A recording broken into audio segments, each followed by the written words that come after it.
Tantor Audio, a division of Recorded Books, presents Summer in Eclipse Bay by Jayne Ann Krentz, narrated by Gail Shellen.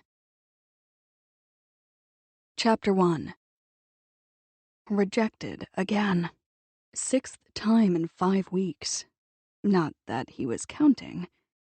Nick Harte put down the phone very deliberately, got to his feet, and went to stand at the living room window of the cottage. 6 rejections in a row. A man could get a complex at this rate. Why was he doing this to himself anyway? He looked out into the wall of gray mist that shrouded the landscape. Summer had arrived, just barely, in Eclipse Bay, and with it the familiar pattern of cool, damp, fog-bound mornings and long, sunny afternoons. He knew the season well. Growing up, he had spent every summer, as well as school vacations and long weekends, here. His parents and grandparents maintained permanent homes elsewhere, and he and his son lived in Portland most of the time. But that did not change the fact that for 3 generations, the Hartes had been a part of Eclipse Bay. The threads of their lives were woven into the fabric of this community. Summers in Eclipse Bay meant that on the weekends the town swarmed with tourists who came to walk the breezy beach and browse the handful of shops and galleries. Summers meant the age-old ritual of teenagers cruising in their cars along Bayview Drive on Friday and Saturday nights. Summers meant the summer people, outsiders, who rented the weathered cottages along the bluffs for a few weeks or a month at a time. They shopped at Fulton's and bought gas at the Eclipse Bay Gas and Go. A few of them would even venture into the total eclipse to buy a beer or play some pool. Their offspring would flirt with some of the local kids on warm nights near the pier, maybe get invited to a few parties. But no matter how familiar they became, they would remain forever summer people, outsiders. No one in town would ever consider them to be real members of the community with roots here. Eclipse Bay had its own private rules. Around here, you knew who belonged and who did not. The Hartes, like the Madisons, belonged. But as much at home as he was here, Nick thought, he had long ago given up spending entire summers in Eclipse Bay. Probably because his wife, Amelia, had never really liked the town. After her death, nearly 4 years ago, he had never gotten back into the habit of spending a lot of time in Eclipse Bay. Until this summer. Things were different this year. Hey, Dad, I'm ready for you to look at my pictures now. Nick turned to see his almost 6 going on 30-year-old son standing in the doorway. With his lean build, dark hair, and serious dark blue eyes, Carson was a miniature version of himself and all the other males in the Harte family. But Nick was well aware that it wasn't just his physical appearance that marked him a true member of the clan. It was his precocious, frighteningly organized, agenda-driven nature. Carson's ability to focus on an objective with the unwavering precision and intensity of a battlefield commander told you he was a Harte to his toes. At the moment, he had 2 clearly defined goals. The first was to get a dog. The second was to exhibit a picture in the upcoming children's art show scheduled to take place during the annual Eclipse Bay Summer Celebration festivities.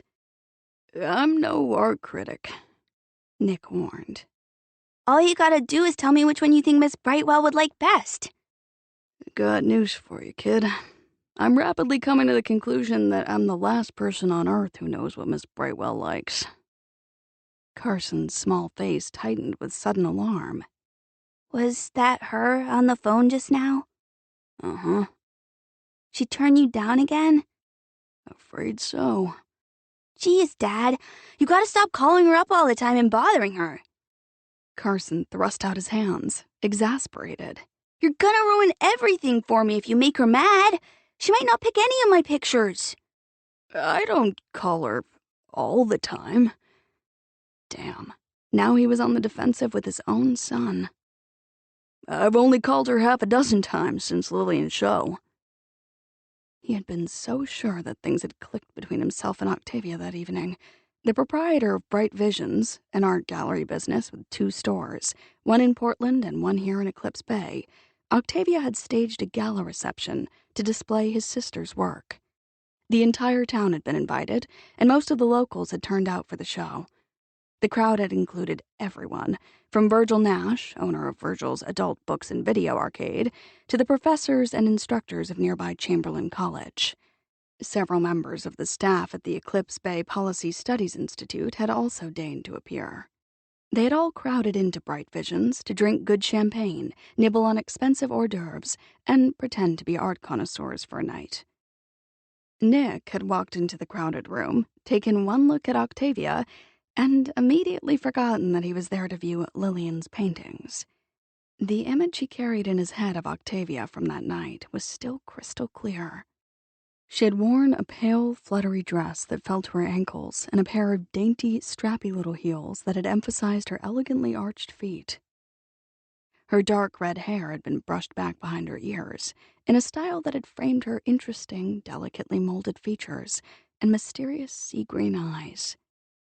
His first impression was that, although she was in this world, she was not completely anchored to it. There had been an ethereal, almost fey quality about her. Perhaps she was a fairy queen, visiting from some other magical dimension where the rules were a little different. He had stayed as close to her as possible that evening, aware of a visceral need to lure her to him and secure her by whatever means required. He did not want to allow her to float back to wherever it was she had come from. The unfamiliar sense of possessiveness had made him want to bare his teeth and show some fang whenever another man had hovered too long in her vicinity. It was a completely over-the-top reaction, coming, as it did, after nearly 4 years of practicing what his sisters annoyingly described as commitment-free serial monogamy. Okay, so he'd had a few discreet affairs.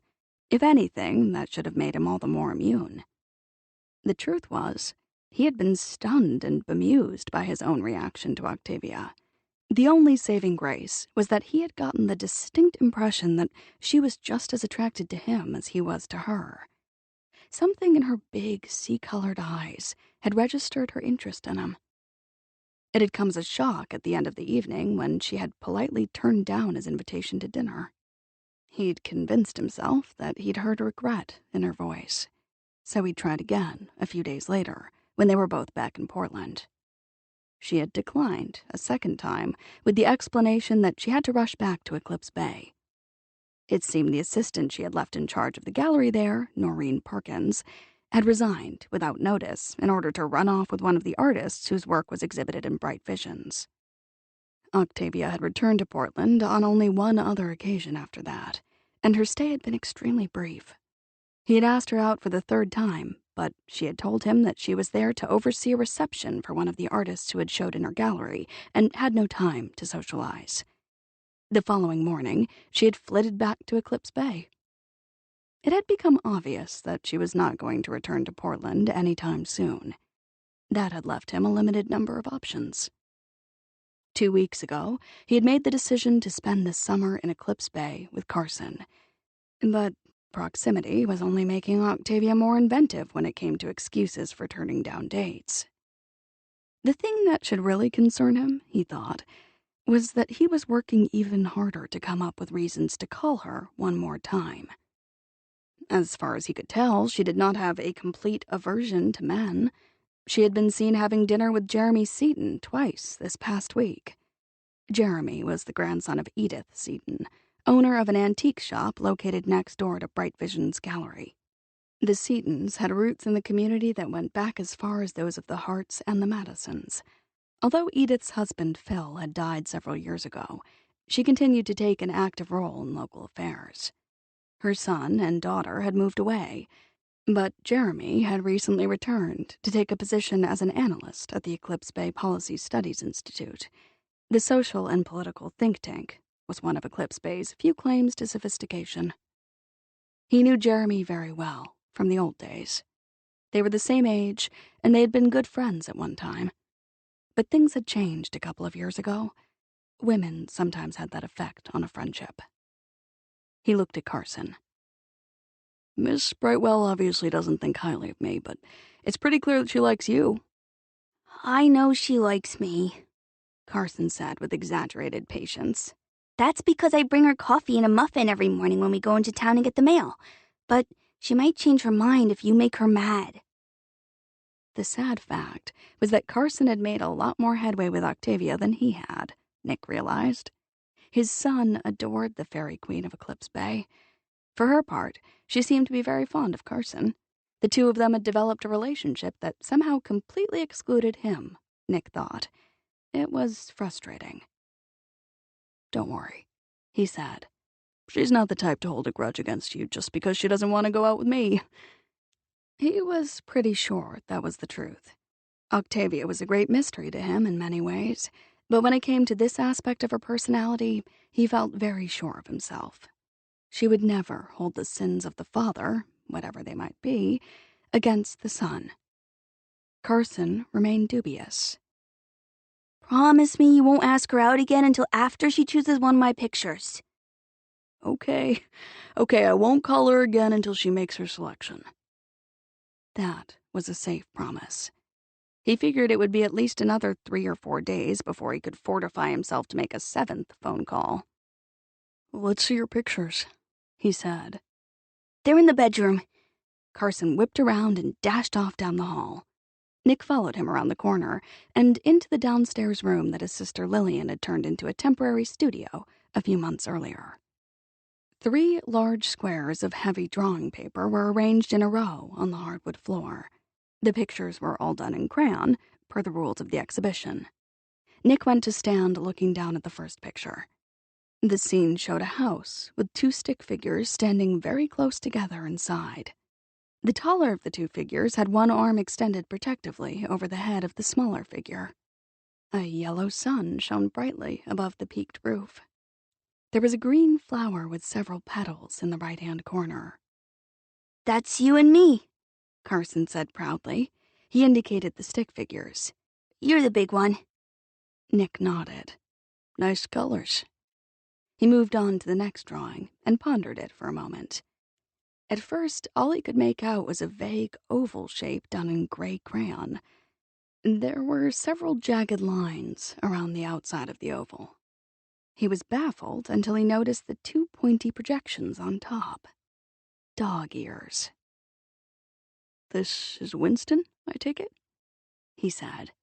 Yeah, I had a little trouble with his nose. Dog noses are hard. "Good job on the ears." Thanks. Nick studied the third picture, a scene of 5 brown elongated shapes thrusting out of a blue crayon circle. "The rocks in Dead Hand Cove?" Uh-huh. Carson frowned. Aunt Lillian said it would make a good picture, but I don't know. Kind of boring. I like the other 2 better. Which one do you think I should give to Miss Brightwell? That's a tough question. I like 'em all. I could ask Aunt Lillian. She's a real artist. She and Gabe are stuck in Portland for a while because Gabe is tied up with Dad and Sullivan while they hammer out the plans for the merger. You'll have to make the choice without her advice. Carson studied the 2 pictures with a troubled expression. Huh. "I've got an idea," Nick said smoothly. "Why don't you take all 3 pictures with you tomorrow when we go into town? You can show them to Octavia when you take her the coffee and muffin. She can choose the one she likes best." Okay. Carson brightened immediately, clearly pleased by that suggestion. I'll bet she goes for Winston. She likes him. Not yet 6, and the kid was already displaying an intuitive understanding of the client, Nick thought. Carson was a natural for the business world. Unlike himself, he had hated the corporate environment. His decision to leave Harte Investments, the company his grandfather, Sullivan, had founded and that his father, Hamilton, had taken over, had not gone down well. Although his father had understood and supported him, his grandfather had been hurt and furious at the time. He had seen Nick's refusal to follow in his footsteps as a betrayal of everything he had worked so hard to achieve. He and Sullivan had managed a rapprochement eventually, thanks to the intervention of everyone else in the family. They were back on speaking terms, at any rate. But deep down, Nick was not certain that Sullivan would ever entirely forgive him. he did not really blame his grandfather. Sullivan had poured his blood and sweat into building Harte Investments. He had envisioned the firm descending through generation after generation of Hartes. The company had been a personal triumph for him, a phoenix rising from the ashes after the destruction of Harte Madison, the commercial real estate development business he had founded with his former partner, Mitchell Madison, here in Eclipse Bay. The collapse of the company decades earlier had ignited a feud between Sullivan and Mitchell that had thrived until recently. The bad blood between the Hartes and the Madisons was legendary in these parts. It had provided fodder for the gossips of Eclipse Bay for 3 generations. But the first crack in the wall that had separated the two very different families had come last fall, when Rafe Madison, the bad boy of the Madison family, had married Nick's sister, Hannah. Several more bricks had crumbled last month when his other sister, Lillian, had wed Gabe Madison. But the earth-shattering news that Harte Investments and Gabe's company Madison Commercial were in the process of merging had been the final blazing straw as far as the good people of Eclipse Bay were concerned. The newly formed corporation, after all, effectively recreated the company that had been ripped apart at the start of the feud. Life had seemingly come full circle. "You may be right about the Winston picture," Nick said. "But the house is pretty good, too. The green flower is a great touch." Yeah, but there will be a lot of houses and flowers in the art show. All the kids I know like to draw houses and flowers. Probably won't be any other dogs, though. Hardly anyone can draw a dog, especially not one as good as Winston. Winston is unique, I'll give you that. Carson looked up at him with a considering expression. I've been thinking, Dad. What? Maybe you shouldn't come with me when I take my pictures to Miss Brightwell tomorrow. Nick raised his brows. You want me to wait in the car? Carson smiled, clearly relieved. Good idea. That way she won't even see you. You're really afraid I'm going to mess up your shot at getting a picture into the gallery show, aren't you? I just don't want to take any chances. Sorry, pal. I've got my own agenda here, and I'm not about to waste a perfectly good opportunity to move ahead with it just because you're worried she won't hang your picture. So, he didn't have a lot of interest in the family business. He was still a Harte, Nick thought. He was just as goal-oriented and capable of focusing on an objective as anyone else in the clan. If you wait in the car, Carson said ingratiatingly, I promise I'll tell Miss Brightwell that it would be okay to go out with you. One of the Harte family mottos in action, Nick thought, not without a degree of sincere admiration. When you find yourself backed into a corner, negotiate your way out of it. Let me get this straight. He hooked his thumbs in the waistband of his jeans and looked down at his son. If I agree to stay out of the way tomorrow, you'll put in a good word for me? She likes me, Dad. I think she'd agree to go out with you if I asked her. Thanks, but no thanks. I may not have followed in the family footsteps like Dad and Granddad, but that doesn't mean I don't know how to get what I want. And he definitely wanted Octavia Brightwell. That, he thought, was the real reason he and Carson were in Eclipse Bay for an extended stay. He had come here to lay siege to the castle of the Fairy Queen. Well, okay, but promise you won't wreck things for me. I'll do my best. Resigned, Carson turned back to the dog picture. I think Winston needs more fur. He selected a crayon and went to work. She was an out-and-out coward. Octavia sat on the stool behind the gallery sales counter, the heels of her sandals hooked on the top rung, and propped her chin on her hands. She regarded the phone as if it were a serpent. One date. How could it hurt to go out with Nick Harte just once? But she knew the answer to that. If she accepted one invitation, she would probably accept another. And then there would be a third, maybe a fourth. Sooner or later, she would end up in bed with him, and that would be the biggest mistake of her life. Some thrill rides were just too risky. They called him Hard-Hearted Harte back in Portland. Nick had a reputation for confining his relationships to discreet, short-term affairs that ended whenever his partner of the moment started pushing for a commitment. According to the gossip she had heard, Nick never went to bed with a woman without first having delivered what was known as the talk.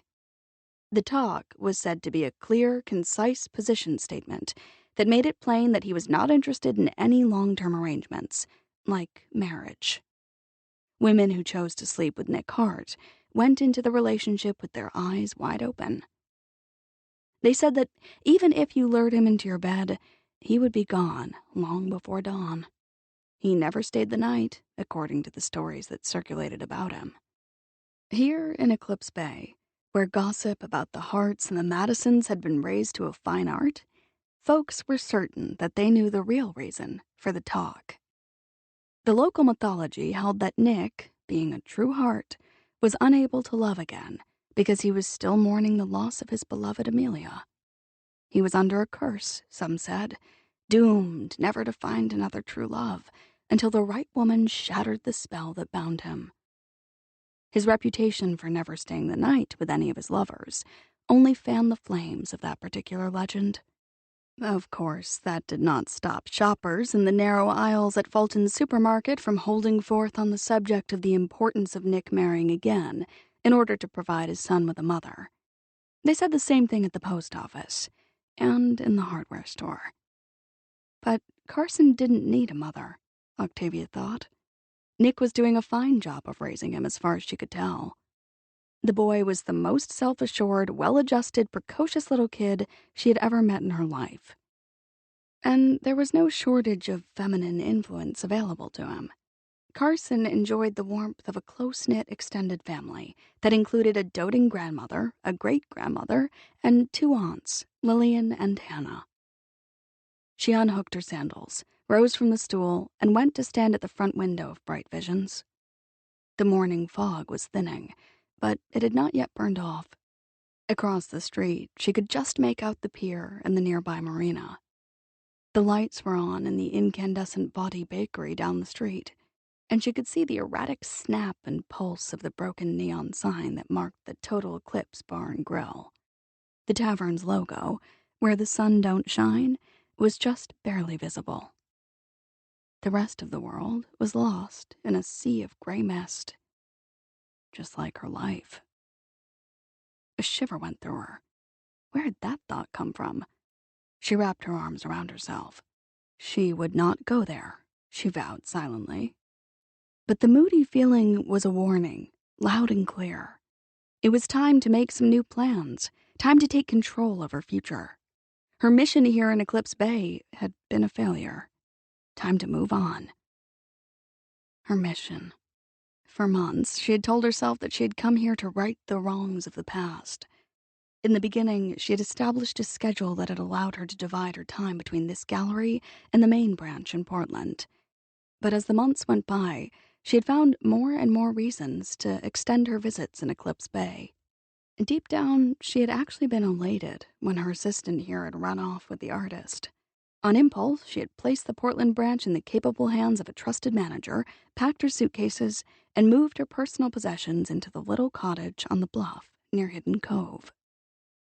What had she been thinking? She wondered. It was obvious that the Hartes and the Madisons did not need her help in healing the rift her great-aunt, Claudia Banner, had created so many years ago. The proud families were successfully putting the feud behind them, without any assistance at all from her. There had been 2 weddings in the past few months that had united the clans, and now those old warriors, Sullivan Harte and Mitchell Madison, could be seen drinking coffee and eating donuts together at the bakery whenever Sullivan was in town. No one in Eclipse Bay needed her. There was no reason for her to stay. It was time to go. But that was easier said than done. She couldn't just close the door of the gallery and disappear in the middle of the night. Bright Visions was a small business, but it was thriving, and that meant it was worth a goodly sum. She would have to make arrangements to sell up, and that might take a while. And then there was the matter of her obligations to the various artists whose work she exhibited, and the commitment she had made to the children's art show. The art show had been her idea.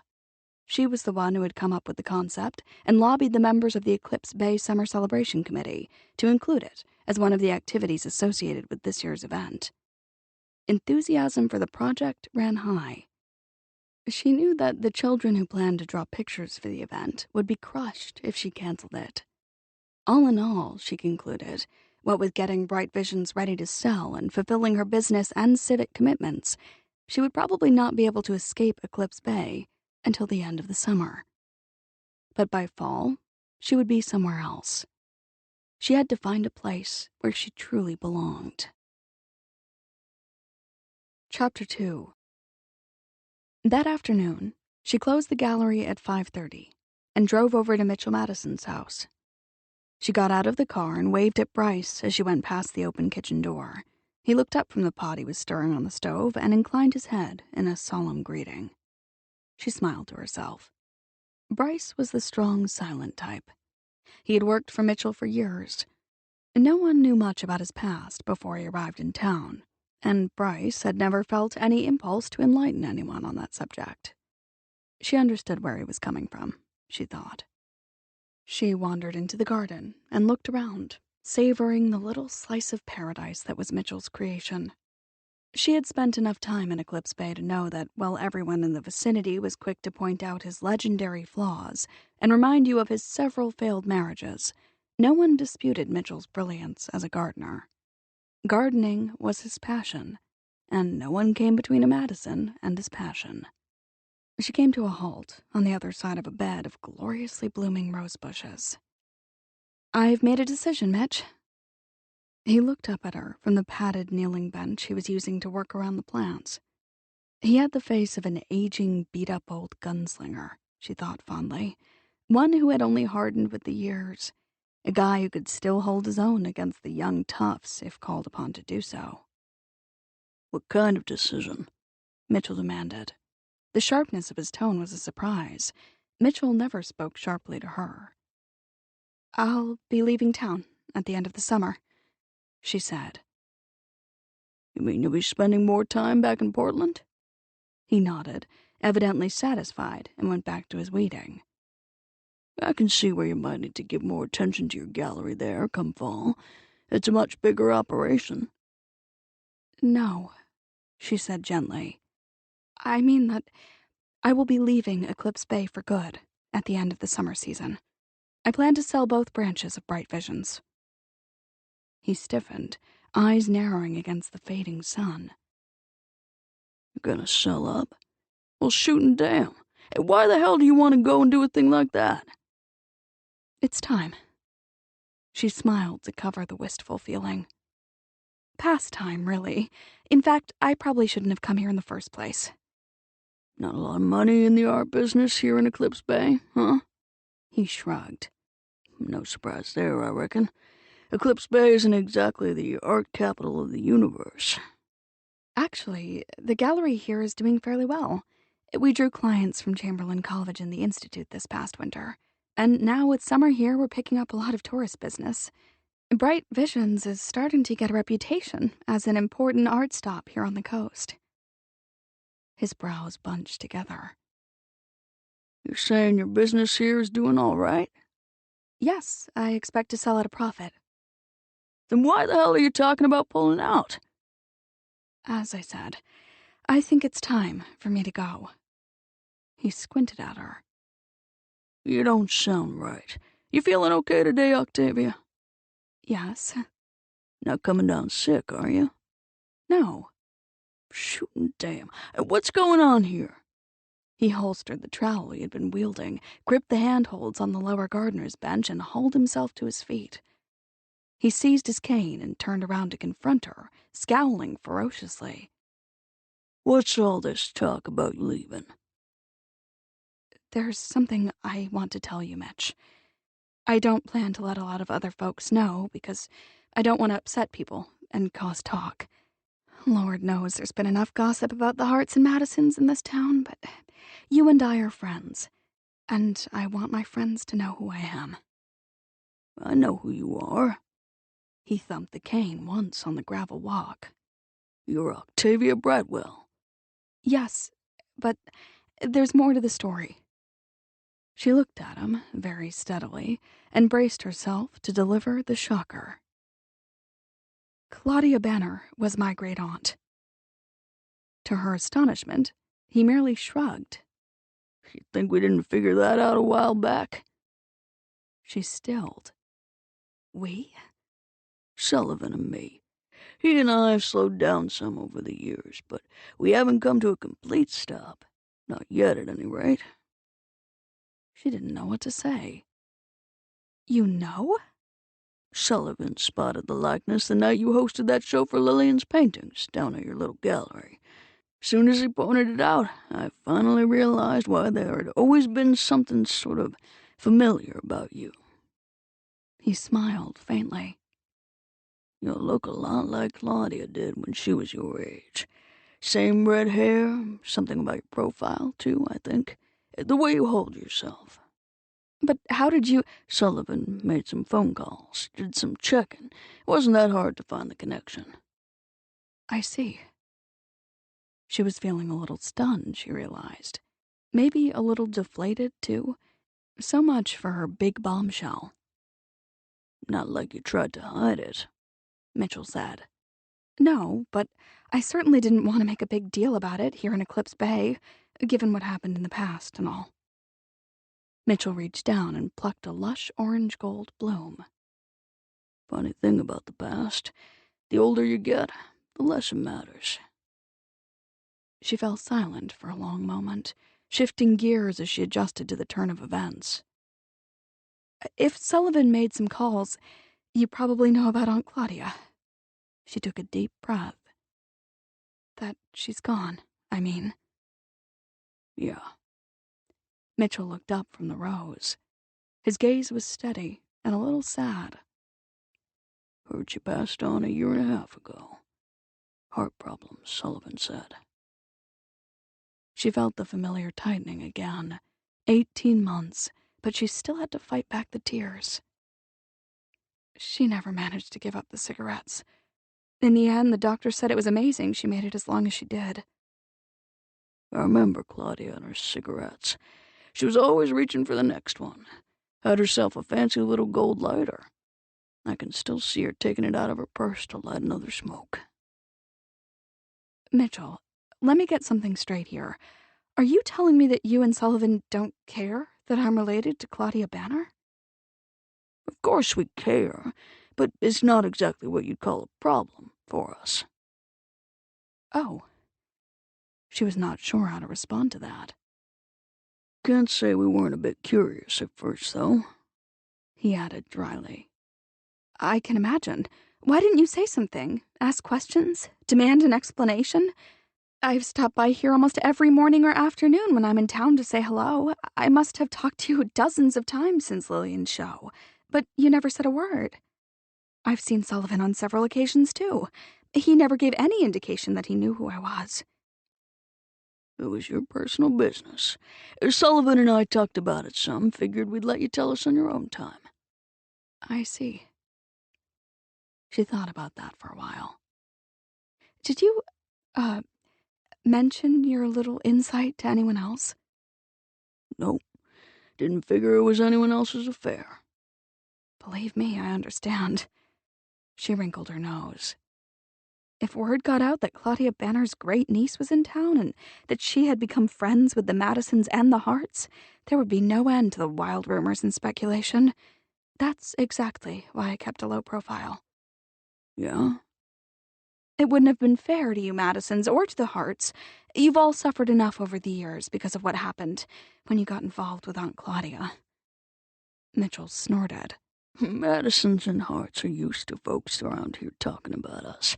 Claudia may have been the spark that started the feud, but you can't blame her for the fact that Sullivan and I kept it going all those years.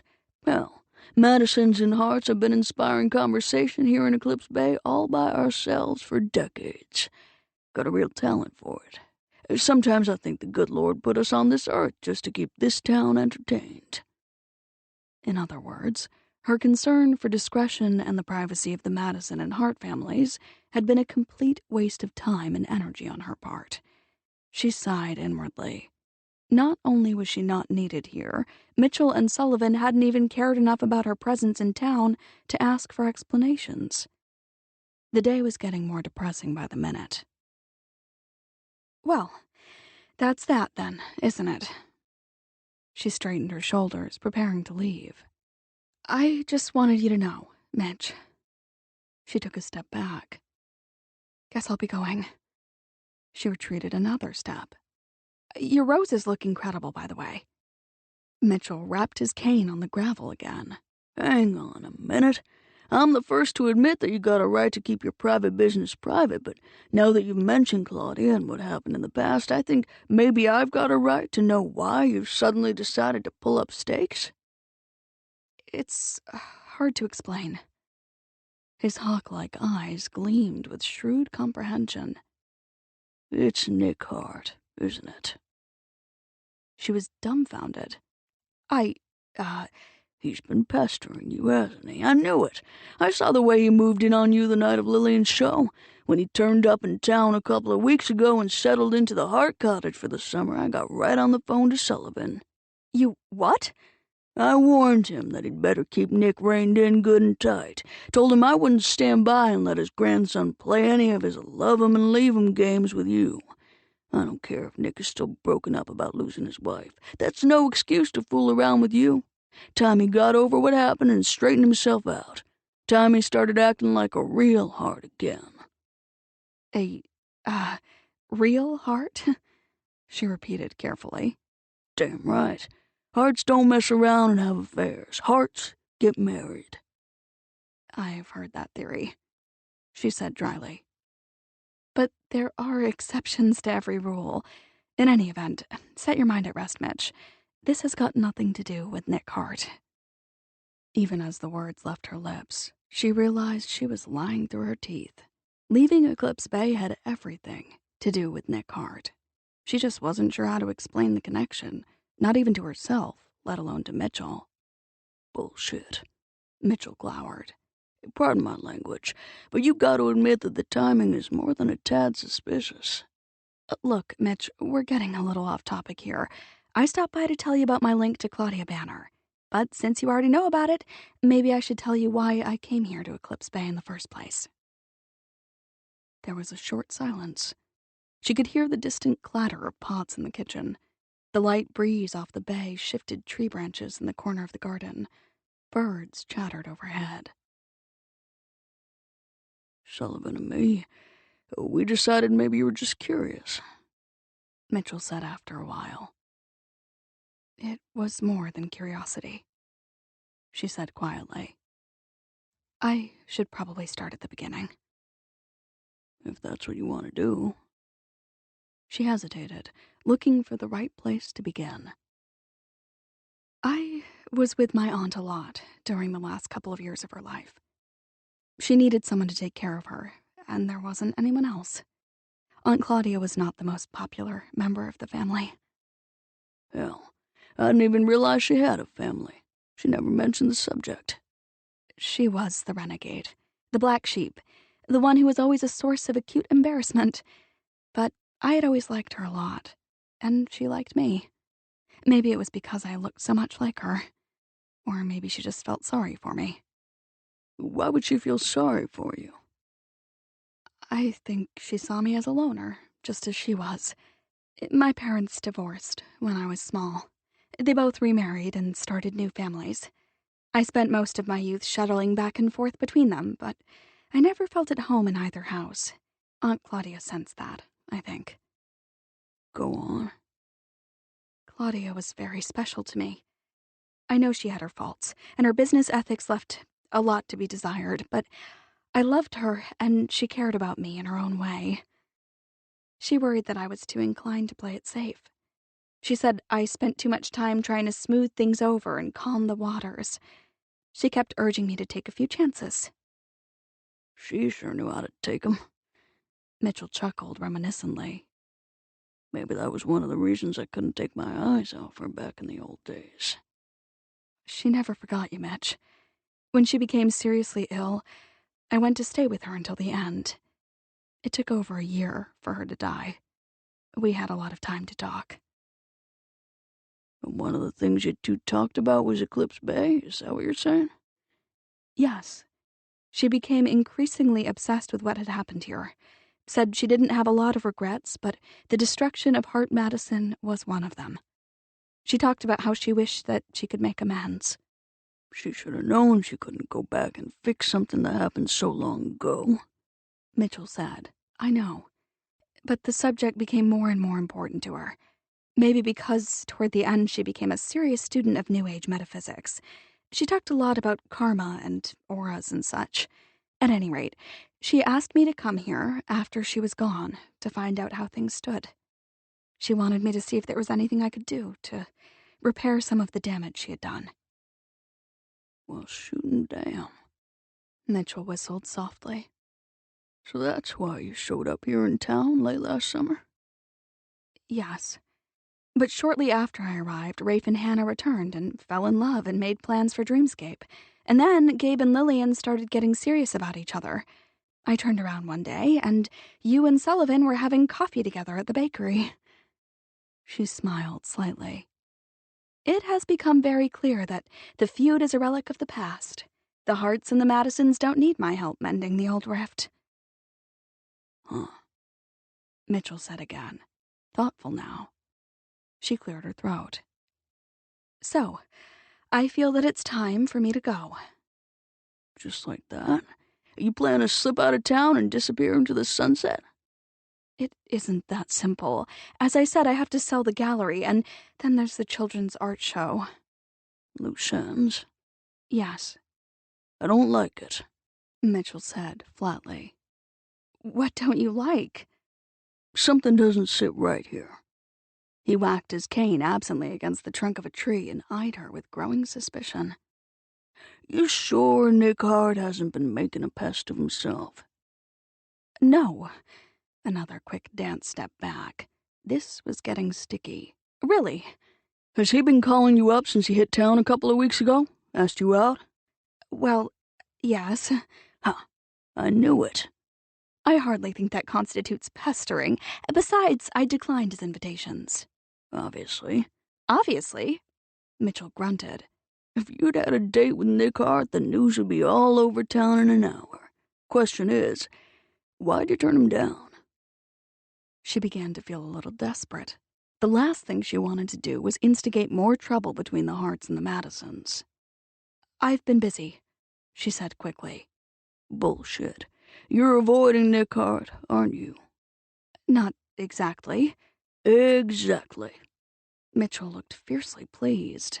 It's because you've got him figured out, isn't that right? You know Harte's got a reputation with the ladies, and you're too smart to fall for his tricks. Look, Mitch, I've got to be on my way. I would love to stay and chat, but I have some things to do this evening, business-related. She crossed her fingers mentally. She'd gotten very good at inventing excuses lately. Aunt Claudia would have approved. Hold on here. I'll be damned if I'll let Nick Harte run you out of town. Mitchell aimed the cane at her. You stay right where you are down there at the gallery. If he gives you any more trouble, let me know, and I'll handle it. Sure. Right. Thanks, Mitch. She whirled and fled toward the car.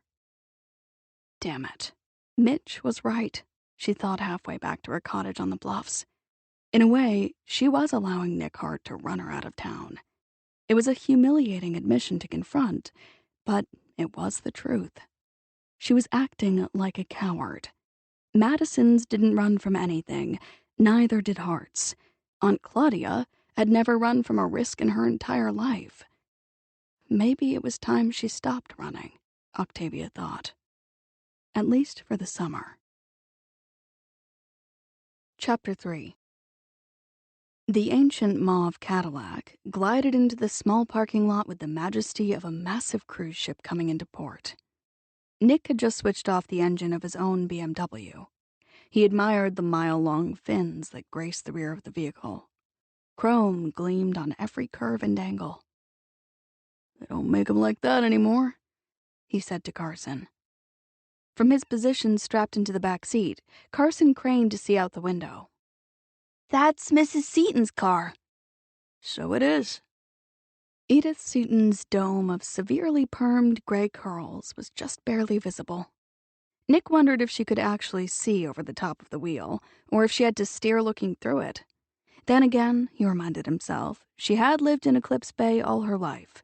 She probably knew her way around blindfolded.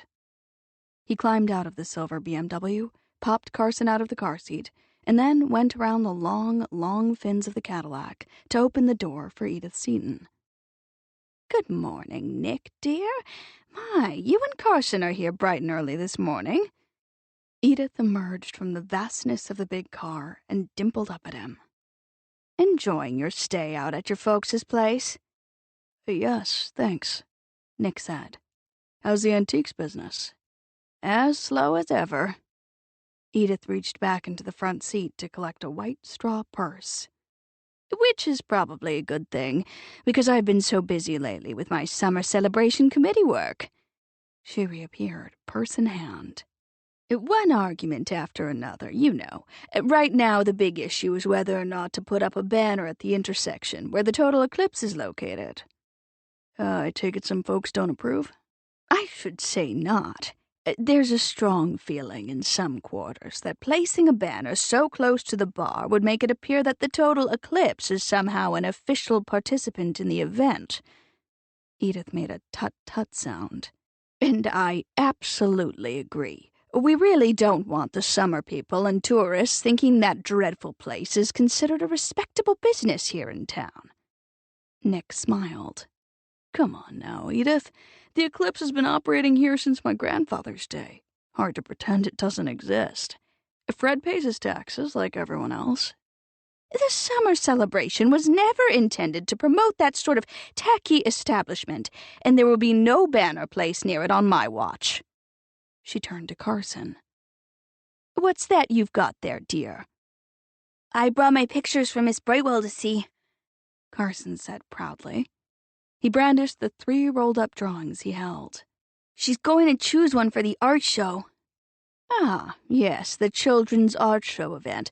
The Summer Celebration Committee is delighted to be including such a wholesome, family-oriented activity as part of the festival this year.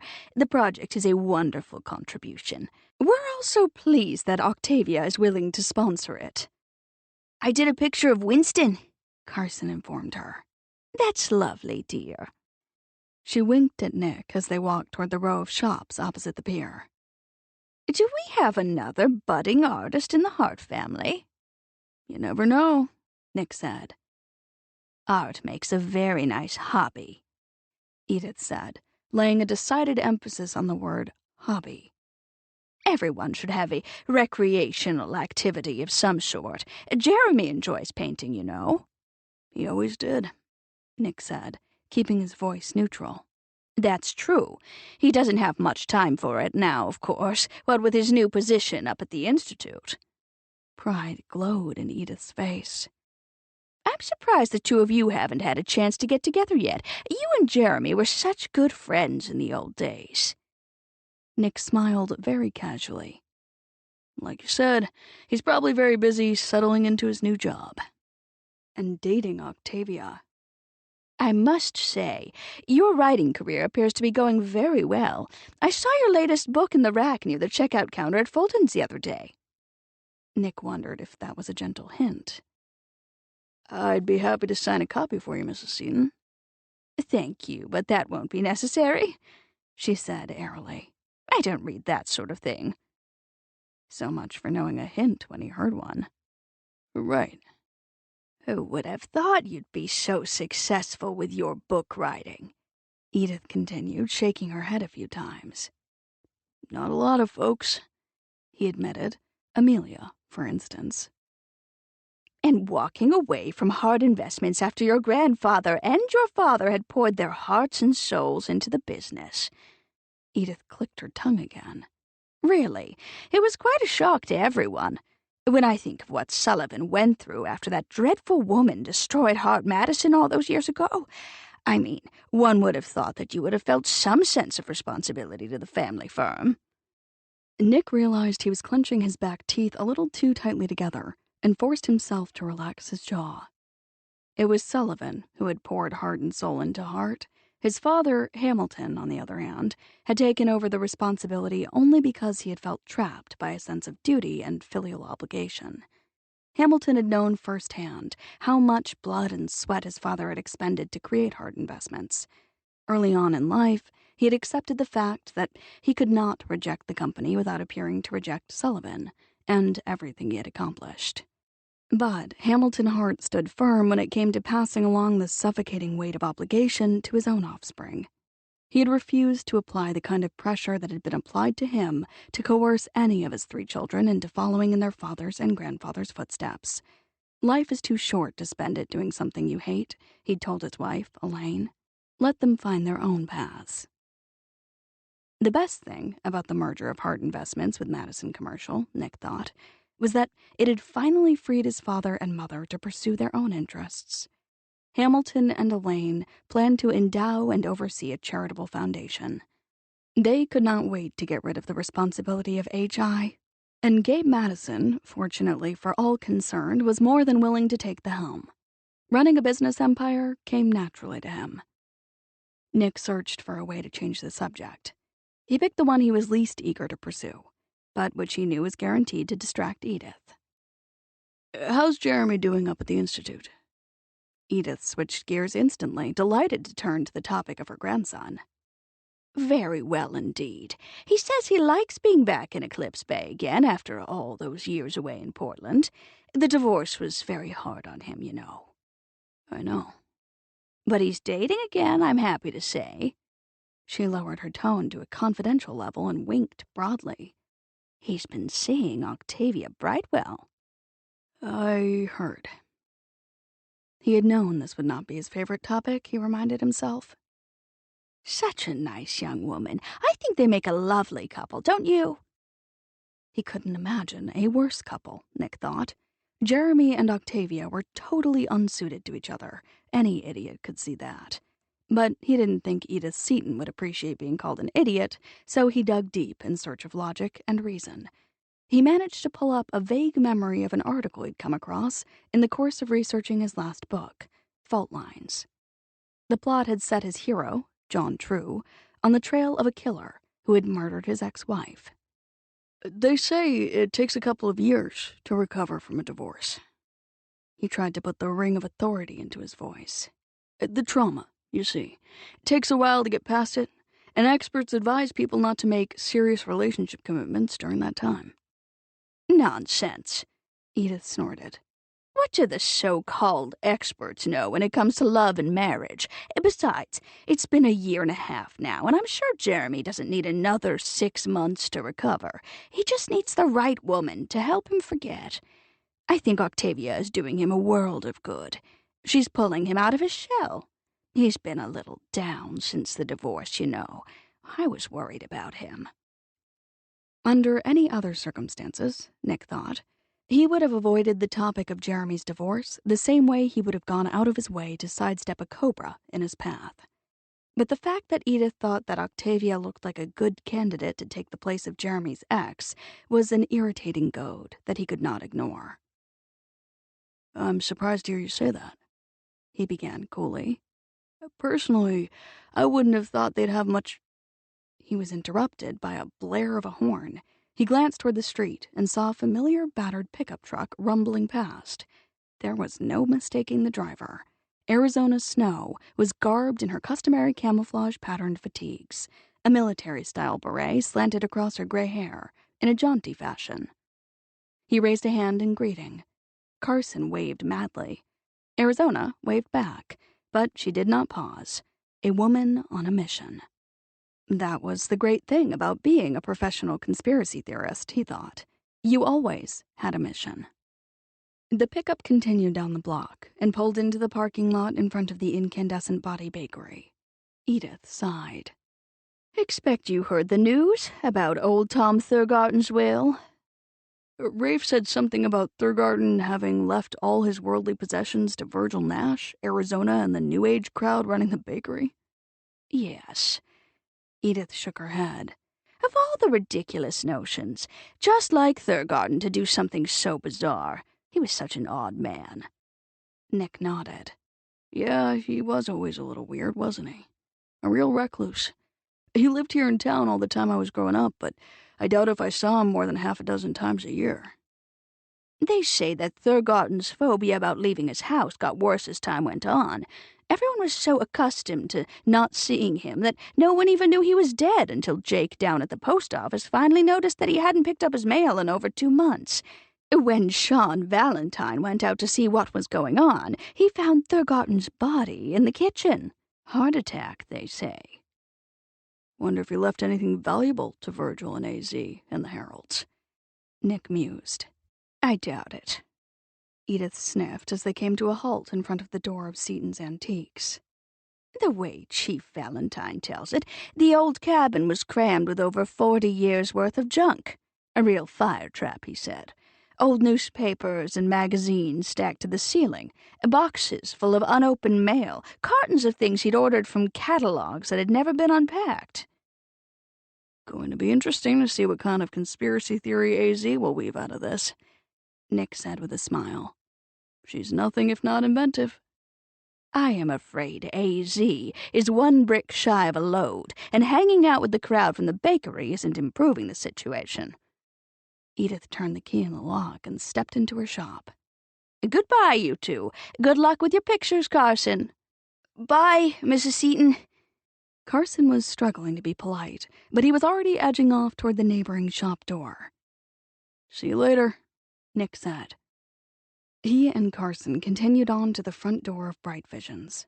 Instead of rushing inside, Carson paused. Maybe you could stay out here on the sidewalk while I show my pictures to Miss Brightwell? He suggested hopefully. Not a chance. Carson heaved a sigh, resigned. Okay, but promise me again that you won't say anything to make her mad. I already said that I'd do my best not to annoy her. Nick glanced through the window into the gallery showroom. The open sign showed through the glass, but he could not see Octavia. She was probably in her cluttered back room, he decided. He wrapped his hand around the knob and twisted. The now familiar sense of anticipation sleeted through him. The door swung inward, revealing a universe of intense color and light. The artwork that hung on the walls ran the gamut from landscapes to the abstract, but the pictures were grouped in some inexplicably magical fashion that somehow managed to make the whole greater than the sum of its parts.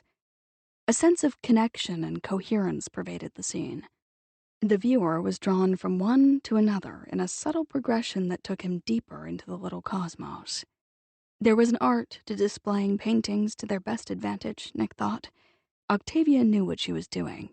No wonder she prospered. It was hard not to buy a picture when you were in this gallery. Carson hurried inside, clutching his drawings in both hands. Miss Brightwell, he called. Where are you? I've got my pictures. Octavia came to stand in the open doorway behind the counter, the sweeping hemline of a long full skirt in the palest possible shade of ice blue swirled around her shapely calves. She wore a matching silk blouse. A tiny blue belt, studded with small chunks of clear crystal, encircled her trim waist. Her fiery hair was held back off her face by a pale aqua scarf that had been folded to form a narrow headband. People in the art world were supposed to wear black, Nick thought. Until he'd met Octavia, he had always assumed it was a rule. As always, he felt his insides clench at the sight of her. He ought to be getting used to this sensation, he thought. But the appearance of the fairy queen never failed to steal his breath for a few seconds. When she met his gaze across the showroom, Nick could almost see the familiar, concealing veil slip into place. But when she looked at Carson, she was all smiles. Good morning, she said, speaking more to the boy than the man. Hi, Miss Brightwell.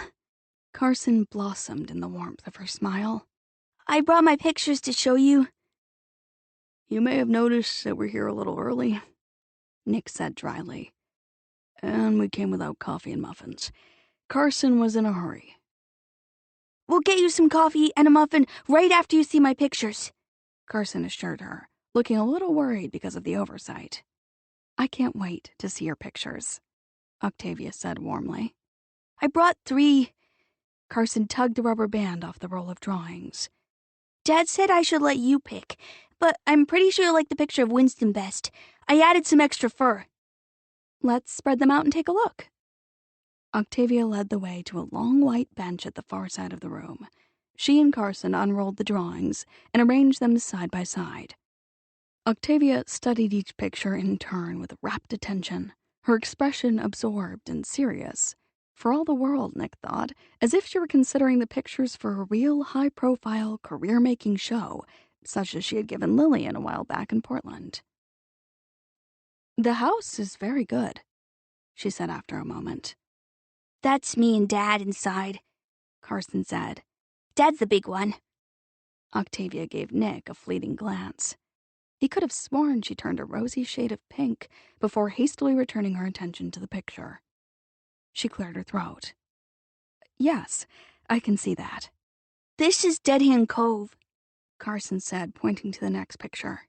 Aunt Lillian said I should include it, but I think landscapes are boring. Just rocks and water. Take a look at Winston. Obediently, Octavia moved to examine the furry gray blob with the pointy ears. "You've certainly captured the essence of his personality very well," she said. Carson was pleased. I told Dad you'd like this one best. I brought my crayon with me. I can add some more fur if you want. "No, I think he has precisely the right amount of fur," Octavia said decisively. "I'll hang this one in the show." Carson bounced a little with excitement. Will you frame it? "Of course. I'm going to frame all of the pictures in the show." She looked at him. "You forgot to sign it." I'll do it now. Carson whipped out his crayon and went to work inscribing his first name in large block letters in the right-hand corner of the picture. I almost forgot, he added, not looking up from the task. I promised Dad that if you liked my picture, I'd tell you that it was okay to go out with him. A stunned hush enveloped the gallery. Nick looked at Octavia. Her veiled expression never flickered, but he saw something that might have been speculation in her eyes, or was that just his imagination? Oblivious to the electricity he had just generated, Carson concentrated intently on printing the last letters of his name. "Sorry about that," Nick muttered. "No problem," Octavia murmured. There was another short, extremely uncomfortable silence. "So," Octavia said. He frowned. "So what?" "So, are you going to ask me out again?" He hadn't been caught this far off guard since high school. He felt like an idiot. He could only hope that he was not turning red. Something had changed in the situation, but he was at a loss to know what had happened. Only one way to find out, he thought. "Dinner tonight?" She hesitated. Honest regret showed on her face. He'd seen that look before. "You're busy, right?" he said without inflection. A cold feeling coalesced in his gut. He couldn't believe she'd set him up like that. "Well, I did promise Virgil Nash that I'd drive out to the Thurgarten house after I closed the gallery this afternoon. He and Arizona Snow want my opinion on some paintings that they discovered, stashed in one of the Thurgarten's closets. The thing is, I don't know how long it will take me." He relaxed. Maybe she hadn't set him up after all. "Forever," he said. "I beg your pardon?" "It'll take you forever to even find the old Thurgarten place, unless Virgil gave you really, really good directions. Thurgarten likes his privacy. There's no sign on the road leading to the turnoff, and the drive is hidden in the trees." "Oh." Her fine red-brown brows wrinkled delicately in a small frown. "Virgil gave me a little map." "Forget it," he said easily. "I'll pick you up after you close the gallery this afternoon and drive you out there. Later, we can go to dinner." "I suppose that might work," she said. She sounded so damn casual, he thought. As if the decision she had just made weren't staggering in its implications. As if it weren't going to alter destinies and change the fate of nations. Okay, he could deal with the world shifting in its orbit. What really worried him was the question of why it had done so. After 6 turn-downs in a row, The Fairy Queen of Eclipse Bay had agreed to go out with him. Lucky number 7. Be careful what you wish for. Chapter 4. The little girl with the glossy brown hair and the big dark eyes was back.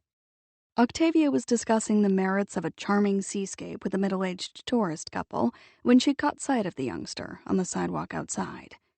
This was the second time this week that the girl had appeared. On the first occasion, she had been accompanied by her mother, a pretty but quietly determined-looking woman who wore the unmistakable cloak of single parenthood. The pair had wandered into the gallery and looked at pictures for a long time. The child had been as absorbed in the work of art as her mother, an unusual event.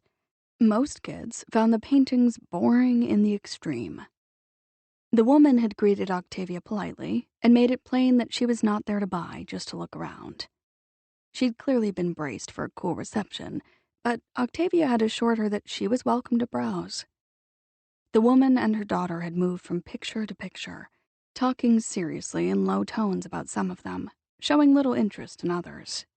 They had been standing in front of a brilliant abstract when the woman had glanced at her watch, frowned in alarm, and hurried out of the gallery with the little girl. The woman had not returned, but her daughter was here again, standing on the other side of the glass, staring at the colorful poster in the window that announced the children's art show. I'm not going to lose her this time, Octavia thought. Excuse me, she said to the couple contemplating the purchase of the seascape. I'll be right back. She hurried behind the sales counter, reached down, and selected a large box of crayons from a carton that was nearly empty. She took a pad of drawing paper from the dwindling pile. Crayons and pad in hand, she straightened quickly and looked out the window. The little girl was still there. Octavia crossed the gallery, opened the front door, and stepped out onto the sidewalk. The child turned, looking a bit startled. Hello, Octavia said. Would you like to enter a picture in the art show? The child stared at her. She did not speak. Every entrant gets a box of crayons and a pad of drawing paper, Octavia explained. The rule is that the picture has to be on a piece of paper the size of one of these.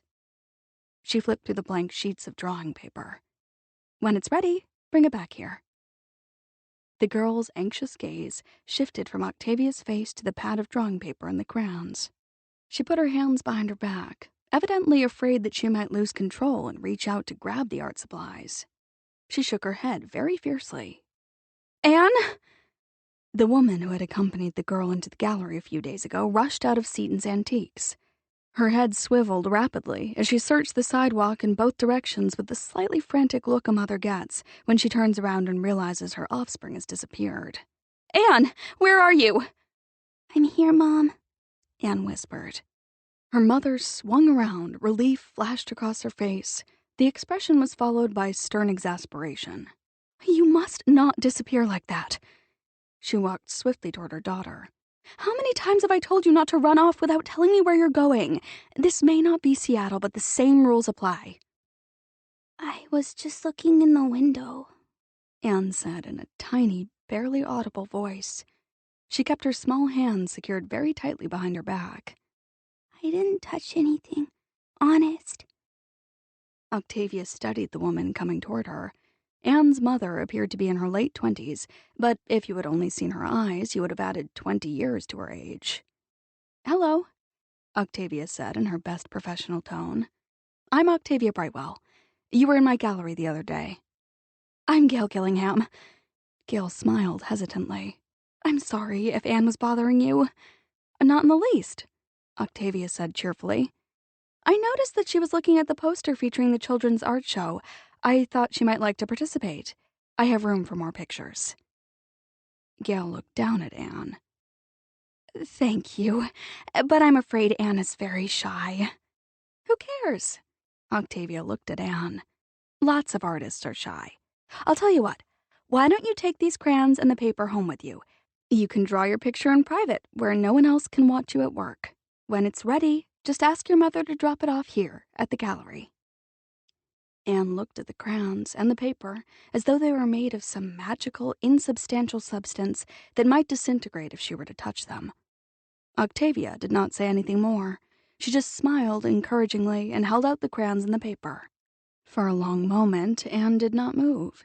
Then, very slowly, she untwisted her arms from behind her back, reached out and took the supplies from Octavia. Clutching them tightly to her chest, she stepped back and looked at her mother. Surprise and a fleeting delight lit Gail's face.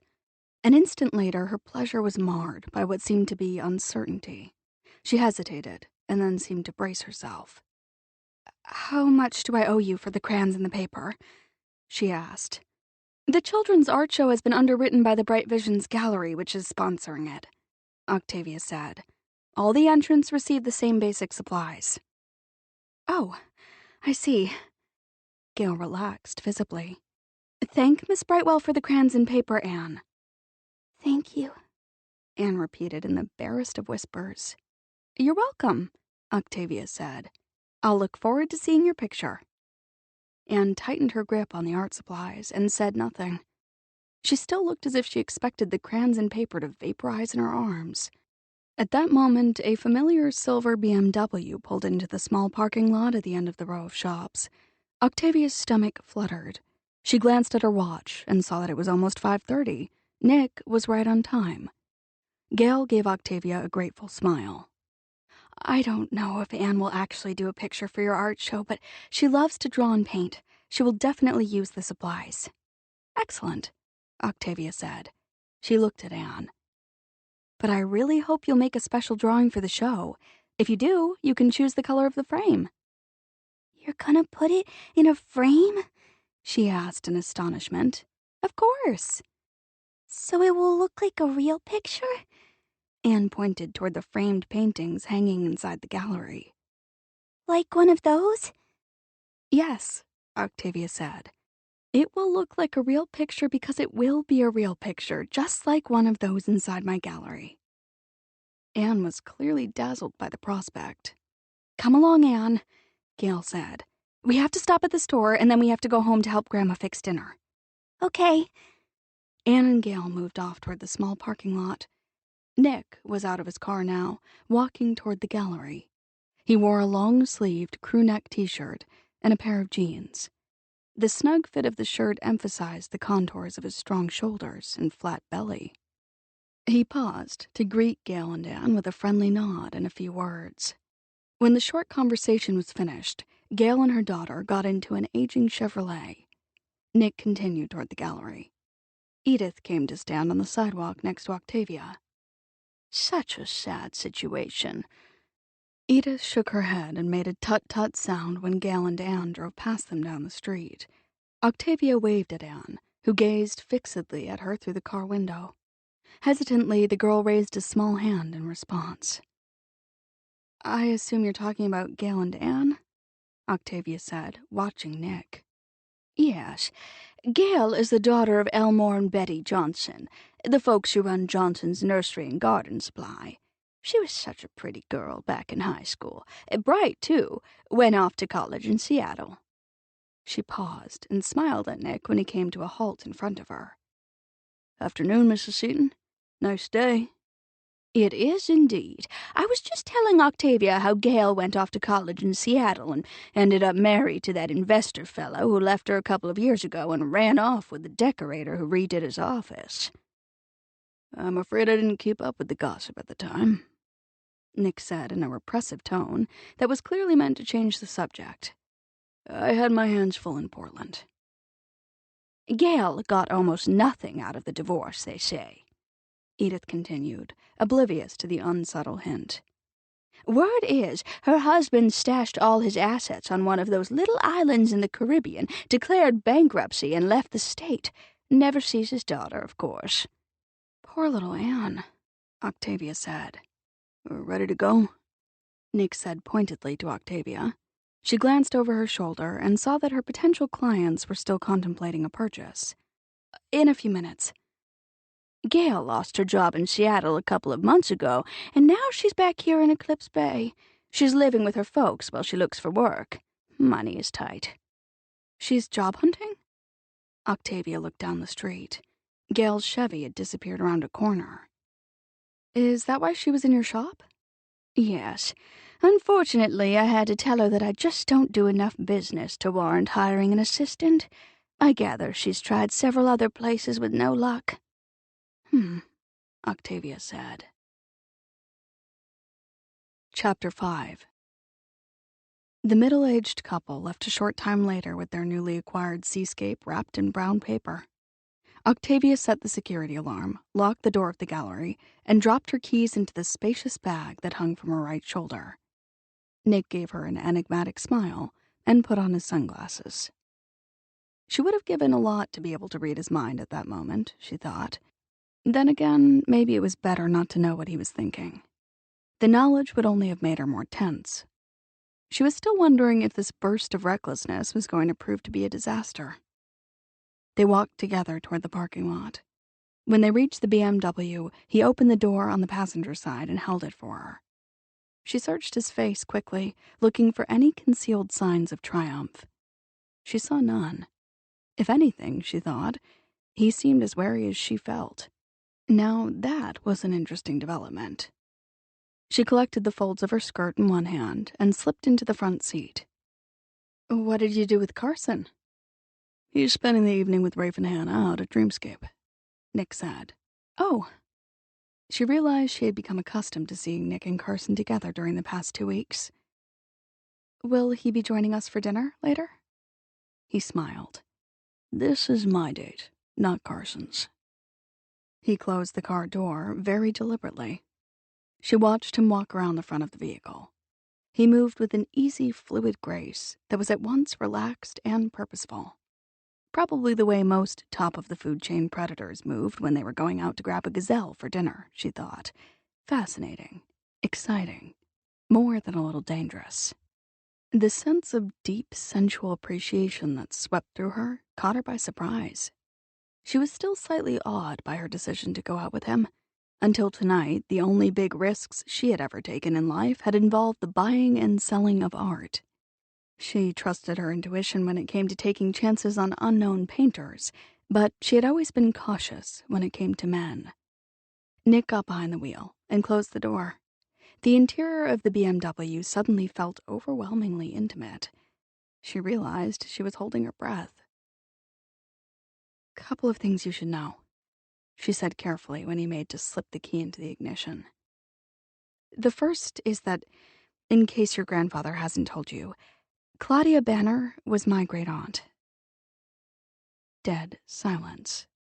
Nick did not fire up the engine. Instead, he twisted slightly in the seat and rested his right arm on the back. He watched her very steadily through his dark glasses. "Wanna run that past me again?" he said. "I'm related to Claudia Banner, the woman who—" "Trust me, I know who Claudia Banner is." "Was. My aunt died a year and a half ago." "I see." Nick waited a beat. "This for real? Not a joke of some kind?" "No, it's not a joke." She gripped her bag very tightly in her lap. "Does it change things? Do you want to call off the date?" "My grandfather knows who you are?" "Yes. Sullivan and Mitchell both know. They figured it out the night of Lillian's show." She cleared her throat. "Obviously, they haven't told anyone else in either family yet." "Yeah, obviously." He tapped the key absently against the leather seat back. "Well, hell." "Is this a problem for you?" "I'm thinking," he said. "Give me a minute." "Look, if you're that rattled, I can find my own way out to Thurgarden's place." "It isn't a problem, and I'm not rattled." He took off his dark glasses and examined her with cool, faintly narrowed eyes. "I just find this news a little unexpected, that's all. It raises a few questions." "I know. I answered some of them for Mitchell, and I can do the same for you." She glanced pointedly at her watch. "But not now. We need to get going. I promised Virgil I'd meet him and the others at 6. "Right." He turned back and twisted the key in the ignition. The powerful engine growled softly. "I'm still waiting for the other shoe to drop." "The other shoe?" "You said there were a couple of things I needed to know." He checked his mirrors and reversed out of the parking space. "I'll be leaving town at the end of the summer." He shot her a quick glance, and she knew that the news had taken him by surprise. You're leaving Eclipse Bay? Yes, I'm going to sell the gallery. He seemed to relax slightly. He gave an understanding inclination of his head. Not surprised the gallery here isn't working. Makes sense to concentrate on the Portland branch. She watched the road through the windshield. Both galleries are successful, as a matter of fact, but I'm going to sell both branches. Getting out of the art business altogether? Not that easy. She smiled slightly. It isn't just a business. More of a calling, I'm afraid. I can't imagine not being involved in art. A couple of months ago, I was offered a position in a large gallery in San Diego. I don't have to give them my official decision until next month, but I'm leaning strongly toward accepting the offer. San Diego, huh? It's not a certainty. There's also a possibility that I'm looking at in Denver. I see. He drove in silence for a few minutes, piloting the BMW carefully through the small business district, past the pier, the town's single gas station, and the incandescent body bakery. Sounds like you're cutting a lot of ties all at once, Nick said eventually. Is that wise? I don't have any personal ties in the Northwest. I didn't even move to Portland or open the galleries until a couple of months after Aunt Claudia died.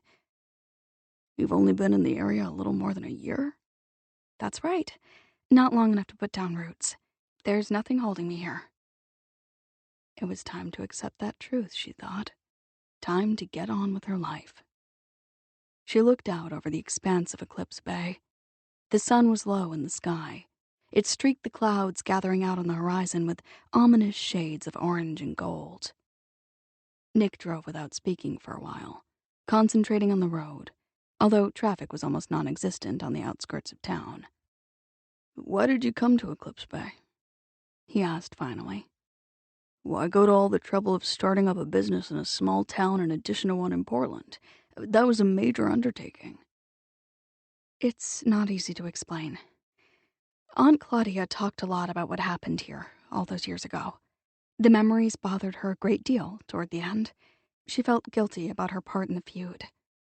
I promised her that I would come back to see if there was anything I could do to put things right.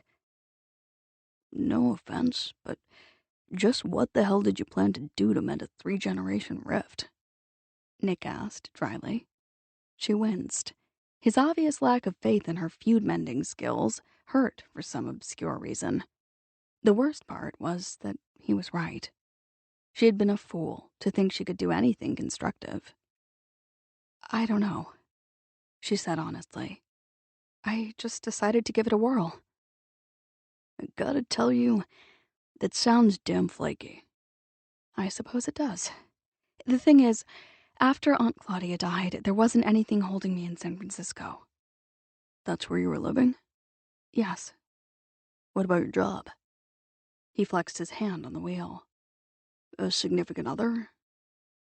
I had a position in a small gallery, but it wasn't anything special, and there was no particular significant other. Hard to believe. I was seeing someone before Claudia got so sick, but it wasn't that serious, and we drifted apart when I started spending more and more time with my aunt. He found someone else, and I sort of went into hibernation. By the time I resurfaced after the funeral, I had no social life left to speak of. Family? Not in the San Francisco area. My folks are separated. Dad lives in Houston, Mom's in Philadelphia. They've both got other families, other lives. We're not what you'd call close. So you just up and moved to Oregon? Yes. She wrinkled her nose. I suppose that sounds very flighty to a Harte. Hell, it sounds flighty for anyone, even in Madison. That irritated her. Given his track record with women, he had a lot of nerve calling her flaky and flighty. I like to think of myself as a free spirit, she said. She rather liked the sound of that now that she thought about it. Free spirit definitely sounded better than flighty or flaky. More mysterious and exotic, maybe. She arched her brows. Do you have a problem with that? Don't know, he said. I've never actually met a free spirit before. He was still pondering all the possible definitions of free spirit 10 minutes later when he turned into the narrow, unpaved road. I think you were right. Octavia leaned forward a little, peering through the window at the trees that loomed on either side of the rutted path. I might have spent hours searching for this turnoff. Mr. Thurgarten certainly didn't believe in making his place easy to find, did he? He shrugged. Thurgarten was one strange man. Just ask anyone. She smiled fleetingly. Sometimes I think that being a bit odd or eccentric is a requirement for renting or purchasing real estate in Eclipse Bay. I will admit that the people we're about to meet certainly exemplify the finest in that local tradition. He eased the BMW deeper into the trees and brought it to a halt at the edge of a small clearing. Arizona Snow's pickup truck was parked under a nearby tree. Virgil Nash's vintage sports car stood next to it. A gray, weather-beaten cabin occupied the center of the open space. It was on the verge of crumbling into the ground. The front porch sagged and the windows were caked with grime. There was a worn-out quality to the old house, as if it were content to follow its owner into the grave. It doesn't look like Thurgarten took good care of his property, Octavia said. The touch of feminine disapproval in her voice almost made him smile. He thought about her pristine gallery with its sparkling windows and carefully hung paintings. The interior of her little fairy cottage out on the bluffs probably looked just as neat and tidy. Thurgarten was not real big on home improvement projects, he said. He switched off the engine and climbed out from behind the wheel. Octavia did not wait for him to show off his first-date manners. She got out of the front seat all on her own. Free spirit. Virgil Nash opened the front door of the cabin as Nick and Octavia started toward the porch steps. He certainly doesn't fit the stereotypical image of a pawn shop proprietor, does he? Octavia murmured in a very low voice. Nick grinned. Virgil's definitely one of a kind, and you've got to admit that his business offers a unique service to the community, sort of like a library. Well, that is one way of looking at it, I suppose. There is something scholarly about him, isn't there? Maybe it's the frayed sweater vest. Could be. It was true, Nick thought. With his gaunt frame, silver goatee, and preference for slightly frayed sweaters and vests, Virgil would have been at home in an academic environment. There was an old-fashioned, almost courtly air about him. No one knew where he had come from or what he had done before he had arrived in Eclipse Bay. His past was as shrouded in mystery as Arizona snows. For as long as anyone could remember, Nash had operated Virgil's adult books and video arcade. The establishment was discreetly located a couple of 100 yards beyond the city limits and, therefore, just out of reach of ambitious civic reformers and high-minded members of the town council.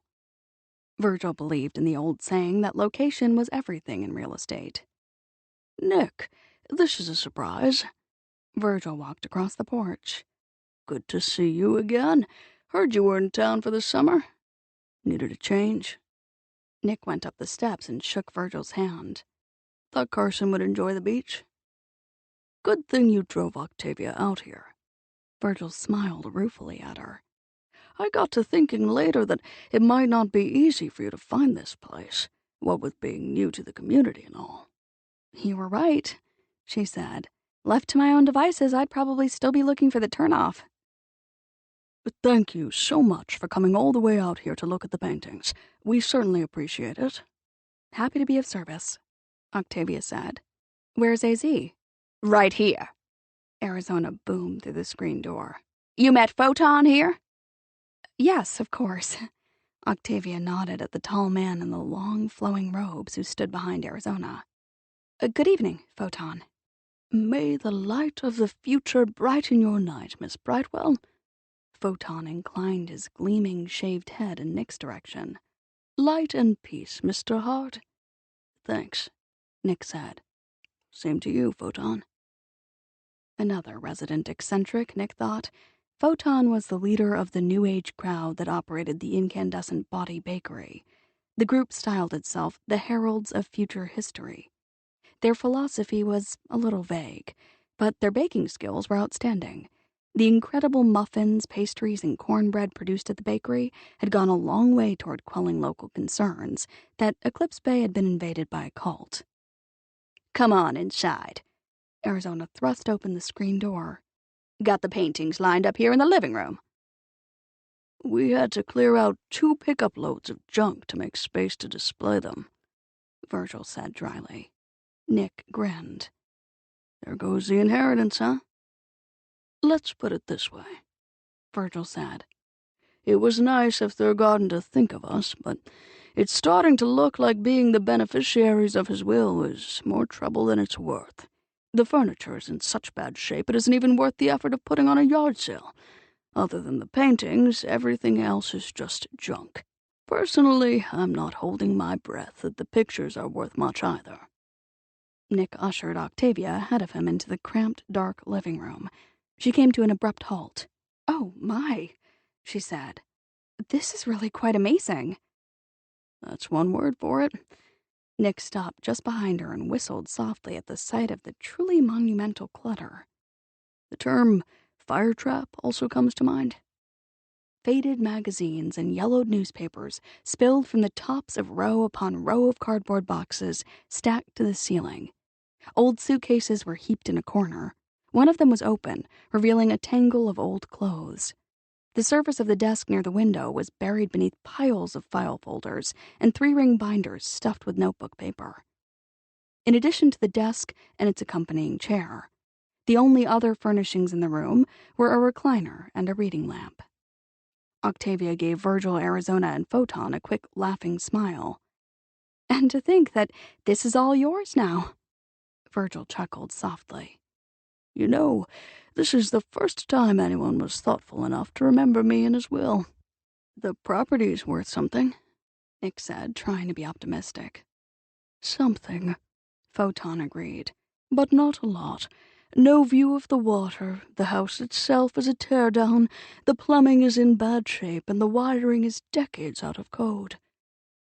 Nick was mildly surprised by Photon's assured assessment of the house and land value. For the first time, he wondered what the man had done before he became the leader of the Heralds of Future History. Everyone had a past. "Hold on here," Arizona said. "There's more to this than meets the eye. Only one reason Thurgarden would have left us in his will, and that's because he knew we were the only ones he could trust. He must have been working on something mighty big there at the end." Nick exchanged a knowing glance with Octavia and Virgil. He was pretty sure they were both thinking the same thing he was thinking. Here we go with the ever-popular, never-dull snow conspiracy theories. Virgil cleared his throat. AZ has concluded that Thurgarden stumbled onto a secret operation at the Eclipse Bay Policy Studies Institute. He motioned with one hand to indicate the piles of papers that surrounded them. She believes that he collected all of this in an attempt to unravel the conspiracy. "Most of this is just camouflage, of course," Arizona explained. "Thurgarden probably figured that if he piled enough out-of-date newspapers and magazines around the place, folks would write him off as a crackpot.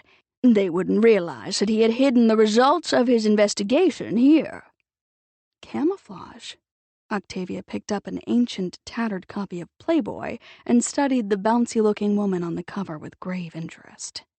That certainly explains some of these magazines, and it definitely beats the old lines about just reading them for the articles. I resent that remark, Nick said.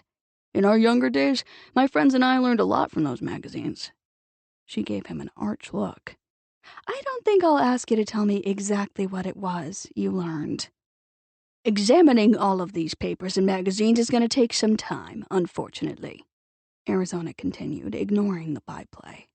"Not like we aren't already plenty busy with Project Logbook, eh, Photon?" The light of future history will show us the way to accomplish all that must be done in due course, Photon said. He was out of his real estate assessor's role and back into his fathomless serenity mode, Nick noticed. He looked at Arizona. What's Project Logbook? Photon and I talked it over, and we decided that the only safe way to ensure that none of the data in my logs gets destroyed by the operatives up at the Institute is to put it all online, Arizona said. I thought you didn't trust computers, Nick said. I don't like 'em, and that's a fact, but we've got to move with the times. Got to take advantage of technology if we're going to stay ahead of the bad guys. The Heralds are building a website, and they're inputting the contents of my logs and journals as we speak. This is all real hush-hush, naturally, but I trust you and Octavia here to keep your mouths closed. And, of course, Virgil will keep it to himself. I won't tell a soul, Virgil promised. Loose lips sink ships, Octavia said solemnly. Arizona nodded. That's for damn sure. You've been keeping those logs and journals for years, AC, Nick said. You must have hundreds of them. The Heralds are working around the clock in shifts on the computer that we set up in my war room. Logistics haven't been easy, I can tell you.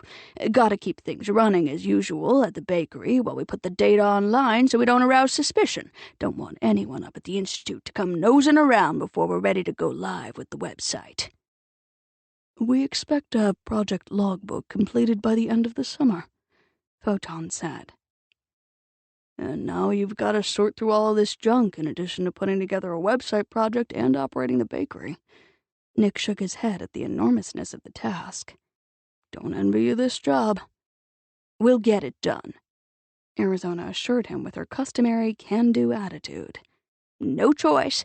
Future of the country depends on making sure that the facts in my logs are available to the concerned citizens of this nation. The internet is the only way to go.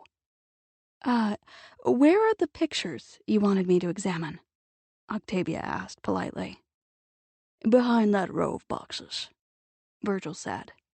He led the way, forging a path through the maze of cartons and papers to the far side of the living room. Nick and Octavia followed him. 4 paintings in old wooden frames were propped against the wall. In the gloom, Nick could see that the first 3 were landscapes.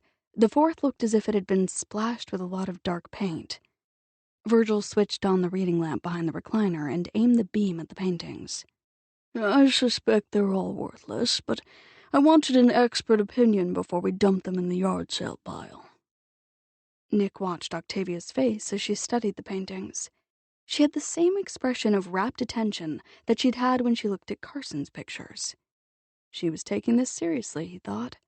Given that 2 of the people who had asked for her opinion were conspiracy freaks, and the 3rd ran an adult bookstore, it was going above and beyond the call of duty to show such respect. She walked slowly past all 4 paintings, and stopped in front of the one that looked as if it had been painted with a brush that had been dipped in chaos. She looked at it for a long time. Then she crouched in front of it, heedless of the fact that the change of position caused her long, pale skirts to sweep across the dusty floorboards. She gazed intently at what looked like a scribble in the right-hand corner. She said. Everyone went very still. Nick was amused. He could feel the sudden tension that had leapt to life in the room. Does anyone know where or how Thurgarten got this picture? Octavia asked, never taking her attention away from the painting. Virgil shook his head. We found it with the others in a closet. No way to tell how we came by it. Why? I hesitate to say anything at this point because I don't want anyone to get too excited. Too late, Nick said. We're excited. Is this thing valuable? Arizona frowned. Looks like the artist dumped the contents of several tubes of paint on the canvas and smeared them around. Virgil smiled. That's mid-20th century art for you. Photon contemplated the abstract painting with a considering air. The longer one looks at it, the deeper it appears. It is clearly an exploration of the absence of light. Nick looked at him. You think? Yes. Photon inclined his gleaming head. It is a statement of man's craving for light and his simultaneous fear of its power. Octavia rose slowly to her feet and turned around to face the others. I agree with you, Photon, she said quietly. And if we're right, it may be the work of Thomas Upsall. This signature certainly fits. He always signed his work in a very distinctive manner, and his technique was also quite unique. A very time-consuming method that required layer upon layer of paint. Wow, Nick said. A genuine Thomas Upsall. Who would have believed it? Wait until the news hits the art world. She gave him a reproving frown. Very funny. Obviously you don't recognize the artist. Nope, can't say that I do. Me either. Arizona looked hopeful. This Thomas Upsall, was he famous or anything? He produced most of his paintings in the 1950s, Octavia said. His pictures were not very popular at the time, but in the past few years they have become extremely collectible. There isn't a lot of his work around because he destroyed a great quantity of it during the last year of his life. He died in the mid-'80s, alone and forgotten. What do you think this thing's worth? Arizona asked. Octavia looked at the painting over her shoulder. If, and I stress the word if, it is a genuine Upsall, it could easily fetch a couple $100,000 at auction, maybe 250. They all stared at her. Virgil exhaled deeply. A couple $100,000? Yes, the market for Upsall's work is hot at the moment and getting hotter. Octavia gave them all a warning look and held up one hand. But to be on the safe side, I'd like to get a second opinion from a colleague of mine who specializes in mid-20th century abstract art. She works in a museum in Seattle. Unfortunately, she's on vacation until next week. Think we can get her to take a look at the picture when she returns? Arizona asked. Yes, for a fee, Octavia said. She consults. She may even want to purchase it for her museum. That brings up the question of what to do with it until we can get your colleague here to examine it, Virgil said. And now that we know it's worth 200 grand or more, I don't like the idea of leaving it here. I could take it home with me, Arizona replied. My security is top of the line, but the spies up at the Institute keep a round-the-clock watch on me. If they see me take something from this place into my house, they might get curious. Don't want to draw any attention right now while we're at such a critical point in Project Logbook. I've got a security system for the paintings in my gallery, Octavia said slowly. I suppose I could store the Upsall in my back room for a week. Good idea, Virgil agreed. It should be fine in your back room, not like Eclipse Bay is home to a lot of sophisticated art thieves. Photon smiled benignly. You illuminate us with the radiant light of your kindness. Chapter 6. The row of shops that lined the street across from the pier was dark and silent at this hour. The last rays of the summer sun were veiled behind the thickening layer of clouds. White caps danced on the slate-gray waters of the bay. Nick parked in the small lot. When he climbed out from behind the wheel, a snapping breeze tugged at his windbreaker. Storm on the way, he thought. Summer squalls were not unusual for this time of year here on the coast. Octavia was already out of the passenger seat. The bouncy wind whipped her hair into a froth and caused her long, full skirts to billow around her legs.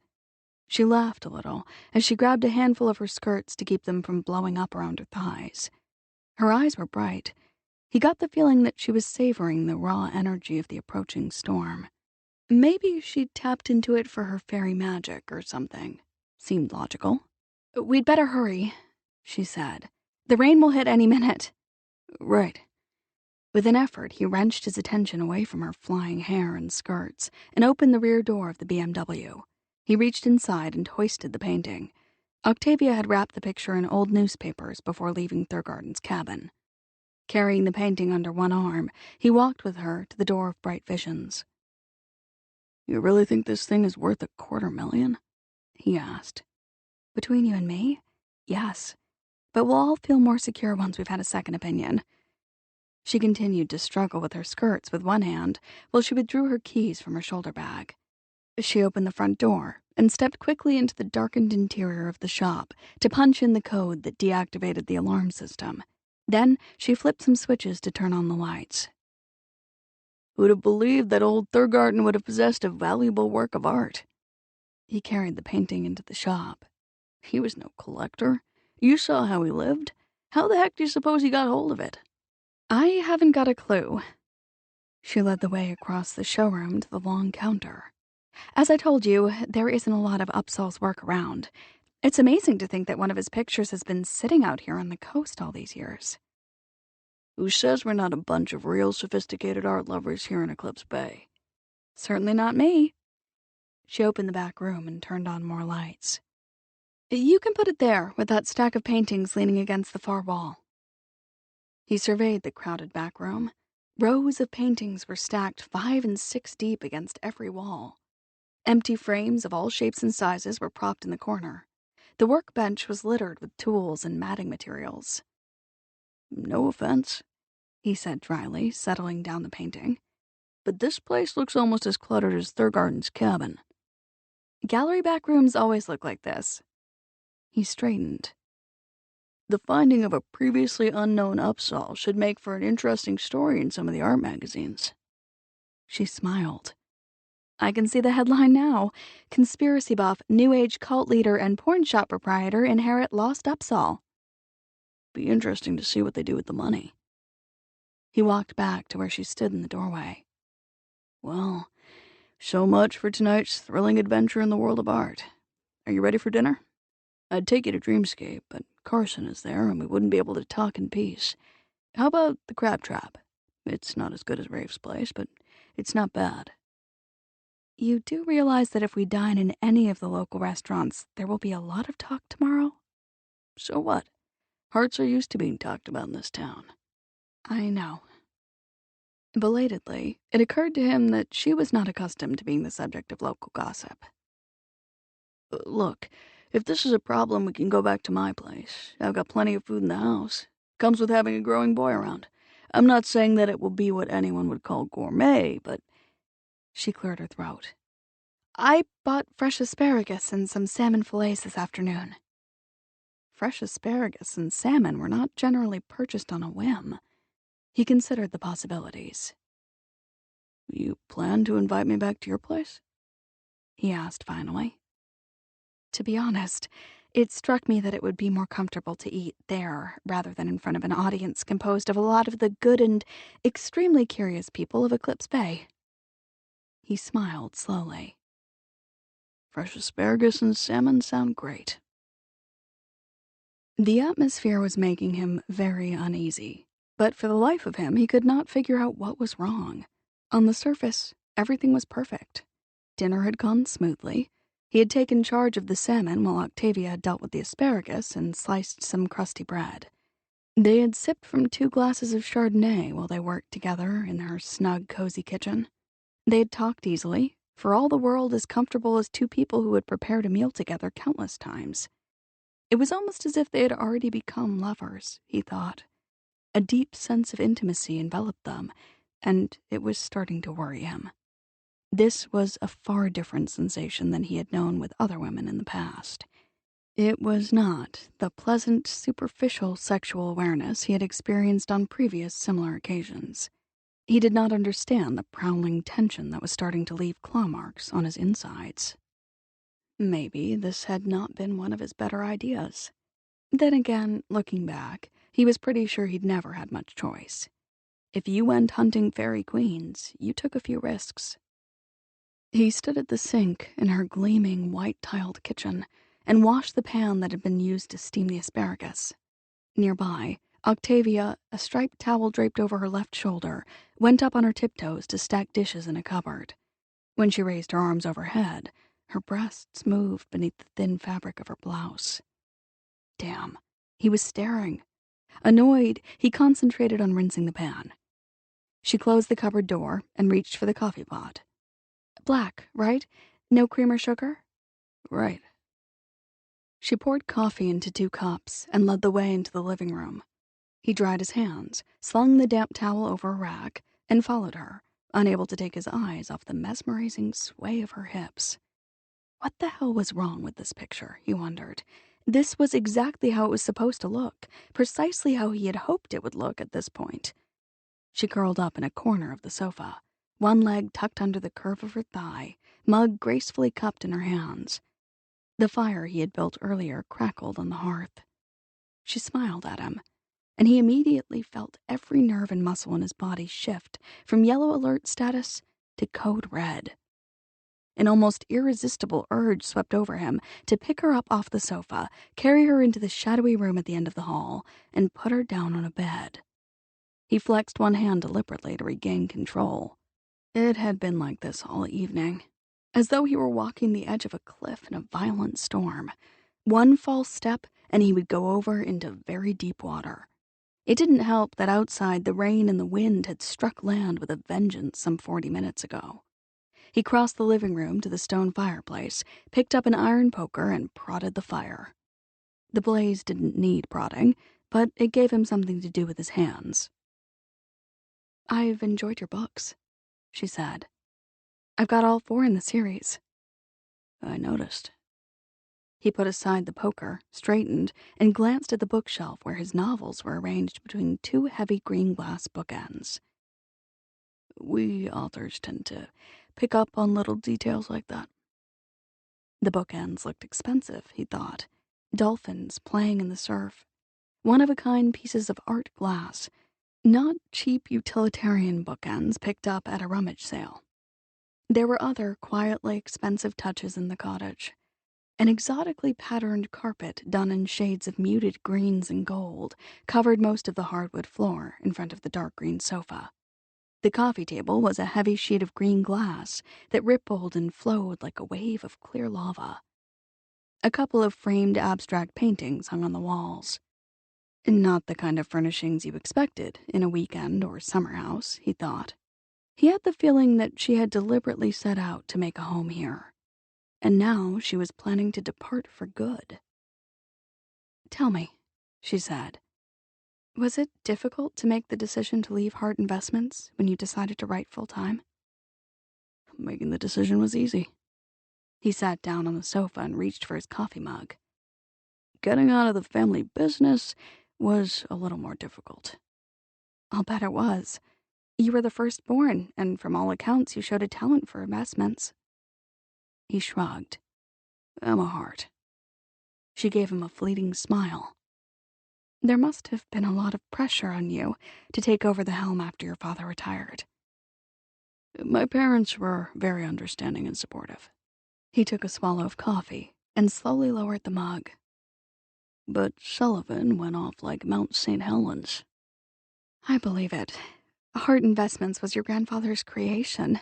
Everyone around here knows what he went through to recover and build a new company after Aunt Claudia." She broke off. "After Harte Madison went under." He wrapped both hands around the mug. Dad tried to shield me from the worst of the blast, but no one could have suppressed that explosion. Sullivan and I went a few rounds before he finally realized that I wasn't going to back down and change my mind. It must have been a difficult time. Yeah. He took another sip of coffee. But we got through it. It's a tribute to the strength of your family bonds. Uh-huh. He did not want to talk anymore about that time in his life. It was tied up too closely with Amelia's death. He glanced around the room.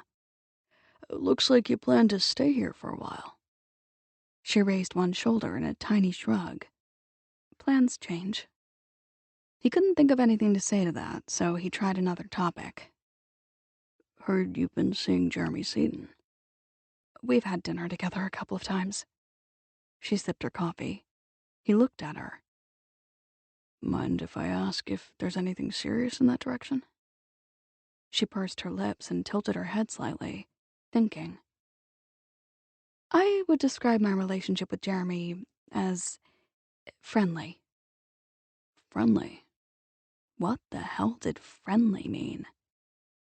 Jeremy and I have a lot of interests in common. He nodded once. The art thing? Jeremy paints? She gave him polite concern. Is there a problem here? You tell me. He put his mug down with great care. Is Jeremy going to have a problem with you and me having dinner tonight? I doubt it. She looked surprised by the question. But if he says anything, I'll explain the situation to him. How exactly do you intend to explain it? I'll tell him that we're just friends. He'll understand. Just friends?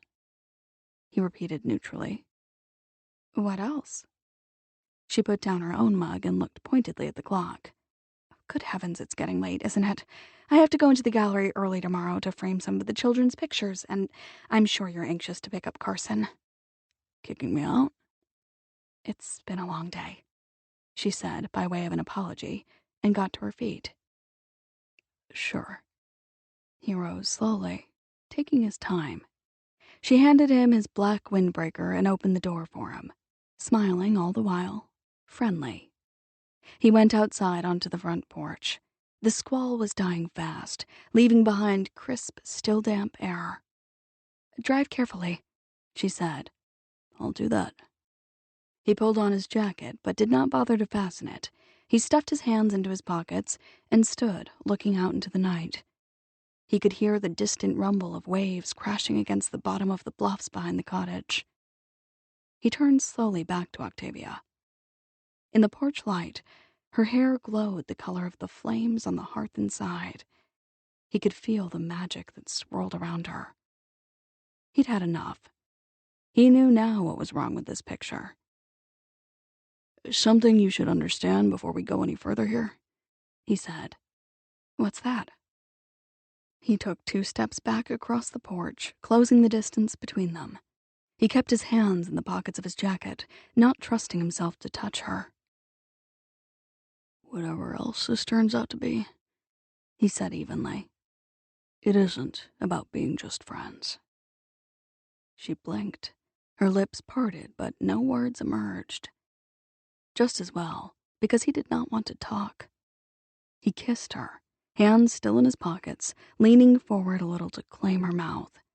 She did not flinch or step back, but he felt the shiver that went through her. He deepened the kiss deliberately. Her mouth softened under his. He got the feeling that she was tasting him. Testing him, maybe? Or was it herself she was testing? She made a tiny, unbelievably sexy little sound, and his blood ran hot in his veins. His breathing thickened. He raised his head slowly. Breaking off the kiss required a serious act of willpower. Definitely not just friends, he said. He turned away, went down the steps, and got into his car. A short time later, he drove into the newly paved, heavily landscaped parking lot at Dreamscape and slotted the BMW into the empty space next to Rafe's Porsche. He glanced at his watch as he got out. It was after 11. The restaurant had been closed for over an hour. The vehicles that remained in the lot belonged to the overnight guests. There were a number of them. Dreamscape had been an immediate success from the first day of operation. In addition to tourists, the inn drew a steady clientele from the Institute and Chamberlain College. He walked up the steps of the wide veranda that surrounded the lower floor of the inn. The front door opened just as he reached out to lean on the little bell. "Heard the engine," Rafe said. "Figured it was you." He stood aside to allow Nick into the front hall. "Want some coffee?" No, thanks. Just had some." He nodded at the balding, middle-aged man who emerged from the office behind the front desk. "Evening, Eddie." "Hello, Nick. Come to collect your boy?" Yes. How was the hot day with the charming Miss Brightwell?" Rafe asked. No comment. Rafe gave him a commiserating look and closed the door. "That bad, huh? You know, I wondered if she was really your type." No comment means no comment. I thought you Madisons were real big on a no kiss and tell policy." "Hey, we're family now, remember?" Rafe grinned.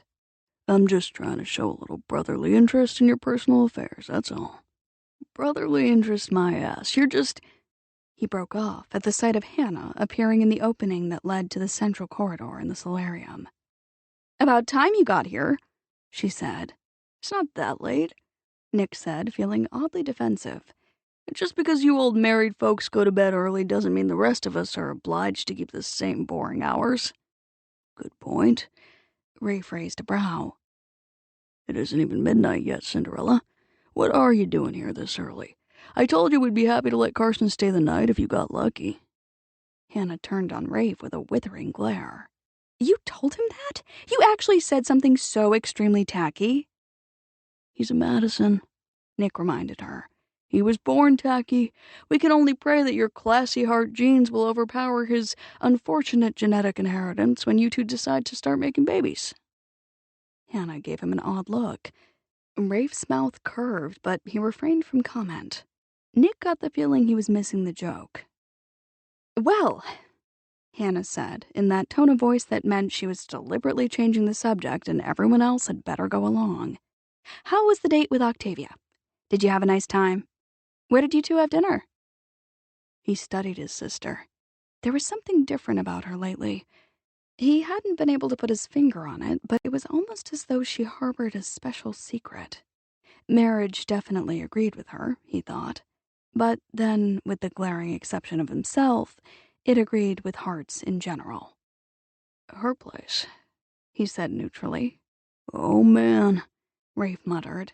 "You went back to her place and she kicked you out before 11 o'clock? Not good." He shook his head. "I'd be happy to give you a little brotherly advice on how to behave yourself on a first date with a nice lady, Harte. Least I could do, you being family and all. You can take your helpful dating advice down to the Total Eclipse Bar and Grill and stuff it where the sun don't shine." "Touchy, are we? Okay, but it's your loss, pal." He'd had enough, Nick decided. He looked at Hannah. "Got my son?" "Sound asleep in the library." Her expression softened. "Winston is keeping an eye on him?" She hesitated. "He seemed a little concerned about your relationship with Octavia." "Winston is concerned about my personal life?" "Not my dog, your son. He mentioned several times this evening that he was afraid you might make her mad." Rafe sighed. "Apparently, even little Carson is aware of your lack of finesse with the ladies. My son is first and foremost a Harte," Nick said dryly. "His chief concern is making sure that nothing gets in the way of his current objective." "And that objective would be?" "Getting his picture of Winston exhibited in the children's art show." "A worthy ambition," Hannah murmured. "And I'm sure the portrait is stunning. Winston, after all, is an excellent subject. But what does your relationship with Octavia have to do with getting the picture exhibited?" Nick grimaced. "Carson is afraid that if I annoy Octavia, she might refuse to hang the portrait in the show. A reasonable cause for anxiety under the circumstances," Rafe said cheerfully. Hannah looked startled. "Oh, I really don't think she'd take out her hostility on a little boy. She isn't the sort of person who would do that. Octavia's very nice." "So," Rafe said a little too easily, "what exactly are you doing to annoy such a nice lady, Harte?" "You know," Nick said, taking another look at his watch, "it really is getting late, isn't it?" "Yes, it is," Hannah said. She swung around on her heel and disappeared down the long central hall. Nick and Rafe followed her. They all came to a halt at the entrance to a comfortable, book-lined room. The dark expanse of the bay filled the space beneath the windows. The library lights had been turned down low. Music played softly. A number of the comfortable, overstuffed chairs were occupied by guests who were sipping after-dinner cordials and coffee and talking quietly. In the corner, two small figures sprawled across a mound of pillows. Several children's books were scattered on the rug beside them. Most of the stories featured dogs. Nick crossed the room and looked down at Carson, who was dressed in jeans, running shoes, and a sweatshirt. The boy was sound asleep, one arm flung across Winston. The schnauzer raised his head from his paws and regarded Nick with intelligent eyes. "Thanks for looking after him, Winston. I'll take over now." Nick scratched Winston behind the ears and then scooped up his son. Relieved of his nanny duties for the evening, Winston got to his feet and stretched. He snuffled politely around Nick's shoes and then trotted briskly toward Hannah. Carson stirred a little and settled comfortably against Nick. He did not open his eyes. Dad? "Time to go home." You didn't make her mad, did you? "I worked very hard not to make her mad." Good. Carson went back to sleep. They all trooped down the hall to the front door and out onto the wide veranda. Winston vanished discreetly into the bushes. Hannah arranged Carson's black windbreaker, a miniature version of the one Nick wore, around the boy's sleeping form. "We've got some news," she said softly. "What's that?" Nick asked. "We're pregnant." "Hey, that's great." He grinned and kissed her lightly on the forehead. "Congratulations to both of you." "Thanks." Rafe put his arm around Hannah and pulled her close against his side. His pride and happiness were apparent. "You're the first to know. We'll start phoning everyone else in both families tomorrow." Nick smiled. "Nothing else like it, you know." "Yeah, sort of figured that," Rafe said. Nick looked down at Carson, lying securely in his arms. "You just wish it was this easy to protect them forever." They stood there for a moment. No one spoke. After a while, Nick hugged his son a little more tightly to him and went down the steps. At the bottom, he paused briefly and looked back. "Almost forgot. I've got a little news of my own." Hannah smiled encouragingly. "What?" "Octavia Brightwell is related to our own local legend, Claudia Banner. Turns out that Claudia was her great-aunt." Hannah's jaw dropped. "You're kidding." "Nope." "What the hell is she doing here in Eclipse Bay?" Rafe asked. "I don't think she knows the answer to that one herself. She said something about coming here to see if there was anything that could be done to mend the damage her great-aunt did, but I've got a feeling it's more complicated." "What do you mean?" Hannah replied. "From what I can tell, she's been drifting since Claudia died a year and a half ago. No close family, no real roots anywhere. Coming here to repair the damage her aunt did gave her a goal. But she tells me that she plans to leave at the end of the summer because it's clear to her that the Hartes and the Madisons have ended the feud all by themselves." "Yeah, the good times never last, do they?" Rafe said laconically. His expression turned serious. "Does my grandfather know who she is? She said Sullivan and Mitchell have known since the night of Lillian's show. Obviously, they chose to keep the information to themselves." "Figures," Rafe said. They waited together on the veranda while Winston finished his business in the damp shrubbery. Hannah watched the BMW disappear into the night. "What do you think is going on here?" she said after a while. "Damned if I know." Rafe wrapped his hands around the railing. "Maybe it's like Nick said. Maybe Octavia came to Eclipse Bay to carry out her aunt's dying wish and then discovered there was nothing to fix." "Nick is getting serious about her, I can tell. Octavia is different from the other women he's been seeing in the past few years. He's acting odd, too. I wonder if he's given her the talk yet." "Don't know about that. But one thing we can say for sure, the curse has not yet been lifted. Nick didn't stay the night at her place." "That business about the curse is absolute nonsense. The reason Nick never spends the night with any of his lady friends is because of Carson. He doesn't like to leave him alone with his sitter all night." "That excuse doesn't fly," Rafe said flatly. "It's true that Nick doesn't leave Carson with sitters all night, but you know as well as I do that the kid stays overnight with family at times. Trust me, Nick wouldn't have a serious problem arranging to remain in some woman's bed until breakfast if that's what he wanted to do. If you ask me, he's avoiding it." "I suppose you're right. Waking up with someone in the morning is a little different, more intimate somehow. He's probably afraid that if he spends the night, the lady in question might get the wrong idea, in spite of the talk. He's done his best to avoid getting entangled in a real relationship since Amelia died." "It's one thing to have hot sex and leave while it's still dark," Rafe agreed. "It's another thing to face the lady across the breakfast table. Takes the relationship to a whole new level." Hannah smiled and patted her tummy. "Certainly had that effect on our relationship. But then you can cook. That made a huge difference." Winston trotted up the steps and kept going toward the front door. Rafe turned his head to watch the dog disappear inside the hall. "Uh-oh," he said. "Something wrong?" "Just realized that we left the door open." "So?" "So Eddie is still at the front desk. He must have overheard everything we said when we talked to Nick a few minutes ago. Got a feeling he now knows just who Octavia Brightwell really is. Probably can't wait to tell everyone down at the post office first thing tomorrow morning." Hannah groaned. "Oh, you're right. Uh-oh." "What the heck? It was all bound to come out sooner or later. Not like there's any way to keep a secret in Eclipse Bay after all." "True." Hannah nibbled on her lower lip for a moment.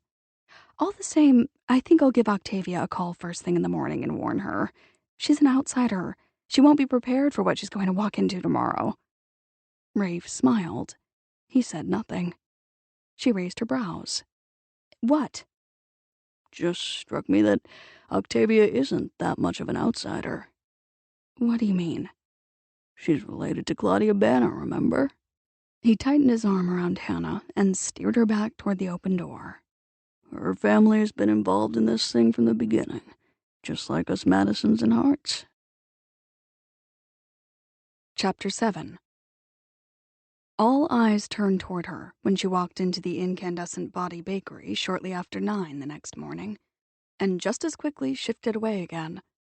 Even if Hannah had not been kind enough to give her a wake-up call and a warning, Octavia thought, she had been in Eclipse Bay long enough to know what this peculiar attention meant. There was fresh gossip going around, and she was the focus of it. She had been well aware of what would happen if she accepted a date with Nick Harte, she reminded herself.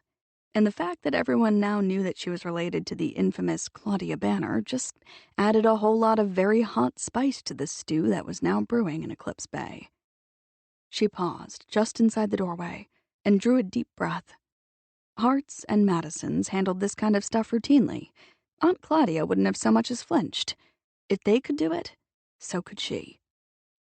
She gave the small crowd a polite smile and moved forward, weaving a path through the gauntlet of tables. It seemed a very long way to the counter, but she made it eventually. "Good morning," she said to the brightly robed herald who waited to take her order. "A coffee with cream, please." "May the light of the future be with you today." The herald's onyx and scarab jewelry clanked gently when she raised her palm in greeting. "Your coffee will be ready in a moment." The door opened again just as Octavia handed her money to the herald. She did not need to glance over her shoulder to see who had walked into the bakery. The fresh buzz of excitement said it all. "Hi, Miss Brightwell," Carson called from the far end of the room. "Dad said he saw you in here." She turned, cup in hand. A deep sense of wistful longing welled up inside her at the sight of Nick and his son together. In his matching black windbreaker, jeans, t-shirt, and running shoes, Carson was a sartorial miniature of his father. But the resemblance went so much deeper, she thought. You could already see in Carson the beginnings of the strength of will, the savvy intelligence, and the cool awareness that were Nick's hallmarks. There was something more there, too. Carson would grow up to be the kind of man whose word was his bond, because integrity was bred in the bone in the Harte family. Like father, like son. She squelched the sudden rush of emotion with a ruthless act of willpower. Nick and Carson had everything they needed in the way of a family, and she would be leaving at the end of the summer. "Good morning," she said to Carson. She looked at Nick and felt the heat in his gaze go straight to her nerve endings, setting off little explosions. "Hello." "Morning," he said. There was an unmistakable intimacy in the low greeting, a dark, heavy warmth that she was certain everyone in the bakery had picked up on. She knew, with a certainty that was so strong she wondered if she developed telepathic powers, that he was thinking about that goodnight kiss on her front porch. Not that she had any right to complain. She was thinking about it, too. Actually, she'd spent far too much of the night recalling it, analyzing it, contemplating every nuance and cataloging her own responses. She had examined that kiss the way she would have examined a painting that had the power to capture her attention and force her to look beneath the surface. Her reaction had been over the top, and she knew it. In fact, the all-night obsession with the details of that encounter on the porch had made her very uneasy this morning. You'd have thought it was her first serious kiss, and that made no sense at all. This was what came of being relationship-free for nearly 2 years. A woman tended to overreact when the long drought finally ended. She needed to get some perspective here. Nick and Carson arrived at the counter. There was more than just amusement in Nick's eyes. There was some sympathy, too. He glanced around with mild interest. Don't worry about this. The news is out that you're related to Claudia Banner and that we were seen together in my car last night. Yes, I know. Hannah called me first thing this morning to warn me. It'll all blow over in a couple of days. She wasn't so sure about that, but she decided this was not the time or place to argue the point. Sure. Give me a minute to grab some coffee for myself and some hot chocolate for Carson, he said. Then we'll walk you over to the gallery.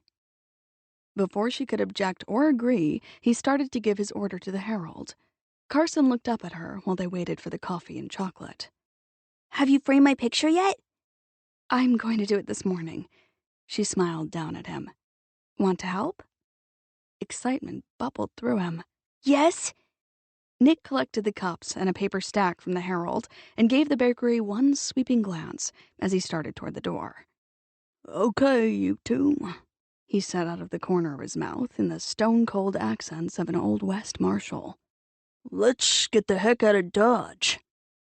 Miss Brightwell's gonna frame Winston today, Carson announced. I'm gonna help. Cool, Nick said.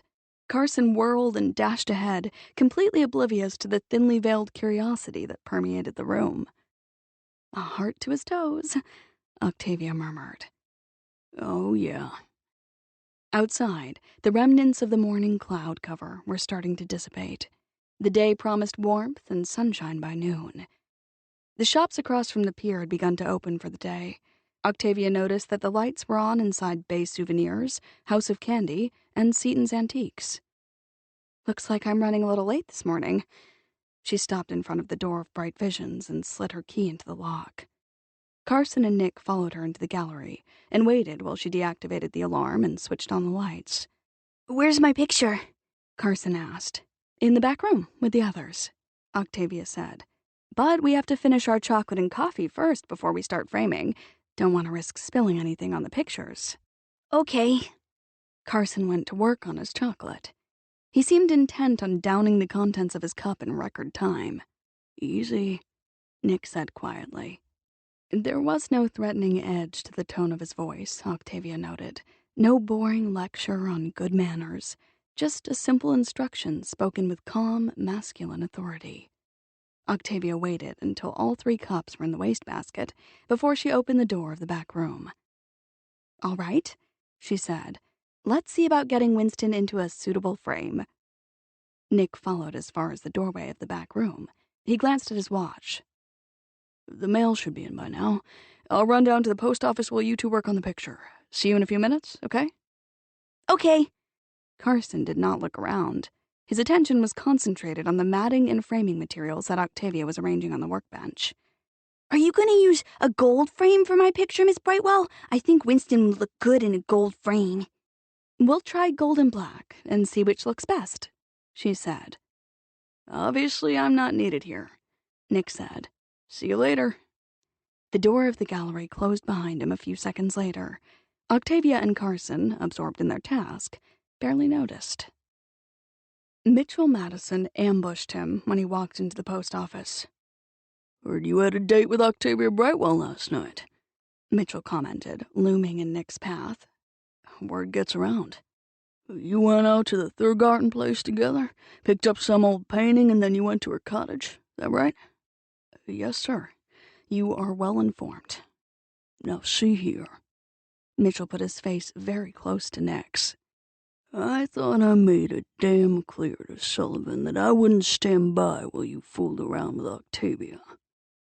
Whatever arrangements you made with my grandfather are your business, naturally, but I should probably tell you that I don't generally consult with Sullivan before I ask a woman out.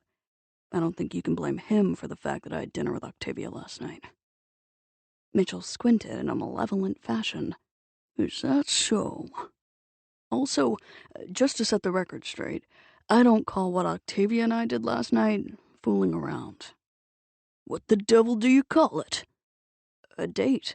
Mature adults not otherwise involved in a committed relationship get to do stuff like that. Sounds like fooling around to me. Mitchell's jaw tightened. She tell you Claudia Banner was her great aunt? and that Claudia's passed on. I think the whole town is aware of those facts by now. I don't give a damn about the town. I'm only interested in what's going on between you and Octavia." Nick lounged against one of the old-fashioned counters, folded his arms, and studied Mitchell with morbid fascination. "Mind if I ask why you're so concerned with the subject of my social life?" "Because you've got a reputation for loving 'em and leaving 'em and giving your girlfriends the talk so they know up front that you're not serious. I'll be damned if I'll stand by and let you treat Claudia Banner's niece that way. That girl's got no family around to look after her, so I'm gonna do it. You treat her right, or you'll answer to me. We clear on that?" Very clear. Can I pick up my mail now?"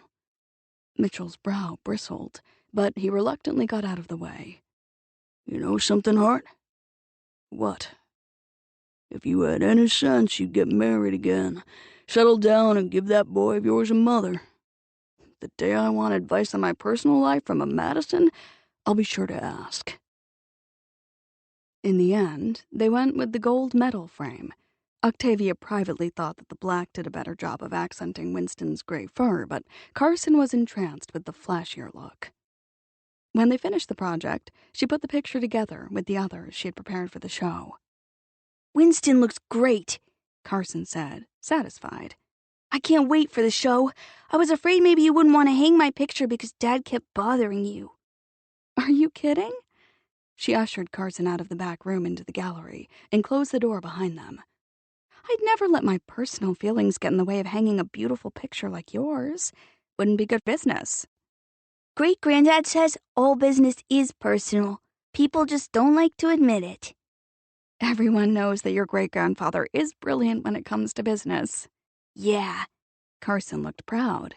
"He says I'm going to be brilliant at business, too. He says that in a few years, I'll be running my own company." "Is that what you want to do?" "Sure." She hid a smile. There was not so much as a flicker of doubt in the words. "Nice to know where you're going so early in life." "Uh-huh." Carson's small brow puckered slightly. "Thanks for going out with Dad last night." "You're welcome." "He's been acting a little weird lately." "I'm sorry to hear that." "It's not your fault." Carson's expression was intent and very serious now. "It's just that everyone keeps telling him that he ought to get a new wife so I can have a new mom." "Pressure." "Yeah, that's what Uncle Rafe and Uncle Gabe say. I heard Granddad tell Grandma not to put so much pressure on Dad, but she and Aunt Lillian and Aunt Hannah all say he needs some pressure." "They think Dad doesn't want to get married again because he's still sad about my mom being in heaven and all." "Well, maybe that's true," she said gently. "Maybe." Carson was clearly dubious. "I don't remember her, but Dad does. He says she was really pretty, and she loved me a lot." "I'm sure she did love you very much, Carson." "Yeah, and everyone says Dad loved her, but I don't think that's the reason he doesn't want to get married again. He told me once that if you lose someone, it doesn't mean you won't fall in love with someone else someday." This was dangerous territory, she thought. Time to change the subject. "Carson, maybe it would be better if we talked about something else." He ignored that, intent on making his point. "I think Dad just hasn't found a lady he really, really likes, you know?" "Quite possible." She went behind the counter and pulled out a sheet of paper. "Now then, I'm trying to decide how to hang the children's pictures. I've made a little map of the gallery. Want to help me choose a good spot for Winston?" "Okay." He scrambled up onto the stool. "What about you, Miss Brightwell?" That gave her pause. "Me?" "Have you ever found a man you really, really like and want to marry?" "Not yet." She picked up a pencil. "Think you will someday?" Maybe. I hope so. I'd love to have a son like you someday." "Yeah?" Carson looked pleased. "You could have a kid of your own if you get married." "Yes." Way past time to change the subject. She pulled the gallery floor plan closer so that they could both view it. "Now then, the first thing we have to keep in mind is that the pictures all have to be hung at the right height so that people your age can see them properly." He studied the floor plan. Not too high. Right. She sketched some pictures on a display panel. I was thinking of grouping them according to the age of the artists, but I'm wondering if it might be better to arrange them by subject instead. You mean like put all the animal pictures together? Exactly. She made some more notations on the piece of paper. In addition to your picture of Winston, I received a lot of pictures of horses and 1 or 2 cow portraits. You didn't get any other dogs besides Winston, did you? He asked quickly. Not yet. Good. That means mine will be the best. I sense a certain streak of competitiveness here. Huh? Everyone knows that Hartes are very goal-oriented. They like to win. Great-granddad says winning is a lot better than losing. I'm not surprised to hear that. I suspect it's a family motto. And there's certainly some truth to it, but that viewpoint overlooks the fact that not all situations have to be viewed in terms of win-lose. Huh? She smiled. Never mind.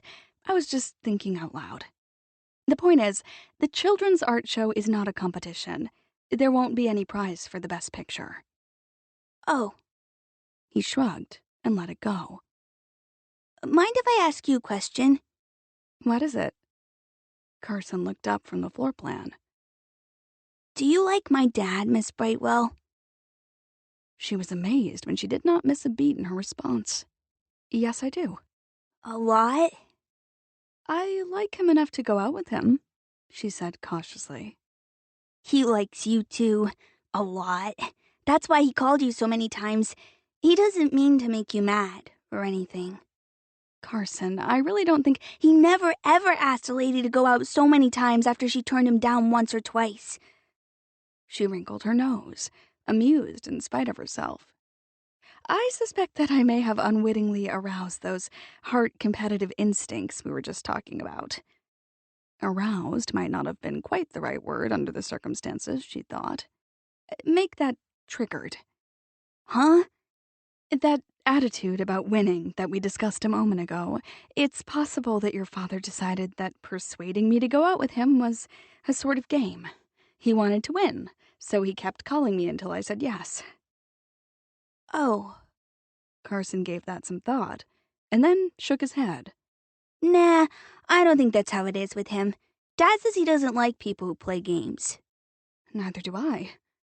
Resolutely, she turned back to the floor plan. I think that the house pictures would look good on the 2 panels in the center of the room. What do you think? The door of the gallery opened. She looked up quickly, expecting to see Nick returning from the mail run, but it was Jeremy Seaton who strolled into the showroom. He was good-looking in an angular way. His light brown hair was cut in a close conservative style, as befitted a member of the Institute staff. His clothes were left over from his days in academia: khaki trousers, an open-throated button-down shirt, and expensive-looking loafers. Good morning, Jeremy. Something tells me you've heard about the Upsall. Yup. Couldn't resist coming by to see it for myself. He gave her a quick, easy smile and then looked at Carson. I know you. You're Nick Harte's son, right? You're looking more like your dad every day. I'll bet you don't remember me. We haven't seen much of each other in the last couple of years. I'm Jeremy Seaton. Carson shook his head. I don't remember. Figured you wouldn't. Well, it doesn't matter. Your dad and I used to hang out together a lot in the old days. Carson looked intrigued. You knew Dad when he was a kid? Sure did. We played some baseball together. And when we got a little older, we also played a little pool down at the Total Eclipse. What else did you do? Carson asked eagerly. Jeremy stroked his jaw, looking thoughtful. As I recall, we spent an inordinate amount of time cruising up and down Bayview Drive on Friday and Saturday nights, showing off our cars and trying to get girls to look at us. It wasn't a whole lot to do here in Eclipse Bay in those days. Still isn't, as far as I can tell, Nick said from the doorway. Hello, Jeremy. Been a while. Octavia could have sworn that the temperature in the gallery plummeted at least 20 or 30 degrees. There was a definite chill in the air. Jeremy lowered his hand and turned around with a deliberate air and a politely bland expression. Harte, His tone remained civil, but all the warmth had leached out of it. Heard you were in town for the summer. Heard you've taken up full-time residence and got yourself a job at the Institute, Nick said in a voice that was equally lacking in inflection. Giving up the academic life for good? The gallery was flooded with toxic levels of testosterone. Nick and Jeremy might have been good friends in the past, Octavia thought, but something had gone very wrong somewhere along the line. Thought I'd try something a little different, Jeremy said. Everyone needs a change once in a while. How's the writing going? Swell.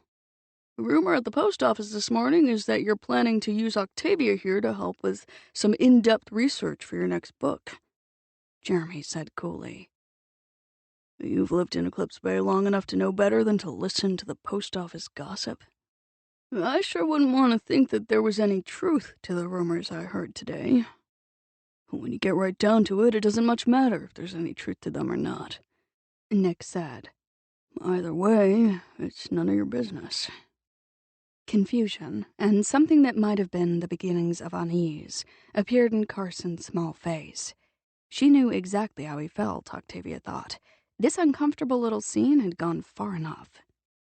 "I've got the upsell in my back room, Jeremy," she said briskly. "Come around behind the counter, and I'll show it to you. You know something about art. I'd be interested to get your opinion." Neither of the two men looked at her. They watched each other with the air of two lions facing off over a downed zebra. "I definitely do not look good in stripes," Octavia thought. She cleared her throat. "Gentlemen, if you wish to continue this conversation, you may do so outside. I would like to remind you that there is a minor present. I would suggest you find someplace private where you can make idiots of yourselves without an audience." That got their attention. Both men turned toward her. The chill in their eyes would have thawed a frozen pizza in 2 seconds flat. "Can't wait to see the upsell," Jeremy said tonelessly. "This way." She spun around and walked back into the room behind the counter. Jeremy followed. Nick came to stand in the opening. He did not enter the room. Carson hovered at his side. "What's an upsall?" Carson asked. Octavia unwrapped the painting with a small flourish. "This," she said, "is an upsall, I think." Carson studied the swirling storm of color on the canvas. "Cool. Looks like the painter dropped a big bucket of paint and it splashed all over the place." Nick's mouth twitched. "Couldn't have said it better myself." Jeremy said nothing, intent on the canvas. After a few moments of frowning scrutiny, he crouched in front of the painting and examined the brushstrokes in the corner of the canvas. "Well?" Octavia asked. "What do you think?" "It's certainly his style.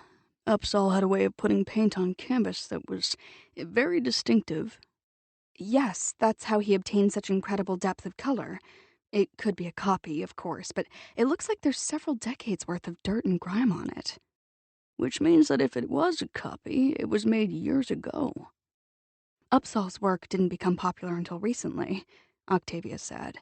"There wouldn't have been any incentive for someone to take the time and trouble to forge one of his paintings several decades back."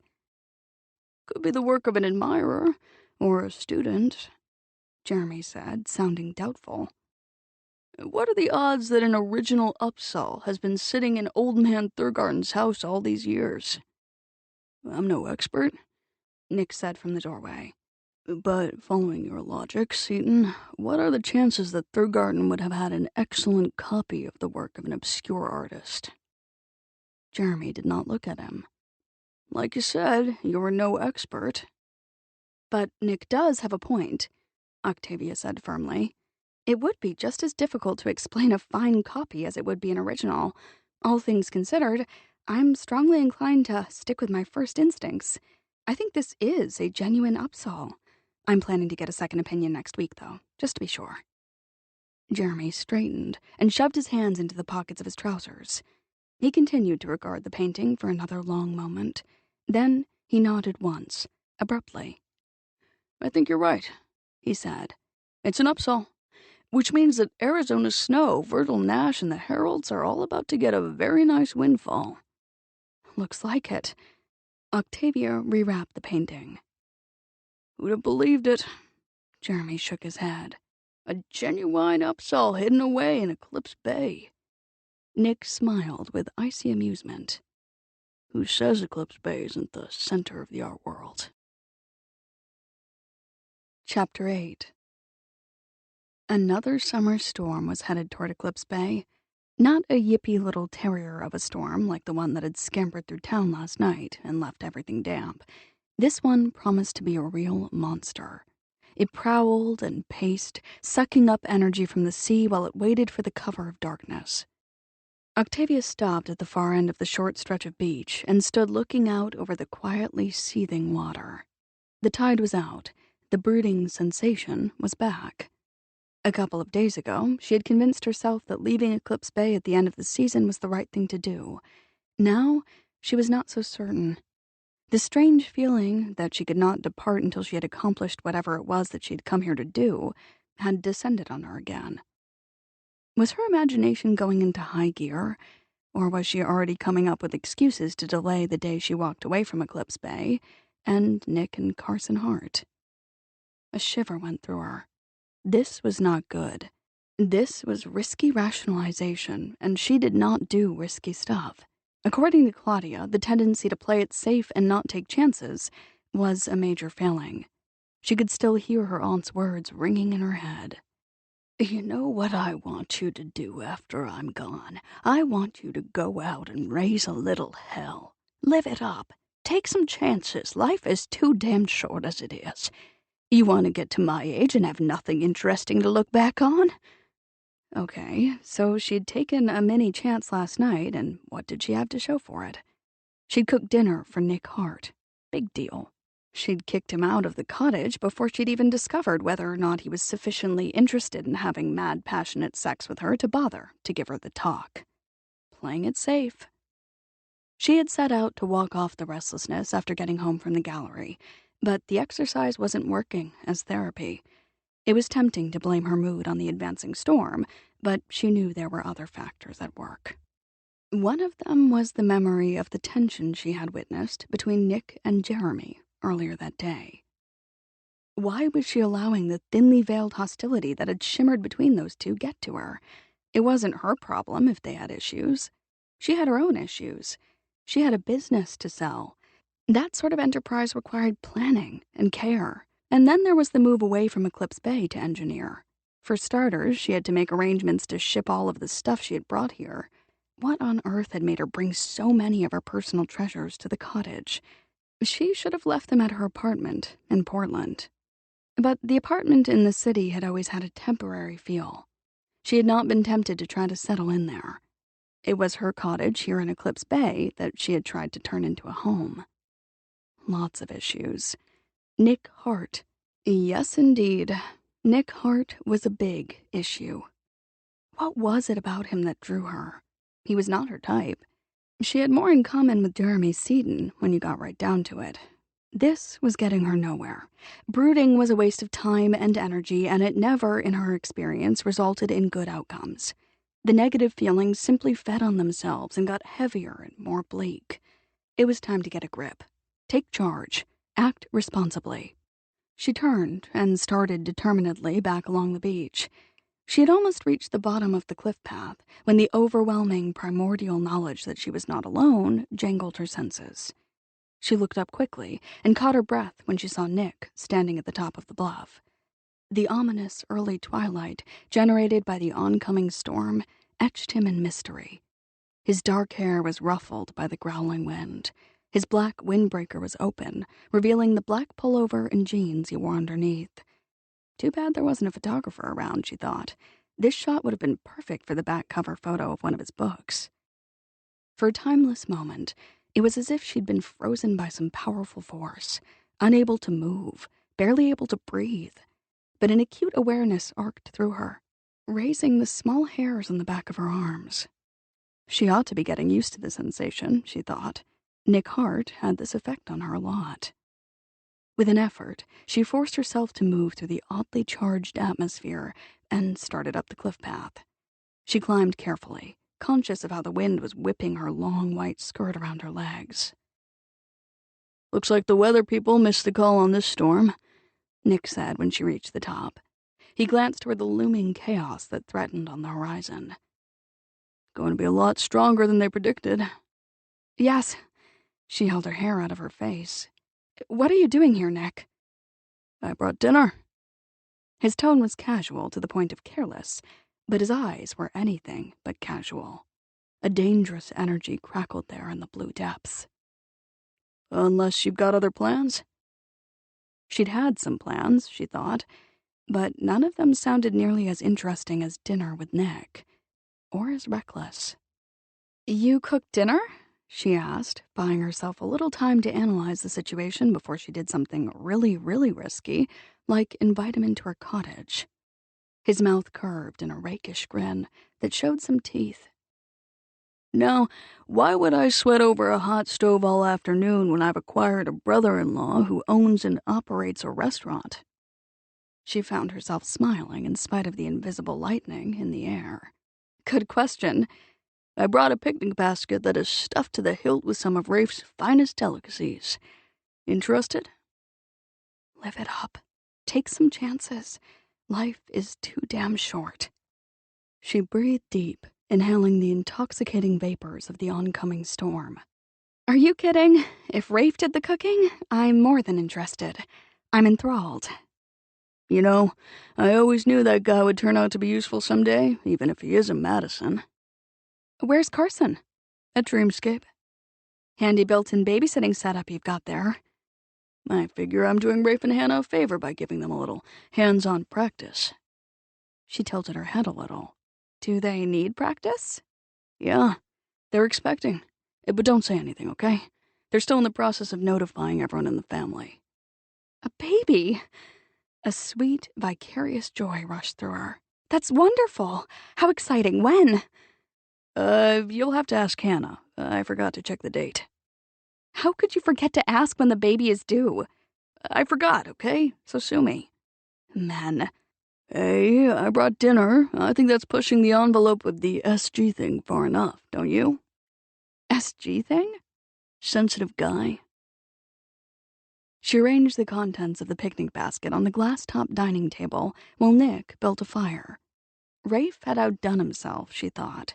There was an array of appetizing dishes, including a beautiful vegetable pâté, curried potato salad studded with fresh green peas, cold asparagus spears dressed in hollandaise sauce, little savory pastries filled with shrimp, and cold soba noodles steeped in a ginger-flavored marinade.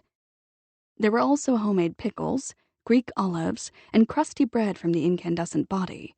A bottle of Pinot Noir bearing the label of an exclusive Oregon vintner rounded out the menu. Dessert consisted of tiny raspberry tarts. Oh my, she murmured appreciatively. This is lovely. Absolutely spectacular. And to think I was going to fix a plain green salad for dinner. Rafe is amazing. Enough about Rafe, Nick said. He struck a match and held it to the kindling. Let's talk about me. What about you? I want full credit for selecting the wine. Well, I suppose I can give you that. She glanced at the label. It's a very nice wine. Thanks. He uncoiled to his feet, crossed the room, and took the bottle from her. I'll have you know that I went through almost every bottle of red in Rafe's cellar looking for it. A dirty job, but someone had to do it, right? Damn right. He carried the Pinot Noir into the kitchen, found the corkscrew, and went to work with a few deft, economical movements. A moment later, he poured wine into 2 glasses. He handed one of the glasses to her and raised his own in a small salute. To Hannah and Rafe and the baby, he said. She smiled and touched her glass to his. And to the end of the Harte-Madison feud. May you all live long and happy lives. He paused, the glass partway to his mouth, and slowly lowered it. You sound like you're saying goodbye. I am, in a way. She took a sip of the wine. I've been in a strange place for the past few months. Yeah, Eclipse Bay is a little weird, isn't it? But I think I've treaded water long enough. You're entitled to tread water for a while after you lose someone you love, you know? I know, but Aunt Claudia would have been the first to tell me to get on with my life.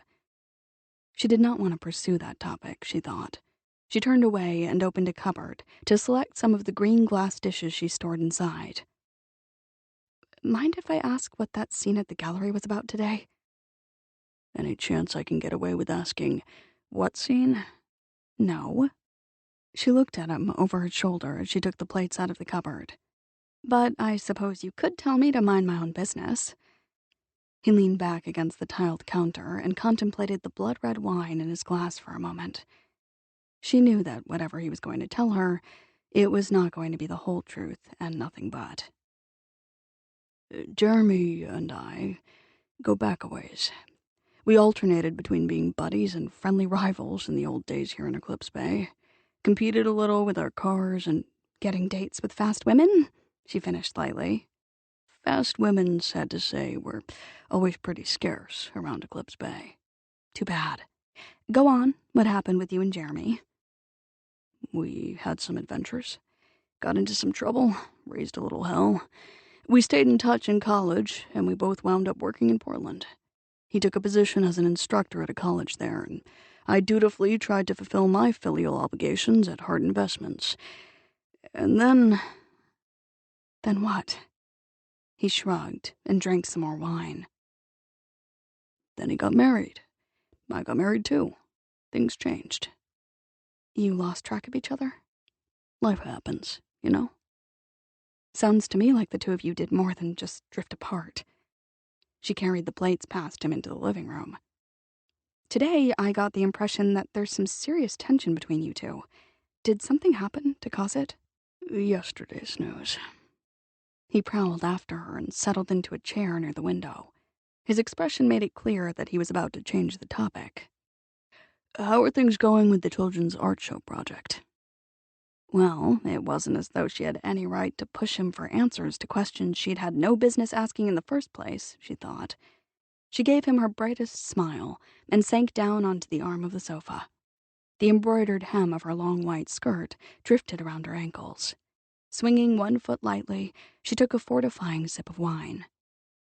Very well, she said, lowering her glass. I'm quite pleased. I think I'm going to have nearly 100 entries. Not bad for a small town like this. No. He stole a glance at her gently swinging ankle. Not bad.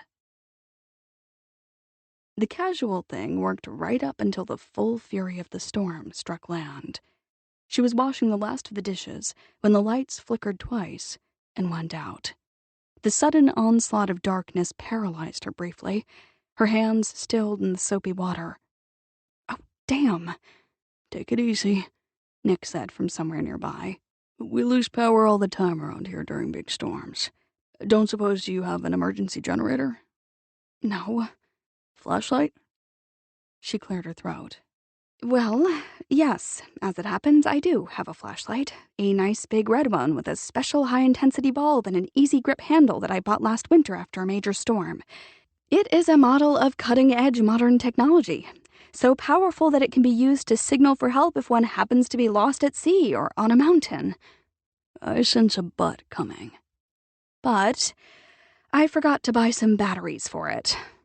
He laughed softly in the darkness and came to stand directly behind her. Spoken like a real city girl. Don't worry about it.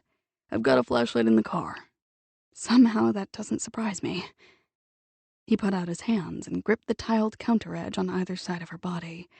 In the shadows, she was intensely aware of the heat of his body so close to hers. There was suddenly so much electricity being generated both outside and inside the cottage that she was amazed the lights did not come back on.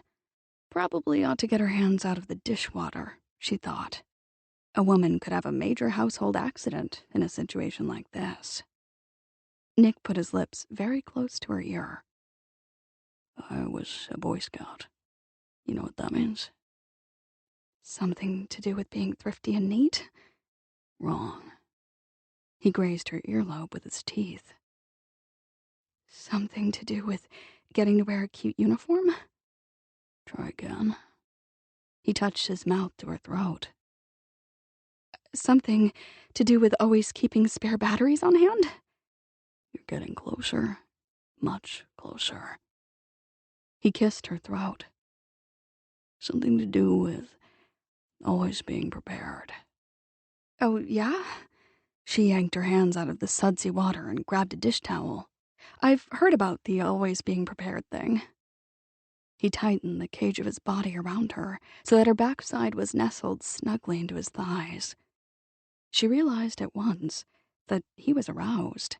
Her senses registered that information and responded with a shot of adrenaline. Her pulse raced.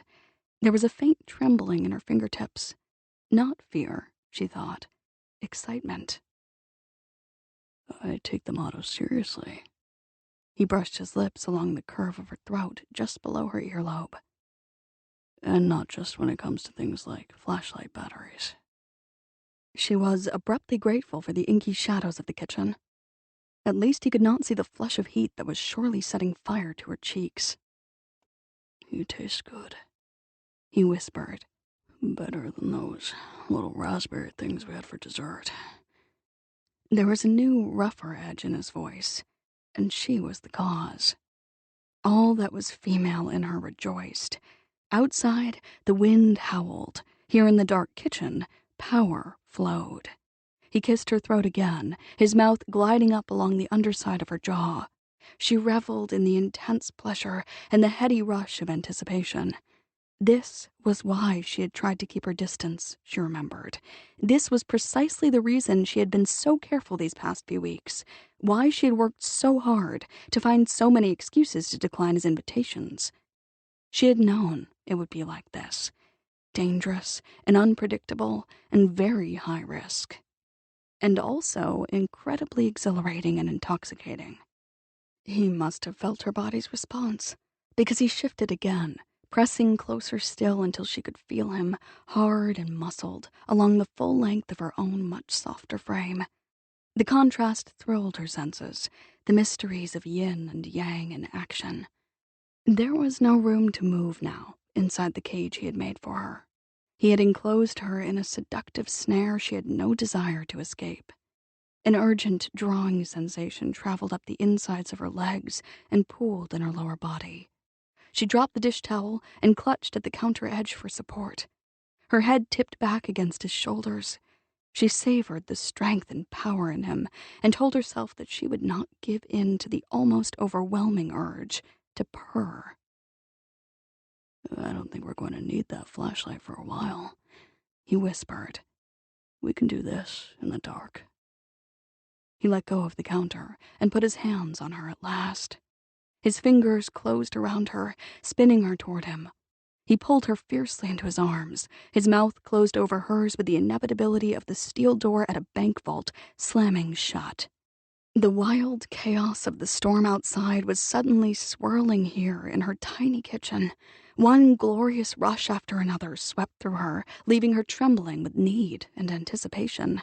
She wanted him, she thought. She needed this night with Nick. She owed this to herself. She almost laughed aloud. Was she good at rationalizing, or what? Going to let me in on the joke? He asked into her hair. Trust me, this is no joke. She put her arms around his neck and kissed him with all of the searing pent-up hunger and desire that had been making her so restless these past few weeks. He picked her up and carried her into the living room. The glowing embers of the fire cast an enchanted golden light on the scene. Her head spun a little, and her feet left the earth. The next thing she knew, she was lying flat on her back on the rug in front of the hearth. He followed her down onto the floor, sprawling across her, anchoring her beneath him with one heavy leg flung across hers, his weight pushing her into the thick wool. She pushed her hands up under his pullover until she touched bare skin. He undid the long row of buttons that closed her white linen blouse, and then he unfastened the neck set, the ones that sealed her long white skirt. This is like opening a birthday present, he said when he reached her waist. I've got this nearly overpowering urge to just rip into it. I know just how you feel, she said, struggling to free him of his sweater. He laughed a little and sat up briefly beside her. Crossing his arms at his waist, he grasped the hem of the garment and hauled it off over his head in a single fluid movement. Much better. She smiled appreciatively at the sight of his firelit shoulders. Much, much better. Deeply intrigued by the ripple of skin over muscle, she reached out one hand and threaded her fingers through the crisp hair that covered his chest. He sucked in his breath and groaned. He went back to work, unfastening buttons one by one until he reached the hem of her skirt. Best present I've had in a long, long time. He put one hand on her bare skin just above the band of her white lace panties. He flexed his fingers gently. Definitely worth the wait. The touch of his big, warm palm on her midsection sent shockwaves through her. She stirred, feeling sinuous and incredibly sexy beneath his touch. He leaned over her to take her mouth again. His fingers moved, sliding up her ribcage to rest just beneath her breasts. By the time the kiss had ended, she was no longer wearing her bra. He moved his lips to one nipple and tugged. She gasped and sank her nails into the contoured muscles of his back. Time became meaningless. The wild night flowed around them, closing them off from the outside world. She was vaguely aware of the winds raging outside the cottage, but here in this intimate, magical place, there was another reality. A world where every move brought new wonders and new discoveries. When Nick found the tight, throbbing nub that was the epicenter of the small storm taking place inside her, he stroked lightly with his fingers he had dampened in her own dew. At the same time, he slid two more fingers just inside and probed gently. Without warning, the gathering energy that had created such a delicious tension exploded. She barely had time to cry out in surprise before she tumbled headlong into a bottomless pool. When she eventually surfaced, she was breathless and joyous with the pure pleasure of it all. Nick looked bemused by her reaction. His mouth curved slightly. You okay? Oh, yes. Yes, indeed, I am very okay.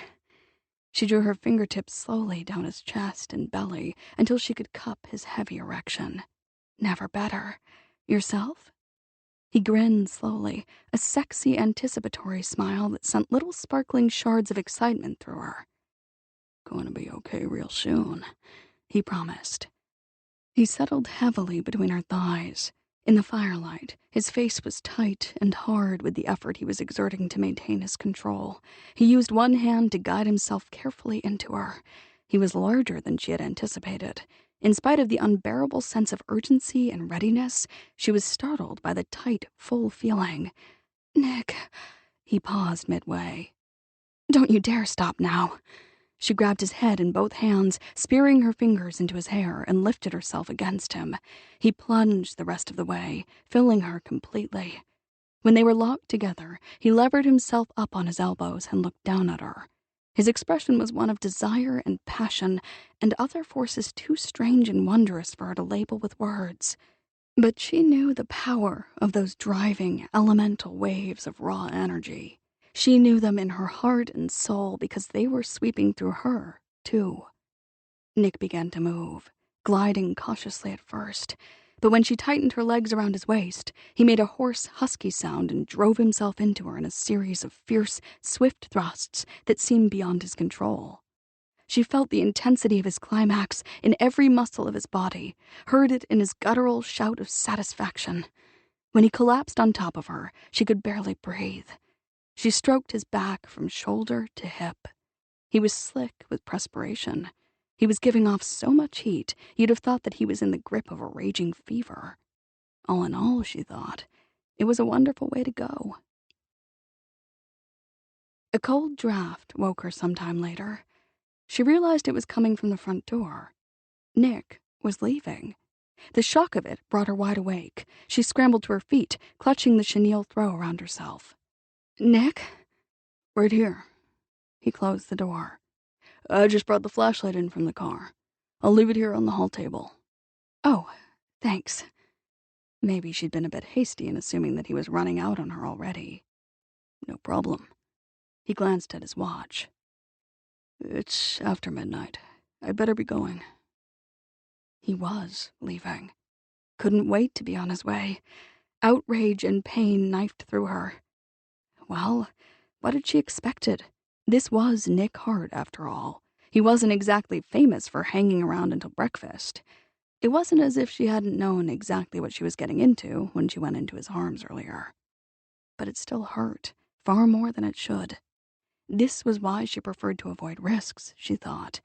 There were good, solid reasons for not opening yourself up to this kind of pain. Nick crossed the small space that separated them and kissed her lightly.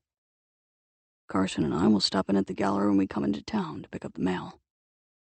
He turned around without waiting for a response, slung his jacket over his shoulder, and went back toward the door. That would be nice, she mumbled. He paused, one hand on the doorknob. Is there a problem here? Aren't you forgetting something? She asked evenly. Such as? The talk?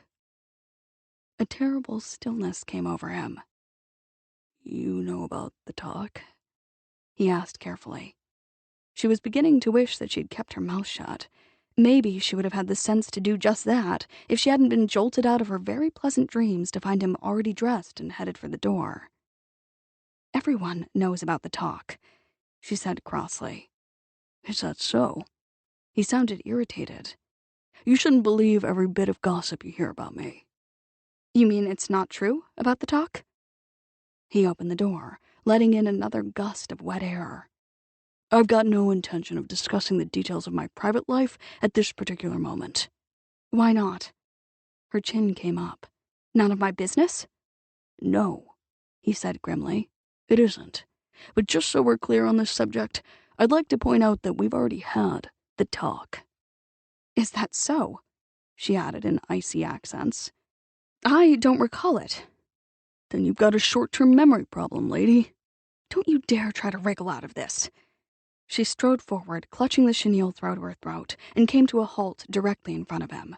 She jabbed a forefinger against his chest. You did not give me the talk. I wouldn't have forgotten something like that. No, he agreed coolly. I didn't deliver it. You did. That stopped her cold. She stared at him. I beg your pardon? Don't you remember? He moved out onto the shadowy porch. You made it clear that you're a free spirit and that you'll be leaving at the end of the summer. Sounded to me like you weren't looking for anything other than a short-term affair. Hang on here. I never said anything of the kind. You're putting words in my mouth. Trust me. He flicked on a little pen light and started down the front steps. I know the talk when I hear it. She was too dumbfounded to speak for a moment. By the time she recovered, he was in the car, driving away into the night. She abruptly realized that her bare feet were very cold. Chapter 9. What do you think is going on? Lillian asked on the other end of the line. I think they've started an affair. Hannah glanced out into the hall to make sure no one was eavesdropping on her conversation with her sister. Satisfied that she and Winston had the office to themselves, she closed the door and went back to the chair behind the desk. Winston, stretched out on his belly on the rug, watched her alertly. It was obvious that he sensed her tension. You're sure they're involved? Lillian asked. Yes, you should have seen him last night when he came back here to pick up Carson. Whatever's going on between those two, it's serious. Did he give her the talk? I don't think so. I asked him point blank, and instead of making a joke out of it the way he usually does, he acted pissed off. He was mad? Yes. More or less told me to mind my own business. Believe me, he was not in a good mood last night. I know, Hannah said. I had the same reaction. They both fell silent for a while, thinking. Hannah looked out the window. The air was crisp and clear in the wake of the big storm. The bay was unnaturally smooth. From where she sat, she could see Rafe and the two gardeners working to clear some branches that had been downed by the high winds. He hasn't let any woman get to him since Amelia died, Lillian said eventually. I know. Give me your professional opinion. I'm out of the matchmaking business, remember? I'm an artist now. You must still have some instincts. Your intuition when it came to figuring out couples was always amazing. My instincts aren't any good when it comes to those two, Lillian said honestly. I tried to read the situation that night when I saw them together at my show there in Eclipse Bay. I got nothing. A complete blank. Does that mean it's a bad match? No, it means that I just couldn't tell one way or the other. It's hard to explain. But it was as if there was some sort of invisible glass shield between them and my intuition. I couldn't get past it. Whatever's going on with those two is as much a mystery to me as it is to you. Personally, I'm hoping she's the one for Nick. I really like Octavia, and Carson adores her. That caught Lillian's attention. Carson likes her? Yes, I've never seen him like this with any of the other women Nick has dated. You'd think he was trying to do a little matchmaking himself. Interesting. Lillian pondered that briefly. Of course, in all fairness, Carson has never had much opportunity to get to know any of Nick's other girlfriends. That's because Nick has always gone out of his way to keep that part of his life compartmentalized and separate from his life with Carson. This time, it's different. That's my big point here. The very fact that Nick has allowed Carson to develop a personal relationship of his own with Octavia is a very strong indicator that this is not business as usual. Don't you agree? Maybe. Depends. On what? Well, it could be that Nick isn't deliberately allowing Carson to get to know Octavia. It may just be the circumstances. Eclipse Bay isn't a big city. There's no way Nick could have a clandestine affair here. It's impossible to keep one's private life private in this town. And nobody knows that better than Nick. Yet he made the decision to spend the summer here, and it looks to me as if he has actively encouraged Carson to form an attachment to Octavia. I swear, they find an excuse to stop by her gallery every single day when they go into town to pick up the mail or shop for groceries. All right, I agree that isn't Nick's usual MO when it comes to women in his personal life, Lillian said thoughtfully. Could be significant. You're sure he hasn't had the talk with her? Almost positive. It may mean that he's finally ready to move beyond the loss of Amelia. About time, Lillian said. Hey, he's a Harte. When hearts fall in love, they fall hard. What's this? A flicker of alarm wafted through Hannah. She exchanged a concerned look with Winston, who promptly got to his feet and crossed the small space to put his head on her knee. You don't believe that Nick has really become hard-hearted at heart, do you?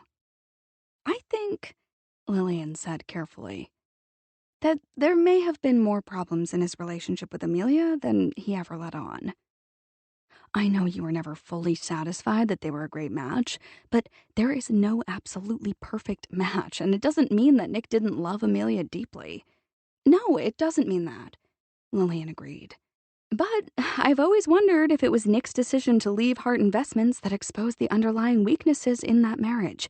If Amelia had lived, they might have worked things out. For Carson's sake, if nothing else. She loved him as much as Nick does. Yes, Amelia was a good mother. Hannah touched her still flat stomach. She had not yet grown accustomed to the sense of wonder that accompanied the realization of the small miracle that was taking place inside her. No one would ever say otherwise, especially not in front of Nick. True, but if I'm right and there were some serious problems in that marriage, it might explain why Nick has been so careful to avoid a serious relationship in the years since Amelia's death. Protecting himself? You think he's afraid of making another mistake? He's a Harte. We're not supposed to screw up when it comes to love and marriage, remember? We're supposed to get it right every time. If he didn't get it right last time, he might be doubly cautious this time. Yes, and with good reason. After all, it isn't just himself he has to protect this time around. He's got Carson to consider, too. Hannah hesitated a moment. Speaking of children. Okay, so she'd overreacted.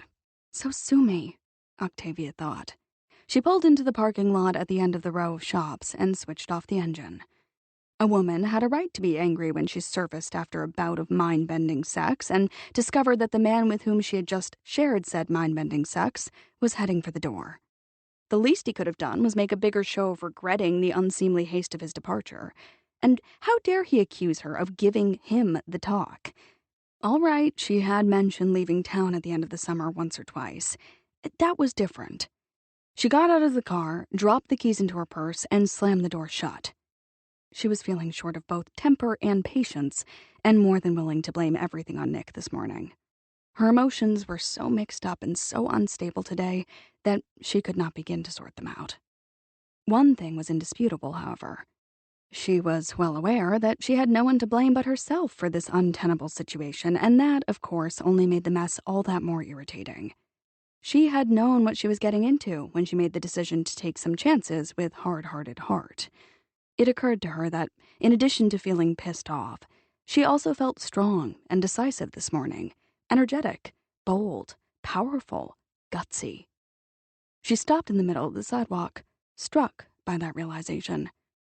Everything seemed sharper and clearer today. She was intensely aware of the bright sun and the glare of the light on the bay. She was eager to open the gallery and frame the rest of the children's pictures. Yes, she was mad as hell at Nick Harte, but even the anger felt good, cleansing in some weird way that she could not explain. She was almost at the door of the gallery when she belatedly remembered Nick's flashlight. She had left it in the back seat. With a groan, she turned around and went back to the parking lot to retrieve it. This time, she made herself close the car door very gently, doing the mature thing. The power had not failed in the heart of Eclipse Bay, she noticed. The lights inside the gallery worked when she flipped the switch and the security system was still functional. She punched in the code to disarm it and went around the counter to open the door of the back room. The instant she stepped inside, she knew that something was wrong. It took her a couple of seconds to focus on what it was that seemed different. Then it hit her. The Upsall was gone. He could not figure out where things had gone wrong last night. He was still brooding over the disastrous ending to what had been a great evening when he pulled into the slot next to Octavia's little white compact the next morning and turned off the engine. Hey, look, Carson said excitedly from the back seat. A police car! Nick turned his head and frowned when he saw the familiar logo of Eclipse Bay's tiny police department emblazoned on the door of an SUV parked at the curb. That's Chief Valentine's vehicle. Probably had some problems with the security systems in the shops because of the storm. Here comes AZ, Carson added. Nick got out of the BMW and watched Arizona park her pickup while Carson scrambled out of the rear seat. When she climbed from the truck and started toward them, he raised a hand in greeting. Morning, AZ, Nick said. Carson waved. Hi, AZ. Morning, you two. Beneath the rakish tilt of her military beret, Arizona's expression was that of a battlefield commander, readying herself for action. Expect you already heard we got us some trouble here. Problem with the storm last night? Nick asked. Reckon you could say that. Just got a call from Octavia. Looks like the gang up at the Institute used the storm as a cover to hit us last night. Come again? Arizona angled her head toward Sean's vehicle. I see Valentine is on the job, but I doubt he'll be able to accomplish much. The Institute has him and every other official here in town completely bamboozled. Another car pulled into the lot.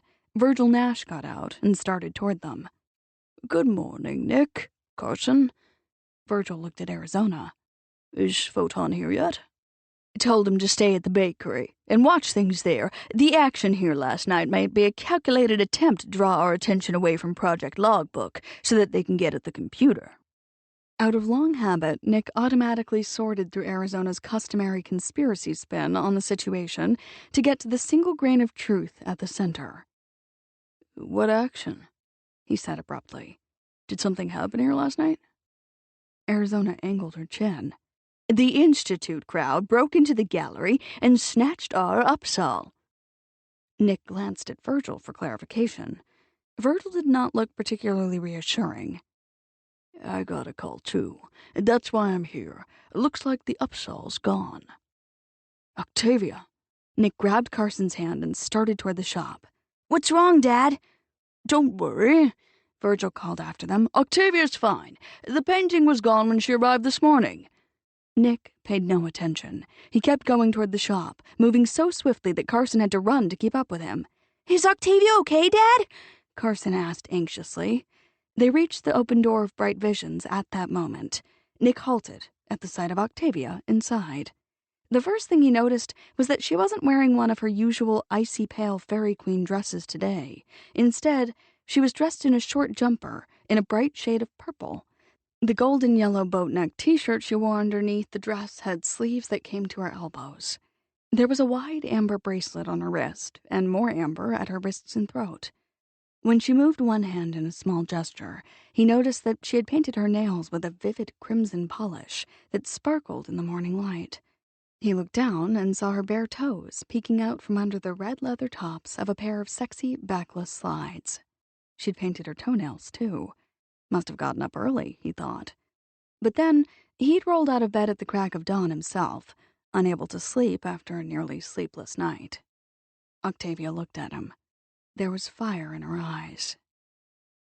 Yeah, Nick said softly to Carson. Octavia's okay. Sean Valentine looked up from the notes he was making on a pad. He gave Nick a brief, friendly nod. Morning, Harte. His somber face lightened when he caught sight of Carson. Hey there, Carson. How are you doing today? Hey there, Chief Valentine. I'm fine, Carson declared with delight. Kids always responded to Sean, Nick reflected.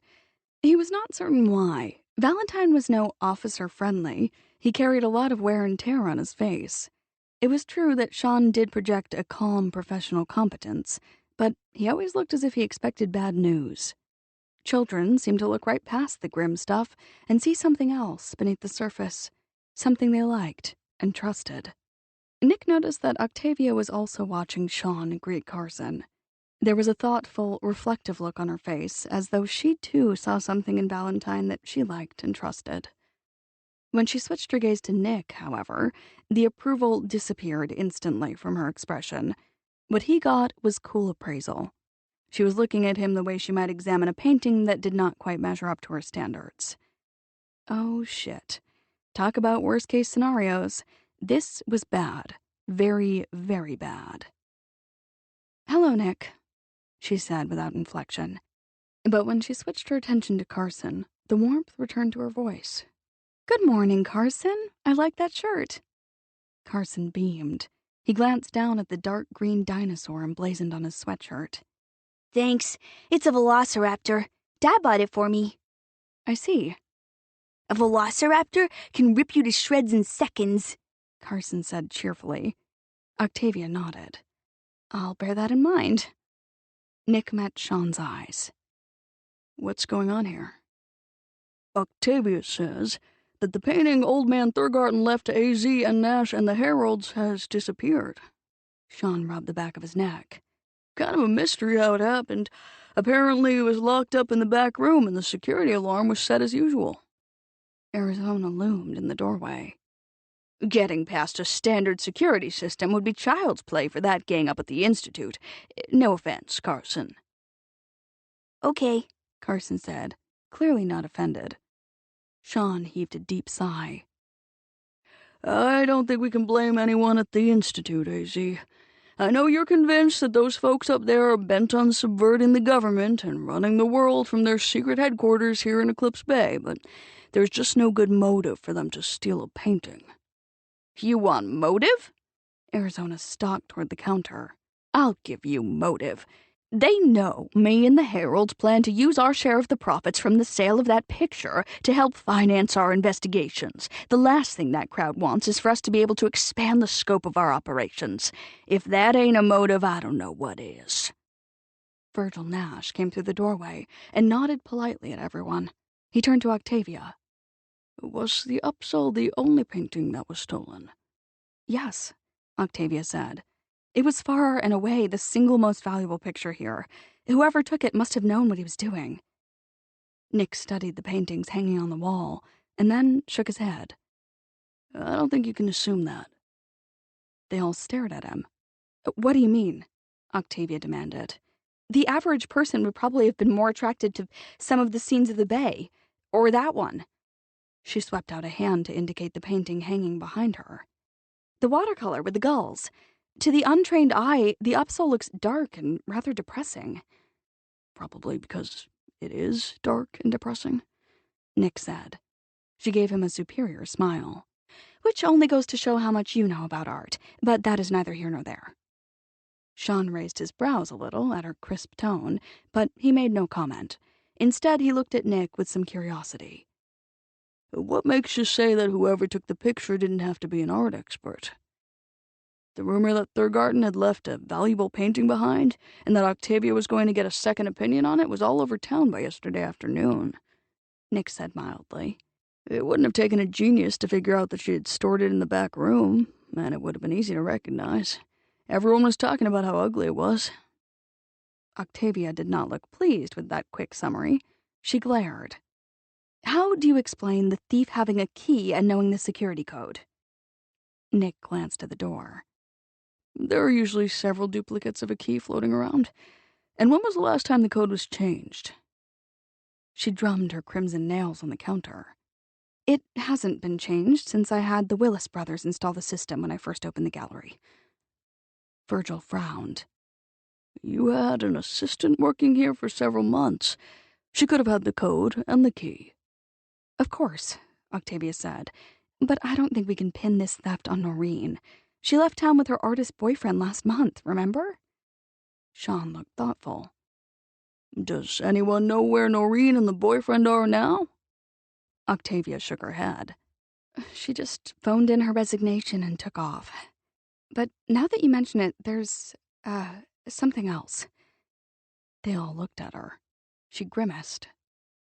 A few days ago, I came across a piece of paper with the code written on it taped inside one of the counter drawers. Noreen had trouble remembering it. Which means a lot of people might have had access to that code, Sean said, including the artist boyfriend. Arizona snorted. Wasting your time, Valentine. This has fingerprints of that bunch up at the Institute all over it, I tell you. Sean flipped his notebook shut. One thing's for certain, Eclipse Bay isn't exactly crawling with experienced high-end art thieves, and we don't have what you'd call a big market for stolen art, either. Whoever snatched the painting has probably already taken off for Portland or Seattle to try to unload it. True. Octavia slouched against the counter, looking very unhappy. It would be the logical thing to do. Our best hope is that the guy trips himself up when he goes to sell the upsell, Sean continued. I'll call some people I know in the Seattle and Portland police departments and tell them to keep a lookout for our missing picture. That's an excellent idea. Octavia brightened. I'll contact a few friends in the art world, too, and make them aware that there's a previously unknown upsell floating around. Good thought, Sean said. He started toward the door. I think that's about all for now. I'll check back later. All right, Octavia said. Thanks, Sean. Sure. See you, folks. A short chorus of goodbyes followed Sean out onto the sidewalk. So did Nick. They walked together toward Sean's vehicle. Something I can do for you, Harte? Sean asked mildly. Just wanted to ask what you think really happened to that painting. Sean opened the door on the driver's side and paused. You want my best guess? That would probably be the most helpful under the circumstances, yeah?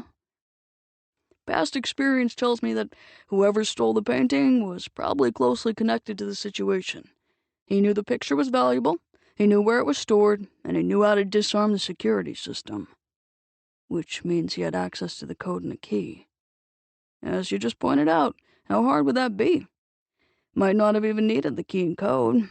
That system the Willis brothers installed for Octavia is good enough for Eclipse Bay, but it isn't exactly state-of-the-art. Sean looked at the window of Bright Visions. Wouldn't take a rocket scientist to disarm it, especially in the middle of the night during a major storm when no one was around. Nick followed his gaze and shook his head in a flat negative. Not AZ, or Virgil. No, although I gotta tell you that in this situation any out-of-town cop would be looking real hard at both of them. They both have motive. Why split the profits from the painting 3 ways when you can have the whole pie? Nick shrugged. Guess I'd have to agree that, to an outsider, they'd both look a little mysterious. Tried damn suspicious. No one knows anything about either of them before they arrived in Eclipse Bay. I got curious a couple of years ago and did some digging myself. Nick looked at him. Learn anything? Zilch. It's like neither one of them existed before they came to this town. For what it's worth, there are some old rumors about them, Nick said. My grandfather told me once that he thinks Nash may have done some government intelligence work at one time, which could explain why his past has been wiped out of the records. And most folks assume that AZ assumed a new identity somewhere along the way, because she's so deep into her conspiracy theories. But neither of them are thieves. Rock-solid, upstanding citizens in their own weird ways. I'm inclined to agree. That leaves Photon and his happy little crew of bakers. Yeah, and between you and me, that bunch is right at the top of my very short list. Sean got behind the wheel and closed the door. He squinted a little against the morning sun. I'm going to run some background checks on some of those heralds, but keep that to yourself. I want to handle it quietly. If word gets out that the group is under suspicion, some of the locals might turn on them real fast. I know.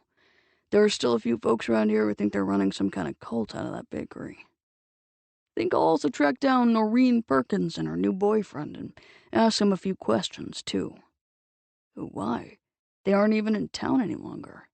Just being thorough. Right. Catch you later. Sean put the SUV in gear and rolled off down the street. Nick went back into bright visions. He stopped just inside. Octavia, Arizona, Virgil, and Carson were all looking at him with expectant expressions. He surveyed the ring of interested faces. Did I miss something? Carson could scarcely contain himself.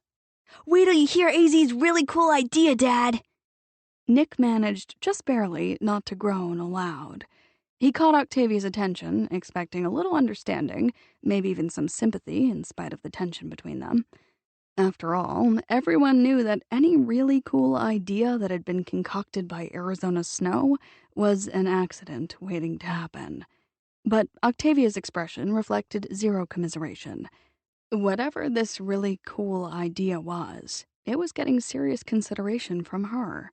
In desperation, Nick turned to Virgil. Nothing to lose, Virgil said, stroking his goatee. Only chance we've got, and that's a fact, Arizona stated with satisfaction. Nick surveyed each of them in turn. Why do I have a bad feeling about this? Octavia cleared her throat. Virgil's right. It probably won't work, but it's not like we have anything to lose. I say we go for it. Yeah! Carson cheered. What exactly are you all planning to go for? Nick asked warily.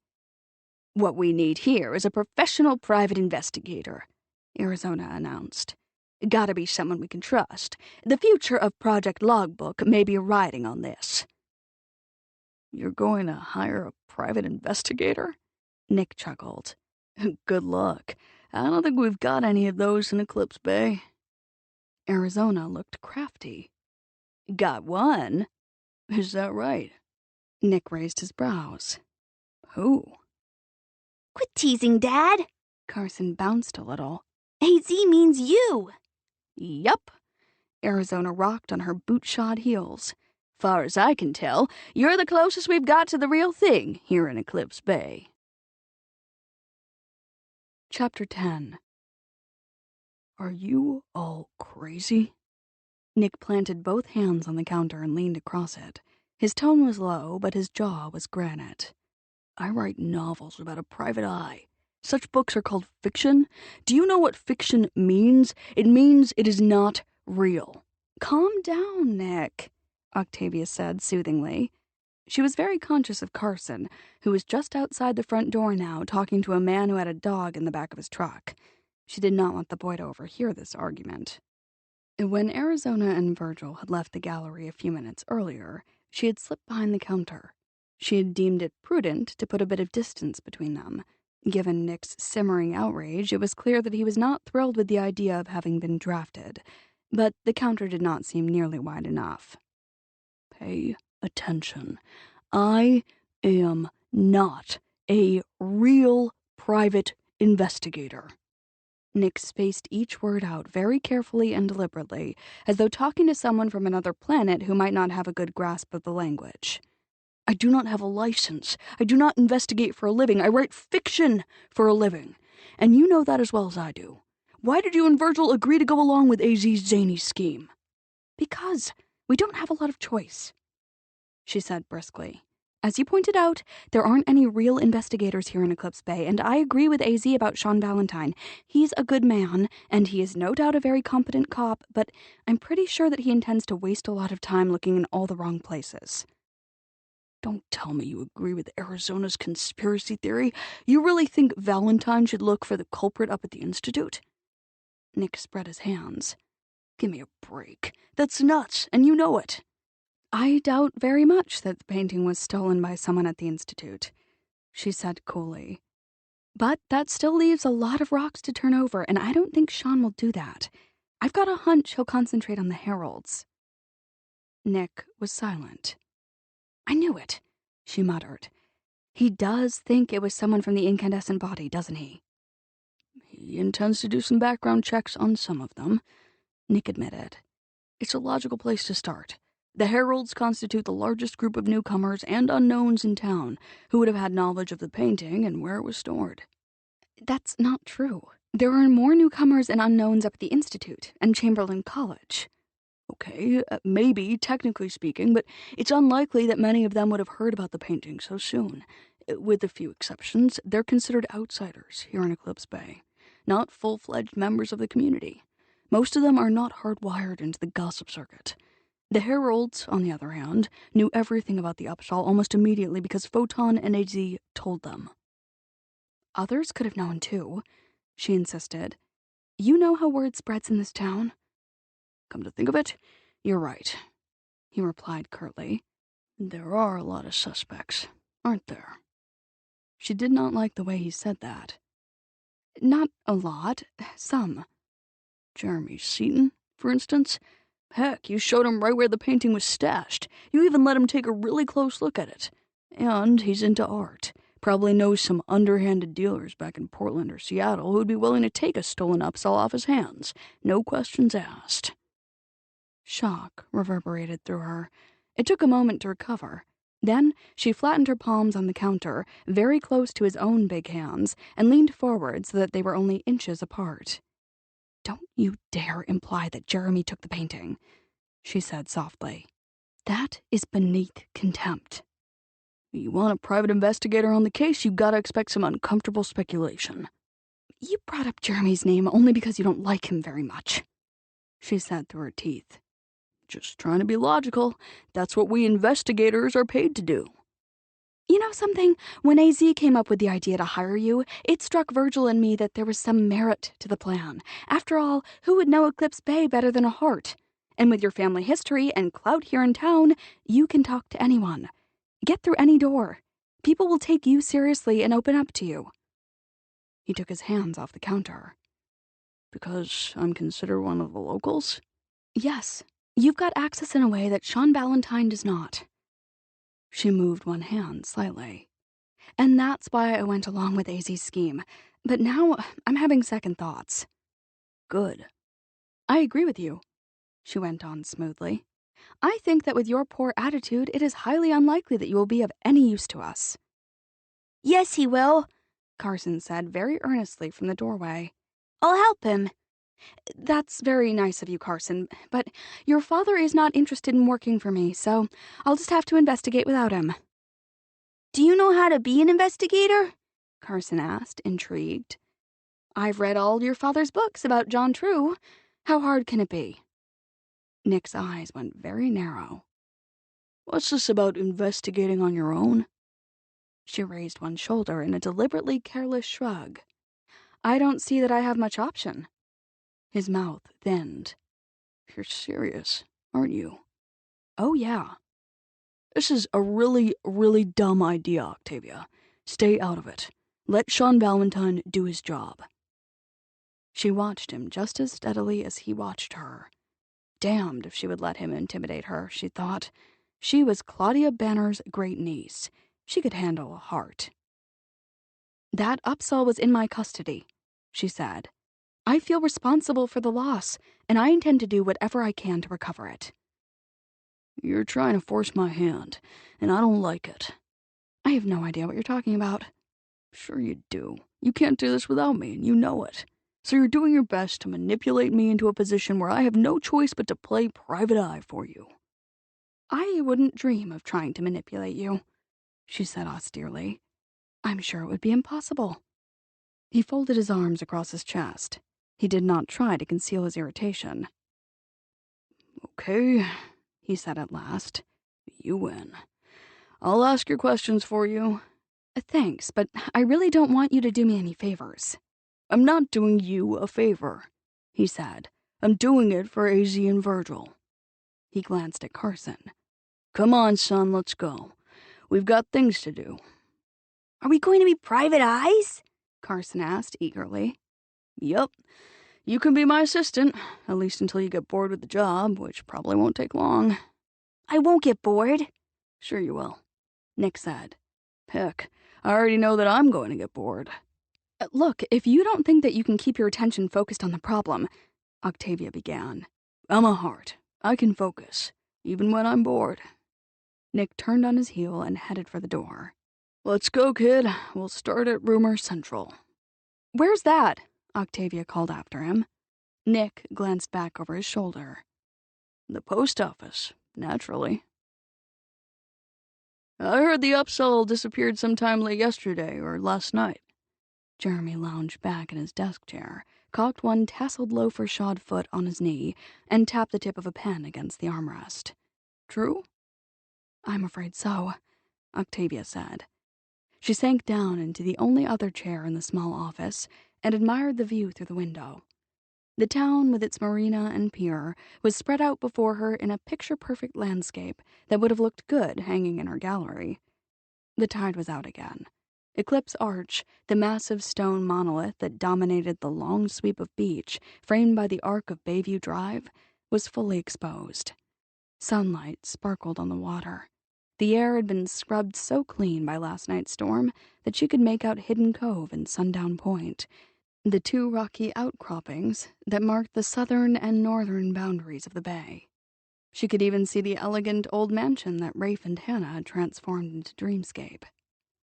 She'd gotten into the habit of taking a sandwich into work with her, but she had neglected to bring one today.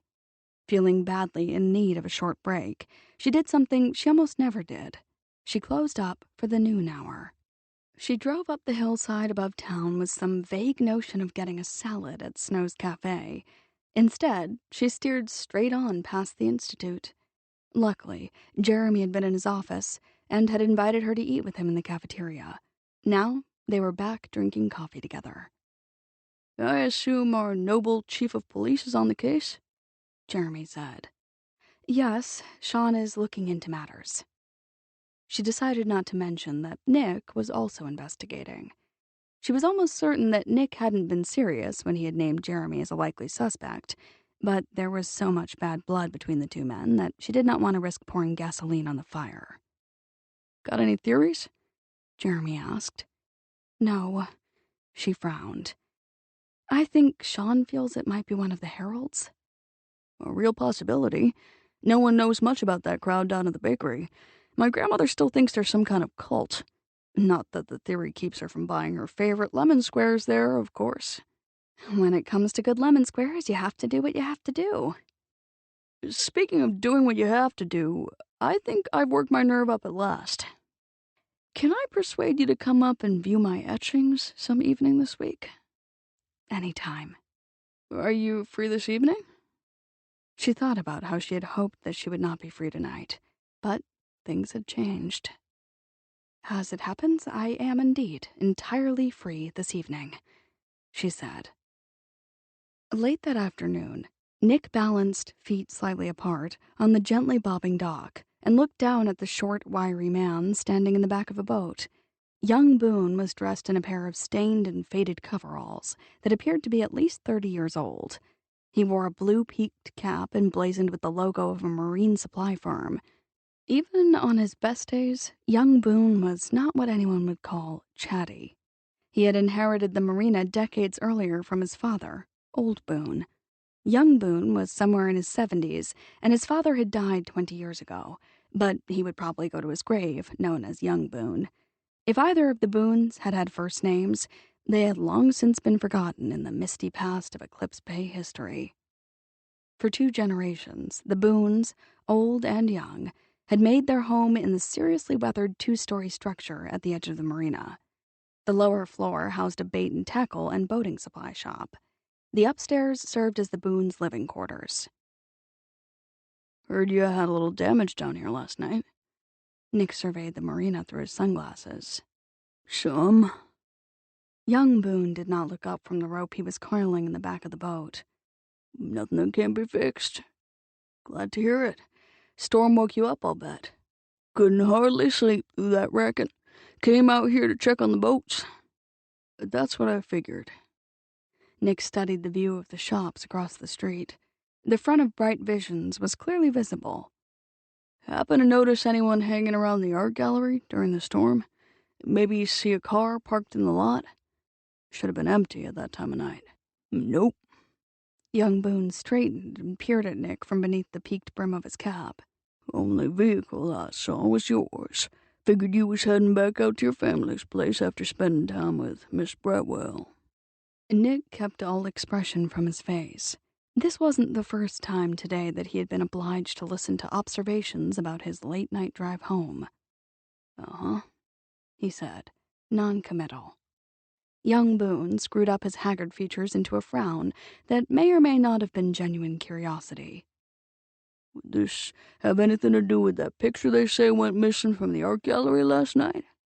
Yeah, I'd really like to find it for AZ and Virgil. Young Boone nodded. Wish I could help you, but I didn't see a damn thing last night. Of course, I was real busy here securing the boats and such like. Might have missed something going on across the street. You didn't miss my car when I drove past the marina, Nick reminded him dryly. No, I didn't, and that's a fact. But I finished up down here right after that and went back to bed. Which meant that there had been long stretches of time during the night when no one would have noticed a car in the parking lot across the street, Nick thought. Young Boone gave him a knowing wink. Miss Brightwell's nice, ain't she? Yeah. A man like you could do a lot worse. A man like me? Raising that boy of yours alone, no wife or mother around. Reckon it's time you settled down and got married again, don't you? I don't think about it much, Nick said. Well, you damn well should be thinking about it if you ask me. I didn't ask you, but I'll take your opinion under advisement. Under advisement? Boone wiped his hand on a dirty rag. That a fancy way of saying you ain't interested in my opinion? No, just meant I'll consider it. He watched a familiar, monster-sized SUV abruptly wheel into the marina parking lot. Mitchell Madison. Bryce was at the wheel. Damn. He did not need another scene with Octavia's self-appointed guardian, Nick thought. Time to leave. You consider it real good, young Boone said. Time you found yourself a wife. You're a Harte. Hartes get married and stay married. Say, Boone, I've got to be on my way. You'll let me know if you hear anything about that painting, won't you? Sure, but it's probably gone for good. That gave Nick pause. He turned back. Why do you say that? Can't see anyone around here hanging a stolen painting in his house. Sooner or later, someone would be bound to notice the damn thing. Okay, I'll give you that. And I'll also admit that this upsell picture isn't the sort of fine art that you'd expect would appeal to the connoisseurs among us here in Eclipse Bay. Would have looked like something a kindergartner might turn out, young Boone said. Hey, I've got a kindergartner who can do better looking art. Yeah, the upsell is sort of ugly. Sure hard to envision someone like, say, Sandy down at the gas station going to the trouble to steal it just so he could hang it on the wall of the restroom. And it would look a little out of place in the total eclipse, too. Boone thought for a moment. Still leaves all those fancy types up at the Institute in Chamberlain College. They might go for that kind of thing. Maybe. If that's the case, we'll have to let Valentine deal with it. I'm just checking out the possibility that someone local might have taken it as a prank, or on a dare. I can see some guy who'd had a couple 3 too many beers down at the total eclipse deciding to swipe the painting as a stunt. Huh, hadn't thought of that.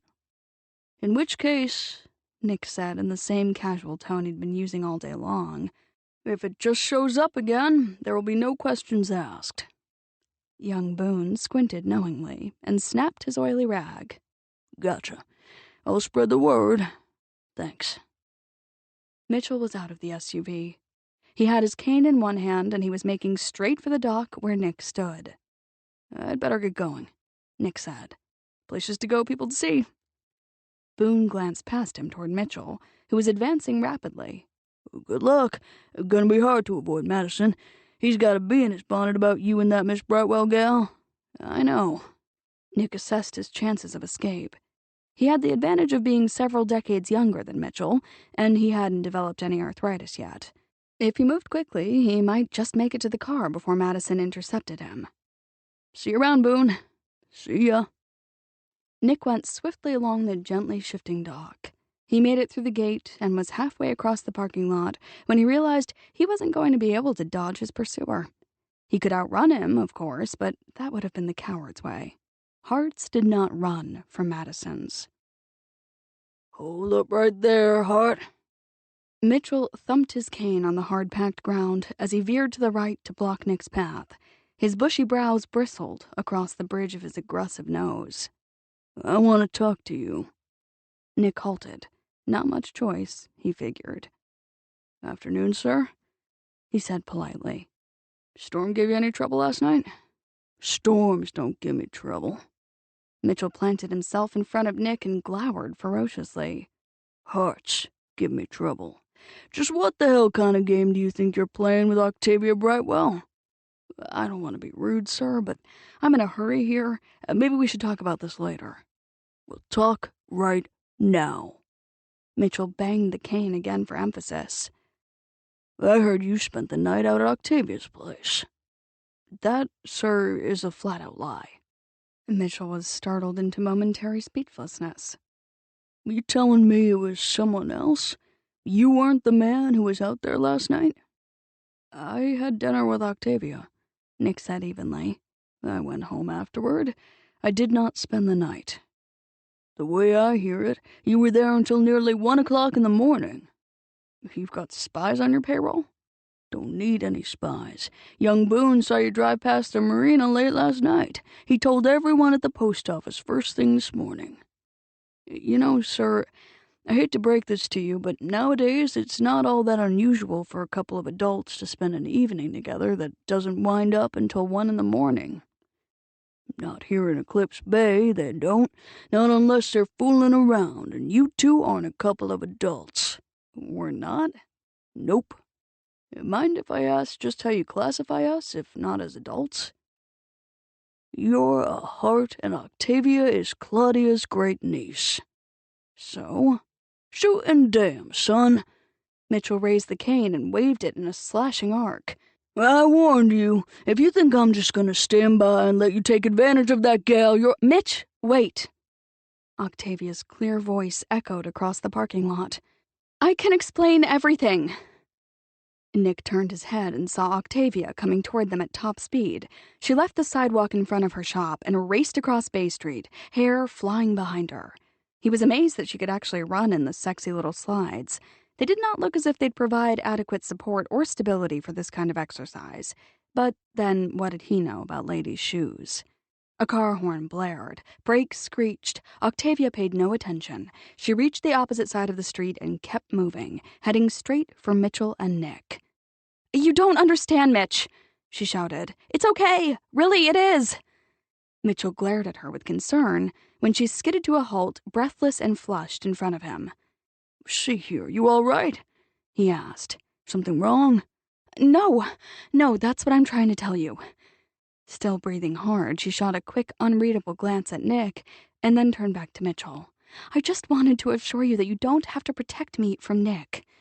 I already warned him once that I won't stand by and let him fool around with you. That's just it. We are not fooling around. Well, just what the heck do you call it? Mitchell demanded. Nick waited with genuine interest to hear her answer. Octavia drew herself up with astonishing aplomb. Nick is working for me. Mitchell gaped. What the devil? She bestowed an icy little smile on Nick and then looked at Mitchell with cool determination.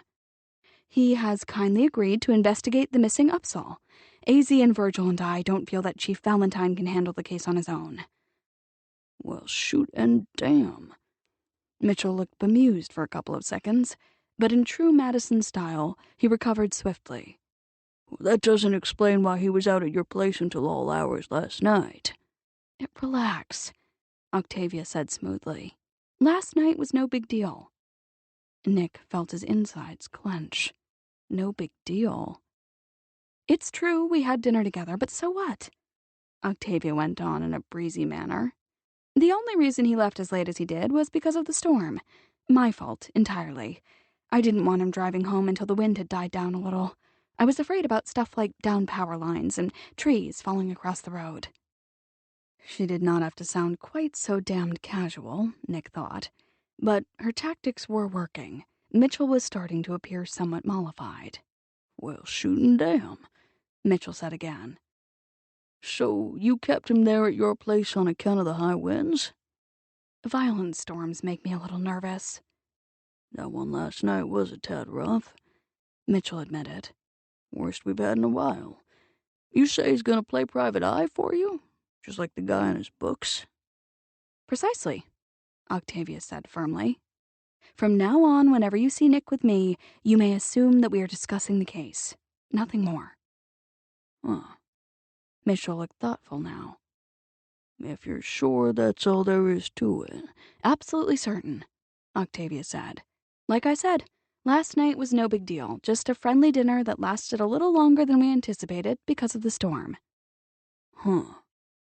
Mitchell looked hard at Nick. You think you can find that painting? Probably not. Nick shrugged. But Virgil and AZ and Octavia want me to ask around a little, so I said I would. If you hear anything useful, let me know. I'll do that. Mitchell nodded to both of them and stalked back toward the waiting SUV. They watched him climb into the front seat and slam the door. Bryce put the behemoth in gear and drove out of the parking lot. There was a short silence. Nick folded his arms, leaned back against the BMW, and looked at Octavia. Let's get something straight here, he said.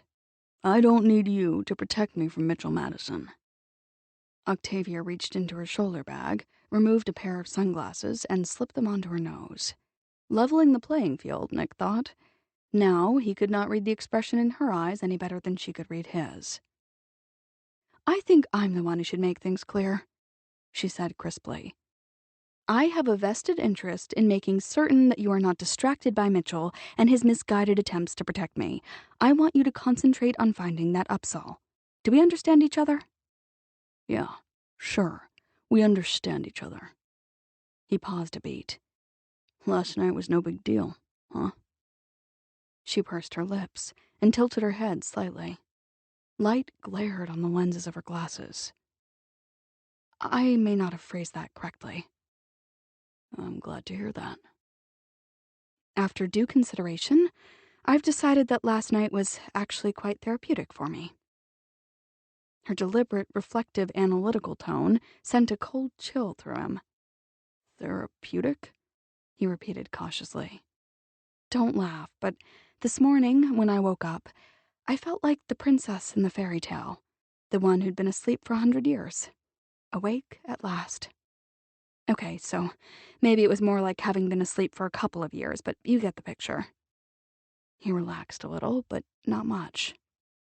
I'm a little confused here. Are you saying I'm Prince Charming? She chuckled. Hardly. His belly tightened. I was afraid of that. What I'm trying to explain is that, in a way, I've been living in a different world for nearly 2 years. I put a lot of things on hold while Aunt Claudia was ill, and I never went back to them after she died. I've been just sort of floating through my life, as it were. A free spirit. That's how I described it, but it was more like being unanchored or untethered, if you see what I mean. That fit with what he had figured out for himself, he thought. Sounds like a form of depression or something. Maybe. She snapped her fingers. But whatever the problem was, it's fixed. Because we had great sex last night? The quality of the sex probably wasn't as much of a factor as the fact that I actually did the deed. She smiled coolly. It has been a while, you see. My social life was one of the things I put on hold when Aunt Claudia got so ill. I never really got back to it. Glad I could serve in a useful capacity. You were extremely useful. She pushed her glasses up firmly on her nose and cleared her throat. Since we're having this conversation, I should probably take the opportunity to apologize for that unfortunate little scene last night as you were running out the door. let's just chalk it up to 2 years' worth of celibacy, the storm, and the last remnants of my weird emotional condition. A nice tidy list of reasons. He shoved his fingers through his hair. And for the record, I was not running out the door. It was late, and I had to pick up Carson and get back to the cottage. Of course. She glanced at her watch. I'm glad we got that settled. You'll have to excuse me. I need to get back to the gallery. Now I was running. Her mouth tightened. I've got a business to see to, and you've got a missing painting to investigate. Sure. He wished he could see her eyes behind those damn glasses. Would you like to come out to my place and have dinner with Carson and me tonight? She hesitated. Thanks, but I'm afraid I'm busy this evening. The chill returned to his gut. Seton? Why, yes, as a matter of fact. How did you know? Lucky guess, he said grimly. He wants me to look at some of his paintings. She turned away to start back toward the gallery. He has never exhibited his work, and he wants me to give him a professional opinion on whether it might have commercial possibilities. Bullshit. He wants to talk you into bed. She stopped and looked back over her shoulder. Would you like to tell me what it is between you two? What the hell? I never told anyone else. He wrenched open the driver's side door of the BMW and got behind the wheel. Might be therapeutic for me. Nick, wait. He slammed the door and looked at her through the lowered window while he started the engine. Seton hates my guts because he thinks that I had an affair with his ex-wife while they were still married. Her mouth opened, but no words emerged. Her speechless condition gave him some satisfaction, but not much. One more thing, he added, snapping the car into gear. What happened last night between you and me wasn't therapy. It was great sex. There's a difference. He drove out of the marina parking lot, leaving her standing there in her bright purple jumper and ridiculously sexy shoes. Chapter 11. What the hell do you expect me to do? Sullivan snarled into the phone. I'm trying to put together a merger here. Hate to break this to you, Mitchell growled on the other end, but my grandson and your son don't need any help putting the finishing touches on the Madison Harte merger. Both of them have been running their own companies for years. They know what they're doing. You're just gumming things up, hanging over their shoulders there in Portland. Leave 'em be, and pay attention to the larger issues. Larger issues? Never heard you use a fancy phrase like that before, Mitch. Must have picked it up from one of you silver-tongued hearts. Look, we've got a problem here in Eclipse Bay. Sullivan cranked back in the chair and contemplated the view from the window of the temporary office his new son-in-law, Gabe Madison, had provided for him. The headquarters of Madison Commercial, soon to become Madison Harte, were located on the top floors of a Portland office tower. From his perch, he could see the boat traffic on the Willamette River. The summer afternoon was sunny and warm. The weather reporters claimed that it was hot down there on the city streets, but he spent most of his time in Phoenix these days. He knew hot, and this was not hot. Seems to me that you have a problem, Mitch, he said, stalling for time, while he considered the larger issues. Not me. You're the one who decided to take on the job of looking out for Claudia Banner's great-niece. This problem we're discussing involves your grandson. Mitch shot back. I told you I wouldn't stand by and let him— Shut up! Sullivan got up out of the chair very suddenly. Phone in hand, he went to stand at the window. Don't say it again. Don't say what? Mitchell asked, innocently. That I won't let Nick sucker Octavia into an affair and then dump her when he decides he wants to replace her with some other lady? This is my grandson you're talking about. Sullivan's hand clamped fiercely around the phone, but he managed to keep his voice level. He is not a philanderer, dammit. That's so? Then why hasn't he found himself a good woman sometime during the past 4 years and settled down again? That's what you Hartes do, isn't it? Get married and stay married? Yes, Mitch, unlike the sterling example of family values you set for your grandsons with your 3 or 4 wives, and God only knows how many affairs, we Hartes are real big on family values. You leave my grandsons out of this. Hard to do that, given that they're married to my granddaughters. There's not a damn thing wrong with Gabe's or Rafe's family values, and you know it. Lillian is Gabe's passion, and Hannah is Rafe's. Nothing comes between a Madison and his passion. Those two boys are married for life. So is Nick, Sullivan said quietly. Silence hummed on the line. That's the real problem, you see, Sullivan continued. Nick figured he had married for life. He hasn't adjusted to the loss of Amelia. He's not heartless. He's just trying to protect himself. Look, I know folks here in Eclipse Bay like to say that losing her broke Nick's heart. There was a note of gruff sympathy in Mitchell's voice. Except, it's true, what with him being a heart and all. But that ain't no excuse for him playing fast and loose with a nice girl like Octavia. She's had a rough time of it too, damn it. But unlike your grandson, I don't think she's tough enough to protect herself. So you've decided to do it for her? Someone's got to do it. Not like she's got any family around to take on the job. Sullivan hesitated. All right, you've made your point. Got another one to make while I'm at it, Mitchell said grimly. Your grandson spent last night at her place. That gave Sullivan pause. The whole night? Well, maybe not the entire night. Sullivan relaxed slightly. Didn't think so. But it's pretty damn obvious those two are fooling around. Obvious to you, maybe. Yeah, obvious to me. You should have seen the way Octavia jumped to Nick's defense this afternoon when I cornered him down at the marina. What the hell do you think you're doing, cornering my grandson? I was just making sure he understands he can't have his way with Octavia. Damn it, Mitch. Sullivan broke off abruptly and backtracked to the other part of Mitchell's comment. What did you mean when you said Octavia jumped to his defense? She claimed he's sort of working for her. Nick? Working for Octavia Brightwell? Doing what, for crying out loud? Playing private detective, I hear, like that fellow in his novels. Sullivan struggled valiantly to hang on to the few remaining wisps of logic that dangled from the conversation. Why does Octavia need an investigator? Long story.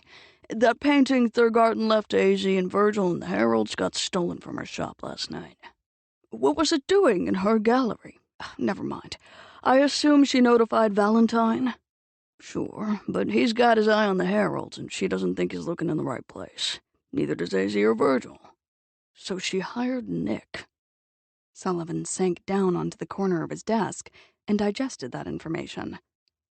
And he agreed to investigate? Appears that way. This is bizarre. Like I said, we've got a situation here, Sullivan. I hate to admit it, but I think I'm going to need some help straightening this one out. Now, just a minute. I'll keep you posted. Mitchell cut the connection. Very slowly, Sullivan reached across the desk and punched in another very familiar number. He needed advice from the one person whose insight he had come to trust the most over the years. His wife, Rachel, answered on the second ring. Something wrong? She asked. Why do you say that? He grumbled. Because it's the middle of the day and you're supposed to be deep into the intricacies of the merger of Harte Investments and Madison Commercial. He could hear birds. Somewhere in the background, water splashed. He knew that she was out by the pool of their desert home with his daughter-in-law, Elaine. The two women were holed up together in Phoenix, keeping each other company, while their menfolk worked the merger details with Gabe Madison. Sullivan summoned up a vision of Rachel in her swimsuit, her body sleek and wet. She was still the only woman for him, he thought. There had never been another since he had met her all those years ago in the wake of the financial disaster of Harte Madison.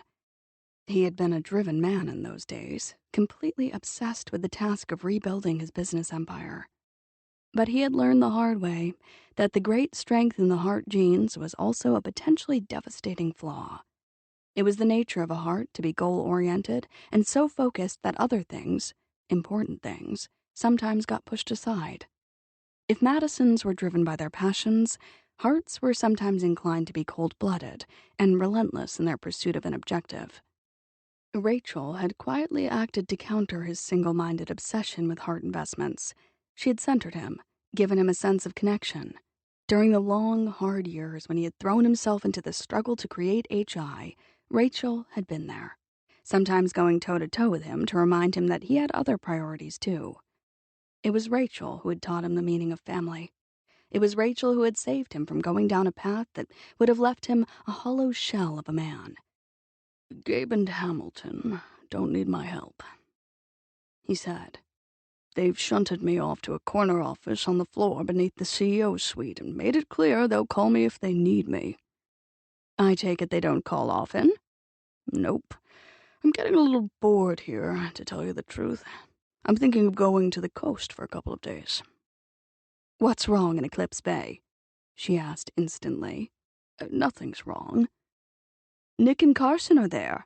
So, thought I'd spend a little time with my great-grandson. Carson's got a lot of me in him. Going to run an empire one of these days. He needs my guidance during his early formative years. You still haven't told me what's wrong. The problem with being married to a woman like this for so many decades was that she could read a man's mind. Just had a call from Mitch, he said carefully. Seems like Nick and Octavia Brightwell are involved, sort of. Well. What exactly does that mean? It means it's about time Nick finally got serious about a woman. That's the problem, according to Mitch, Sullivan said. He doesn't think Nick is serious about Octavia. Surely Nick wouldn't have an affair with her. Rachel sounded genuinely concerned now. And not there in Eclipse Bay. Think of the gossip. It's the thought of Mitch trying to manage the situation on his own that worries me. Chapter 12. Honest opinion, Octavia. Jeremy looked at the 5 pictures propped against the walls of the bedroom he was using as a studio. I can handle it. Really, I think. She gazed into the depths of the painting in front of her. It was a portrait of Jeremy's grandmother. It showed Edith Seton seated in her antique shop, a small, purposeful figure surrounded by the clutter of the past. There was an almost surrealistic quality to the old dishes and small relics housed in the glass cabinets and displayed on the tables. The painting showed a room crowded with a lifetime of memories. Edith's face was a rich tapestry of emotions and determination, layered on each other with such a strong, clear vision that it was possible to see the personality of the woman in every stroke. It's really quite wonderful, Jeremy. She did not look up from the painting. When you said that you wanted to show me some pictures, I had no idea they would be of this quality. Jeremy visibly relaxed. He looked pleased. I did that one of my grandmother from a photo I took last year. You know, she's lived her whole life in this town. Hardly ever traveled even as far as Portland. Eclipse Bay is her whole world. How long has she been alone? Let's see. Granddad died 8, maybe 9 years ago. That's him in the frame picture hanging behind the counter. They both grew up here. Got married the day after they graduated from high school. They were together for nearly 60 years.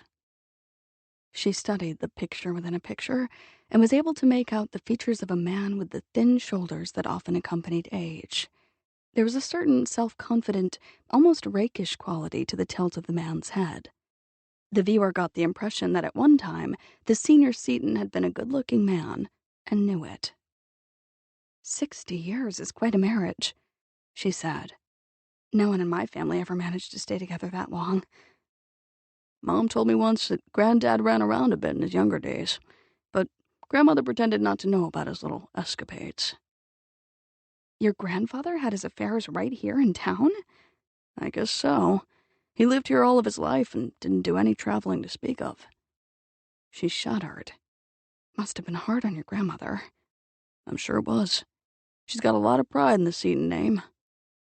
Marriages are always mysterious when viewed from the outside. She turned away from the painting. I'd love to give you a show, Jeremy. But as I explained, to be important to your career, it would have to be held at the Portland Gallery, not here in Eclipse Bay. I know. Eclipse Bay isn't exactly on the art world's radar screen. No, and I'm afraid that I'm booked solid in the city. I've got shows scheduled every month until the end of the summer there, and then I plan to sell both galleries. I understand, he said. But I can certainly hang a couple of your pictures in my gallery here in town and see if they sell. I have a hunch they will. You've got a real commercial talent. What do you say? I'll go with your intuition. You've got the eye, at least when it comes to art. Meaning that I don't have it when it comes to other things? Okay, I admit that I have some strong reservations about you seeing Nick Harte. I thought so. She folded her arms and propped one hip on the edge of the table. He told me that you think he had an affair with your ex-wife. Jeremy looked stunned. Then his expression darkened and his face tightened with suppressed anger. I can't believe that he'd actually talk to you about that. He didn't discuss it in detail. He just made the statement that you thought your ex-wife had had an affair with him while you were still married. Jeremy's hand closed into a fist. So, he admitted it, he said softly. No, he did not admit it. He just said that was what you believed. It's not a guess, you know. Jeremy looked hard at the painting of his grandmother. Laura told me she'd been with him. Where is Laura now? Getting ready to marry again, I hear. A lawyer in Seattle. When did she meet him? How the hell should I know? I don't keep track of her private life these days. You and Laura, she said cautiously. I assume the two of you were having trouble for a while before you split up? Sure. We argued a lot toward the end. That's usually what happens when you get a divorce, isn't it? That's certainly the way it went in my family. She watched him intently. Were the quarrels bad? Bad enough. The kind of arguments in which both people say things that are calculated to hurt the other person as much as possible? Jeremy glanced at her, frowning. Sometimes. Look, I really don't want to rehash the events surrounding my divorce, okay? It's not my favorite topic of conversation. I understand. But I can't help wondering if maybe Laura told you that she'd had an affair with Nick because she knew it would hit you harder than if she said she'd fallen in love with a man you'd never met. Also, it could have been a way of protecting the man she really was seeing at the time. What is this? You think you have to defend Harte? Don't waste your time. What a terrible position to be in, trying to figure out whether to believe your lifelong friend or your spouse. No one should have to make that kind of decision. Look, I'm not after sympathy here, he muttered. It's over. I've moved on, like they say, okay? Tell me something. Did you ever ask Nick directly if he slept with Laura? I told him once that I knew about them, yeah, Jeremy growled. You accused him, you didn't ask him. What's the difference? He denied it. Did Nick ever lie to you in the past about anything else that was important? What does the past have to do with this? Did he? She pressed gently. No, but then maybe he never had any reason to lie to me in the past. You've been acquainted with him since you were both children. Have you ever known him to cheat or steal or betray a friend? Things are different when it comes to sex, Jeremy said with ominous certainty. Do you think so? I don't. Cheaters cheat and liars lie. It's what they do whenever things become inconvenient for them, or when they can't get what they want in any other way. Most of the people I've known who can lie to your face have had some practice. Aunt Claudia always said that scamming people was an art form that required skill and precision. Jeremy looked grim. Your aunt would have known from all accounts. Yes. The only thing I can say in her defense was that she came to regret a lot of the damage she caused. But we're not talking about her. Tell me about Laura. Looking back, can you recall occasions when she lied to you? Jeremy started to say something, but he closed his mouth before uttering a word. He just stood there, gazing at one of the landscapes he had painted. How long did you know her? She asked. We were married 3 months after we met. She thought she was... He stopped. She thought she was pregnant? Jeremy nodded. It was okay by me, although my family was a little put off by the rush, and grandmother was mortified. She's a little old-fashioned, you know. Yes, I know. Jeremy grimaced. She became my biggest supporter, however, after she found out that Laura came from a socially prominent family in Seattle. But as far as I was concerned, I was excited about starting a family. It felt right, you know? Nick had little Carson, and well, it didn't happen for Laura and me. Turned out she wasn't pregnant after all. She lied about it? He shoved his fingers through his hair, looking hunted. To tell you the truth, I don't know. I've sometimes wondered. She said it was a mistake at the time. The test didn't work properly or something. How long were you married? 18 months. Like I said, her family was old Seattle money, lots of connections. Her parents were never particularly thrilled with me. They felt she could have done better. Once or twice I got the feeling that maybe she'd married me just to defy them, and then came to regret her decision. Things got worse in a hurry when I told her that I was thinking of moving to Eclipse Bay. I said it would be a good place to raise a family. She hated the idea, so I put it off. You like it here, don't you? Octavia asked. He regarded the painting of his grandmother for a while. It's strange, but I do kind of like it here. Feels like home, you know? A wistful feeling drifted through her. Yes, I know. Sometimes feelings for places were wrong, she thought, but there was no need to go off on that tangent. Her intuition told her that Jeremy was, indeed, at home in Eclipse Bay. Like the Hartes and the Madisons, he had several generations of family history here. She had made the mistake of believing that she belonged in Eclipse Bay, too, but that had been wishful thinking on her part. She knew that now. Her search for home was still ongoing.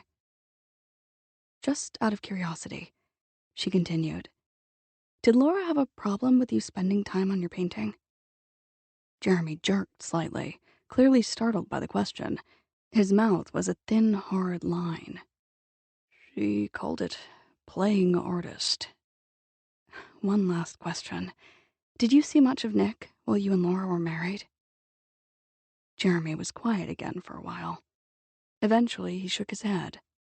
No, things change when you get married, you know. Laura had her own set of friends. We hung around with them for the most part. Yet she still found time to have an affair with Nick? Octavia spread her hands. Get real, Jeremy. What the hell is this? You think you can just walk into this situation and analyze it without knowing all the people involved? I know something about hearts. Lord knows they've got their flaws, but I honestly can't see any of the Harte men fooling around with another man's wife. She straightened away from the desk. And after looking at your paintings, I know a bit more about you, too. You can see a person's personality and character clearly enough to translate it onto a canvas. Try looking at Nick with your artist's eye. Ask yourself, how would you paint him? Hell, you really have got it bad for him, don't you? My feelings for Nick have nothing to do with this discussion. She dug her car keys out of her shoulder bag and went toward the door. But I will tell you one thing, Jeremy. I won't let you use me to punish him for what you think he did with Laura. Chapter 13. Here you're investigating that missing painting. Sandy Hickson drew the squeegee across the BMW's windshield with professional expertise and flipped the dirty liquid off with a flick of his wrist. Just like that private eye guy in your books. Nick leaned against the side of his car while he waited for Hickson to finish servicing it. He studied Sandy through the lenses of his sunglasses. It was felt in some quarters that Sandy had been born to work in a gas station. Legend held it that as a teenager, he'd had a penchant for collecting phone numbers off restroom walls, the kind that were preceded by the inviting phrase, "For a good time, call." Whether Sandy had ever gotten a date using one of the numbers he had found on the grungy white tiles of the station's restroom was still an open question, but one thing was certain. The Eclipse Bay Gas and Go was a nexus point of local gossip. You read my books, Sandy? Nah, nothing personal. I don't read a lot of fiction, you know. I prefer magazines. Yeah, I know the kind of magazines you favor. They've all got centerfolds featuring ladies whose bra sizes exist only in the realm of virtual reality. Talk about fiction. Sandy did not take offense. He dipped his squeegee into a bucket of water and aimed another swipe at the windshield. I read 'em mostly for the articles, you know. Sure. Since you know what I'm after, you got anything for me? Sandy looked sly. Been some talk going around about that painting. Anything you think I can use to help me find it? Well, now, a few people are saying that you're getting warm. Sandy snickered, evidently enjoying some private joke. Real hot, in fact. The snicker became a guffaw. Nick did not move. Sandy's sense of humor had not matured much since his high school years. What have you heard? Nick asked. Heard you were getting it on with the chief suspect, that's what I heard. Whee, you're hot all right, my friend. Probably couldn't get much closer if you tried. Sandy could no longer restrain himself. He laughed so hard he lost control of the squeegee. It dropped into the bucket, splashing dirty water on his shoes. He paid no attention. Nick watched him for a moment, contemplating his options. The urge to wring Sandy's scrawny neck was almost overwhelming, but he exerted an effort and managed to resist the temptation. The chief suspect, Nick repeated. That would be Octavia Brightwell? You got it! Sandy went into another round of howls. Nick made himself wait until Hickson's laughter had subsided to a few snorts. Who told you that Octavia was the chief suspect, Sandy? Couple of folks mentioned it. Still chortling a little, Sandy retrieved his squeegee. Give me a name, Sandy. Well, Eugene, for one. Believe he mentioned it to me first. Eugene Woods? Yeah. That would be the same Eugene Woods who is usually between jobs and spends most of his time at the Total Eclipse nursing a beer and associating with his old buddy Dickhead Dwayne and pretending to look for work. That Eugene, yeah. Sandy scrunched up his face into an expression of keen interest. Why? You want to talk to him? Yeah, I think I want to talk to him. Alarm flickered in Sandy's eyes. Hang on, Nick. I don't know as that's a real smart idea. Eugene ain't changed much since he was a kid. He didn't get that nickname of Mean Eugene for no reason, you know? People change, Sandy. They mature. And not Mean Eugene.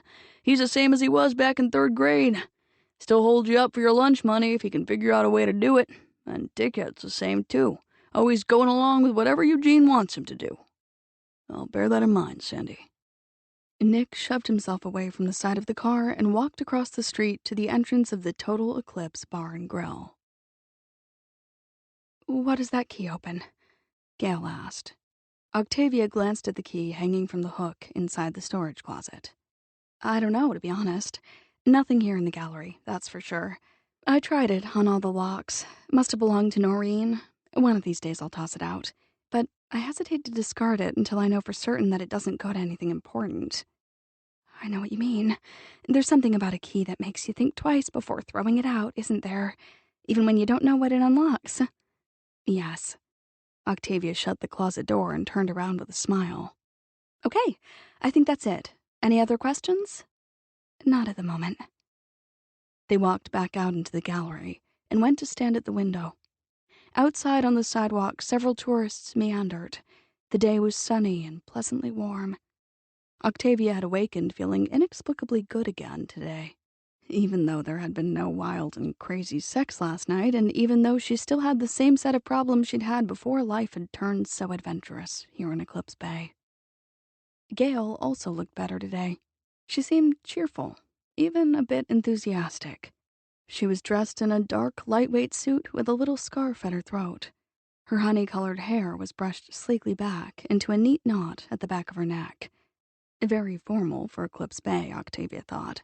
But then she had come here to apply for a job.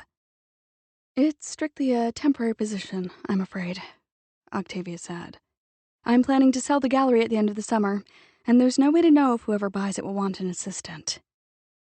Across the street at the end of the block, she could see Nick, leaning against the side of his car, talking to Sandy Hickson at the town's only gas station. Just the sight of him, even from this distance, did things to her pulse. There was something deliciously compelling about the way the man lounged, she thought. A sexy, subtle, masculine grace that made her think extremely erotic thoughts. Evidently, the conversation with Sandy was a riveting one. She wondered if Nick was actively pursuing his investigation or just passing the time of day while Sandy put gas in the tank and washed the windshield. It was impossible to tell from this distance. "I understand that you can't promise anything beyond the summer," Gail said quickly. "But this will buy me some breathing space to look around and try to line up something permanent at Chamberlain or the Institute. I really appreciate this, Octavia." "Not as much as I appreciate your agreeing to take the position," Octavia said. "I'm sure a few more questions will come up, but I think I've got the basics down. As I told you, I've had some experience in retail, and I've always loved art.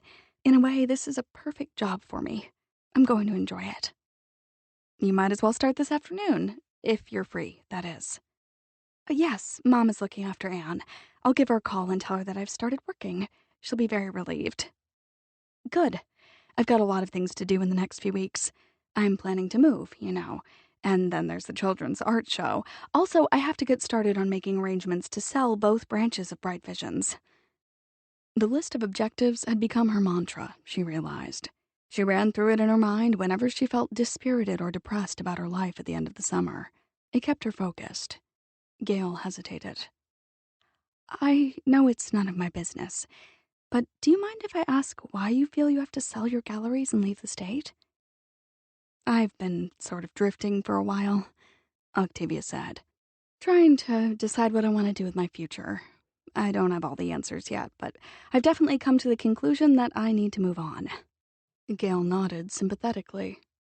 "Believe it or not, I know exactly what you mean. I felt that drifting sensation for a while after my divorce. It was hard to make decisions, but having Anne to support emotionally and financially did a lot to make me pull up my socks and move forward." "I'll bet it did." She watched Nick across the street and thought that, whatever else you could say about him, there was no denying that he was an excellent father. And nothing like being responsible for a child to help you put your priorities in order. True, kids come first. "I wonder if I'll ever have one of my own," Octavia thought. A picture of Carson's laughing face danced through her mind. She pushed it aside. "I've got a question for you," she said to Gail. "Why did you come back to Eclipse Bay?"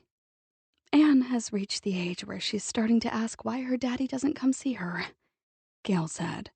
"I thought it would be good for her to spend more time with my father. The positive male role model thing, you know." "Yes," Octavia said softly. "I know." Down at the station, Nick had straightened away from his car, preparing to leave. Anticipation crackled through her.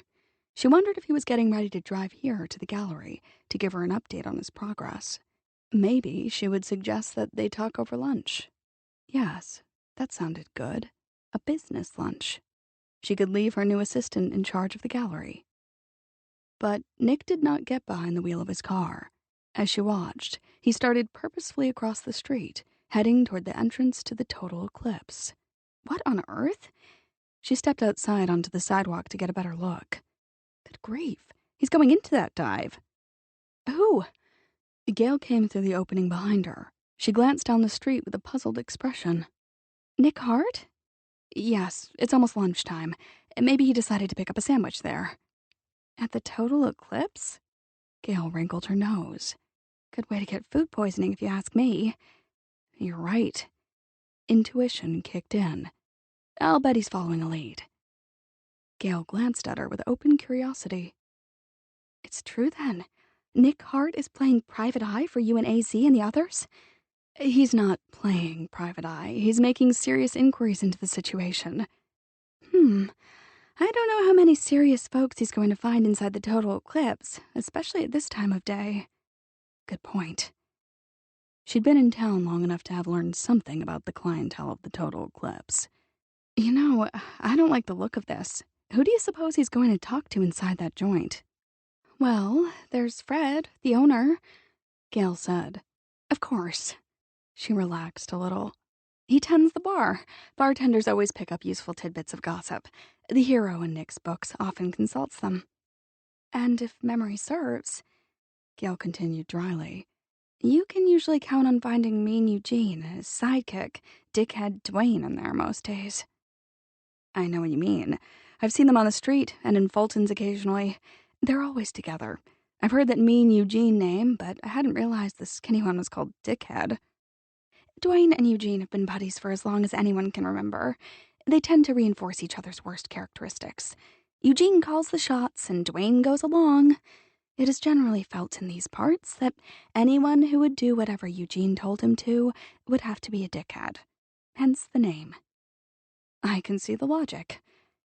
Back in the big city, folks would probably say that Eugene and Dwayne are the products of dysfunctional families. But around here, we just call them bums. Nick pushed open the door and stepped into the perpetual gloom of the total eclipse. He removed his sunglasses and let the smell of stale cigarette smoke, spilled beer, and rancid grease envelop him. The combination brought back a lot of memories. Some things were a given in Eclipse Bay. A guy bought his first condom from Virgil Nash, not because Grover's Pharmacy didn't stock them, but because it was too damn embarrassing to buy a box from Pete Grover. The pharmacist knew everyone's medical history from date of birth and did not hesitate to make his opinion about your sex life clear. And he always tried to get names. Even if you got up the nerve to risk his beady-eyed scrutiny, you faced the very real threat that he would notify your folks, or, worse yet, the girls' folks, that the purchase had been made. Showing up here at the total eclipse on the day you were finally old enough to buy a legal beer was another rite of passage for young males in Eclipse Bay. And by the same token, if you were still buying a lot of your beers here at age 25 or beyond, it was understood that you were never going to amount to much, and that you were probably doomed to live out your life at the bottom of the town's social ladder. Mean Eugene and Dickhead Dwayne were shining examples of the accuracy of that hypothesis. They were in their mid-30s and still bought their beers here. Nick gave his eyes a few seconds to adjust to the shadows. The only lights in the total eclipse were the narrow spots over the pool tables in the room at the back, the green glass lamp next to the cash register at the bar, and the weak candles in the little red glass holders on the tables. The candles were Fred's notion of ambiance. The place was nearly empty at this time of day. Being seen at the total eclipse at any time invited unpleasant comments from the more high-minded members of the community. The comments were always a lot more scathing if you hung out here when there was daylight outside. But the prospect of societal disapproval did not worry guys like Eugene and his buddy Dwayne. Eugene Woods had been born to bully. In high school, his size and weight issues had ensured that he went on to become a local football legend and a known thug at Eclipse Bay High. Eugene's post-football years had not gone well, however.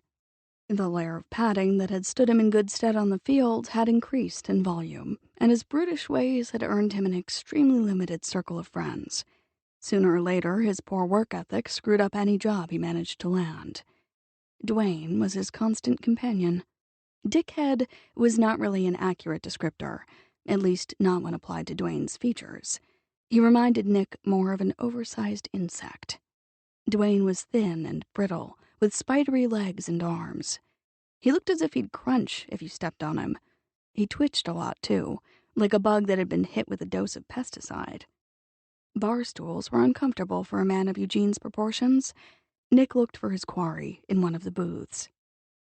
Eugene was there, sitting at a grimy table with Dwayne. The big man faced the door in true Old West gunslinger style. There was just enough light coming from the little candle in the red glass holder to reveal the meanness in his eyes and the ragged tears in the grimy t-shirt stretched over his belly. Interviewing Mean Eugene was not going to be easy. Nick went toward the booth. He nodded once at Fred when he went past the bar. Fred? How you doing, Nick? Fred did not look up from the little television set he had positioned behind the bar. He was watching a long-running soap opera. Fred was addicted to the soaps. Doing okay, thanks, Nick said. Civilities completed, he moved on to the booth and stopped. He looked at Eugene and Dwayne. Can I buy you gentlemen a beer? He asked. Dwayne, who'd been concentrating on a dripping cheeseburger, started and looked up with a startled expression. Clearly the word gentleman had confounded him, and with good reason, Nick thought. But Eugene, always the faster of the two, chortled. So we're gentlemen now, huh? Hell yes, you can buy us a couple of beers. Never say no to a free beer. Besides, it ain't every day a Harte wanders in here and makes an offer like that now, is it? Sit down. Thanks. Nick considered and discarded the prospect of sharing one of the torn orange vinyl benches with either Eugene or Dwayne. When you dealt with guys like this, you did not want to find yourself wedged into a tight place. He glanced around, spotted a scarred wooden chair at the nearby table, and grabbed it. He reversed it and sat down astride, resting his folded arms on the back. Eugene swiveled his head, an amazing feat considering that he lacked any sign of an actual neck. Hey, Fred, Eugene called loudly. Harte here is gonna stand me and Dwayne to a couple of beers. Give us some of that good stuff you got on draft. Fred did not reply, but he reached for 2 glasses without turning away from the television screen, where someone was dying bravely in a hospital bed. Eugene squinted malevolently. You didn't come here to be friendly, Harte. Your type doesn't hang out with guys like us. What you want? Yeah, Dwayne said around a mouthful of burger. What you want? Nick kept his attention on Eugene. Mind if I ask you a couple of questions, Eugene? You can ask. Eugene polished off the last of the beer he had been drinking when Nick arrived. He wiped his mouth on the back of his shirt sleeve. I'll decide if I feel like answering. I hear you've been speculating openly on the question of who might have taken that painting that's gone missing from the gallery up the street, Nick said casually. Hell, I knew it. Eugene uttered a satisfied little snort, savoring his own brilliance. So you're playing detective, huh? Just like the guy in your books? What's his name, True? Nick raised his brows. You read my books, Eugene? Nah, I don't read much. I'm more into the sports channel, you know. Triple X Extreme Wrestling is my favorite program. Mine too, Dwayne volunteered. That's the one where the women fight almost buck naked. They just wear those little leather thong things, you know. You ought to see those tits flapping around in the ring. Hard for a book to compete with that kind of upscale entertainment, Nick said. Yeah, Eugene agreed. But I've seen your novels down at Fulton's when they come out in paperback. They got that little rack next to the checkout counter, you know. Amazing that Fulton's even bothers to stock my books, given that so few people around here are inclined to read them. Hey, you're our only local author, and besides, you're a Harte. Eugene's voice hardened. Everyone thinks that gives you special status in Eclipse Bay. Nick was saved from having to respond directly to that tricky conversational gambit by a loud, jarring crash. Fred had just slammed 2 glasses of beer down onto the top of the bar. Come and get it, Eugene, Fred called, turning back to his soap. No table service until 4:30 when Nellie shows up for the evening. You know that. Allow me. Nick got to his feet and went to the bar to collect the beers. He set them on the table and sat down again. Well, well, well. Eugene grabbed his beer and hauled it closer. Never thought the day would come when I'd get served by a Harte. He gulped some beer and lowered the glass. How about that, Dwayne? One of the honchos of Eclipse Bay just bought us a beer and served it too. What do you think of that? Weird? Dwayne said. He snickered and downed a hefty swallow from his own glass. Damn weird. You couldn't discuss things rationally with these two, Nick reminded himself. It would have been the equivalent of engaging in a conversation concerning the origins and meaning of the universe with a pair of particularly dim-witted bulls. The best you could hope to do was prod them in the direction you wanted them to take. Heard you've been doing a little detecting yourself, Eugene, Nick said. Sandy over at the station says you've got a theory about just who might have made off with that painting. Eugene blinked a couple of times, and then managed to make the intellectual leap required to grasp the meaning of the sentence. Yup, that's me, all right, Eugene said, sounding pleased. Detective Eugene Woods. He grinned at Dwayne. Got a ring to it, don't it? Dwayne snorted. A real ring. Eugene turned back to Nick. I know who took that painting, but you ain't gonna like it. He put the glass down with a decisive clang and wiped his mouth on the back of his shirt. Makes you look downright stupid, Harte. I've looked that way before, Nick said. I'll get past it. Eugene cackled so hard he choked. It took him a while to recover his wind. Always enjoyed the sight of a stupid-looking Harte. I can't help feeling that this conversation is losing its focus, Nick said gently. Could we return to the subject at hand? Eugene stopped grinning. His heavy features twisted into an expression of deep suspicion. probably worried that he had just been insulted and not quite certain how to react, Nick thought. Eugene, being Eugene, and therefore extremely predictable in some ways, did what he always did in such circumstances. He went on the offensive. You want to know what I think, Harte? I'll tell you. Only solid suspect far as I can see is your new girlfriend, the gallery lady. And you're screwing her. Ain't that a kick in the head? The big-time detective is screwing the prime suspect. He looked at Dwayne. Ain't that a kick in the head, Dwayne? Yeah, Dwayne said obediently. A real kick in the head. Eugene leaned across the table to make his point to Nick. How do you like them apples, Mr. High and Mighty Harte? Looks like the lady has you by the short hairs. How's it feel to be led around by your balls? Before we go into that, maybe you'd like to tell me where you heard this theory? Nick said. What makes you think I heard it somewheres else? Eugene's features transformed, as if by magic, shifting from malicious glee to a twisted glare. Maybe I came up with it all by myself. You think you're the only smart one around here? Nick throttled back his temper with an effort. He was here to gather information, not get into a brawl. You got any proof that Octavia Brightwell stole the painting? Proof? I don't have to show you no proof. You're the private eye. Find your own proof. Eugene leered. Just keep digging away. Who knows what you might find? Okay, you don't have any proof, Nick said evenly. Would you, by any chance, have a motive? Motive? Eugene glanced at Dwayne. He means like a reason why she would steal it, Dwayne said, surprising Nick with his insight and comprehension. Oh, yeah. Eugene switched his attention back to Nick. I can give you a reason, all right. That picture is real valuable and it ain't insured or nothing. Not even mentioned in old man Thurgarden's will. There's no record it even exists, get it? No, prominence. Provenance, Nick corrected softly. Right. So the way I figure it, little Miss Brightwell is pulling a fast one on all of you. Works like this, see? She hides a picture, pretends it got stolen, and later, when the heat dies down, she leaves town. Maybe goes to Seattle or someplace like that and sells the damn thing. That way she gets to keep all the money. Now do you get it, Harte? Interesting theory, Nick said. Yeah, it is, isn't it? Eugene quaffed more beer and lowered the glass, pleased with himself. And you say you came up with it all on your own? Yup. Dwayne opened his mouth, but he closed it again very rapidly when Eugene threw him a warning glare. In that case, Nick said, can I ask you two gentlemen to refrain from spreading it any further until we find out exactly what is going on and maybe get some proof? Eugene looked intrigued. Why should we keep quiet? For one thing, there's a lady's reputation at stake. What reputation? Everyone in town knows she's screwing your brains out. I was speaking of her professional reputation. Who cares about that? Eugene asked blankly. I do, for one, Nick said, and I think maybe you and Dwayne, being gentlemen and all, should care about it too.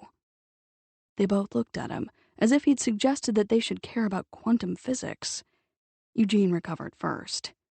Hell with her professional reputation, he said, sounding each syllable out with sneering precision. I don't give a shit about her reputation. You give a shit, Dwayne? Nope, Dwayne said. I figure the fact that she's screwing Harte's brains out is a lot more interesting than her professional reputation. Nick rose slowly to his feet. They both watched him, taunting challenge in their faces. Let me put it to you this way, gentlemen, Nick said coolly. If you two cannot manage to refrain from further public comment on either Miss Brightwell's personal or professional reputation, I have 2 words for wisdom for you. What 2 words? Eugene demanded, looking ready to pounce in victory. Lavender and leather. Eugene's face went slack, as if he'd just gone completely numb. Maybe he had, Nick thought, with shock. Dwayne gaped. He looked frozen with horror. Satisfied that he had made his point, Nick turned and walked through the shadowy tavern.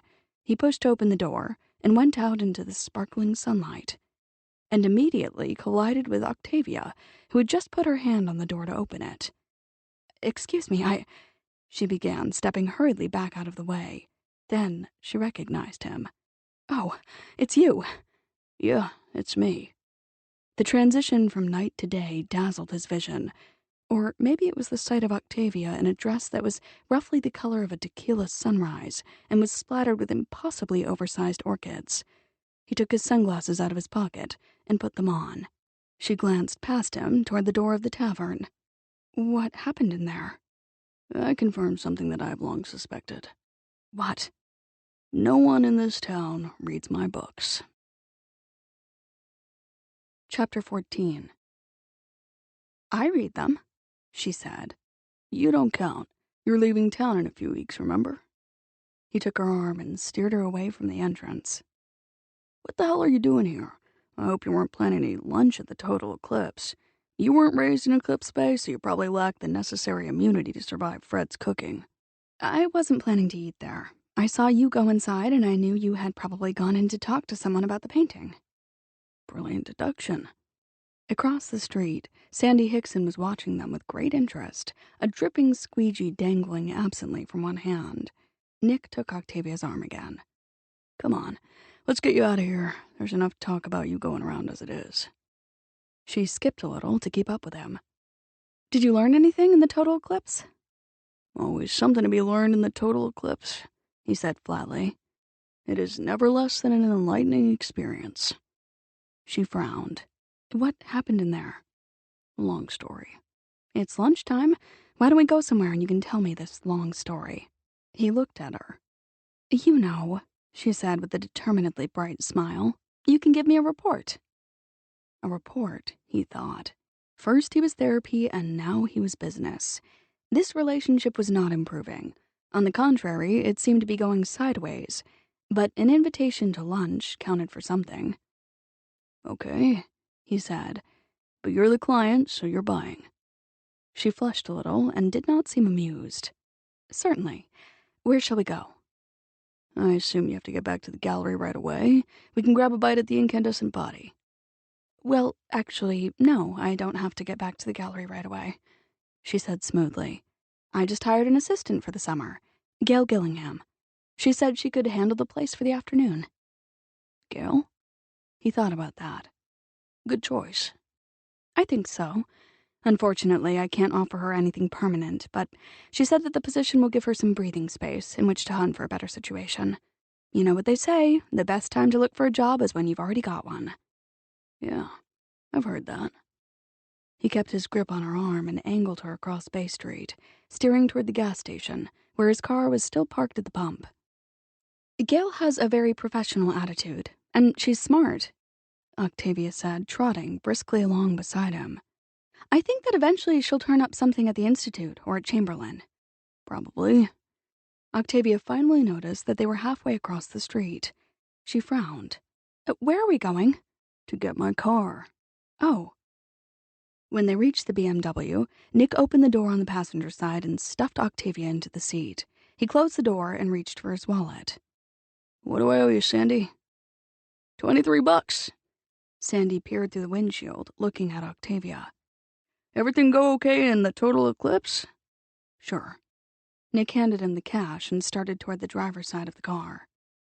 "By the way, turns out Eugene and Dwayne were mistaken about that rumor they were spreading around." Sandy blinked.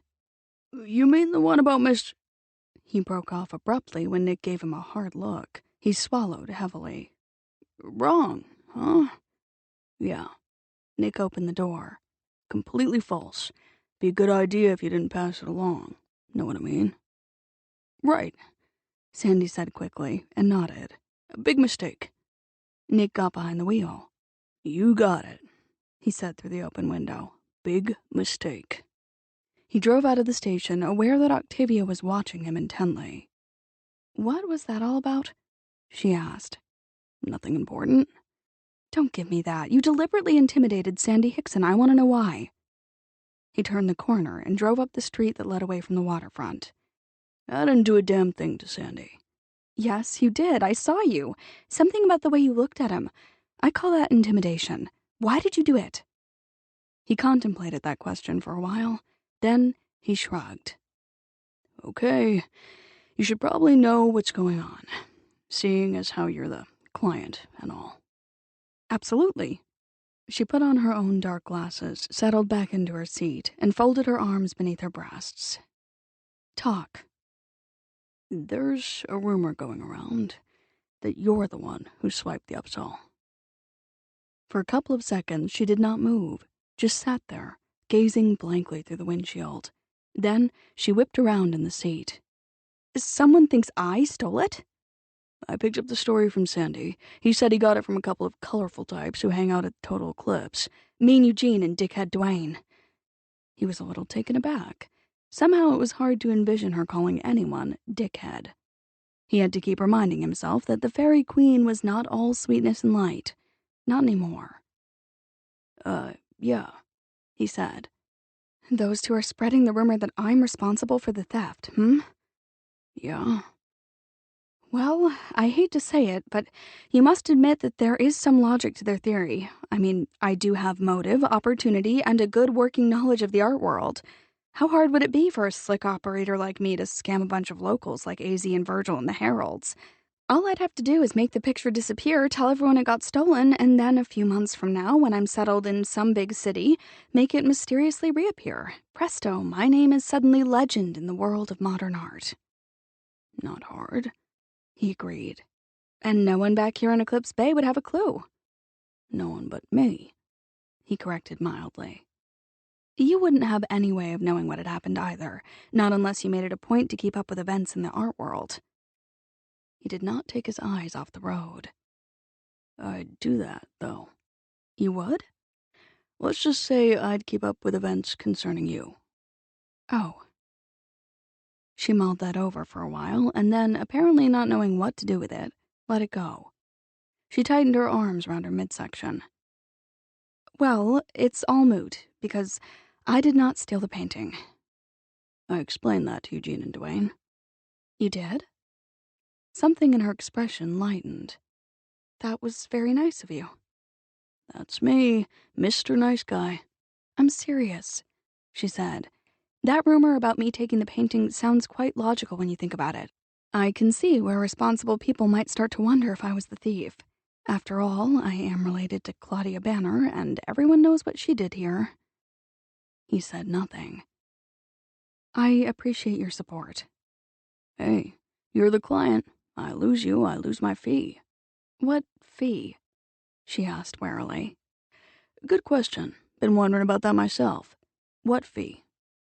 You're not expecting a fee, and you know it, she said crisply. That right? No fee, huh?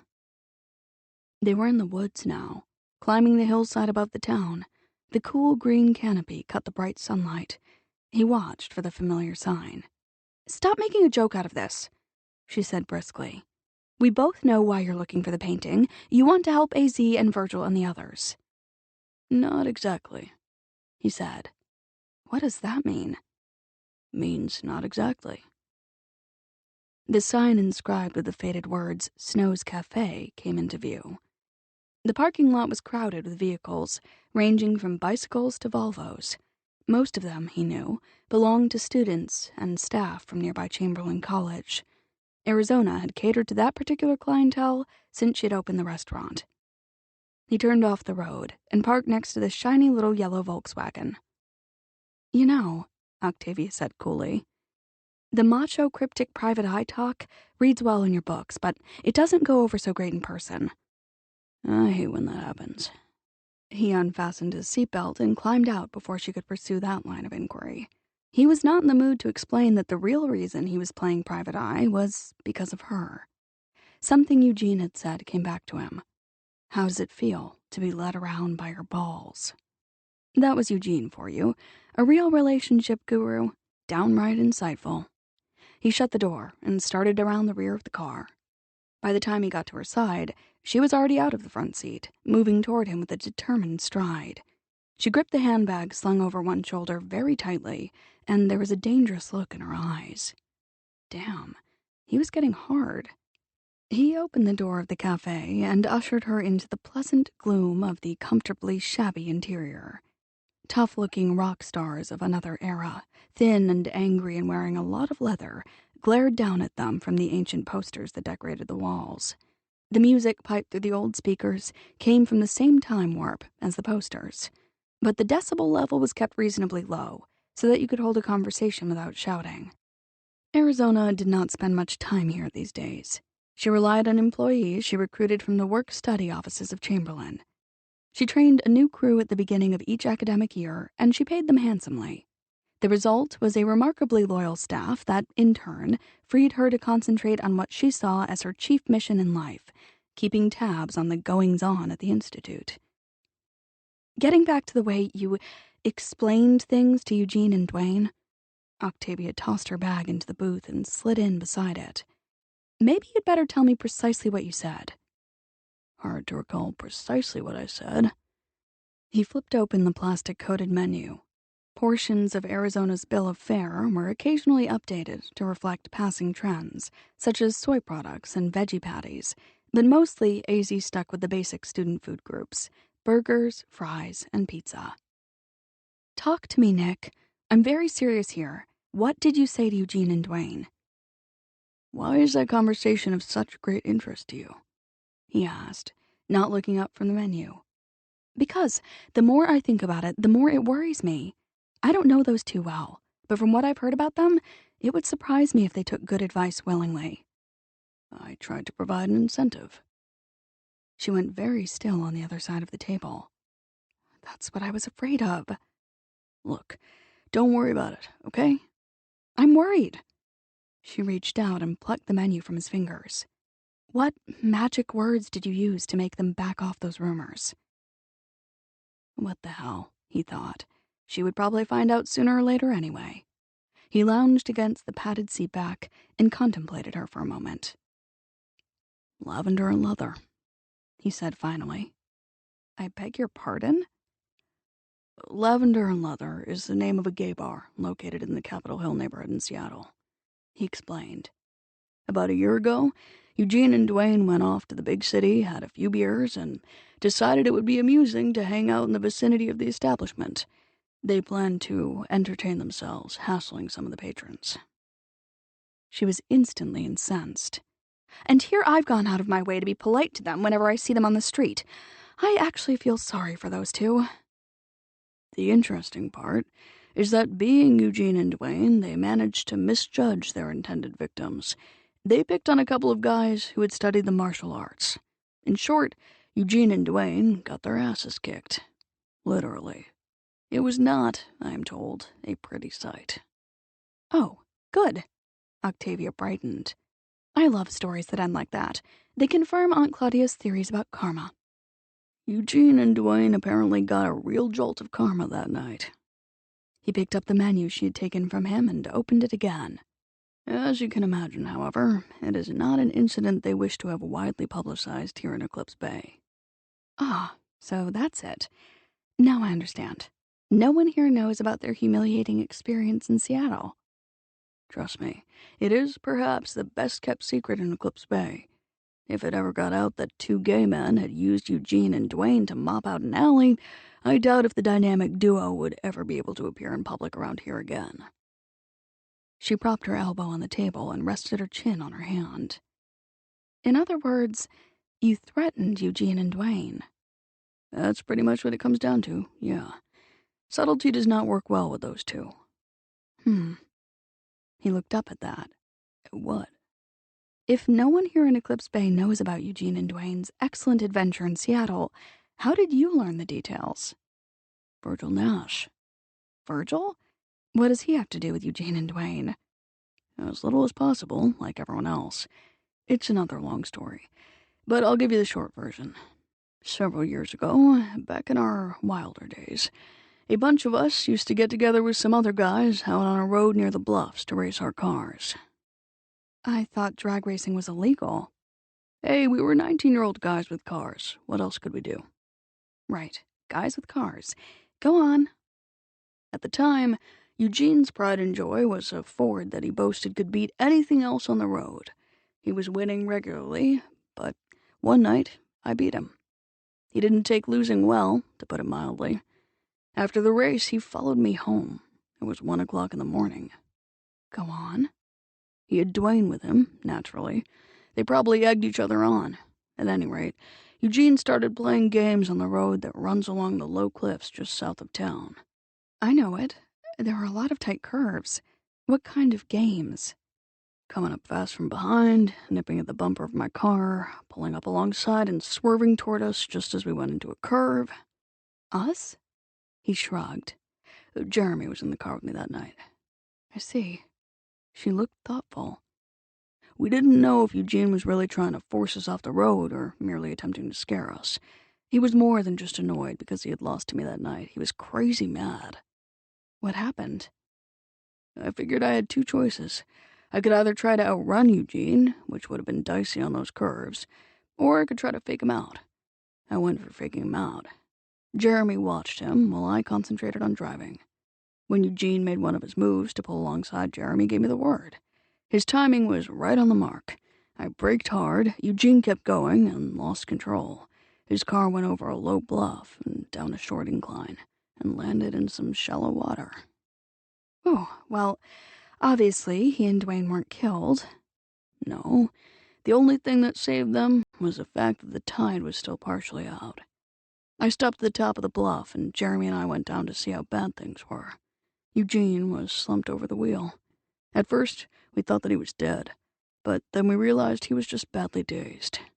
Dwayne was frozen with shock. There was no time to get help because the tide was coming in fast. Jeremy and I hauled them both out of the car and dragged them out of the water. We wrapped them in some blankets. I kept in the back of the car. In other words, you and Jeremy saved Eugene and Dwayne. And neither of them ever forgave us for the humiliation. Nick concluded dryly. Where does Virgil Nash fit into this story? Virgil lives out near where the accident happened. After we got Eugene and Dwayne out of the car, we went to Virgil's house to get help. He was there when Eugene made some threats to Jeremy and me. Threats? Eugene was really pissed, like I said. Blamed us for wrecking his beloved car. But mostly he was just furious because he had screwed up and we'd had to rescue him. Anyhow, Virgil took us aside later and said that we should watch our backs for a while. We did, but Eugene never made any moves. The years went by, and we figured everyone involved had forgotten about what happened that night. But Virgil didn't forget. No. Virgil's been watching Eugene ever since, and that means watching Dwayne, too, since for the most part, they're inseparable. When they got into trouble last year in Seattle, Virgil heard about it from a colleague who runs a sex toy shop there. He emailed both Jeremy and me and told us the story. Reminded us that guys like Eugene don't change, and that someday it might pay to have some ammunition on hand, just in case. And today you used your ammunition. You could say that. She watched him with an odd, unreadable expression. For my sake. Yeah, well, I didn't want them spreading that story around. It's the kind of thing your hero John True would do. He should have been flattered, he thought, but for some reason it irritated him that she was making a connection between him and the character in his books. He wasn't John True. He was Nick Harte. He closed the menu a second time and looked at her very steadily. Don't, he said grimly, get me mixed up with John True. He's pure fiction. I'm real. The interesting expression on her face disappeared immediately behind a cool veil. She took her chin off her hand and sat back. Got it. Trust me.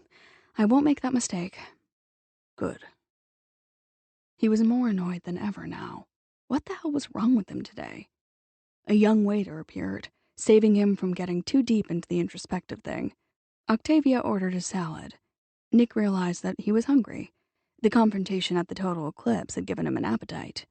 He chose the oversized tuna sandwich and fries, knowing from past experience that it would do the job. When the waiter had disappeared, Octavia looked at him. "Don't get me wrong, I appreciate what you did today," she said. "But do you think it was wise to threaten Eugene and Dwayne?" I'm not worried about those two, he said. Okay, so what are you worried about? I can see that you've got something else on your mind. Eugene and Dwayne are not the sharpest knives in the drawer, if you know what I mean. I sort of got that impression. So? So, while they are both the type to spread false and malicious rumors, neither of them has the brainpower to concoct the one going around about you." She elevated her brows. "I believe I see where you're going here." When you stop and think about it, that story Eugene and Dwayne were spreading about you is a fairly sophisticated piece of gossip.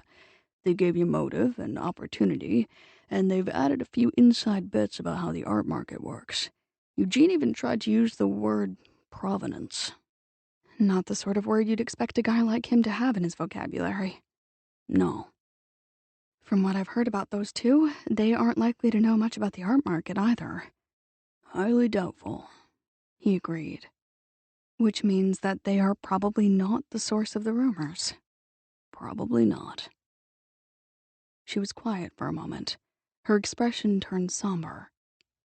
"What do you propose to do next?"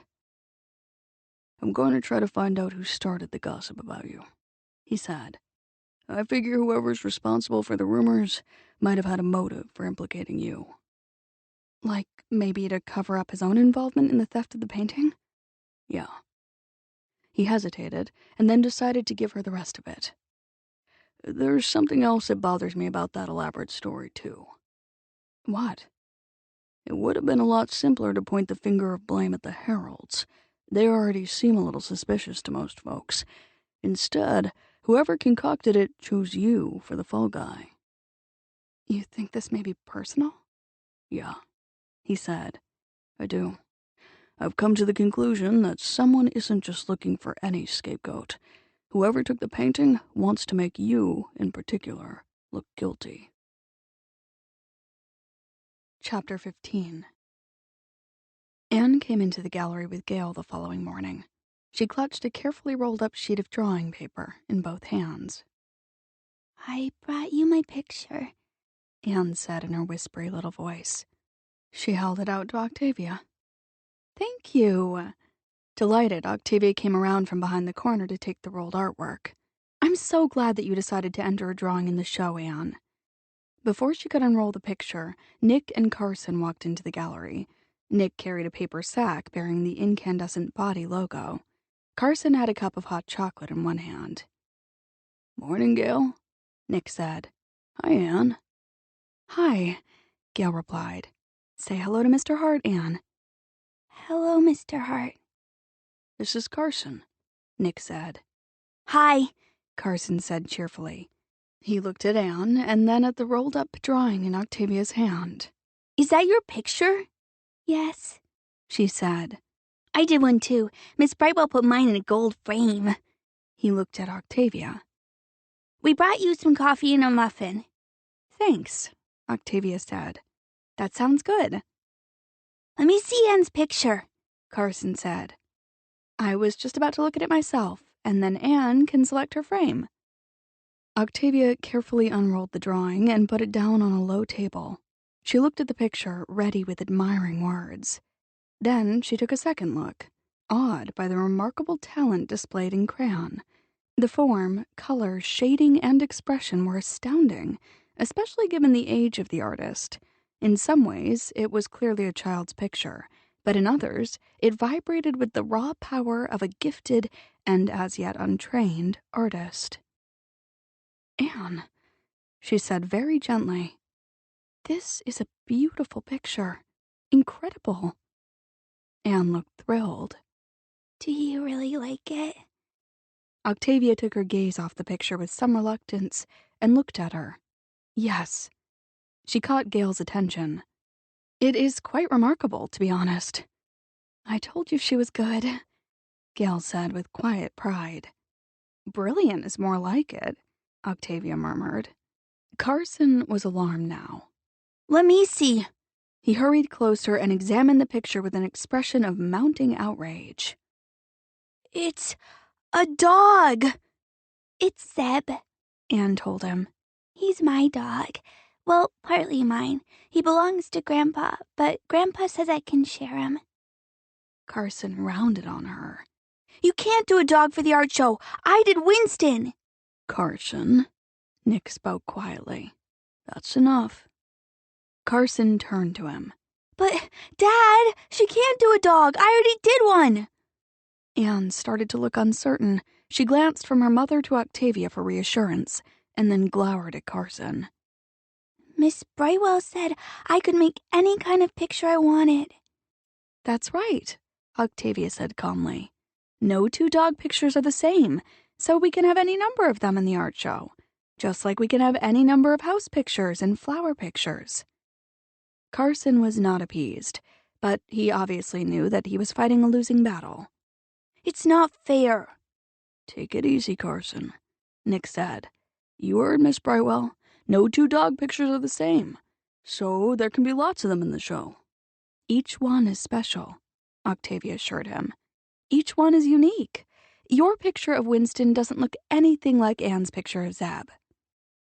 Carson's face tightened, but he did not argue further. Octavia smiled at Anne. Come with me, and we'll pick out a frame for your picture of Zeb. You have a choice of black, red, or gold.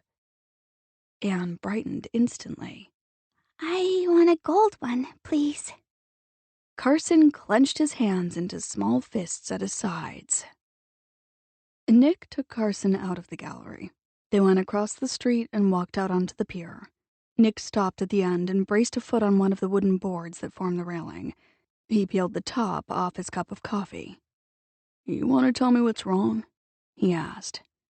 Nothing's wrong. Carson took a desultory swipe at one of the railing posts with the toe of his right running shoe.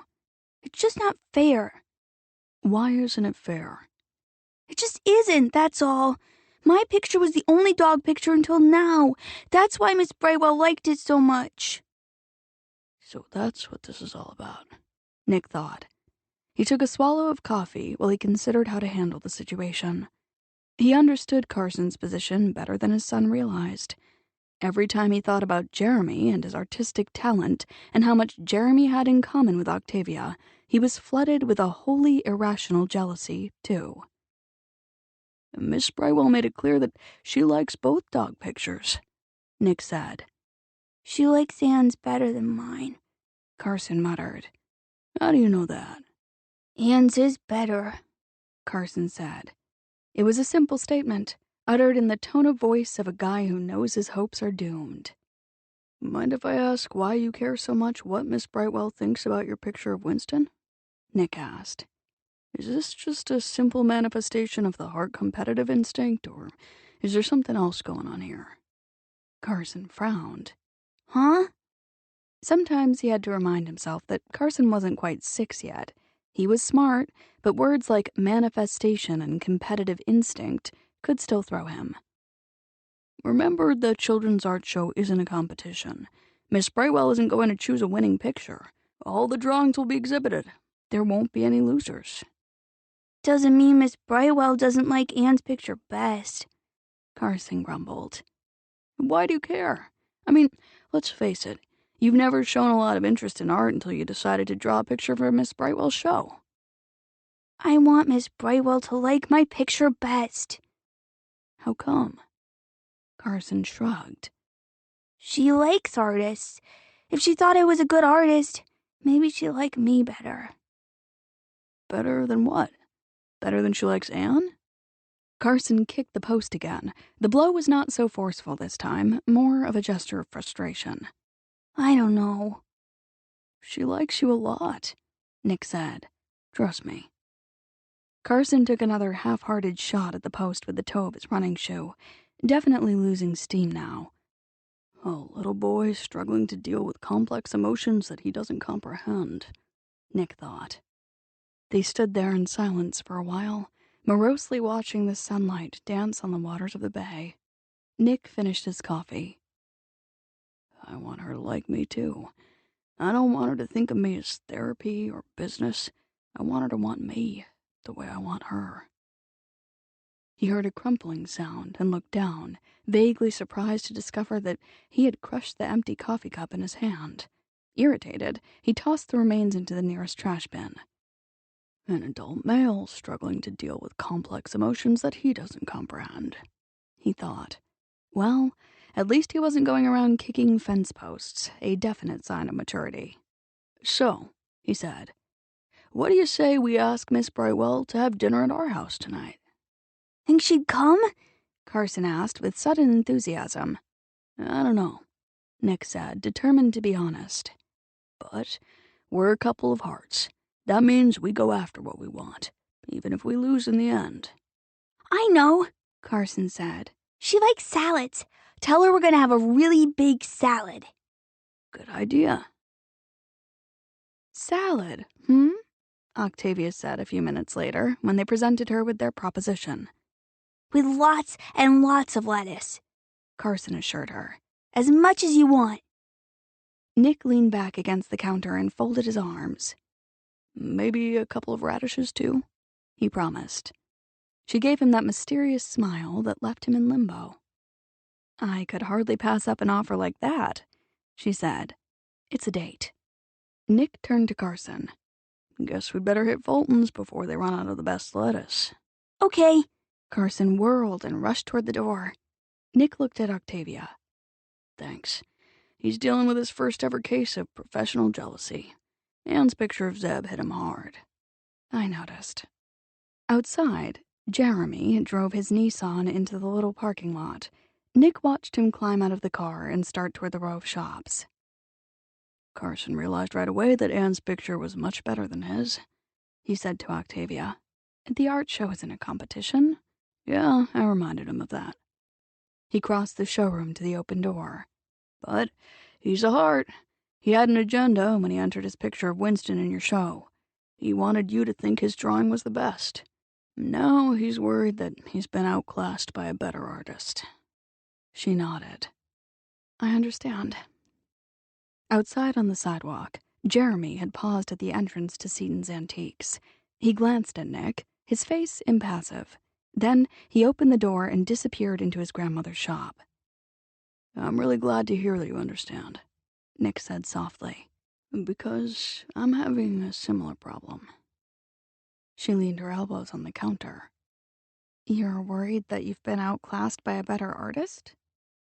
Professional jealousy is tough to deal with at any age.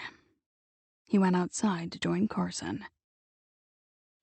At 6 that evening, she stood on the top of the bluff with Carson and looked down at the 5 finger-shaped stones that thrust upward out of the swirling waters at the base of the short cliff.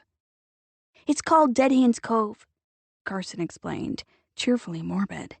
Dad named it when he was a kid, on account of the way the rocks stick up like a dead hand. See? Got it. The day had been pleasantly warm, but there was a mild breeze off the water. Octavia stared down into the cove. The stones really do look like fingers. And there's some caves down there, too. Dad and I went into them yesterday. We found some marks on the walls. Dad said he put them there when he was a kid, so that Aunt Lillian and Aunt Hannah wouldn't get lost when they went inside. That's a Harte for you, she said, always planning ahead. Yeah, Dad said that's what Hartes do. Carson's mood darkened into a troubled frown. He says sometimes all the planning doesn't work, though. He says sometimes stuff happens that you don't expect and things change. You mean stuff like Anne's picture of Zeb? She asked gently. He gazed up at her quickly and then looked away. Yeah, it was better than my picture of Winston, wasn't it?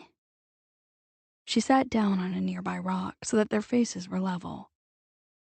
Anne has a marvelous talent.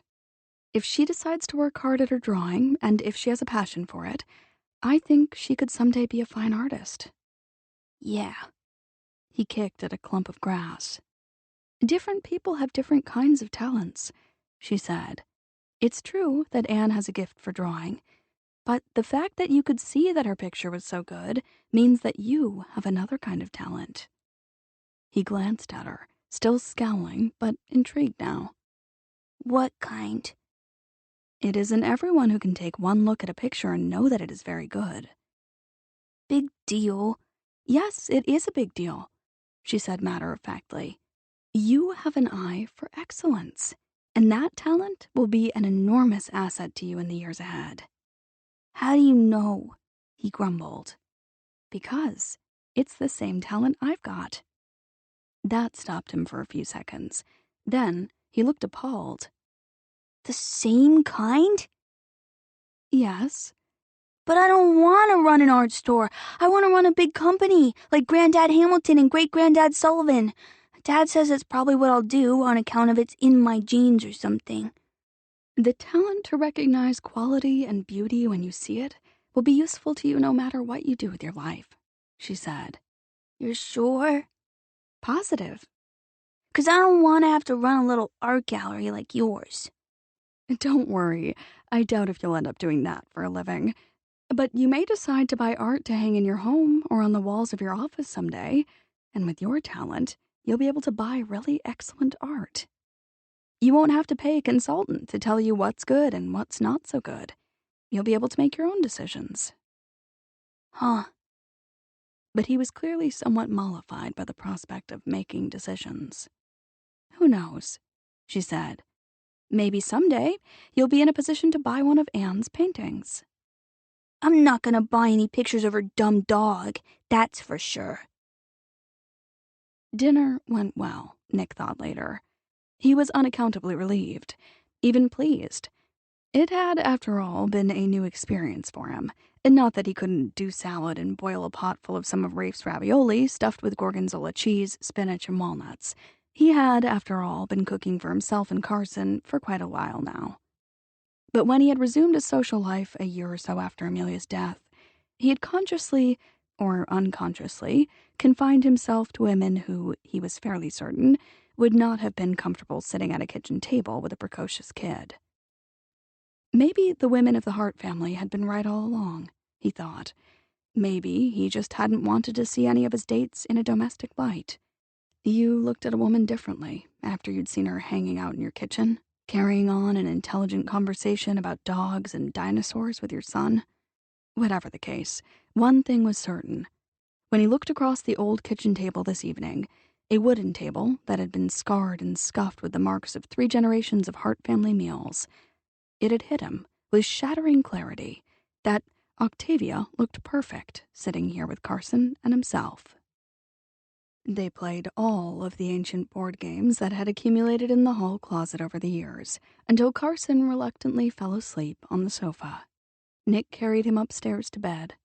When he returned to the living room, Octavia was in her coat, fishing her keys out of her pocket. "It's getting late," she said, smiling a little too brightly. "I'd better be on my way. Thanks for dinner." She was the one running away this time, he thought. I'll walk you to your car. He collected his jacket from the closet and put it on without buttoning it.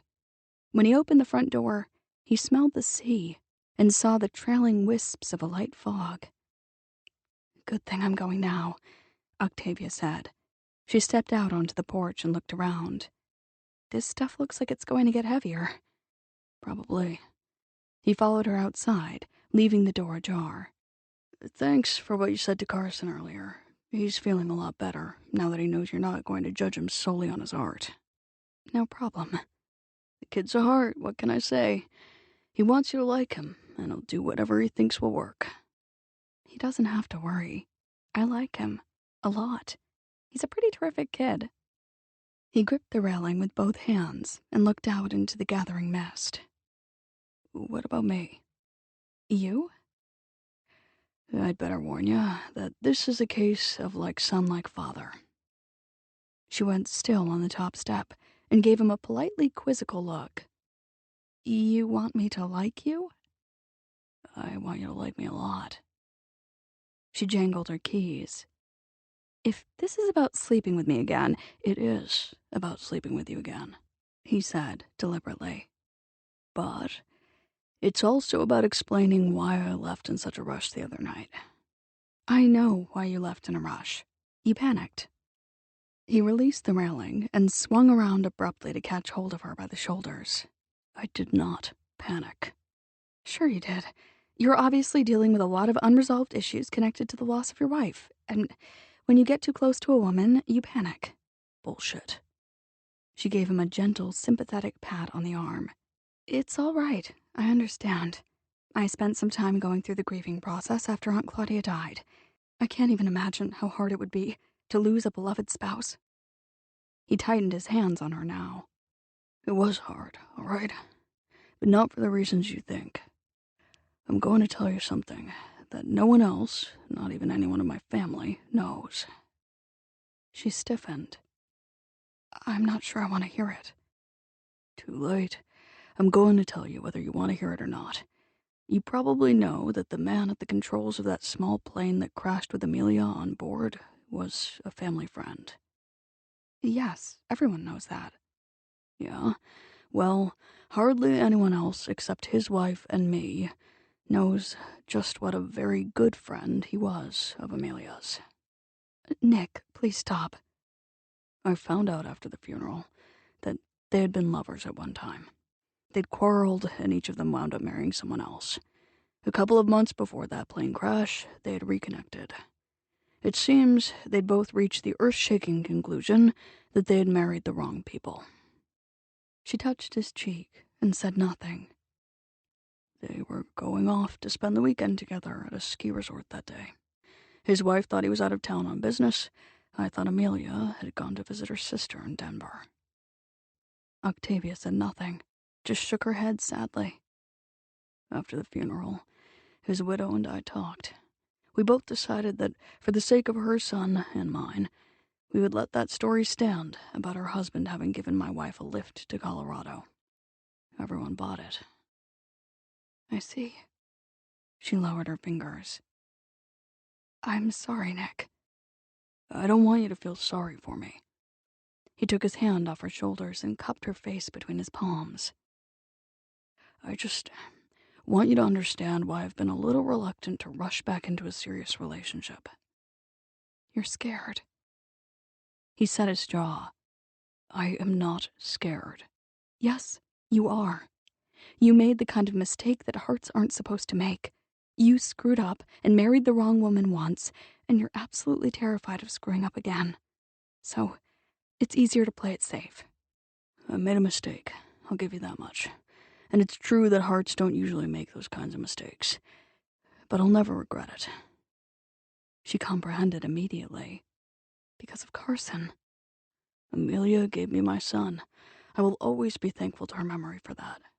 Of course you will. And that is as it should be. But that doesn't mean that deep down you're not afraid of trusting your emotions again.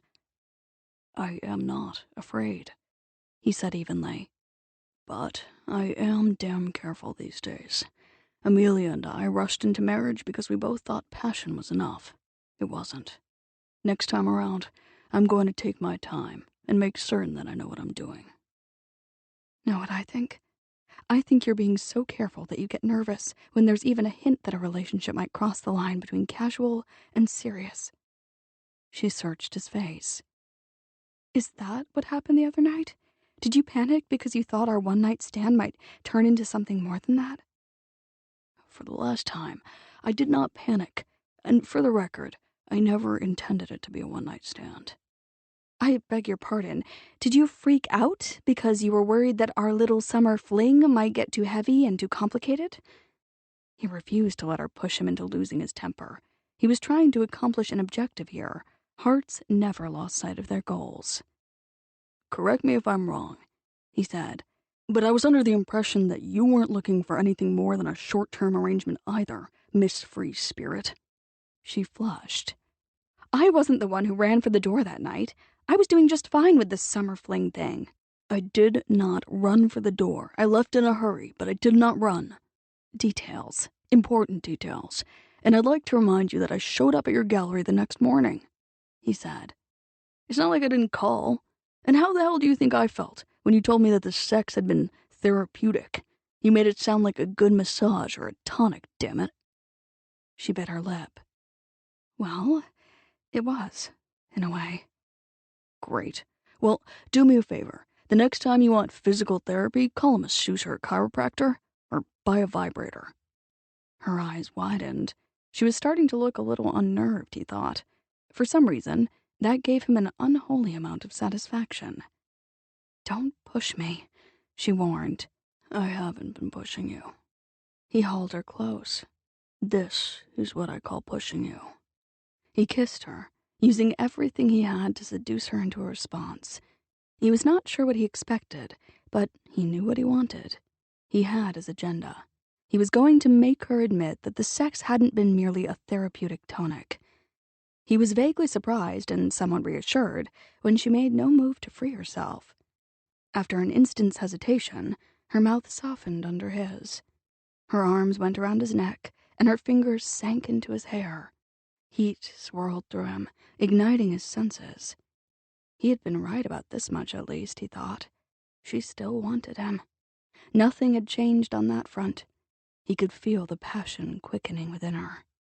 When she shivered in his arms and tightened her hold on him, his triumph was tempered by the sheer enormousness of his sense of relief. He dragged his mouth away from hers and nibbled on her earlobe. It was good between us. Give me that much at least. I never said that it wasn't good. She tipped her head back, giving him access to her throat.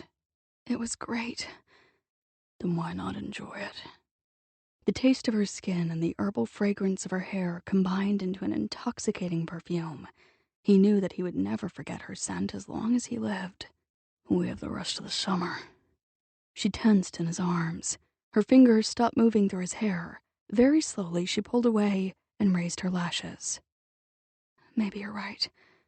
He kissed the tip of her nose. No maybe about it. It's possible that I overreacted the other night. Understandable, he assured her. You were coming off a difficult year. A lot of emotional stuff going on in your life. You're making some major decisions about your business and your future. Lots of stress. Yes. Maybe you were right about one thing, he offered, feeling generous now. Okay. It's not easy to think of myself as a sort of physical therapist, but I have to admit that there is a therapeutic side to really good sex. Probably releases a lot of endorphins, and then there's the exercise aspect. Right. Exercise. He was not sure this was going the direction he had intended, but it wasn't like he had a lot of alternatives. Rather like taking a brisk walk on the beach, I think, she mused. He made himself count to 10 and forced a smile. No need to analyze it too much. Sex is perfectly natural, and there's no reason that two healthy, responsible adults who happen to be single and uncommitted shouldn't enjoy it together. She did step back then, slipping out from under his hands. I'll think about it. He did not move. You'll think about it? Yes. She turned and went down the steps. I can't give you an answer tonight. I'm not thinking clearly right now, and I don't want to make another rash decision based on overheated emotions. I'm sure you can understand. Now who's panicking? He asked softly.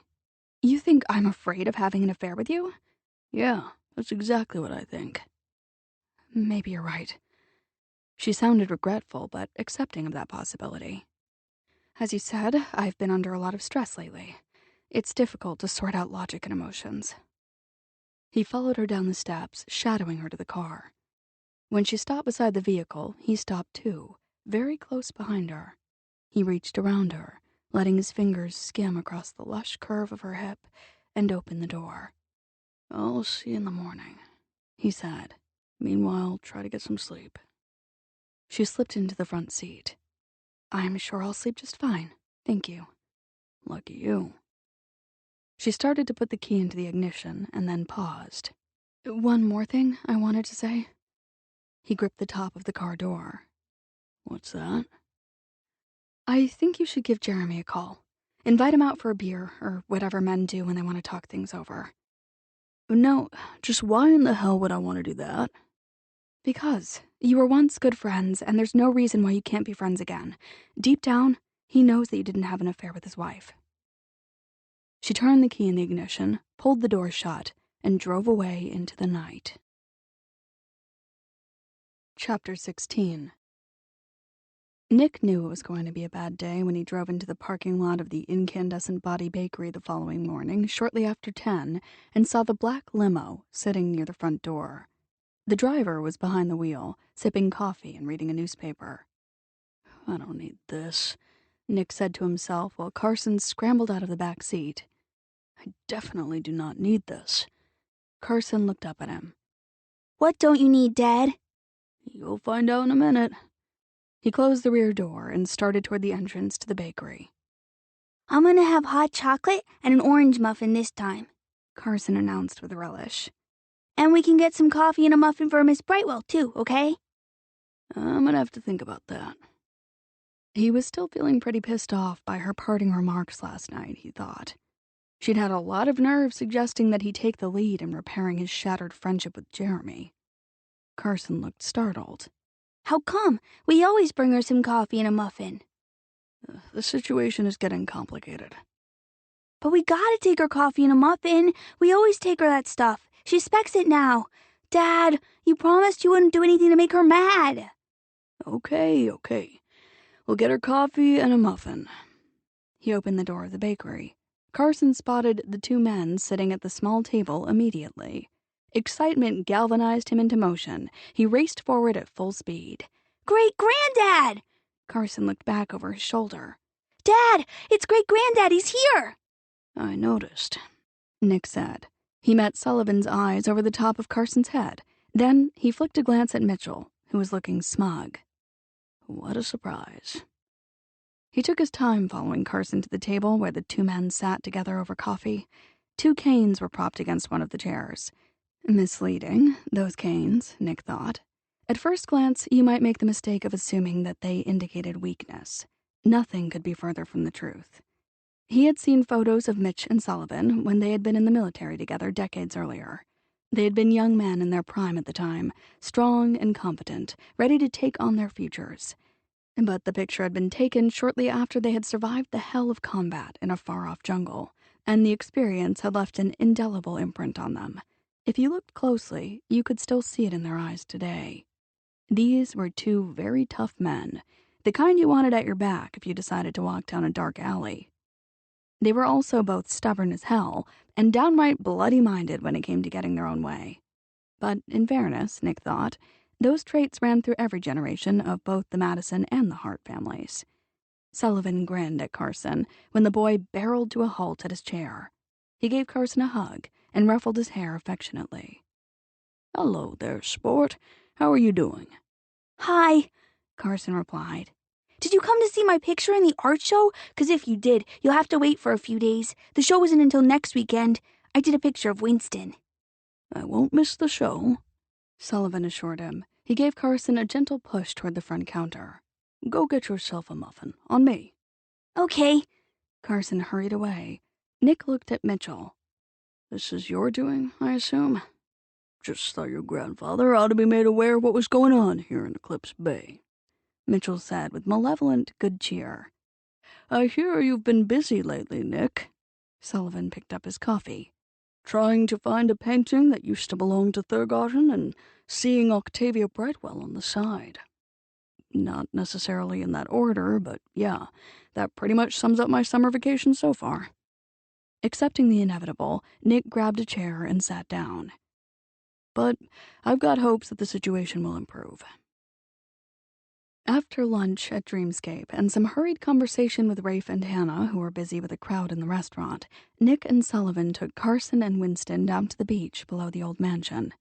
Sullivan watched his great-grandson dart all over the landscape, following Winston from one tide pool to another. One of these days you're going to have to get that boy a dog of his own, he said. When he turns 6, Nick agreed. That's next month. Yeah, I know. Carson reminds me just about every day. 6 years old. Sullivan shook his head in wonder. Where the hell did the years go? I remember when I used to walk on this same beach with you and Hamilton and a dog named Joe. If this is another one of those little grandfatherly chats on the subject of how the years are slipping away and how Carson needs a mother and how it's time I got married again, Nick said, could we just skip to the end? I've heard it so many times that I've got it memorized. Take it easy. We're all worried about you and Carson. Harte men are family men. You know that. Carson and I have plenty of family. Every time I turn around, I'm running into family. Take this morning, for example. I walk into the local bakery to get a cup of coffee, and what do I see? Family. Not like a Harte to be playing the field at your age. I do not play the field. What do you call it when you have relationships with several different women? I call it a social life. And for the record, I did not have those relationships simultaneously. Hell, I've only dated maybe a half-dozen different women in the past 3 years. I don't think that's excessive. Your mother and your grandmother and your sisters do. They're all obsessed with the idea of getting me married again. They think you've got some kind of psychological block. They've all decided that you've got a problem with getting serious about another woman because you're afraid of losing her the way you lost Amelia. Nick watched Carson poke at a hole in the sand with a long stick while he tried to decide how to respond to that. What do you think? He said at last. Me? Sullivan seemed surprised to be asked for his opinion. He halted beside a rock. I think you just haven't found the right woman. Nick realized he had been braced for a lecture. He allowed himself to relax slightly. Yeah, that's sort of how I see it too. But Octavia is different, isn't she? So much for letting down his guard. Mitchell sent you, didn't he? That's why you're here. Mitch feels protective toward Octavia Brightwell. Octavia can take care of herself. What about you? Sullivan asked quietly. It took Nick a beat or two to grasp that. Don't tell me that you're afraid that I'm the one who might be in trouble here. Sullivan's gaze rested on Carson and Winston, who had moved on to explore the entrance of a shallow cave. Got one question for you. What? Did you give Octavia the talk? Damn, I'm starting to think that everyone in the Northwest knows all the details of my social life. A guy could get paranoid. You didn't answer my question. Did you give Octavia your patented lecture on the subject of keeping things light? You know what? I'm not going to answer that question. Sullivan nodded. Things went wrong this time around, didn't they? Mitch was right. I think we'd better change the subject, Granddad. Probably a good idea. Relationship counseling isn't exactly my forte, but for what it's worth, I came here to see what was going on, not to put pressure on you. I figure you can handle your own love life without my interference. Nick raised his brows. I'm stunned. Since when did anyone in our family ever hesitate to apply pressure whenever the opportunity arose? Sullivan exhaled heavily. I put enough pressure on you when you were growing up. Always figured you'd take over Harte Investments, you know. I know. I didn't handle it well that day when you came to me and told me that you were leaving the company. Lost my temper, said some things I shouldn't have said. We both did. Nick said quietly.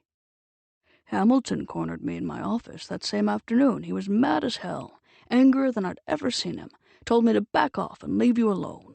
Told me that you and Lillian and Hannah all had the right to make your own choices in life, the same way I'd made mine, and that he wasn't going to stand by and let me pressure any of you into doing what I wanted you to do.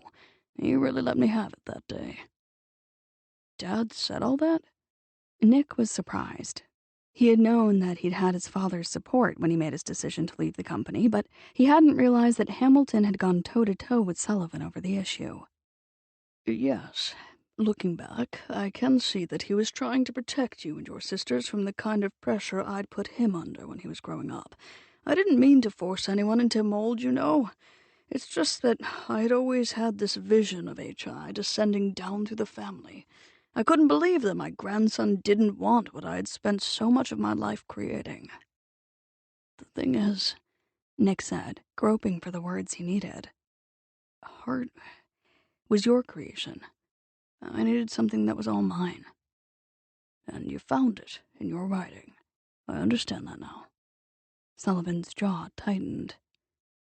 Something I've always wondered, though. Nick glanced at him warily. What? Was it your leaving Harte after your first book was published that put the strain on your marriage? Nick sucked in a deep breath. How did you know? I didn't. It was your grandmother who guessed that things weren't going so well between you and Amelia there at the end. She had a hunch that the problems started when you decided to quit Harte. She always felt that, for Amelia, the company was part of the deal. He did not know what to say, Nick thought. He had never realized that anyone had known about the fault line in his marriage. Grandmother's right, he said after a moment. Amelia was having an affair with the man who was flying the plane that day. I think that if she had lived, there would have been a divorce. She wanted out. And you wouldn't have been able to handle her cheating. You're a Harte. Yeah, figured it was something like that. Sullivan kept his attention on Carson and Winston. That's the real reason why you've been so cautious about getting serious with another woman. Got burned once, and you're a mite nervous about sticking your finger back in the fire. Shit. Seems like everyone is trying to psychoanalyze me these days. Sullivan's brows bristled into a sharp frown. Who's everyone? Far as I know, only Rachel figured out the problems between you and Amelia. We never mentioned them to anyone else in the family, or outside for that matter. I told Octavia about how it was between Amelia and me. She leaped to the same conclusion that Grandma did. Huh. Women. Always trying to analyze what makes a man tick. Yeah. If only they knew how simple we really are. Better to keep 'em guessing, Nick said. Probably makes us appear more interesting. True. Sullivan dug the tip of his cane into the coarse sand and started walking again. Well, I think we've exhausted that subject. Tell me about this missing painting. You're really trying to play private eye like that guy John True in your books. I got into it because Virgil, AZ, and Octavia asked me to look around a bit. Nick fell into step beside him. They didn't think Valentine was looking in the right places, and they may have had a point. He suspects one of the heralds probably took it and arranged to unload it in Seattle or Portland. He figures it's long gone. Mitch told me that much. I got a lot more serious about the situation after I heard the rumor that Octavia had been voted most likely suspect. Octavia? Sullivan scowled. Now that's interesting. I thought so. Never let it be said that the old man was losing it mentally, Nick thought. Sullivan had grasped the implications immediately. Especially when you consider that she's well liked here in town. It would have been a lot easier to cast suspicion on the heralds, who are viewed as the local weirdos and outsiders. You figure it's personal, don't you? Someone's out to pin the blame on Octavia for some specific reason? That's how it looks to me. You sure she hasn't managed to piss off someone here in town? Maybe refused to market some artist who decided to get even? I don't think so. Nick shot him a searching glance. I'm starting to wonder if this could be coming out of the past. Claudia Banner. Yes. But the only folks who got hurt when Claudia pulled off her scam all those years ago were Mitch and me.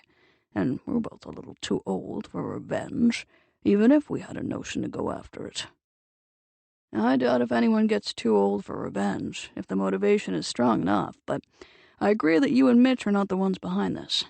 What I want to know is, do you think there's anyone else in Eclipse Bay who might harbor a grudge against Claudia Banner that would be big enough to make him go after Octavia? Sullivan contemplated that in silence for a while. If there's one thing I've learned about business in the past 60 years, he said finally, it's that it's always personal. And when the deal involves as much cash as Claudia's scam did, there's usually a fair amount of collateral damage. Meaning maybe someone besides you and Mitchell Madison got hurt? Could be. It's possible. I can't give you any names, but I'll tell you what I'll do.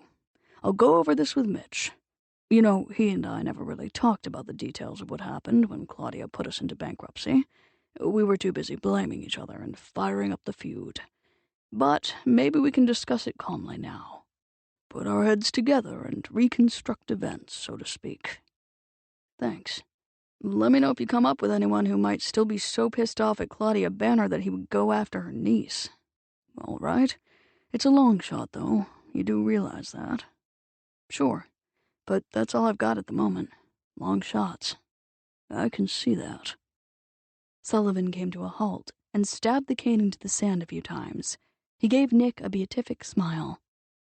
Now that that's settled, how about I do you a favor and give you some time to yourself? You offering to babysit? Figured I'd take Carson back to Portland with me for a few days. Lillian and I can look after him while Gabe and Hamilton argue about the details of the murder. You'll have time to work on finding that missing painting." "Sure. If he wants to go, you're welcome to take him with you, but don't pretend that you're trying to do me any favors. You just want another opportunity to mold him in your image. You think you can turn him into the next major empire builder in the family. You've got to admit, the boy's got a flair for business." Sullivan chuckled.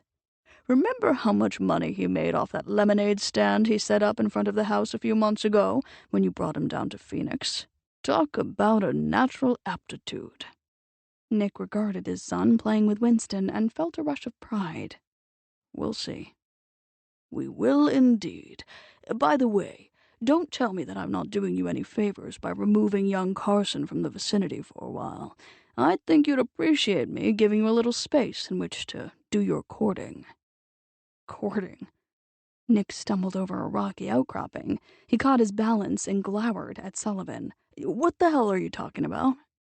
"I figure I owe you that much," Sullivan continued smoothly, "after the way I tried to coerce you into taking over Harte Investments, and I've got to say, I think you've made a fine choice. I'm rather fond of Octavia." "Damn it, who said anything about me courting Octavia Brightwell? Gives me a good feeling to be helping you out like this. I do believe I'm getting downright sentimental in the twilight of my life." "Twilight my ass. You're not getting sentimental. You're still trying to run things the way you always have. What can I say? It's in the blood." They set out for Portland 2 hours later. Sullivan waited until they had passed the "You are now leaving Eclipse Bay" sign before he picked up the cell phone and punched out Mitchell's number. "Well?" Mitchell demanded. "Did you get Nick straightened out?" Sullivan glanced at Carson, seated beside him. The boy was immersed in a book about dogs. "There's no need to worry about my grandson's, association with Miss Brightwell." Mitchell snorted loudly on the other end. "So you say." "You'll have to take my word on that subject, Mitch. Meanwhile, something has come up in regard to that missing painting. Nick's got a hunch that there's a personal angle here. He thinks the thief might be someone who is still holding a grudge because of what happened when Claudia took Madison apart." "But you and I were the ones who went bankrupt all those years ago. As far as I know, we were the only people who got ripped off. Why the hell would anyone else still hold a grudge?" "I don't know. I suggest we start with a list of everyone we knew at the time who might have had anything to do with Claudia and Madison." "That's going to take some thinking." "I know. Tell you what. You put your list together and I'll make up mine. Then we can talk and compare notes. Maybe something will hit us." "I'll see what I can do." Mitch paused.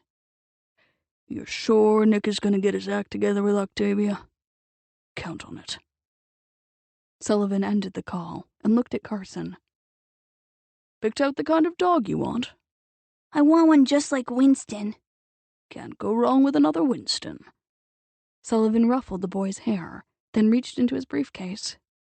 "That reminds me. I brought a printout of your investment portfolio with me. Want to see how those lemonade profits are doing?" Carson slammed the dog book closed. "How much money did I make?" he asked excitedly. "You did very well with those 10 shares in Fast Toy Inc." "I told you they made good toys."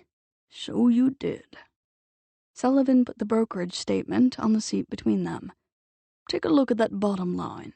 You made $300. "Oh, wow!" Carson snatched up the statement and immediately started asking questions about the various entries.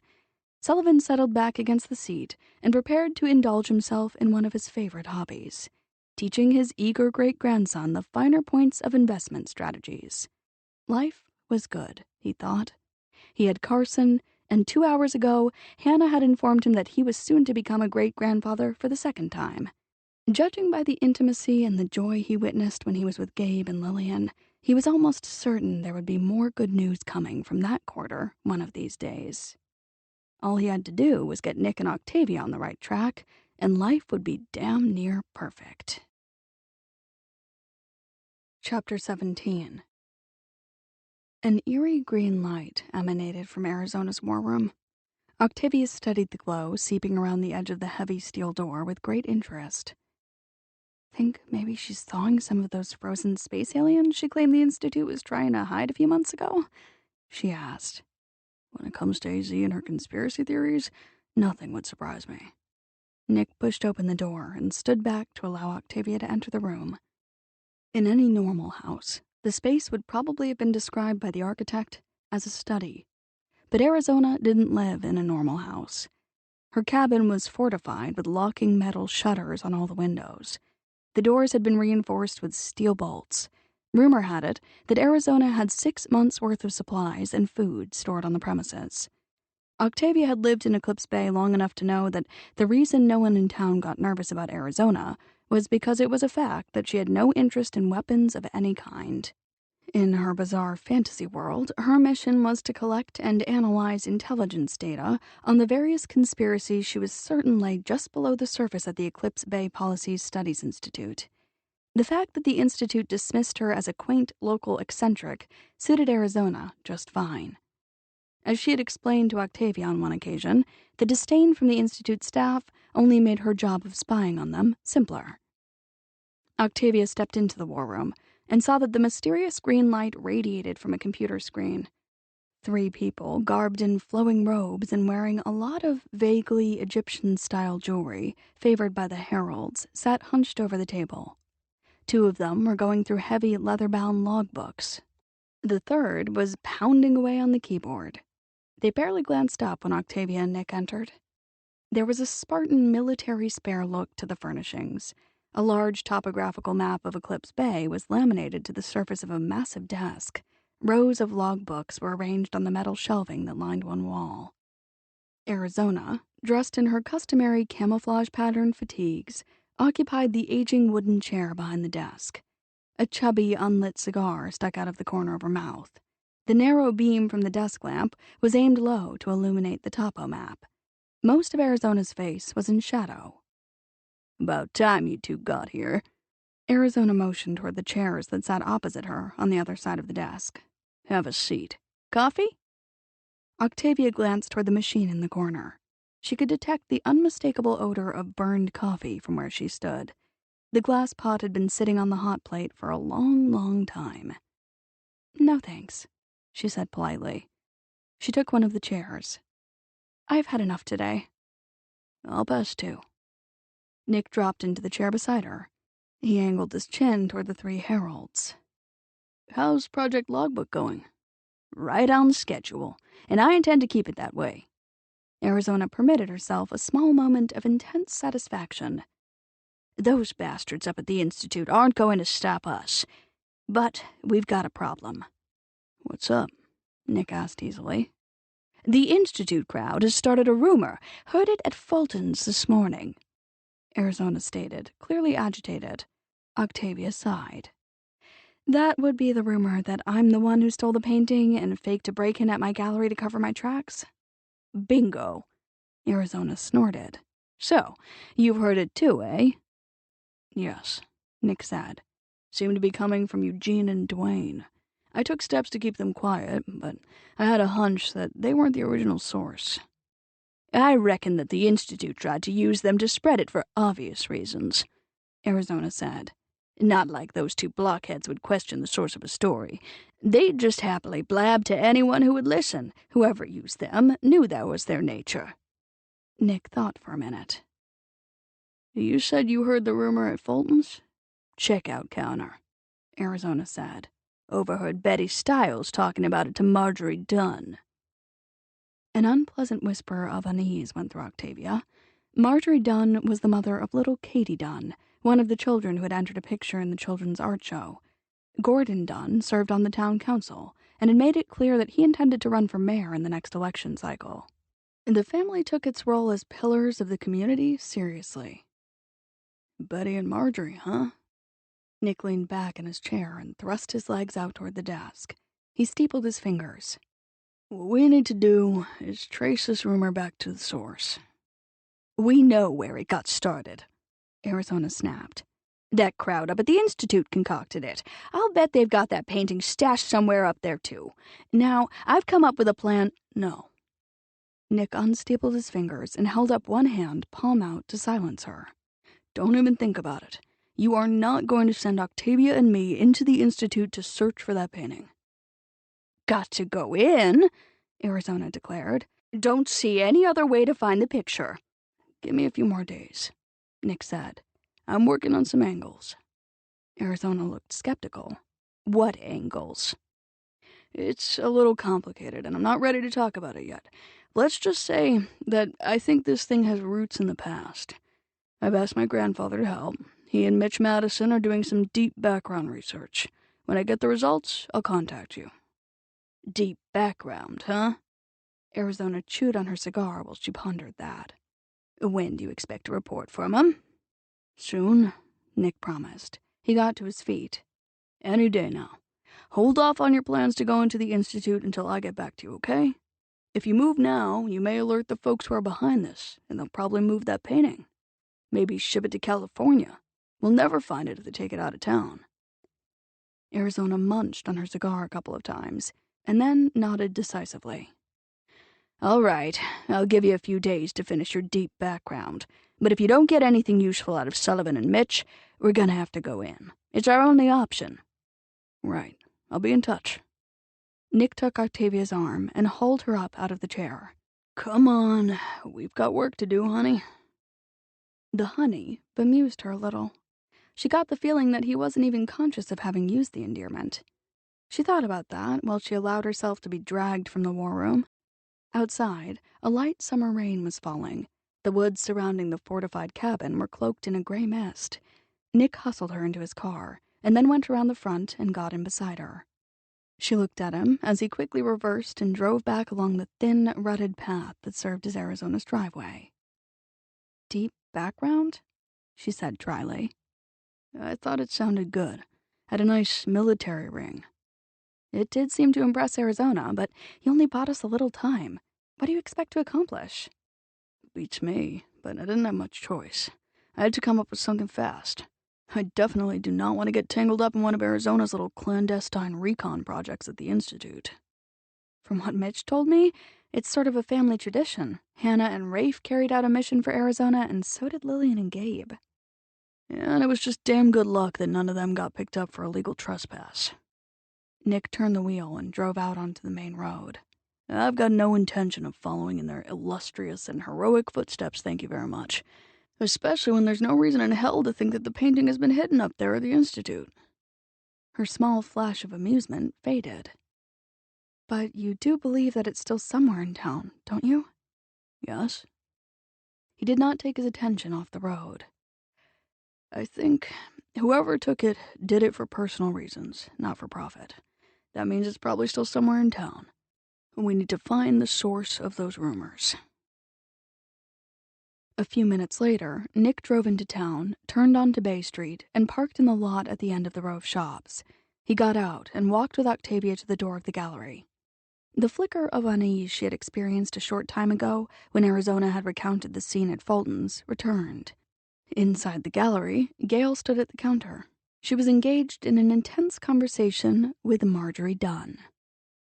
"That's a ridiculous rumor, Mrs. Dunn," Gail said forcefully. "I can't imagine who started it, but it has absolutely no basis in fact."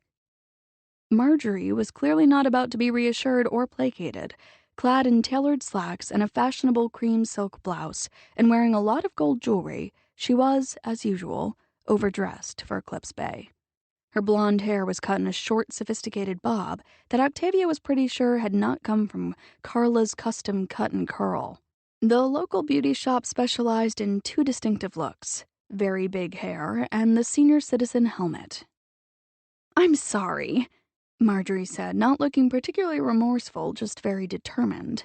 "But regardless of whether or not the rumors are true, I must insist that you give me my daughter's picture. I can't allow Katie to participate in the art show so long as there's a cloud hanging over Octavia Brightwell in this gallery. I have to think of my husband's position in the community." Octavia felt Nick go very still beside her. Alarmed by the anger she sensed humming through him, she stepped forward quickly to defuse the situation. "I assume this is about the gossip that is going around concerning me?" she said calmly. Gail and Marjorie both turned quickly. Gail's expression was every bit as resolute as Marjorie's. Marjorie looked momentarily taken aback at the sight of Nick standing next to Octavia. She started to speak to him, but Gail overrode her. "Katie will be crushed if her picture isn't in the show," Gail said to Octavia. She gave Marjorie a brief, pointed look. "I'm sure Mrs. Dunn wouldn't want her daughter to feel left out because of some stupid gossip. You know how sensitive children are." Marjorie flushed a dull red, but she was resolved. "I'm sorry about this, Octavia. Katie may not understand why I'm doing this, but it's for her own good. I'm sure you can see my position here. Dunns have been respected members of this community for 3 generations. "You must do what you feel is best for your daughter," Octavia agreed. "It's unfortunate that you believe the rumor that I stole the Upsal, but that is your choice. I'll get the picture for you." Marjorie's mouth tightened. "I didn't say I believed the gossip. I'm sure there's nothing to it, but it just wouldn't look good for Katie's picture to be in the show." "That's ridiculous," Gail fumed. "The best way to help us squelch that gossip is to allow your daughter's picture to be exhibited with the others. If you pull it, you'll just add fuel to the fire, and you know it." Octavia was touched, but she was not about to let Gail fight this battle for her. "It's all right. I'll get the picture." She circled the counter, opened the door of the back room, and went inside. "I'm sorry about this," Marjorie said coldly. "But it really is not my problem, is it?" "Depends on how you look at it, Marjorie," Nick said. In the back room, Octavia winced. Nick was in a dangerous mood. Marjorie, however, apparently did not recognize the razor-sharp edge of the blade buried in the 2 soft words. "Nick!" She was suddenly overflowing with warmth and cordiality. "I heard you were in town for the summer. Nice to have you in Eclipse Bay for a while." "Thanks," Nick said. "I saw your latest book on the rack at Fulton's," Marjorie said. "A very intriguing cover." "Think so?" "Yes, indeed. I have an excellent sense of color and design, you know. I'm sure the story is very good, too. I understand you've become quite popular. Unfortunately, I don't have much time to read these days." "Why am I not surprised?" Nick murmured. Octavia stifled a groan and hurriedly went to work sorting through the framed paintings to find Katie's picture. If she didn't get out of there fast, there would be blood on the floor of the gallery. "Gordon is getting ready to run for mayor, you know," Marjorie continued in a blithe, chatty fashion, evidently unaware of the ledge she was walking.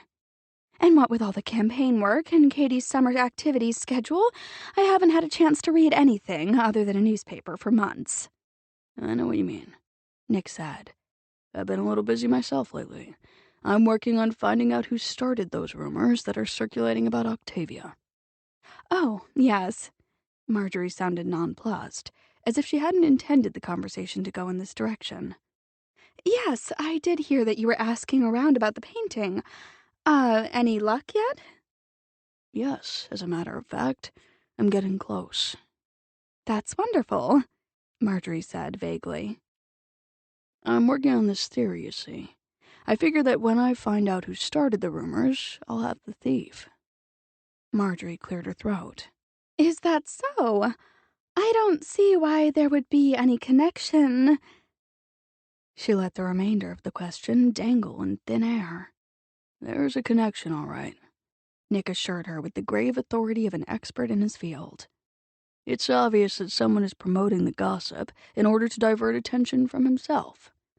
He gave it half a beat before adding very deliberately, "or herself, as the case may be. It's an old tactic." "It is?" Marjorie asked warily. "Sure. Thieves and bad guys use it all the time. That's why the first thing law enforcement types do is check out the rumors surrounding a crime. They call it following leads." "I see." Marjorie cleared her throat again. "I didn't know that." "Probably because you've never read one of my books," Nick said very politely. Octavia gritted her teeth. Things were getting nasty out there. She tried to sort more swiftly through the pictures. She was pretty sure Katie had done a drawing of a house, and she thought she recalled a big yellow flower, too. "I'm making a list of everyone who repeats the gossip," Nick explained, "checking out the sources, see who's trying to spread the rumors." "That doesn't sound very helpful." Marjorie sounded a little desperate now. "When I'm done, I'll give the list to Sean Valentine so that he can take a closer look at some of the people on it. I figure it's safe to say that someone on the list will prove to be the guilty party. I don't think you can make that assumption. Alarm registered in Marjorie's voice. I mean, that's ridiculous. Everyone in town is spreading that gossip. Not quite everyone, Nick said. For instance, I'll bet Gail here hasn't repeated the rumors. Nope, not me, Gail assured them with furious glee. I wouldn't spread that kind of outrageous nonsense. I've got my position in the community to consider. After all, my family is third generation here in Eclipse Bay, same as yours, Marjorie. Well, I heard the story from Betty Stiles down at Fulton's, Marjorie said, defensive now. I have no idea where she got it. Thanks. I'll talk to Betty, Nick said smoothly. Why waste your time? Marjorie asked. It's Sean Valentine's job to find that painting. I'm doing this as a favor, Nick said. Octavia is what you might call a close friend of the family. There was another short pause. I see, Marjorie said cautiously. Octavia spotted Katie's picture and snatched it out of the stack of framed drawings. She hurried toward the door. Here's your daughter's picture. She thrust it across the counter toward Marjorie. It's a lovely drawing. Nice feel for color. Tell her she can keep the frame. Compliments of the gallery. Thank you. I truly do regret this, but I have to consider Gordon's position. Marjorie took the picture somewhat uncertainly and turned back to Nick. Good luck with your little investigation. I'm sure we'll find out who took the painting, he said with astounding confidence. My list is almost finished. Yes, well, I certainly hope you get the situation resolved soon. Marjorie summoned up a polished smile. By the way, since you're in town for the summer, I'll be sure to send an invitation to Katie's birthday party to Carson. Katie's turning 6 in August, you know. I appreciate the thought, Nick said. But it would probably be better not to bother with the invitation. I'm sure you can understand my situation here. I can't allow Carson to attend a birthday party given for a child whose mother's name is on my list. Gotta consider Carson's position in the community, you see. Marjorie's jaw dropped visibly. Shock and horror blended in her expression. Octavia had a sudden urge to cover her face with both hands. Beside her, Gail did not make any attempt to conceal a satisfied grin. Marjorie pulled herself together with commendable speed. How dare you imply that I'm on your list? Don't worry about it, Marjorie, Nick said. When this is all over, I'm sure everyone will eventually forget who was on the list and who wasn't. Of all the... Marjorie was overcome with outrage. Unable to speak, she simply stood there, glaring helplessly. You know, Nick went on as if nothing awkward had been said. If you'd like to assist in the investigation, I'd be very grateful. In fact, everyone in my family would really appreciate the favor. Given your position in the community, you could be very helpful. Marjorie's mouth worked once or twice before she managed to speak. Well, of course I'd love to help you, but I honestly don't see how I could be of any more assistance. I told you it was Betty Stiles who is spreading the story. I'll be talking to Betty next, Nick assured her. But since you offered to help, there is one thing you could do that would go a long way toward narrowing my list. What's that? Nick glanced at the picture Marjorie clutched in her beringed hands. Leave Katie's drawing here with the others. It will send a strong signal to the community that you don't think the rumors are true. Marjorie was trapped, and they all knew it. She shot a fulminating look at Octavia, and then she put the picture down on the counter and turned back to Nick with an earnest smile. Well, if you really think it would help... Oh, yeah, Nick said. No question about it. Like I said, I really appreciate it. About your list, Marjorie added delicately. Obviously, I won't have to add you to it, Nick said. That seemed to cheer Marjorie slightly. She went quickly toward the door. I hope it won't take you and Sean long to end this matter. It won't, Nick said. They all watched in silence as Marjorie fled out the door and down the sidewalk toward the parking lot. Octavia rested her elbows on the counter, propped her chin on her hands, and looked at Gail and Nick in turn. Don't get me wrong, I am deeply touched, but I am not sure that coercing Marjorie into leaving Katie's painting here was smart. Who cares about smart? Gail said. It felt good. That was Marjorie Dunn, for heaven's sake, Octavia reminded her dryly. She's the wife of a member of the town council, probably the wife of the next mayor of Eclipse Bay. So what? Gail said with a chuckle. This is Nick Harte. His family can buy and sell the entire town council, and the mayor too. In point of fact, if old legends are to be believed, they have done just that on a number of occasions. Be fair, Nick said to her. It's not our fault that the council and the mayor have historically shown a certain willingness to accommodate us Hartes in exchange for contributions to their library building funds and pier renovation projects. Octavia studied him with fresh appreciation. My. I believe I have just witnessed an exhibition of what is commonly called throwing one's weight around. Relax. Marjorie deserved it, Gail said. She has a history of behaving badly to lesser mortals. She was the same in high school. I don't suppose it escaped your notice that she didn't offer to send one of those birthday party invitations to my Anne. I did notice the oversight, Octavia admitted. If it's any consolation, Nick said, Anne will get an invitation to Carson's party next month. Gail smiled. Thank you. She'll be thrilled. She hasn't had a chance to make any friends yet here in town. She'll have plenty of opportunity to meet other children her age at Carson's party, Nick said. Every kid in town will get invited. Even Katie Dunn. Chapter 18. Later that afternoon, Octavia was in the back, framing the last of the entries in the children's art show, when she heard Jeremy's voice in the other room. Gail? Jeremy sounded surprised and somewhat incredulous. Gail Johnson? Gail Gillingham these days. Hello, Jeremy. It's been a long time. You can say that again. The last time I saw you, you were just a kid.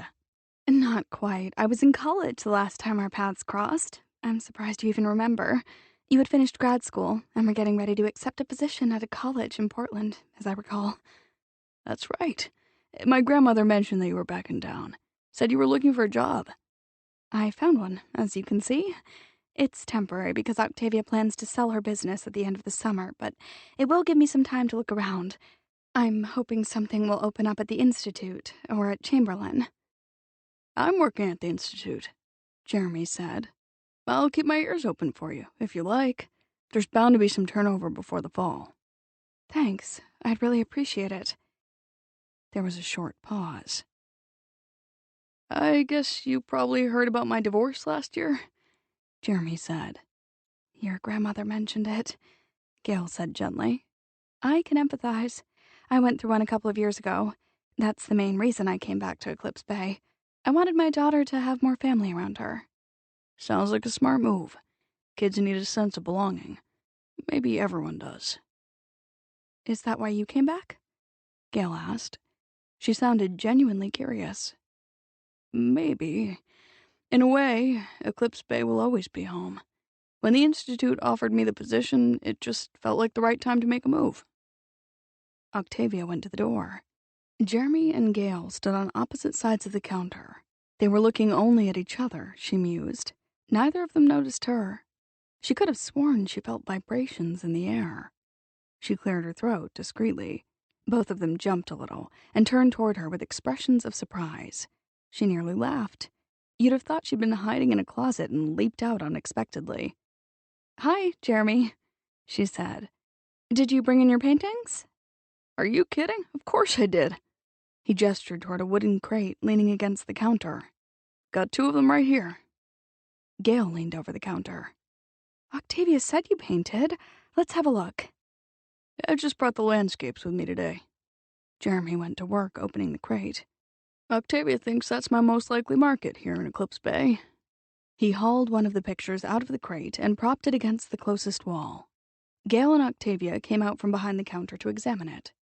Gail reacted immediately, her approval evident in her excited tone. The arch at sunset! I love it!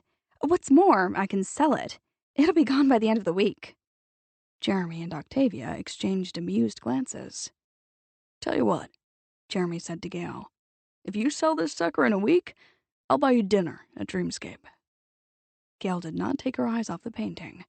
It's a deal. He ran Betty Stiles to ground outside Carla's custom cut and curl. Betty emerged from the beauty shop with a stiff cotton candy cloud of pink hair. The hairdo had been frozen in place with so much lacquer that Nick was pretty sure it would have withstood a nuclear blast. She wore a jaunty denim skirt with a matching vest over a red blouse. Betty was a widow in her late 70s. She had made a hobby of following every nuance of local gossip for as long as Nick could remember. "Afternoon, Mrs. Stiles." He came away from the fender of his car and walked toward her. "How are you doing?" "Why, Nick Harte, how nice to see you. I heard you were in town for the summer." "Yes, ma'am." "Saw your new book down at Fulton's the other day." "Did you?" He would not ask if she had read it, he promised himself. "I would have bought it because I read a lot of mystery and suspense, but when I read the back cover, it didn't say anything about a serial killer." "Probably because I didn't put one in the story." "I only read books about serial killers." "Figures," Nick said.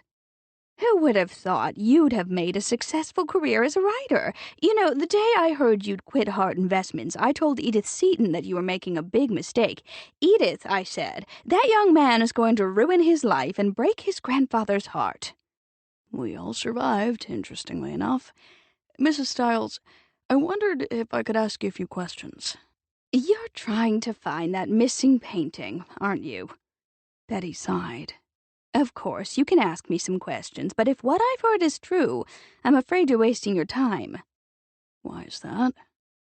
She lowered her voice. "Well, dear, as everyone knows, the most likely suspect is Octavia Brightwell." "Funny you should mention that, Mrs. Stiles. I've heard the same thing, and I'm trying to figure out who started that rumor. Thought maybe you could tell me." "You want to know who started it?" Betty asked incredulously. "That's right." "But why does it matter, dear? I mean, it's perfectly obvious when you think about it that Miss Brightwell is the person most likely to be the thief." "It's not obvious to me," Nick said. "Oh." Betty seemed baffled by that news. Then she gave him a pitying look and patted his arm. "Well, I suppose it's understandable that you would want to think the best of her, under the circumstances. But for what it's worth, my advice is to find another girlfriend." Nick smiled coldly. The hard part about being a real private eye, he decided, was that sometimes it was extremely difficult to avoid losing your temper. But there was nothing to be gained by telling Betty Stiles that she was an interfering busybody. "I don't plan to take your advice, Mrs. Stiles, so that leaves me with no choice except to find the real thief." "But if Miss Brightwell took the picture—" "Octavia didn't take it." She made a tut-tut sound. "You seem very sure of that." "I am sure, Mrs. Stiles." "Really, Nicholas, I wouldn't have thought that you were the type to be so easily taken in by a woman's wiles." "And here I thought you were too smart to be conned by a thief." Betty bridled. "I beg your pardon?" "Isn't it obvious? Whoever started this rumor is the person who stole the painting." "But that's ridiculous." "Where did you hear it first, Mrs. Stiles?" Betty drew herself up with great dignity. "I heard it right here at the beauty shop." Nick looked past her through the window and saw two women sitting under the hairdryers. They had magazines on their laps, but neither was reading. Both were focused intently on the scene taking place outside the shop. The owner of the salon, Carla Milbank, was watching him in the mirror as she wrapped a client's hair in little pieces of aluminum foil. His conversation with Betty was going to be all over town by nightfall. His new problem loomed large. The gender divides in Eclipse Bay were still firmly entrenched. There were some places a man could not go. Carla's custom cut and curl was terra incognita for every male in the community. 15 minutes later, he walked into Bright Visions, still fine-tuning the details of his new scheme. The place appeared to be empty, except for Octavia, who was sitting on the high stool behind the counter. She looked up from some notes she was jotting down on a sheet of paper. "There you are," she said. "I was getting worried. Did you find Betty Stiles?" "For all the good it did me." He studied the two framed paintings leaning against the wall. "I don't remember those. Are they new?" An odd expression crossed her face. "Yes, as a matter of fact." "I'm no expert, but I like them." So do I. Nice view of the arch. The scene of the pier at night is great, too. Sort of moody with the fog and the dark water and that little light on the boat. Who's the artist? There was a movement in the doorway behind the counter. Jeremy appeared from the back room. He looked at Nick with a veiled expression. That would be me, Jeremy said. Gail came to stand beside him. Isn't he terrific? She was bubbling with enthusiasm. I've already got a client in mind. Of course it would be Jeremy, Nick thought.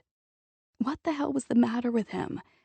How could he have forgotten Jeremy and his considerable commercial talent? If he'd been paying attention instead of concentrating on how to get someone inside the beauty shop, he would have put it all together instantly as soon as he saw the pictures. Now, he was stuck with doing the polite, civilized thing in front of Octavia and Gail. Congratulations, he said to Jeremy, keeping his voice absolutely level. Nice work. Be even nicer work if it pays, Jeremy said. His tone was just as level as Nick's. But I'm not going to quit my day job anytime soon. I mean, what are the odds of actually being able to make a living by painting? 1,000,000 to 1, maybe? I'm sure Nick knows exactly how you feel, Octavia commented. He must have had the same doubts when he put his first manuscript in the mail. Isn't that right, Nick? She had him neatly cornered, he thought. Sure, he said. And every time I put a manuscript in the mail since that first one, it always feels a lot like jumping off a cliff. Obviously, it had been a mistake to tell her what lay beneath the surface of this little feud he and Jeremy had going. What was it with her, anyway? Why couldn't she let the two of them conduct their private war without outside interference? Jeremy looked serious. The jumping off the cliff thing never goes away. Nick shrugged. Not that I've noticed. My advice is to get used to it. It'll give you an edge. He switched his gaze to Gail. How would you like to play undercover agent? Do I get to wear a trench coat? Gail asked. Not unless you want to get the collar wet in the shampoo bowl. Octavia hopped off her stool. Carla's custom cut and curl? You want Gail to see what she can pick up in the way of gossip in the beauty shop? Yeah. Betty Stiles says that's where she first heard the rumors. You're really serious about this detective thing, aren't you? Jeremy asked Nick. No, I just needed something interesting to put down in my journal under the subject of what I did on my summer vacation, Nick retorted. Okay, I get the point, Jeremy muttered. You're serious. He glanced at Octavia. Is there anything I can do to help? You'll have to ask Nick, she said smoothly. He's in charge of the investigation. Jeremy did not look happy with that, but he dutifully turned back to Nick. Let me know. My roots in this town run as deep as your own. I might be able to save you some time. That's very kind of you, Jeremy, Octavia said. What do you say, Nick? She was not going to let up, Nick thought. She wouldn't be satisfied until he bit the bullet and invited Jeremy out for a beer. Maybe the easiest way out of this mess was to make the offer in front of her. Jeremy would turn it down, and then they would both be off the hook. He glanced at his watch, and then at Jeremy. It's nearly 5. I want to talk to Gail about what I need her to do at the beauty shop tomorrow, then I'm going to have dinner with Octavia. Out of the corner of his eye, he saw her raise her brows at that news, but she kept silent as he expected. She knew where he was going with this, and she wasn't about to put up any roadblocks. I figured I'd hit the total Eclipse later this evening to pick up the latest gossip. You want to join me? I'll buy you a beer and we can play a little pool, keep our ears open, and see what we come up with. Jeremy's jaw went rigid, but to Nick's astonishment, he moved slightly. It was a single robotic inclination of the head, but it was a definite nod of acceptance. Why not? Jeremy said. Damn. Now they were both trapped, Nick thought. Octavia looked quietly pleased. She gave him a warm smile of approval. An electrifying jolt of awareness shot through him. It was as if the floor of the gallery had opened up beneath his feet and he had plummeted into the abyss. Oh, shit. He had been asking the wrong question all along, he thought. He had been wondering why Octavia insisted on meddling with his life. The really important question was, why was he allowing her to do so? They ate at the Crab Trap, surrounded by tourists, summer people, and a sprinkling of locals. You won't regret this, Octavia said earnestly. Uh-huh. He cracked open a crab leg and went after the tender meat with a vengeance. Jeremy wouldn't have agreed to have a drink with you if he still believed that you'd had an affair with his wife. Uh-huh. He reached for another leg and assaulted it with grim enthusiasm. The sound of crunching shell was good. It's obvious that he wants to mend the rift. Uh-huh. He was just looking for an opportunity, and now you provided it. Uh-huh. He looked around for another crab leg to destroy. It was the right thing to do, Nick. I don't like being manipulated. I didn't manipulate you. Yes, you did. I just made a suggestion. He looked at her, not speaking. She swallowed. Okay, it was a forceful suggestion. You nagged me into this meeting tonight. She reddened. I'm sorry if you feel that way. I do feel that way. She sat back and folded her napkin very deliberately, her expression troubled now. You're really mad, aren't you? Yes, I'm really mad, but mostly at myself. Because you're allowing me to strong-arm you into this meeting with Jeremy? Uh-huh. I see. Her voice was steady, but when she put down the napkin, her fingers shook slightly. Well, if you feel that way about it, why don't you cancel the arrangement? He smiled humorlessly, staring into the abyss. It's too late. In more ways than you can possibly know, he added silently. I don't understand. Yeah, I can see that.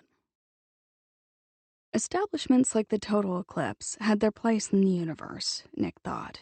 It was, for instance, the one venue in Eclipse Bay where two guys involved in a private feud could meet on neutral territory. The tavern was starting to fill up for the evening, but the buzz of conversation was muted in the back, where the pool tables were located. Only one other green-top table was in use at the moment, and mercifully, no one was smoking, so the air was still relatively clear. The gloom hung in thick curtains, interrupted only by the narrow bright spots over the center of each table.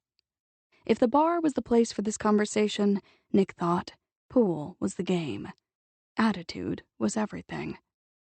Nick adjusted his stance slightly, made a bridge with his fingers, and leaned into the shot. He stroked the cue gently, going for a little spin, concentrating on the follow-through, the way his grandfather and father had taught him, the way he would one day teach Carson. He stayed down until the ball dropped into the pocket. You do realize that we've both been set up? He said, straightening. On the other side of the table, Jeremy watched him from the shadows. I got that impression. But hey, she's going to hang my paintings in her gallery. Shooting a little pool with you and letting you buy me a beer doesn't seem like such a high price to pay for my chance at money and immortal fame. Uh-huh. Nick chalked his cue. I figured that was the real reason you agreed. Octavia's got this compulsion to make things right, you know. Has to do with what her great-aunt did to Harte Madison all those years ago. I figured that much out. She said she's leaving town at the end of the summer. Yeah. He studied the position of the balls on the table, doing this strategy thing. That's what she says.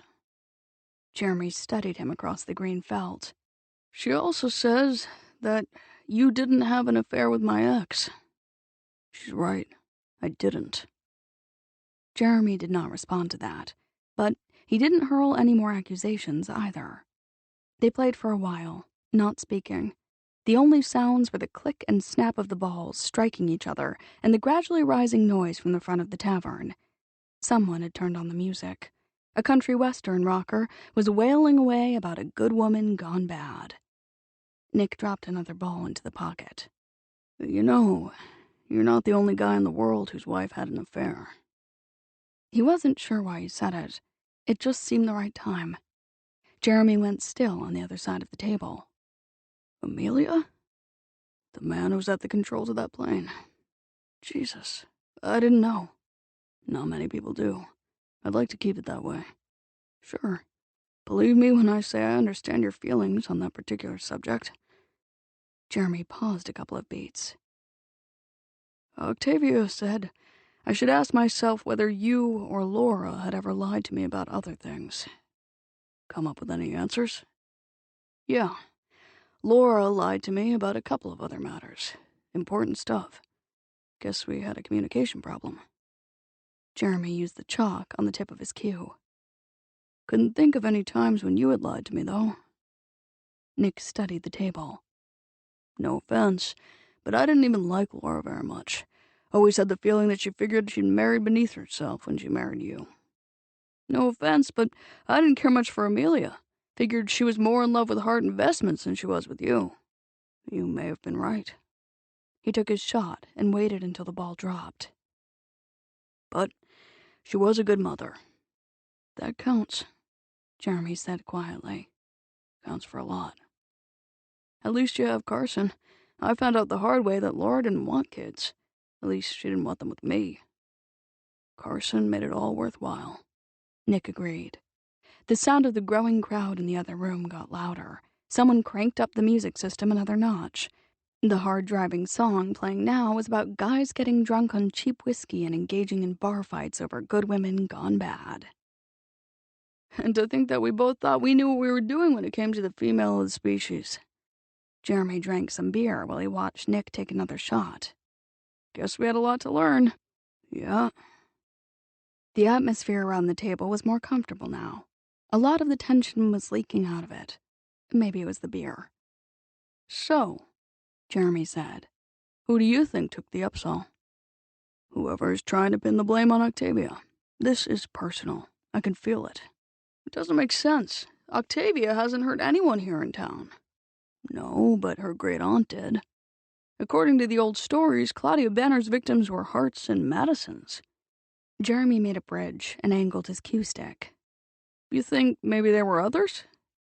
My grandfather used the term collateral damage.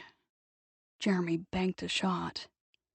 You know, my grandmother was a woman in her 20s when Harte Madison fell apart. She grew up in this burg and knew everyone. Plays bridge every week with 3 other women who also have a lot of history in this town. They might remember something useful about the good old days. Want me to talk to her? See if she can get anything out of her bridge group? I'm sure she'd enjoy playing Mata Hari. I'd appreciate that, Nick said.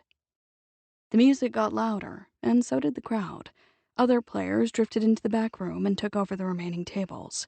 Smoke from the cigarettes of neighboring players started to foul the air. Getting late, Nick said. Jeremy shrugged. One more game? Why not? Nick had just racked the balls for another round when a familiar voice rumbled from the opening that divided the pool room from the bar area. Well, if it isn't the S.O.B. who thinks he's the king of Eclipse Bay. Eugene slurred most of the S's, and there were a lot of them in that sentence, but his meaning was clear. Well, you look at that, Dwayne. He's shooting a little pool with his good buddy Jeremy. Isn't that sweet? The players at the other tables did not look toward the pair in the doorway. Everyone pretended to concentrate on their games, but Nick knew that the crowd was listening intently to every word. The tension was suddenly so thick, he could have carved it into topiary shapes. You were right, Jeremy said quietly. He did not bother to glance at Eugene and Dwayne either. Time to go. What are you doing here anyway, Harte? Eugene bellowed. Shouldn't you be with that little red-headed suspect of yours? Everyone knows she's been screwing your brains out so you'll overlook the fact that she stole that painting. Nick set the cue down very slowly. On the other side of the table, Jeremy did the same. This time, they both looked at Mutt and Jeff. The dark room fell silent. None of the other players moved so much as a finger. Everyone waited for the other shoe to drop. Nick looked at Eugene. You don't want to say anything more, Eugene. But it was obvious that Eugene was too drunk to worry about consequences. You think you can threaten me? Eugene stalked closer, hands clenched at his sides. You really think I'm gonna put up with that kind of shit from a Harte? He's right, Eugene, Jeremy said softly. You don't want to do this? I'm not taking any crap off you either, Seaton. You think you can come back to town after all these years and start acting like you're better than the rest of us again just because your mama married a Seaton and you hang with Nick Harte? Got news for you. Let's go, Nick said to Jeremy. Fine by me. Jeremy started around the table. Something me and Dwayne here been wondering about, Harte. Eugene came to a halt, blocking the path to the door. He leered. Is she a natural redhead? She's red down there as she's up top. Nick moved around the corner of the table. Take it easy, Jeremy said out of the side of his mouth. The plan is to get out of here, remember? The plan, Nick said, coming to a halt directly in front of the pool table, is to tell everyone here a little story about Eugene and Dwayne's excellent adventure in Seattle a while back. Shut your mouth, Harte, Eugene roared. Just shut your damn mouth. Say one more word and I'll rip your head off your shoulders and use it for a cue ball. Think so? Hey, nobody cares if you're screwing the redhead. Nobody gives a shit about your sex life, Harte. Except you, apparently, Eugene, one of the other players offered helpfully. But maybe that's because Harte's sex life is a lot more interesting than yours. Eugene turned purple, drew his head into his shoulders in the manner of a large turtle, and lumbered forward. He was surprisingly fast for a man of his size and bulk, the old football training, Nick figured. Hell, Jeremy muttered. So much for a quick exit. Nick did not move until the last instant. Then he sidestepped the ferocious charge. Eugene still had speed, but his maneuverability was shot. He blundered straight on past the point where Nick had stood a second earlier and crashed into the table. He folded over and went face down on the green felt. Okay, Jeremy said. Now we leave, right? Nick ignored him. He grabbed hold of one beefy shoulder. There was no need to try to haul Eugene erect. The big man came up off the table, one massive fist already arcing through the air. Nick ducked the blow and slammed both clenched hands into Eugene's midsection. It was like hitting a very solid pillow. The impact felt good, but it didn't do much damage. Nick stepped back hurriedly, shaking his numbed hand. Okay, maybe that had been a mistake. Fortunately, Eugene was off balance thanks to too many beers and the collision with the table. When he charged a second time, flailing wildly, Nick stuck out a foot. Eugene obligingly tripped and went down with a crashing thud that shook the floor. Dwayne squealed, grabbed the nearest pool cue, and launched himself at Nick. Jeremy snatched the stick out of his hands as he went past. You know, Jeremy said, if you'd ever bothered to read one of Nick's books, you'd know he never gets into a fight without his trusty sidekick Bonner. Robbed of his ersatz rapier, Dwayne scrambled to a halt and turned to throw a short punch at Jeremy. He caught one of the other pool players on the shoulder instead. Hey, watch it, you little creep! The player took a swipe at Dwayne and sent him tumbling into one of the men who had come from the bar area to see what all the excitement was about. A man standing behind Nick chuckled. Man, the little redhead must be one hot number, huh? So what's the deal? Is she or isn't she a natural... Nick swung around and punched the commentator in the chest. The man fell back against a table. His cue stick went sailing and struck someone else. The pool room exploded into a firestorm of shouts and flying fists. Nick turned back, searching for Eugene amid the swarm of sweating, heaving bodies. Son of a bitch, Harte. Eugene had managed to get up off the floor. He threw himself at Nick. Nick moved out of the way and came up against Sandy Hickson, who had wandered into the pool room. The two went down together and rolled under a table. Jeremy bent over to look at the pair beneath the table. Everyone okay down here? Someone hauled him up and swung at him.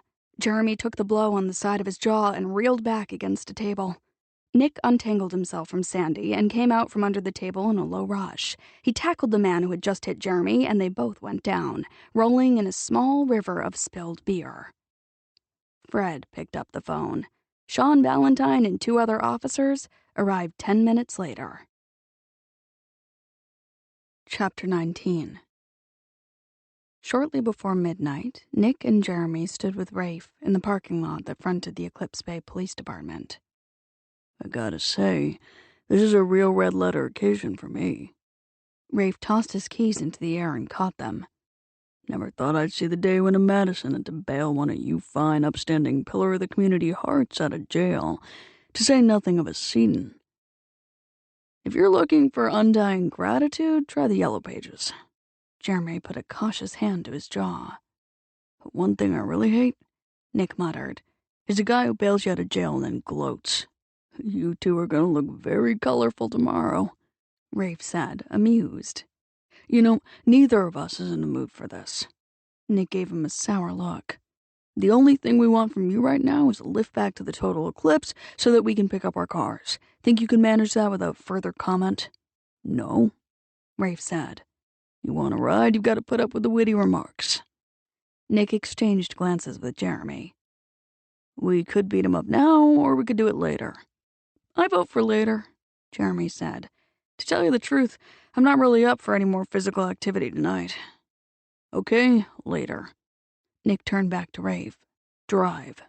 My pleasure. Rafe led the way across the parking lot to where he had left Hannah's car. At that moment, another vehicle swung into the lot, briefly dazzling Nick's eyes with its headlights. It came to an abrupt halt nearby. Octavia's fairy tale coach. The perfect end to a delightful evening, Nick said to no one in particular. It just doesn't get any better than this, does it? They all watched the door on the driver's side snap open. Octavia shot out of the front seat. Her red hair was a wild, fiery tangle in the yellow glow of the street lamp. Nope, Rafe said. It sure doesn't. Oh man, am I ever glad I'm not in your shoes, Nick. All I can say is, good luck. Octavia rushed toward them around the hood of the white compact. She wore a gauzy ankle-length flower-patterned skirt and a snug-fitting t-shirt with a deeply scooped neckline. When Nick glanced down, he saw that she was wearing slippers. She had dressed in a hurry. I just had a phone call from Hannah. Something about a tavern brawl. Tell me there's been some terrible mistake. There's been a mistake, all right, Nick said. You forgot to put on your shoes. You know, the importance of proper footwear is often overlooked. Are you both all right? She asked. Sure, Nick said. We're fine. Aren't we, Jeremy? We're fine, Jeremy said obligingly. They're fine, Rafe assured her. Nick saw some of her tension ease. The slight shift in the set of her shoulders caused her breasts to move beneath the t-shirt. The thin cotton fabric clung briefly to her nipples, and he realized that she was not wearing a bra. He was suddenly intensely aware of Rafe and Jeremy standing there with him. They were looking at her, just as he was, probably also noticing that she wasn't wearing a bra. Annoyed, he yanked off his windbreaker and held it out to her. Here, better put this on. It's chilly out here. She frowned at the jacket, as if she'd never seen one before. He moved closer, putting himself between her and Jeremy and Rafe, and tugged the jacket forcibly around her shoulders. It was so large on her that it felt like a cape in front. He wasn't entirely satisfied, but at least her nipples were no longer visible. She ignored the jacket to glower at him. What happened? How did the fight start?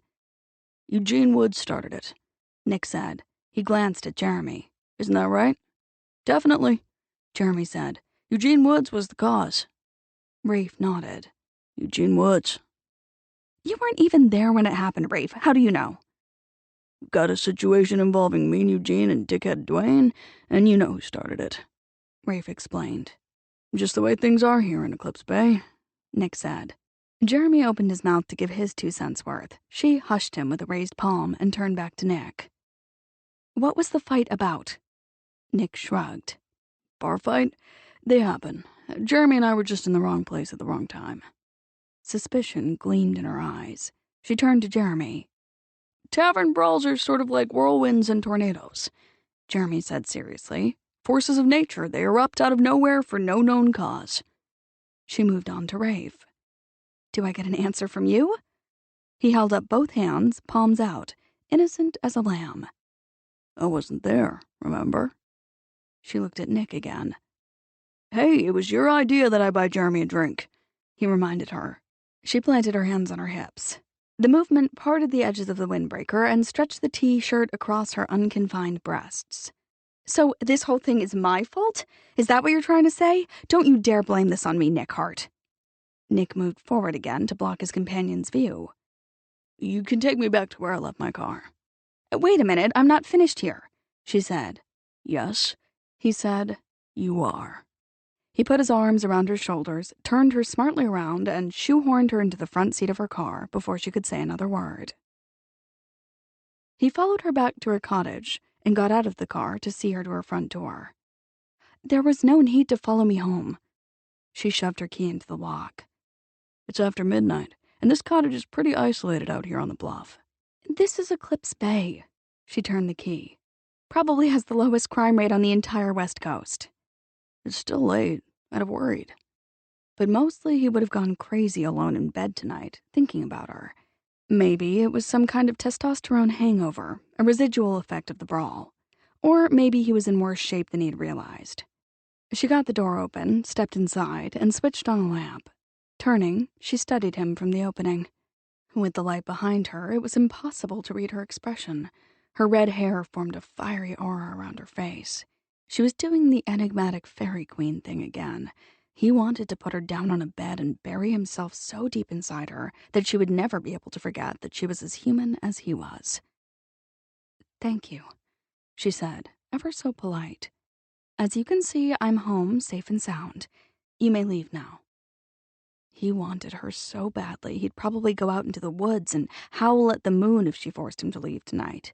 He reached out and gripped the doorframe. "Invite me inside." "Why should I do that?" "How about because I've had a hard night, and it was, as you've already noted, your fault." "I told you not to blame that tavern brawl on me." She tipped her head a little. "By the way, you never told me how things went between you and Jeremy this evening. Were you able to work through some of your issues before the brawl erupted?" "Oh yeah, we definitely rebonded." Her expression softened. "I'm so pleased." He saw his opening and put one foot over the threshold. "Now can I come inside?"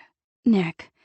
He leaned forward and shushed her with a slow, deep kiss, careful not to touch her. If he put his hands on her, he thought, he might not be able to take them off again. Not before morning, at least. She did not retreat. He felt a little shudder go through her. Progress, he told himself. When he lifted his mouth, he saw that her lips were soft and parted. "You know what?"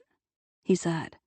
"I am not in the mood to talk about my issues with Jeremy tonight." "I understand."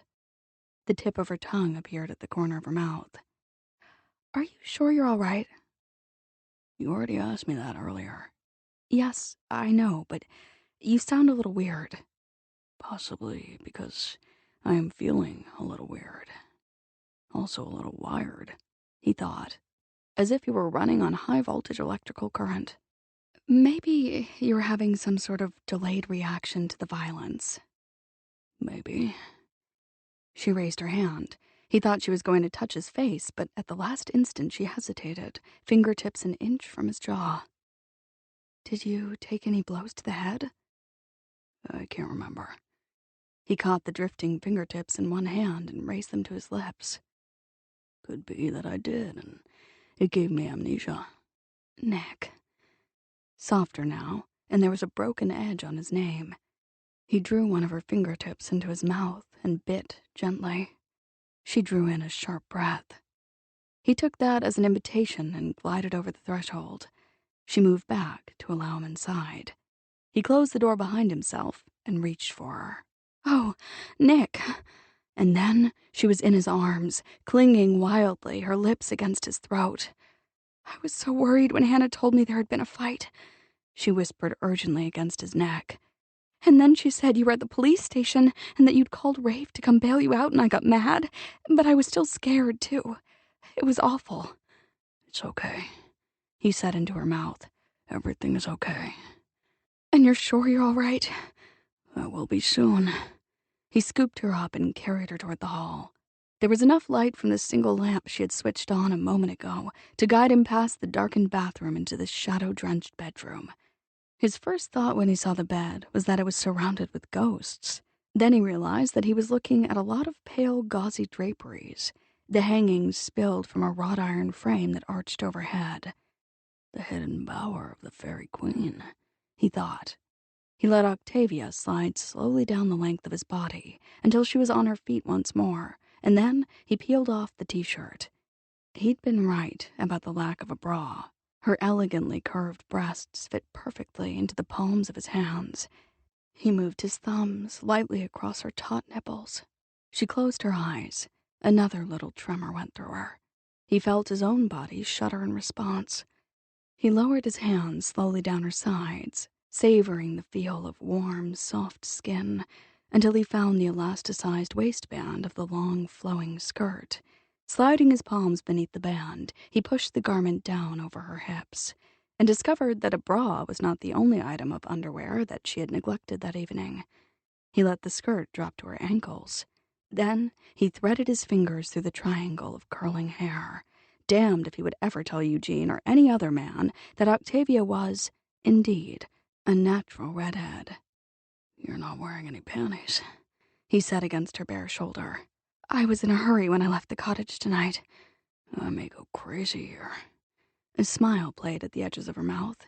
She started to unfasten his shirt. "Because I forgot to put on a pair of panties?" "Doesn't take much to drive me over the edge when I'm this close to you." "I'm glad." She separated the edges of his shirt and flattened her palms against his chest. "I'm not feeling wholly sane myself at the moment." He eased her backward, kissing her with every step, until she came up against the high bed. The ghostly bed curtains drifted gently behind her, guarding the interior of the secret bower. He did not take his mouth from hers when he reached behind her to pull the hazy fabric aside. Grasping the quilt, he pulled it straight down to the foot of the bed, exposing pristine white sheets. He picked her up, put her down on the pale bedding, and stepped back to finish undressing himself. The wispy bed hangings drifted closed. On the other side of the veil, Octavia watched him through the misty material. She lay on her side, knees slightly bent, hips curved in graceful, seductive lines. He stood there for a few seconds, every muscle rigid with the effort it took to exert some control over the aching, raging need that was uncoiling rapidly throughout his body. It had never been like this with any other woman, he thought, baffled and bemused. He could not seem to wrap his mind around this sensation. It was not just physical. He was old enough and sufficiently experienced to take the physical effects in stride. There was something else going on here. He knew that in the depths of his soul. He'd been trying to ignore it, work around it, deny it, but there was no possibility of avoiding the reality. Octavia was different. He looked at her through the drifting veils that surrounded the bed, and for a moment he wondered if she really was a sorceress who had somehow managed to enchant him. He had no time to wonder about his predicament. The heaviness of his erection made it impossible to think clearly. He fought his way out of the rest of his clothing. When he pulled the bed hangings aside the second time, Octavia reached for him, drawing him down onto the snowy sheets. He put one hand on the sweet round curve of her hip, and she twisted urgently against him. "Nick." "Not so fast," he whispered.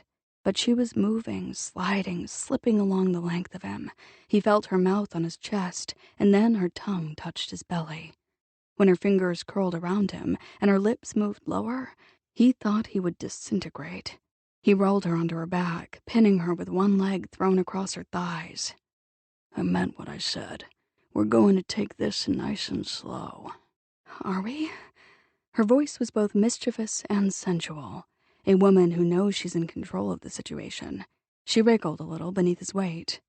"Do you really want to go slow?" "Most definitely," he said. "I want to go slow tonight. And what's more, I'm going to make sure that we do." She drew her fingertips down the length of his back. "Want to bet?" "Oh, yeah." He bent his head and covered her mouth with his own. When she was absorbed in the kiss, giving herself completely over to it, working her sorcery, he reached out and snagged one of the trailing bed hangings. He looped the fabric around her left wrist and tied a quick knot in it. She wrenched her mouth away from his. Her eyes snapped open. He grasped a wispy hanging on the opposite side of the bed and anchored her other wrist. "Oh my." She looked up at him, sexy laughter sparkling in her eyes. "This is interesting." He leaned over her, bracing his weight on his elbows. "I thought so." "All this just to slow me down?" "I'm a desperate man." She could pull the airy bed hangings down and free herself with a couple of quick tugs, but somehow he didn't think she would do that. He sensed that she was in a mood to walk on the wild side tonight. He could tell because he was inclined in the same direction, a shining example of synchronicity at work. "What happens next?" she murmured. "I don't know." He slid one hand between her legs and found the pearl in the oyster. He smiled when he felt her move beneath him, seeking more. "Shall we find out?" "Oh, yes." She licked her lips and looked up at him through veiled lashes. "Let's do that." He stroked her slowly, dampening his hand in her dew. She lifted her hips against his fingers, tempting him with her body. She could have lured an angel into trouble, and he was no angel. He moved down her body with his mouth, going lower until her scent enveloped him. He was so hard now he dared not brush his erection against her skin for fear of losing the fragile grip of his self-control. This was going to be a test of endurance, and he was determined to make sure that he won tonight. Eventually, when she was moaning and restless, he found the small, sensitive nubbin with his mouth. She caught her breath and tensed. "Nick." He used his tongue until she was gasping and writhing. "Yes, please, yes. Now, damn it." He slid a finger into her, searching for the spot, pressed upward. She gasped. "Yes, right there. Oh, yes. Oh, yes. Oh, yes. Oh, yes, Nick." She came in shuddering little waves of raw, feminine energy that took his breath away. He barely made it back up her body in time to sink himself fully into her before his own climax ripped through him. She jerked her arms abruptly, and then her nails were in his back, and her legs were wrapped snugly around his hips. The last thing he remembered was the feel of the bed hangings, floating down like so many silken cobwebs, tangling him in a snare he did not think that he would ever be able to escape. He came back to his senses a long time later. For a moment, he did not open his eyes, preferring to savor the satisfaction that hummed through him. He was content to drift forever in the aftermath of the lovemaking. Then he felt the soft touch of gauzy fabric twining around his right wrist. He opened one eye. Octavia's breasts brushed across his chest when she leaned over him to secure his other wrist to the bedpost. He opened his other eye. "What's going on here?" he asked with lazy interest. She straddled him and smiled slowly. "My turn." "Oh, wow." She felt him leave the bed again shortly before dawn. Dismay and regret and a strange resentment whispered through her. She opened her eyes and stared at the wall, listening to him pad barefooted across the floor. Of course he was leaving. What had she expected him to do? Stay until morning? What would be the point? This was a summer affair. But she was not about to let him just slide out like this. He could say a proper goodbye when he left her bed, damn it. She turned on her side, searching for him in the shadows, expecting to see him making for the bathroom with his clothes. But he wasn't creeping across the carpet. He stood at the window, one hand braced against the sill, and looked out at the moonlit bay. The pale glow streaming through the glass etched his shoulders in steely silver and cast his profile into deep shadow. "Nick?" She levered herself up on her elbows. "What are you doing?" He turned his head to look toward the bed. "I was just thinking." "About what?" "About what happens at the end of the summer." She did not move. She did not even breathe. "This isn't the talk, is it? Because if you're trying to sneak it in now..." "It's not the talk," he said, his voice roughening abruptly. She stared at him. "Are you angry?" "Maybe. Yeah, I think so. I'm trying to have a rational discussion here, and you're throwing that crap about the talk in my face." He was angry, all right. Fair enough. She was rapidly losing her temper, too. "Okay, sorry," she said stiffly. "I just wanted to be sure you weren't going to try to deliver that stupid talk now, because it's much too late." He did not move for a few seconds. Then he came away from the window and walked back to the bed to stand looking down at her. "Too late?" he repeated neutrally. "Whether you like it or not, we are involved in a relationship. It may not work out for a variety of reasons, but I'll be damned if I'll let you put some arbitrary limit on it." "There seems to be some confusion here," he said coldly. "You're accusing me of trying to specify the time and date when this thing between us ends, but I'm not the one who keeps talking about leaving Eclipse Bay in a few weeks." She opened her mouth to argue, and then closed it quickly. Okay, he had a point. She cleared her throat. "That's different." "Like hell." She glowered. "I have to be pragmatic. I've got a business to sell. That takes time and planning. And then there's the move. A person can't make those sorts of arrangements on a last-minute basis." He put one knee on the tumbled bedding. "You're the one who's running scared here." That's not true. Hell, maybe we've both been running scared for a while. He came down on top of her, pushing her back onto the pillows.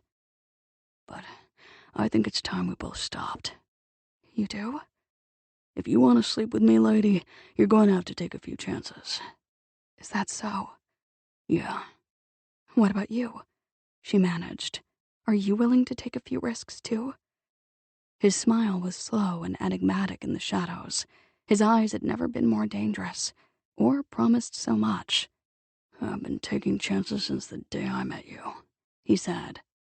Want to know why I didn't give you the talk back at the beginning of this affair? Yes? I forgot about it. That's why. Never even crossed my mind to give you the talk. He brushed his mouth across hers. You see, taking chances. Oh.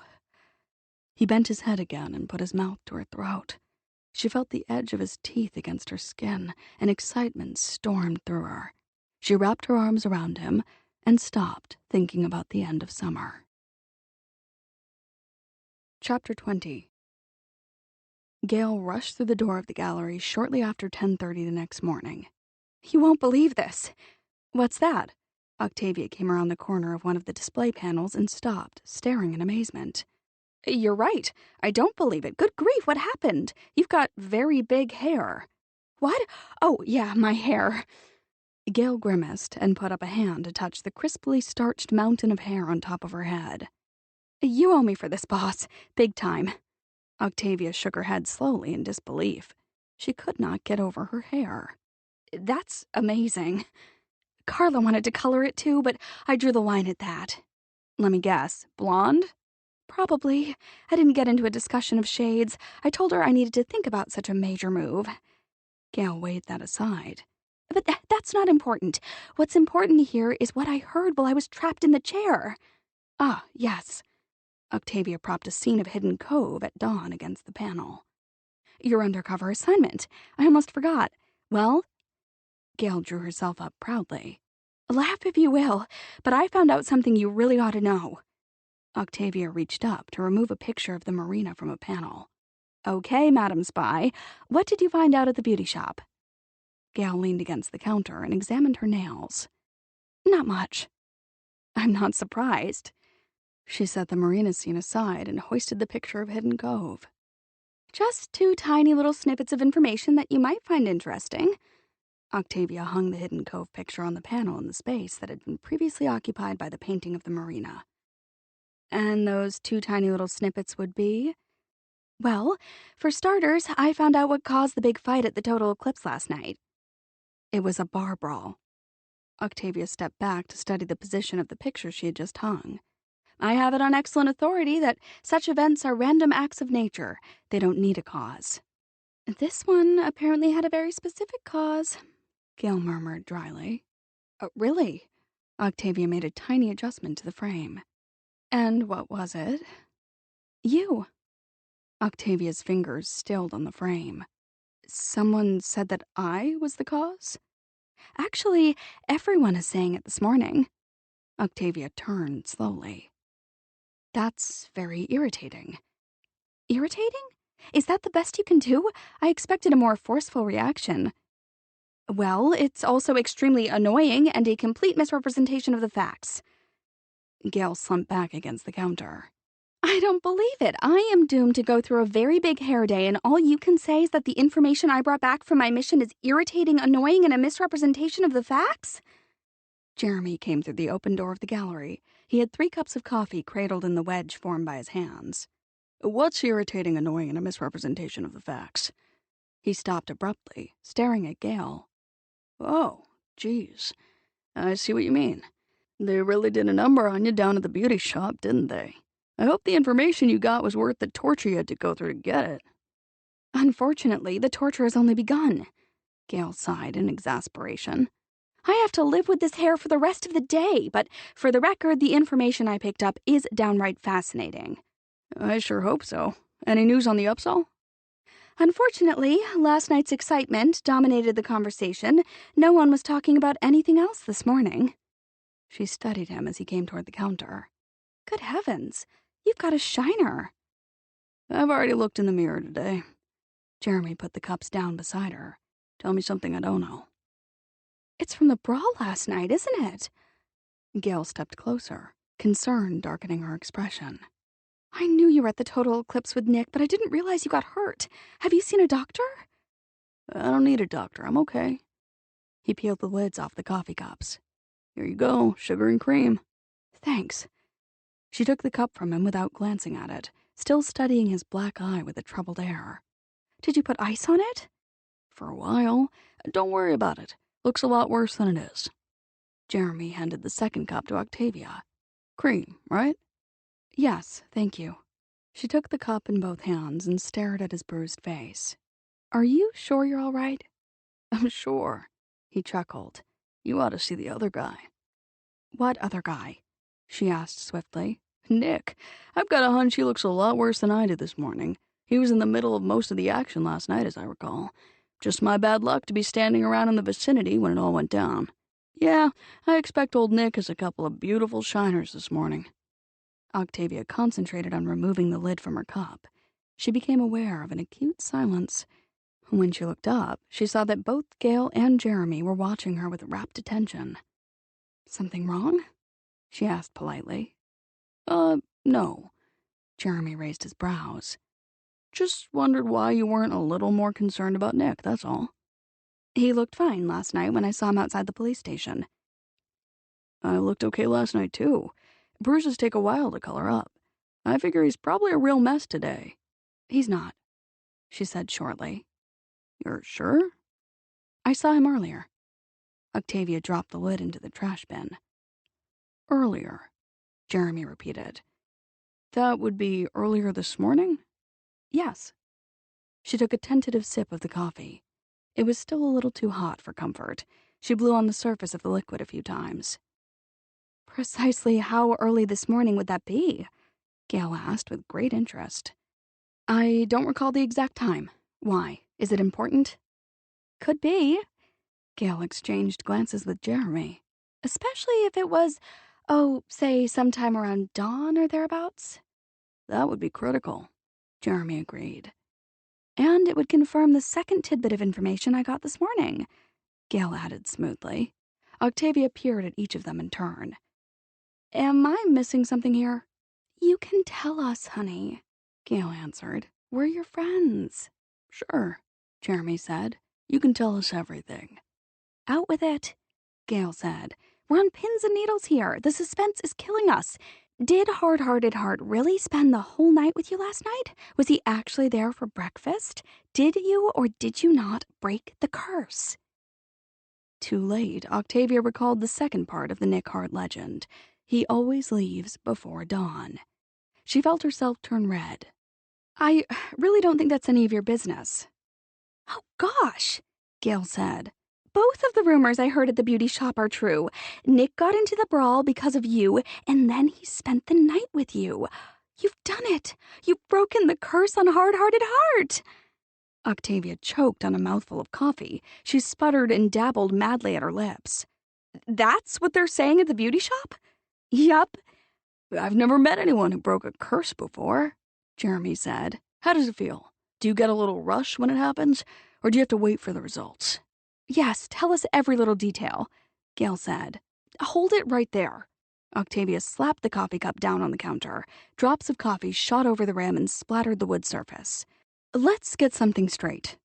Apparently, Nick is having fun telling people that he got into the brawl because I suggested he have a drink with you, Jeremy. Big joke, ha-ha. Well, okay, maybe it was my idea for you two to have a beer together and talk things over, but it's quite a stretch to say that the bar fight was therefore my fault. I certainly never intended for Nick to take you to the total eclipse for that beer and chat. Where else could a couple of guys go to talk over old times in this burg? Gail asked innocently. You misunderstand, Octavia, Jeremy said gently. Nick's not spreading the story that he got into the fight because of you. It's all over town this morning because it's the flat-out truth, and everyone who was in the total eclipse last night knows it. There are witnesses, lots and lots of them. They're the ones who are doing the talking. But all I did was suggest that you two have a drink. Her voice was rising. That almost never happened. It's not fair to blame me. There's a little more to it than that. Jeremy said. And what's with this nonsense about breaking the curse? She no longer cared that she was getting loud. Are there witnesses to that, too? Nick appeared in the doorway at that moment, 3 coffee cups in his hand. He studied the trio in the gallery through the lenses of his dark glasses and appeared to make an executive decision. Maybe I should come back later.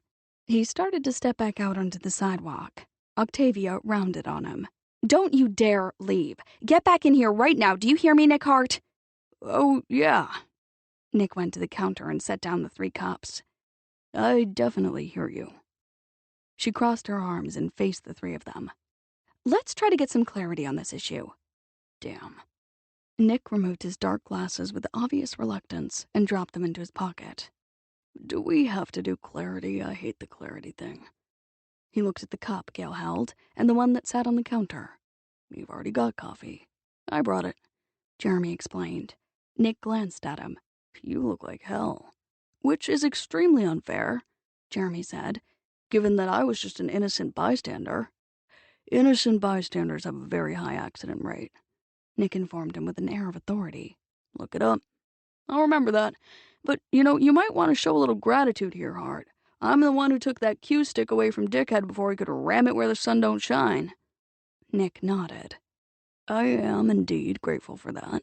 By the way, that reminds me. You mentioned True's sidekick, Bonner, last night. Do you read my books? What can I say? A divorced man has a lot of spare time on his hands. Is that how you got the black eye? Gail asked Jeremy. Did Dickhead hit you with the pool cue?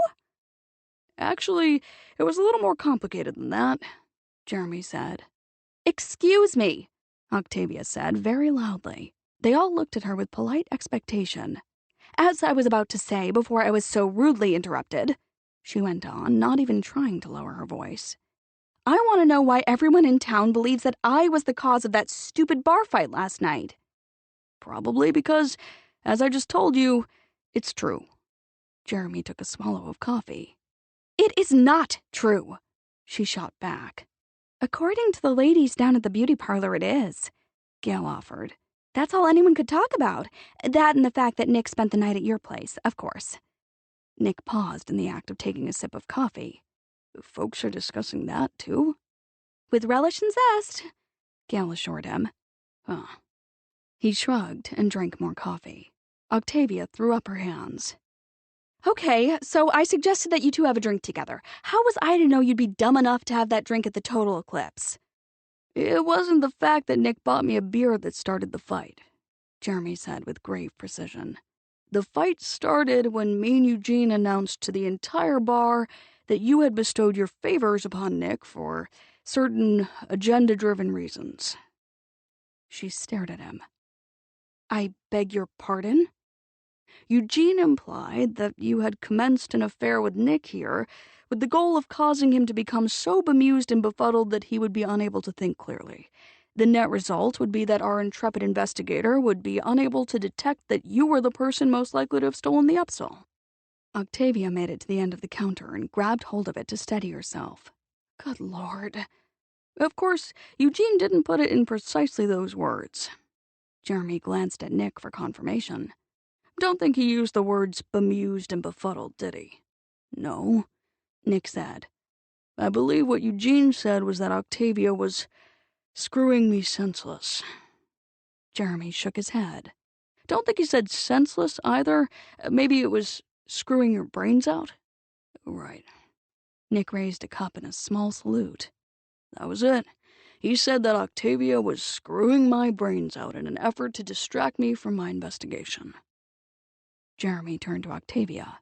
There was also some question about the naturalness of your red hair. Naturally, Nick could not let Eugene and Dickhead get away with talking about a lady in such crude terms. Hence, the bar brawl. Octavia clutched the counter, feeling dazed and disoriented. She looked at Nick, hoping he would tell her it was all just a big joke. The brawl really did start because of me? Don't worry about the gossip, Nick said, dismissing the entire event with another shrug. It'll blow over in a few days. Are you kidding? Jeremy asked. Folks around here still talk about the big fight between your grandfather and Mitchell Madison that took place outside of Fulton's decades ago, What makes you think that 40 or 50 years from now, they won't be telling the story of what happened last night at the total eclipse? Jeremy's right, Gail said. You're a Harte, Nick, and Octavia is related to the woman who sparked the original Harte-Madison feud. Trust me, the legend of the big brawl at the total eclipse will live on forever. Jeremy nodded in agreement. Mostly because there's so little to talk about in a small town like this. Well, it's only to be expected, I suppose. You do know she is related to that Claudia Banner woman, the one who started the Harte-Madison feud all those years ago. Octavia froze in the act of putting the 6-pack of bottled spring water in the basket of the supermarket cart. The voice came from the next aisle over, the one labeled canned veg and beans. My Hank said there hasn't been a brawl like that at the total eclipse in ages, not since that biker club came through town 3 years back. Fred claims that there was a couple of $1,000s worth of damage done in the pool room last night. She recognized the voices now, Megan Grayson and Sandra Finlay. Both women had come into Bright Visions to browse on occasion, and both served on the summer celebration committee. If you ask me, Fred's just taking advantage of a golden opportunity, Megan said. One of the Willis brothers told my husband that Fred has been thinking about repainting the total eclipse for years. He put it off because he was too cheap to pay for the job. But he knows he can get the money out of Nick Harte and Jeremy Seaton now, so why not go for it? You have to wonder why Nick and Jeremy were playing pool together in the first place. Those two haven't had much to do with each other in a couple of years. Not since Jeremy's divorce, in fact. Everyone assumed they'd had a falling out of some kind. And then they both went and dated Octavia Brightwell here in Eclipse Bay. Sandra made a disapproving noise that sounded a lot like the clucking of a chicken. That can't have helped the situation. In fact, you'd have thought that those two would have been at each other's throats by now. Nothing like a woman coming between two men to cause trouble. Well, from all accounts, they were on the same side in that bar fight last night. Sounds like they must have settled their differences. Who would have thought a Harte and a Seaton would get into a barroom brawl?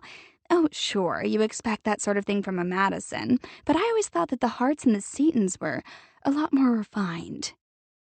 Don't you believe that for one moment, Megan said. Remember, it was Sullivan Harte who got into that fistfight with Mitch Madison all those years ago and launched the feud. And from what I've heard, the Seatons aren't all saints either. I can imagine how poor Edith must feel today. They say she's absolutely beside herself this morning because of what happened last night. Didn't even open her shop. Probably can't face the gossip. More likely she can't stand to be civil to Octavia Brightwell, Sandra said. I mean, everyone knows that Octavia was the cause of the fight that involved Edith's precious grandson. Edith has always been so proud of Jeremy. I swear his divorce hit her harder than it did him. She was so thrilled that he'd married into such a fine family, remember? Not that the fine family ever gave her the time of day, as far as I could tell. Word had it that they encouraged the divorce. And now he's involved in a free-for-all at the total eclipse. No wonder she doesn't want to show her face in public today. By the way, you did hear that Nick Harte spent the night with Octavia Brightwell? I certainly did. His car was seen leaving her place at 8 o'clock this morning. Megan giggled. Word is, she may have broken the curse. I think it's a lot more likely that Nick Harte is having himself a little fun this summer. It'll end when he goes back to Portland. If you ask me, it's Octavia Brightwell who had to go into hiding. She should be ashamed of herself. When you stop and think about it, she's the real problem here. A real troublemaker, Sandra agreed. Back in high school, we had a name for women like that. That does it. I've had enough, Octavia thought. She wheeled her cart around the corner and started down canned veg and beans. Good morning, Sandra. Megan. She gave both women a brilliant smile. Lovely day, isn't it? Sandra and Megan hushed instantly. They gripped the handles of their shopping carts and stared at her as though she had materialized out of thin air. I couldn't help overhearing your conversation. Octavia jerked her own car to a halt a short distance away and blocked the aisle with it. And I am very curious to find out exactly what word you had for women like me back in high school, Sandra. Sandra Finlay turned an unpleasant shade of red. I don't know what you're talking about. You must have misunderstood. She's right, Megan said quickly. You didn't hear her correctly. She looked triumphant. It never pays to eavesdrop, you know. Hard to avoid hearing you two, since you insist upon discussing me in the middle of a grocery store aisle. You'll have to excuse me. Megan glanced at her watch. I've got a committee meeting at 3. So do I. Sandra said. She tightened her grip on the cart handle. Octavia did not shift her shopping cart out of their path. You know, speaking of names that we used back in high school, I remember one that fits both of you perfectly. Rhymes with rich. Sandra got her jaw back into place. Did you just call me a bitch? I really don't have time for this, Megan said. Having concluded that she could not go forward, she swung her shopping cart into a tight U-turn and promptly banged into Sandra's cart. The baskets jammed together, the wheels snagged, making it impossible for either woman to maneuver out of the aisle. Octavia surveyed her captive audience. Now then, I have a suggestion. Since the two of you are obviously going to spend the rest of the day spreading gossip, what do you say we take a few minutes to get one particular fact straight? I don't know what you're talking about, Sandra said stiffly. Octavia ignored that. For the record, Nick Harte did not leave my cottage at 8 o'clock this morning. That is a flat-out lie. Megan and Sandra looked at her, suddenly rapt. Neither said a word. He left at precisely 7:35, Octavia said coolly. I remember because we had just finished breakfast together, and I turned on the radio to catch the morning news. Megan and Sandra blinked. Octavia smiled. Hey, you know what? I'll bet that women like you are the sort who will appreciate a few of the more intimate details about my relationship with Nick. I'm sure there are probably all kinds of stories going around about us and the techniques I used to break the curse. Megan and Sandra's jaws dropped. Octavia leaned forward, bracing her arms on the handle of her cart, and assumed a confidential air. I imagine you'd like to hear just how I did it, wouldn't you? Are you ready for this? I made poached eggs and toast for Nick's breakfast. A thunderous hush fell on the adjoining aisles. It seemed to Octavia that the whole of Fulton's had suddenly gone silent. My secret is a little Dijon mustard on the toast under the eggs. She winked. Trust me, it really adds some zip. You should have seen Nick's face when I put that plate down in front of him. Talk about a man who looks like he thinks he's died and gone to heaven. Megan and Sandra were no longer watching her. Their gazes were riveted on a point just beyond her shoulder. I'm getting an audience, Octavia thought. Terrific. Another little scene, the details of which would be all over town by sundown. The really interesting thing was that she did not give a damn. Not right now, at any rate. Right now, she was on a roll. If you think that thing with the mustard is kinky, wait until I tell you how Nick got his coffee this morning, she said in a gossipy tone. Talk about getting down to the good stuff. So, there we were, sitting at the breakfast table, and I can tell that he's ready for a second cup, you know? I mean, he's really, really ready for it. Wow, this man is hot for another cup, if you get my drift. Might be a good idea to give everyone some time to cool off before you tell them about the coffee thing, Nick said behind her.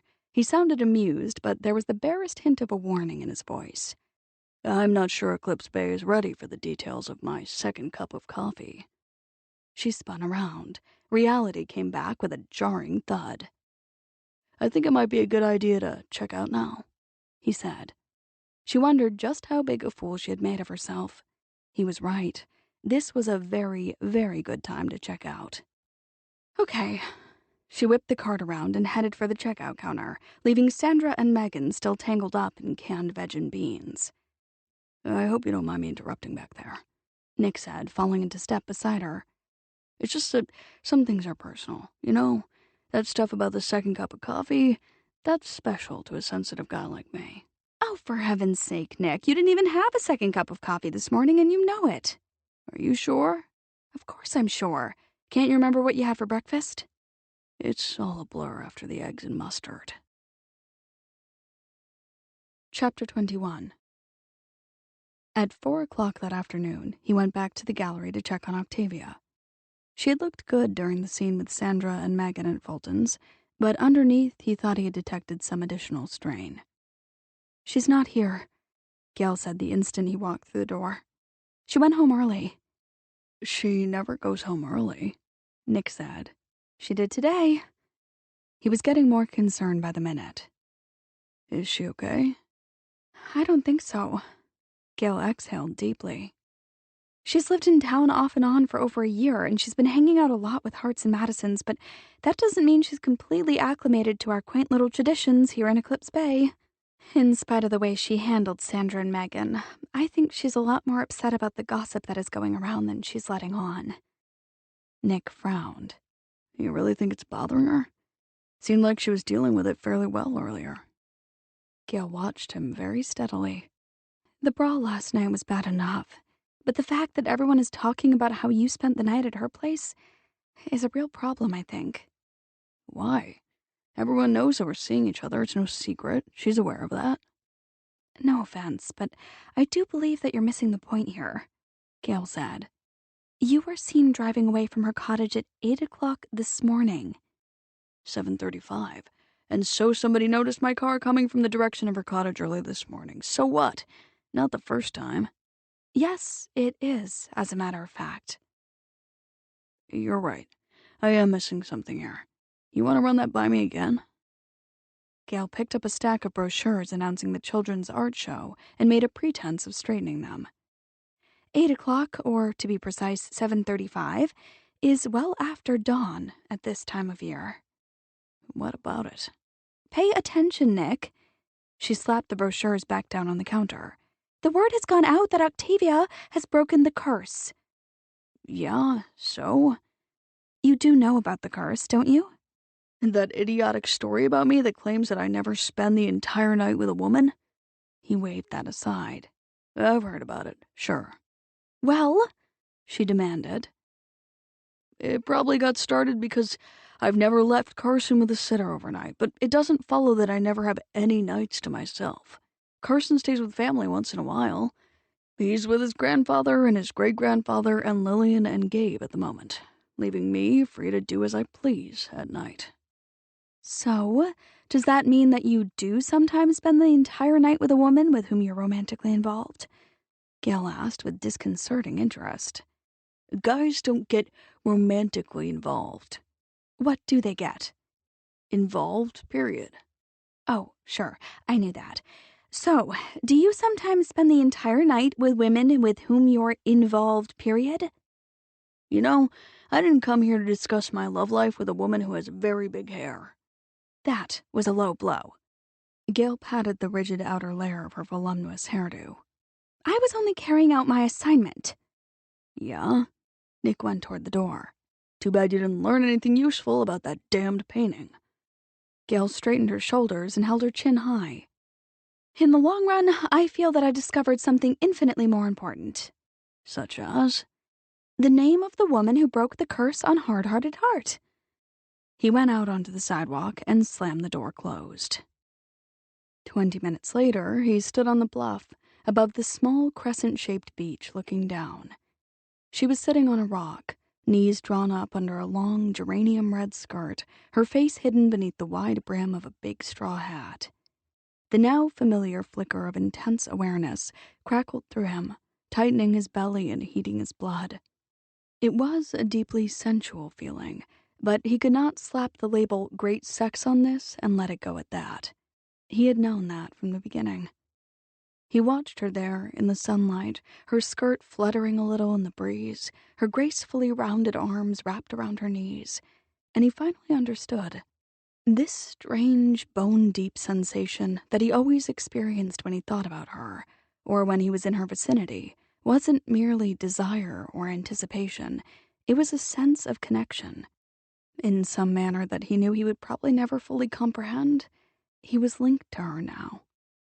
He had never known this particular kind of bond, he realized.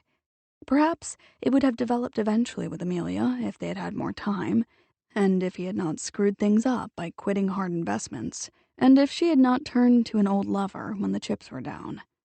No, it would never have been like this with Amelia. It could never be like this with anyone else. Maybe the rumors were right. Maybe he had been under some kind of curse. But what was the point of being freed if he lost the lady who had the magic touch? She turned slightly, obviously aware that someone was on the bluff behind her. The straw brim of the hat tilted at an angle, and he caught a glimpse of her face. She had on a pair of dark glasses. He could not read her expression, but he got the distinct impression that she was not overly thrilled to see him. She was certainly not waving. He found the path that led to the beach and went down it swiftly. Tiny pebbles scattered before him. When he got to the bottom, he walked toward Octavia, feeling as if he were walking toward his destiny. She did not take off her sunglasses. It occurred to him that he was still wearing his, too. Neither of them could tell what the other was thinking, he realized. "Are you all right?" he asked. "Yes?" "Gail was worried about you. She said you'd left the shop in a hurry." "There's nothing to be concerned about. I just wanted to get away for a while. I need to think." He sat down beside her on the broad, sun-warmed rock, close enough to be intensely conscious of her nearness, not quite touching. A curious kind of panic started to gnaw at his insides. She really was upset. He was not sure how to deal with it. "I'm sorry the three of us gave you so much grief this morning," he said. "We were just teasing you." "I know." "I realize these past few days have been rough on you. You're not accustomed to being the subject of local gossip." "It's not that." "People were bound to talk after it got out that we were seeing each other," he said. "But the gossip will fade when folks get used to the idea." "I don't particularly care what people think of our relationship." That did not sound good, he thought. He turned his head to get a better look at her profile. She remained enigmatic behind the shields of her dark sunglasses. "You don't care that everyone's discussing our relationship down at the beauty parlor and in the aisles at Fulton's?" he asked carefully. She unclasped her knees and braced her arms behind her, flattening her palms on the rock. "Well, it feels a little strange to be the subject of so much local interest, but I've had plenty of opportunity to see how the Hartes and the Madisons handle that sort of situation. I thought I was dealing with it very well." "You are," he agreed immediately. "You're handling it beautifully." "And, as you just said, the talk will fade in time." "Sure." He mentally crossed his fingers. "Eventually." She said nothing else, just sat there, gazing thoughtfully out over the bay. "So," he said when he could no longer stand the suspense, "if it's not the fact that everyone is chatting about how I spent the night at your place that's bothering you, what exactly is the problem here?" "The bar fight last night." He exhaled slowly. "I was afraid it might be that. Look, I'm sorry it happened, but it was just a case of a bunch of guys who'd been drinking some beer and got carried away. Not the first time it's happened at the Total Eclipse, and it sure as hell won't be the last." "I realize that." She finally turned her head to look directly at him. "But it is the first time anyone has ever gotten into a fight on account of me." Dread settled heavily in the pit of his stomach. "Okay, so you're accustomed to dating a classier sort of guy, the type who doesn't get into bar brawls. Would it help if I told you that I don't make a habit of that kind of thing?" She just looked at him for a small eternity. Her mouth twitched a couple of times. And then she was laughing so hard that tears started to run down her face beneath the rims of her dark glasses. He watched her for a while, fascinated. "Did I say something funny?" "Yes." She yanked off the dark glasses and dried her eyes on the sleeve of her gold shirt.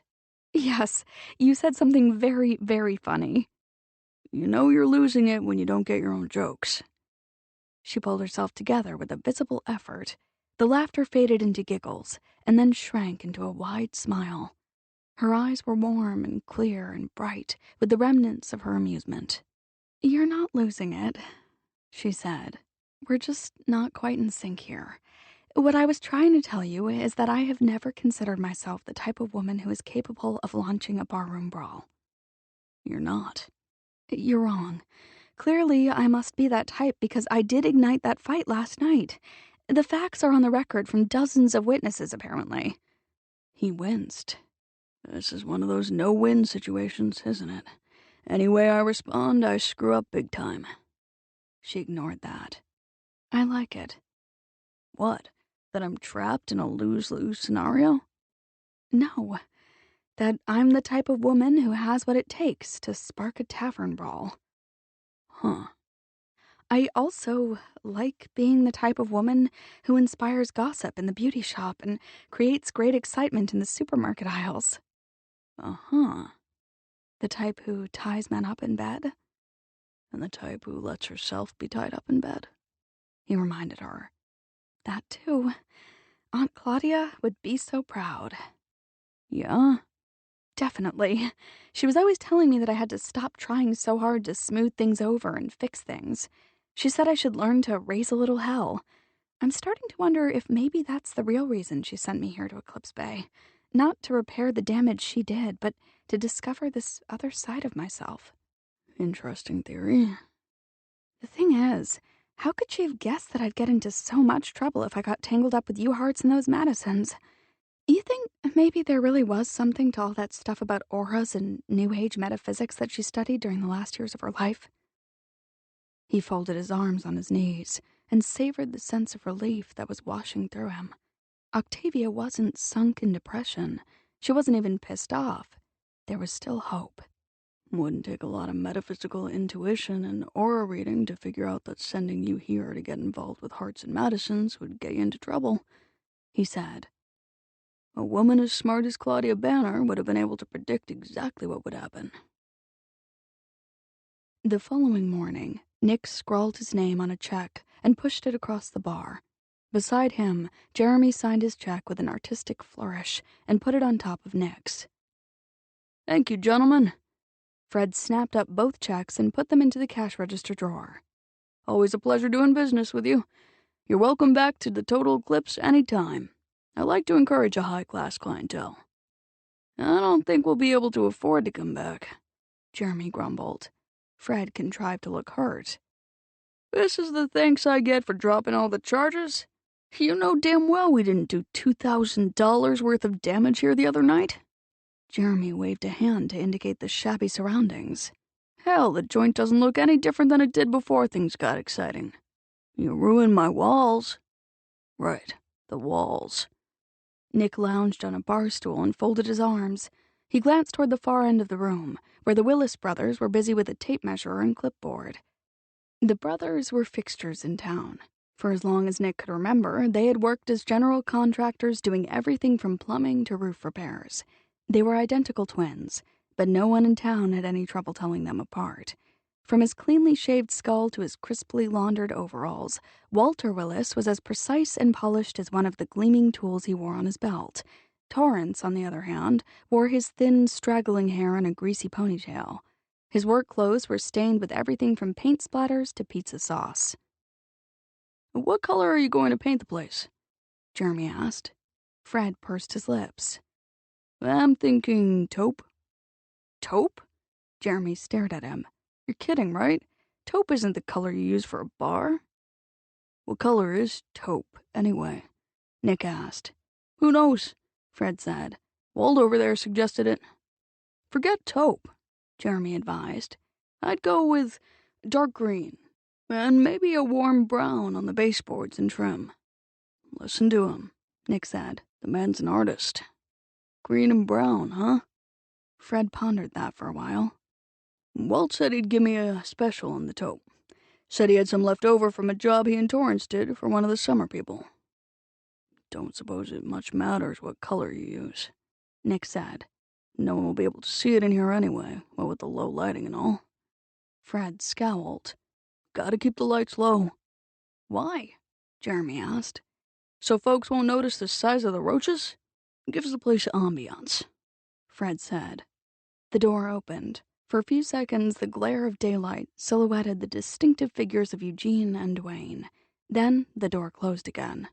Don't think you need a lot of ambiance to attract those two, Nick said. Just spray a little stale beer around the place and sprinkle some aged French fries under the tables. Eugene came to a halt halfway across the room and staggered a bit, feigning astonishment. Well, as I live and breathe, Duane, if it ain't our good buddies, Harte and Seaton. Duane, who had been tailgating his companion, collided with Eugene's backside and ricocheted off a couple of feet. He regained his balance and peered at Nick and Jeremy. Oh, yeah, Duane said. It's them, all right. Duane and me was just over at the station talking to Sandy, Eugene explained. He lumbered into gear again, making his way through the maze of empty tables. "So you guys come in here? We want to buy you a drink." Jeremy straightened warily.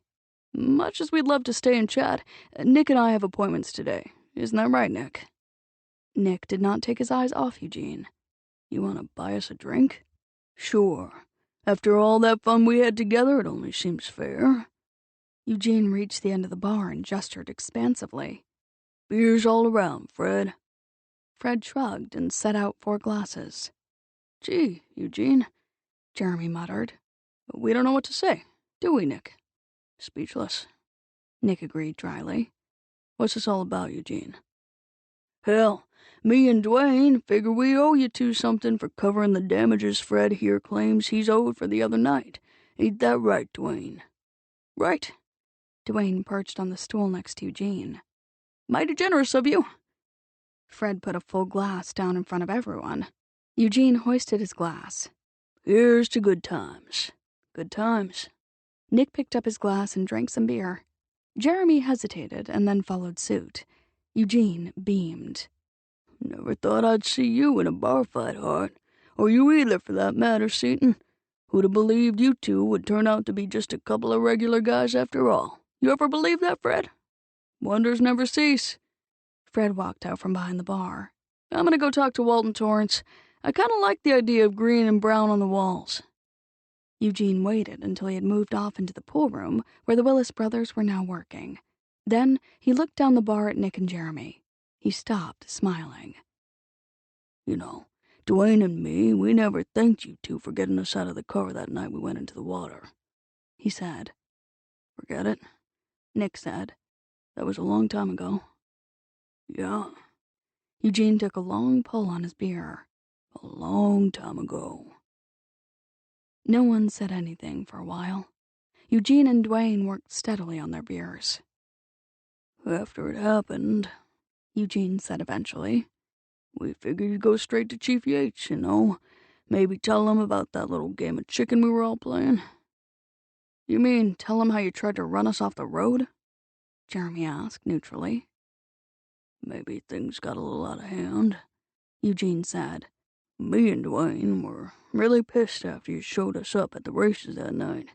If you'd gone to Yates and told him your version of events, he'd have believed you on account of you and Harte here come from such fine, upstanding families and all." "I don't want to belabor the issue," Jeremy said. "But our version of events would have been the truth." "We were just fooling around," Eugene insisted. "Like I said, things got out of hand.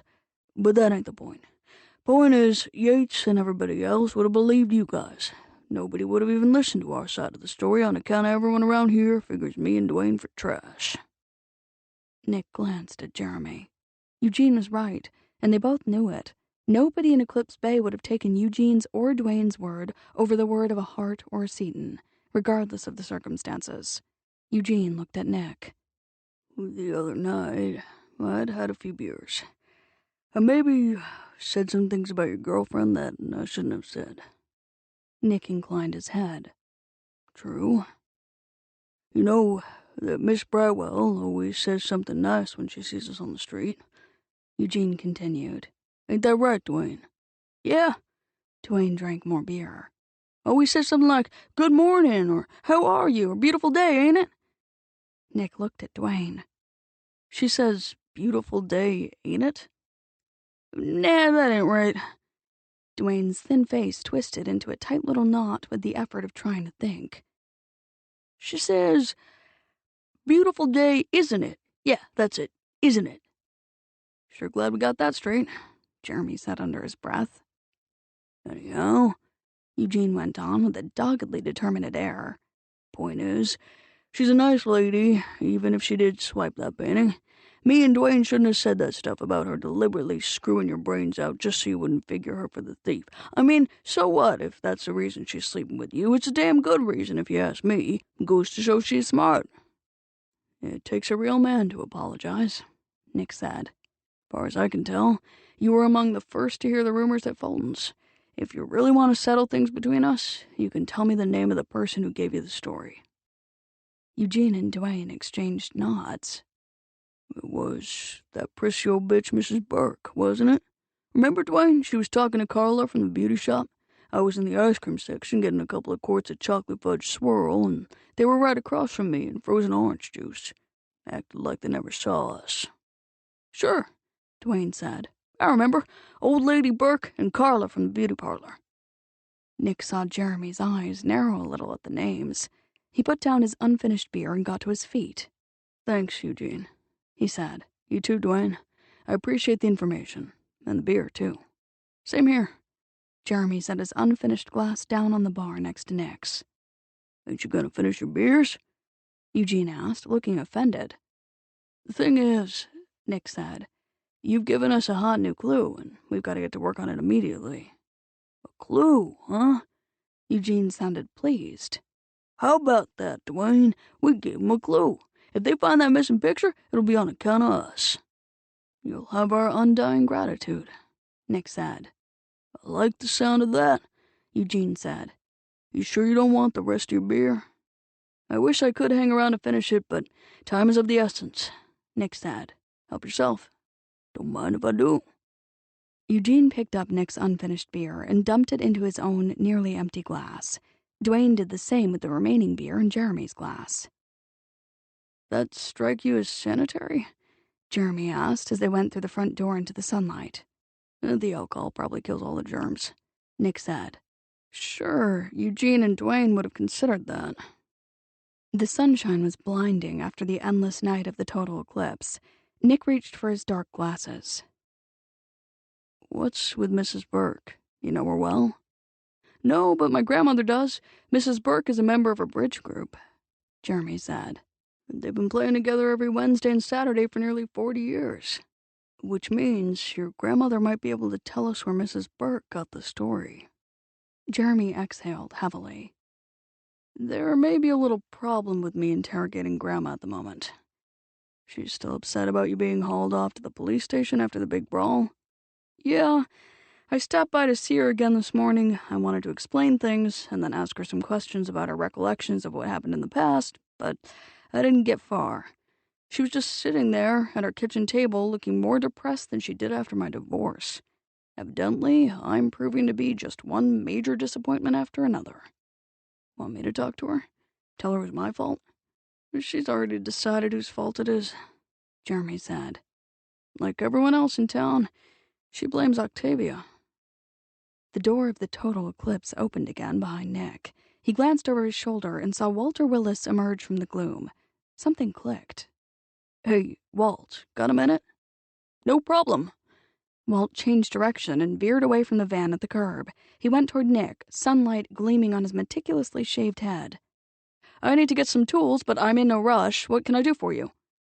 You and Torrance installed the security alarm system in Octavia Brightwell's gallery, didn't you? Sure did. She asked us to put it in when she opened for business. Why? Got a problem with it? No, I just wondered if anyone besides Octavia and her former assistant might have access to the code. This is about the missing painting, isn't it? Yes. Any ideas? Well, Torrance or I could override the system if need be, but we've never had to do it. A real solid alarm system. Hasn't failed yet. Not even during that big storm the other night. Walter's expression clouded. See here, you thinking maybe one of us used the override code to sneak in and steal that painting? Never crossed my mind, Nick said with absolute sincerity. Walter snorted and relaxed. Should hope not. But can you think of anyone else who might be able to override that system?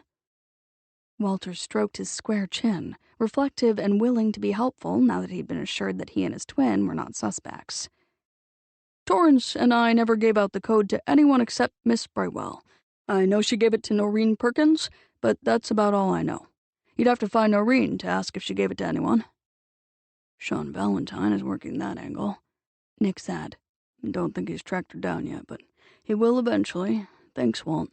I just wanted to make certain I wasn't overlooking something obvious. You bet. Walter winked broadly. I figure it's the least I can do for you after what you and Seton here did for me and Torrance. Told Fred years ago the place needed a new coat of paint, but he kept putting it off on account of he was too damn cheap. But now he says he wants a first-class job.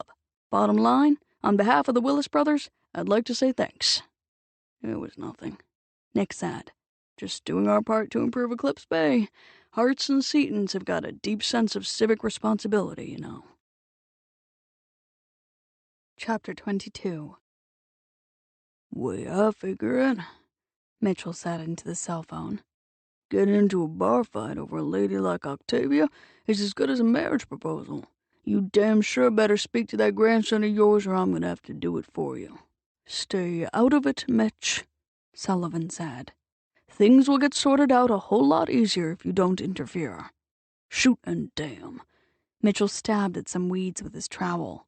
He could hear the muted background noises of a vehicle in motion. Sullivan was calling from the backseat of the limo. "The whole blame town is talking about her." "Presumably the whole town is also talking about Nick." "Well, sure, but that's different. He's a Harte. Around here everyone talks about you Hartes and us Madisons." "If she's going to marry Nick, she'd better get used to being a subject of conversation there in Eclipse Bay." Progress at last, Mitchell thought. The tough old bastard had at least used the word marry and Nick's name in the same sentence. He stopped assaulting weeds and tapped the trowel absently against a stake. "Just so long as he doesn't cut and run. You ever known a Harte to cut and run? Nah, you're all too damn stubborn. Sort of like you Madisons, eh? I reckon." There was a short silence on the other end. "Just gotta hang on until dawn, Mitch," Sullivan said quietly. The trowel went still in Mitchell's hands. The words echoed in his mind, bringing back the old memories. Just gotta hang on until dawn. He pocketed the trowel and pushed himself up off the low gardener's bench. Grabbing his cane, he made his way along the graveled path that wound between the richly planted flower beds, heading toward the greenhouse. But it wasn't the glorious blooms of his roses that he saw in his mind now. Instead, he was suddenly hit with visions of the ominous, eerie green of a jungle plunging inevitably into darkness. It would be a night in which death stalked at every hand. There would be no hope of rescue until dawn. Survival that night had depended on silence and not giving in to the panic. Most of all, it had depended on being able to trust the man who guarded his back and whose back he, in turn, had guarded. Just gotta hang on until dawn were the last words that he and Sullivan had spoken to each other before they had settled in to keep watch in silence for the duration of that night. The words had become a private code, a vow made between two young men who had gone through hell together. Neither he nor Sullivan would have made it until dawn if it hadn't been for the other, and they both knew it. Just gotta hang on until dawn meant you can count on me. I'm with you here. We'll get through this together. You can trust me, buddy. He shoved the old images back into the furthest corners of his mind and concentrated on the present. He opened the door of his greenhouse and stepped inside. "You got your list finished?" he asked. "Yes, but it's damn short. You?" "Same here. Most of the folks who were involved in Harte Madison at the time have either moved away or died. There was our secretary, Angie. Remember her?" "Sure," Sullivan said. "But she died 10 or 12 years ago. We both went to the funeral. Her son still lives here in town. Took over the hardware store. I can't see any connection. He wasn't even born when Claudia was with us. Besides, Claudia didn't do his mother any harm other than indirectly put her out of a job when the company went under. Angie wasn't all that upset about losing her position, as I recall. She went to work for George Adams and later married him. Who else have you got on your list?" Mitchell fished the little notebook out of his pocket and flipped it open. He rattled off the names of the handful of other people who had been directly or indirectly connected with Harte Madison in the old days. He paused when he came to the last person on his list. "There is one more," he said slowly. He read the name aloud. "Remember him?" "Hell yes. He's on my list, too. You know, for a while I thought maybe he was the one who had screwed us. That's because you were so dazzled by Claudia that you couldn't see straight. You were willing to blame anyone else except her. Yeah, well, later when I got to thinking straight again. Think she cut him in on some sort of action? Made him an offer he couldn't refuse so he'd cover up for her? Something like that," Mitchell said. They talked for a while longer, comparing notes, going over different scenarios, and eliminating other possibilities. At last, they were both satisfied that they had a possible answer. Neither of them was very happy about it. I'm not going to take this to Nick and Octavia on my own, Mitchell said. What if we're wrong? I don't think we're wrong, but either way, this is going to be very unpleasant for everyone concerned. Sit tight. Carson and I will arrive sometime around noon. What do you say we keep this to ourselves until after the children's art show tonight? I don't want to go upsetting everyone and spoil the big event. No reason this can't wait until tomorrow morning. Yeah, Mitchell said. No reason to ruin the fun tonight. Nick sat in the old wooden porch rocker, heels stacked on the railing, and watched the gleaming black limo coast slowly toward him down the long drive. He did not like the conclusions he had reached after his conversation with Mrs. Burke that afternoon, but he had to admit that when he put the pieces together, everything fit. The only problem now was how and when to confront the suspect. It was going to be an extremely delicate operation, he thought. The reputation of an upstanding member of the community was at stake, and much as he would like to do so, he couldn't see any way to hush things up, not if Octavia was to be completely vindicated, and she was his top priority in this affair. The truth would have to come out, he thought, watching the limo pick its way along the unpaved drive. He sure as hell was not going to let the cloud of rumor and suspicion hang over Octavia indefinitely. Someone had to take the fall, and it wasn't going to be her, which meant that there was no way around the unpleasantness that lay ahead. The limo drifted to a halt in front of the cottage. The rear doors snapped open before the driver could extricate himself from behind the wheel. Dad! Carson pelted toward him at 100 miles an hour. Dad, we're back!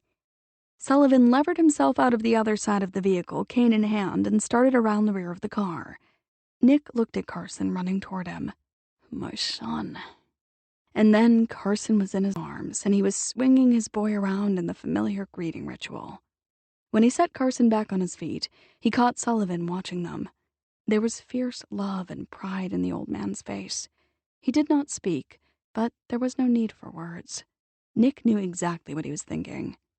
I didn't do everything right along the way, but by God, one thing you can count on, I'd go to hell and back for you two, no questions asked. Nick met Sullivan's eyes. I'd do the same for you, he thought, no questions asked.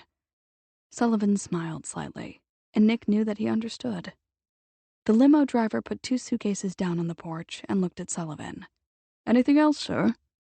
No thanks, Ben. We're all set for a few days. I'll give you a call when I need you. Take it easy on the way back to Portland. Ben nodded. Will do. Bye, Ben, Carson said. So long, pal. I'll look forward to meeting your dog when you finally get him. Okay, Carson said. Ben nodded to all of them and went back down the steps. He got behind the wheel of the big car, put it in gear, and drove off toward the main road. Nick ruffled Carson's hair. How was the trip? We stopped along the way, and I got ice cream, and Great-Granddad and Ben got coffee, and then we looked at some caves, really big caves, bigger than the ones we have in Dead Hands Cove, Carson reported with excitement. We stopped to stretch our legs, Sullivan said, coming up the steps. But we made good time. He raised his brows. Didn't want to risk being late for the art show. Carson looked at Nick. Has Miss Brightwell hung my picture yet? When I stopped by the gallery a couple of hours ago, it was closed to the public, so I didn't go inside, Nick said. Octavia and Gail were very busy getting things ready for this evening. They're probably hanging your drawing of Winston as we speak. Oh, boy! Carson whirled around and raced into the house. Sullivan stopped beside Nick. They watched the screen door swing shut behind Carson. Had a long talk with Mitch today when we set out from Portland, Sullivan said. We came up with a name for you, but we think we ought to go with you when you confront the person. If we're right, this goes all the way back to the days of Harte Madison. Mitch and I feel some responsibility for the situation. That collateral damage you mentioned? Afraid so. What's the name of your suspect? Nick asked. Sullivan told him. That pretty well cinches it, Nick said. He picked up one of the suitcases. I came up with the same name. Sullivan hoisted the other suitcase. No reason this can't wait until tomorrow, is there? When word gets out, no one's going to be able to talk about anything else. Gonna be rough. If Octavia agrees, it can wait until tomorrow, Nick said. but no longer. I'm sorry about what's going to come down when this becomes public knowledge, but I've got Octavia to think about. Sullivan nodded. And she comes first now, is that it? That's it. At 6 o'clock that evening, every parking lot was full. A large crowd of locals, heralds, tourists, and summer people thronged the street and sidewalk. Colorful balloons bobbed from the open doors of the shops and gallery. The temperature had been above average during the day, a balmy 82, and the late summer sun was fending off the evening chill. The annual Eclipse Bay summer celebration was in full swing.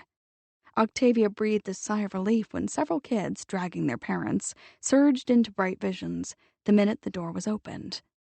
"It looks like the show isn't going to be a disaster after all," she said in a low voice to Gail, who was supervising the punch and cookies table. Gail chuckled. "Told you not to worry. Did you really think anyone would stay away? Every kid with a picture in the show will be here tonight, and everyone else in town will come just to get a look at you and Nick together. After all, you're the lady who shattered the curse." "And then, of course, there is the fact that I am a noted local art thief," Octavia said dryly. "Hey, a little notoriety never hurt when it comes to publicity. Just goes to prove that old publicity axiom, I guess. I don't care what you call me, so long as you spell my name right." Gail's amusement faded. "It's true that people are very curious about your relationship with Nick, and I won't say that the rumors about the missing Upsall haven't piqued everyone's interest, but the bottom line is that a lot of people really like you, Octavia. You're a nice person." Octavia made a face. "You mean for an art thief?" "Gail is right." Hannah appeared out of the crowd and helped herself to a chocolate chip cookie. "You and the Bright Visions Gallery are part of this town. Folks wouldn't be talking about you if you weren't considered a legitimate member of the community. Local folks never talk about outsiders. They're not interested in the summer people or the casual visitors."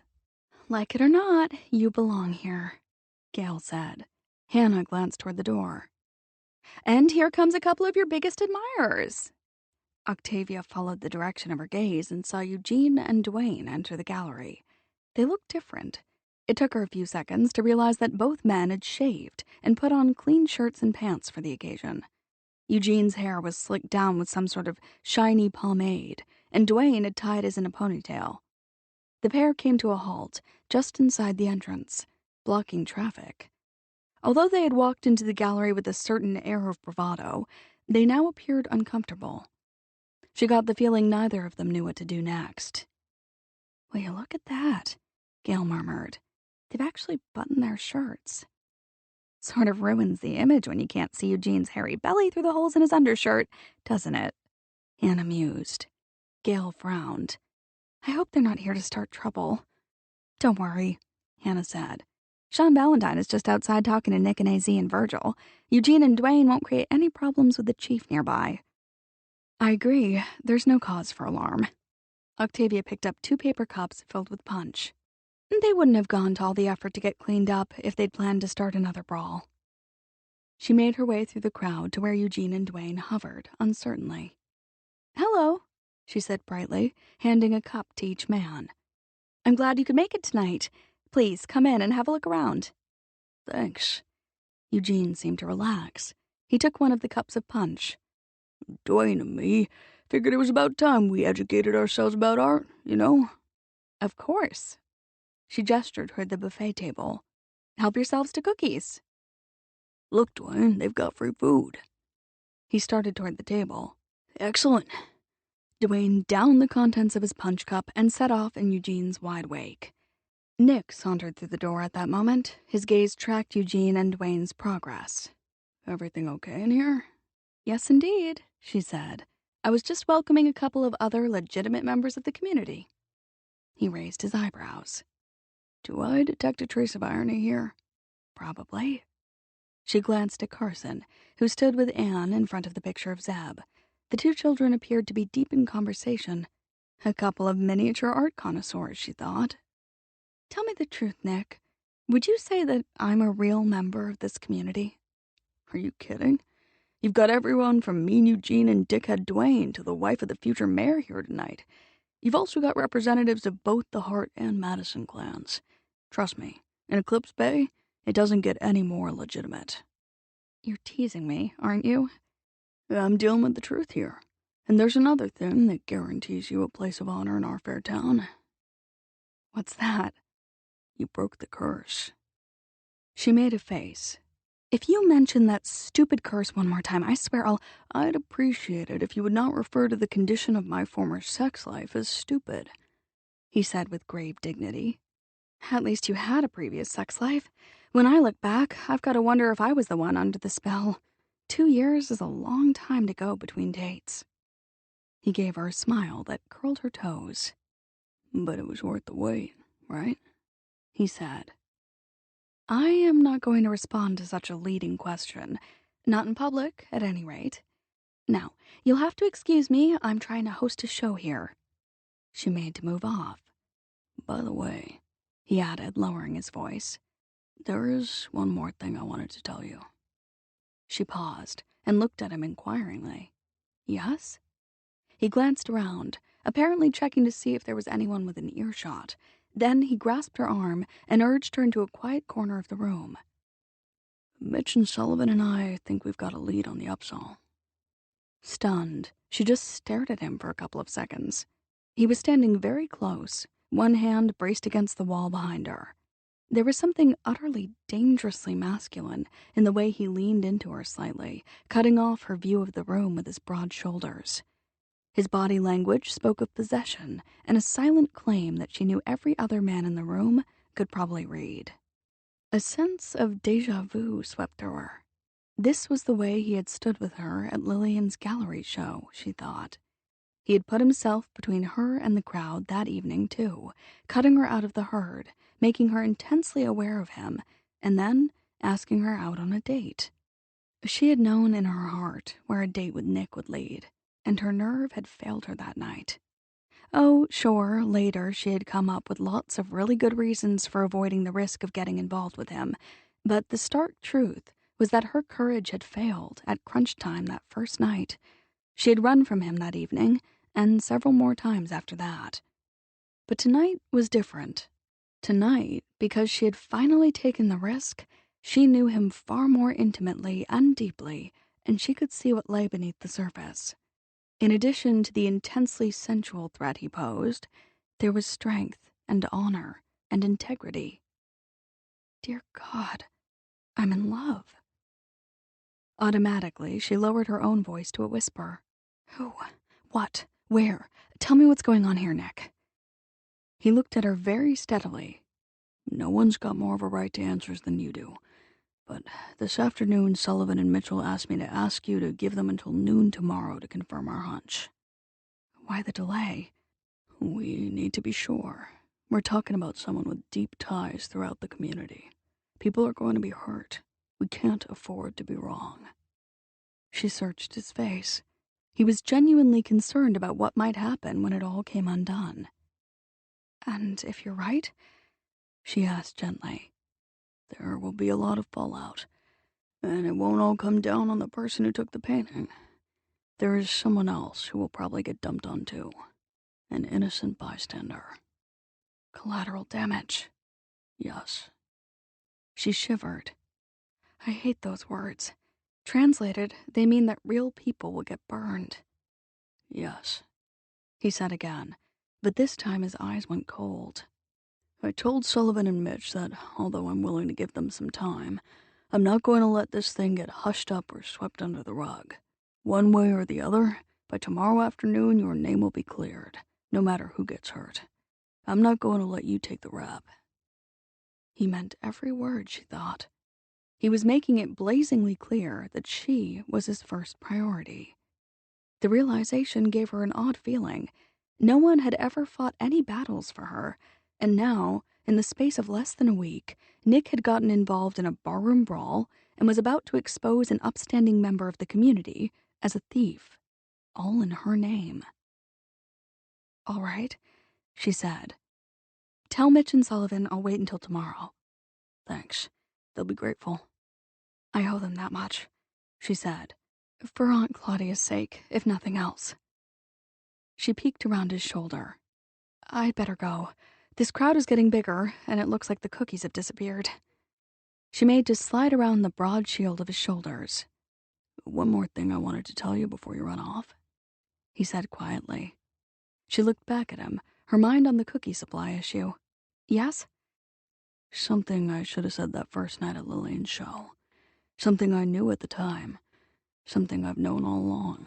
Just didn't quite recognize it until recently. Probably because I'm a little out of practice. What's that? I love you. She stared at him, open-mouthed, bereft of speech. He gave her a sexy, knowing smile. Better go check on the cookies. He pushed himself away from the wall and strolled off into the crowd. When are you gonna get your dog? Anne asked. Right after my birthday, Carson said. That's when the puppies will be old enough to be adopted. Dad says we'll drive to Portland so I can pick out one. It's the same place where Winston was born. What are you going to name him? I don't know yet. I'm still thinking. When you bring him back here to Eclipse Bay, can I see him? Sure, Carson said, feeling magnanimous. You can go to my birthday party, too. Okay. Do you want to come to mine? Yeah, Carson said. When is it? August 14th. I'll bring my dog with me, Carson promised. He looked across the room to where Jeremy stood talking to Hannah and Anne's grandparents. Is he gonna be your new dad? Maybe. Anne took a bite of her cookie. Mom likes him a lot, I think. Grandma and Grandpa like him too. Mom says they have good taste in men, and this time she's going to listen to him. I like him too. Do you? Uh-huh. Anne nodded enthusiastically. He came to our house for dinner last night, and everybody laughed, and we played games and stuff. He liked my pictures. It was fun. She looked at Octavia, who was moving across the room toward the cookie table. Is Miss Brightwell gonna be your new mommy? I think so, Carson said. Then he frowned, still a little troubled about some aspects of the situation. Unless Dad screws up again. Octavia spied the Willis brothers shortly before the end of the event. She was about to bid them a pleasant good evening and thank them for attending the show when she suddenly remembered the mysterious key she had found in the backroom closet. Torrance? Walter, have you got time for a quick question? Thinking of doing a little remodeling in here? Walter surveyed the gallery with a speculative expression. A new paint job wouldn't hurt. We can give you a good price on a few cans of taupe. I'm not planning on doing any painting for a while. This is more of a hardware issue. I found a key in the closet. It doesn't fit either of the doors. You two did the security and locks here, and I thought I'd see if you recognized it. If not, I'll toss it. They followed her into the back room and looked around with interest while she took the key off the closet hook. Sure is cluttered in here, Torrance said. We could build you some shelving or maybe some racks for stacking all these paintings. That's not a bad idea, she said. I'll think about it. She held out the key. Walter took it from her and gave it a quick, cursory glance. No problem. Reckon we know what this goes to, don't we, Torrance? Sure do, Torrance said. Leastways, it's the same brand we used for that job. I remember we ordered it in special after the problems with that little rash of break-ins we had a couple years back. He looked at Octavia. Turned out to be some kids fooling around. Summer people, you know. Sean Valentine took care of the situation, but a few folks around here got nervous and asked us to upgrade their locks and such.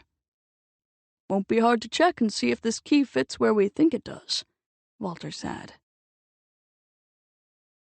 Chapter 23. Octavia parked in the drive in front of the old two-story house, turned off the ignition, and got out of the car. It was 6:30 in the morning, but fog veiled the early light and cast a damp pall on the entire town. Or maybe it was just her mood, she thought, as she went up the steps and crossed the front porch. She had not slept much last night. She banged the brass knocker on the front door. When there was no response, she banged it a second time. Eventually, the door opened a crack. "What on earth are you doing here at this hour of the morning?" Edith Seton demanded. "I think you know why I'm here," Octavia said gently. "I came to get the Upsal." Edith stared at her through the narrow opening for a long moment. Without warning, her face suddenly crumpled. In the space of 5 or 6 seconds, she seemed to age at least a decade. "Yes." She stood back and held the door open. "Yes, I suppose you'd better take it." Octavia stepped into the shadowy foyer. Edith turned, not speaking, and led the way toward the living room. She wore a long, faded dressing gown and slippers. Octavia took a quick look around as she followed Edith. The house was decorated with what appeared to be leftovers from Edith's shop. There was a display of carnival glass in a case that stood against one wall. Small porcelain figures were arranged on the end tables. The furniture was heavy and old-fashioned. Edith sat down very stiffly in a rose-patterned rocking chair.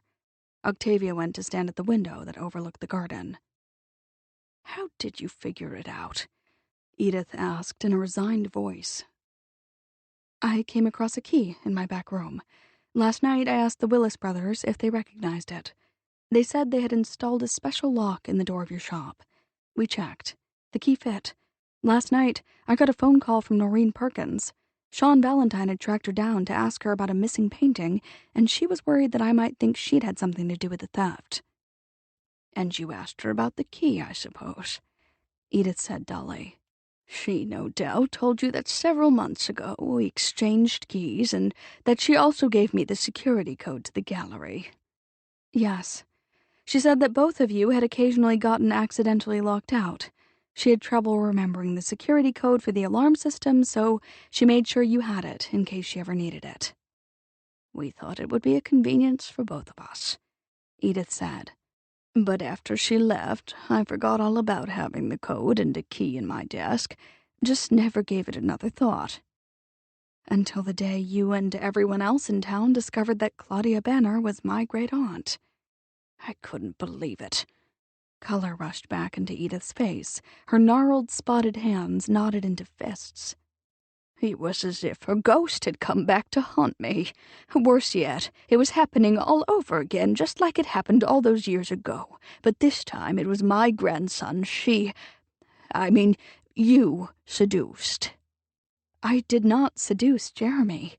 "All that talk about putting his pictures on display in your gallery, encouraging him to do more paintings for you, it was seduction, all right, and well you know it."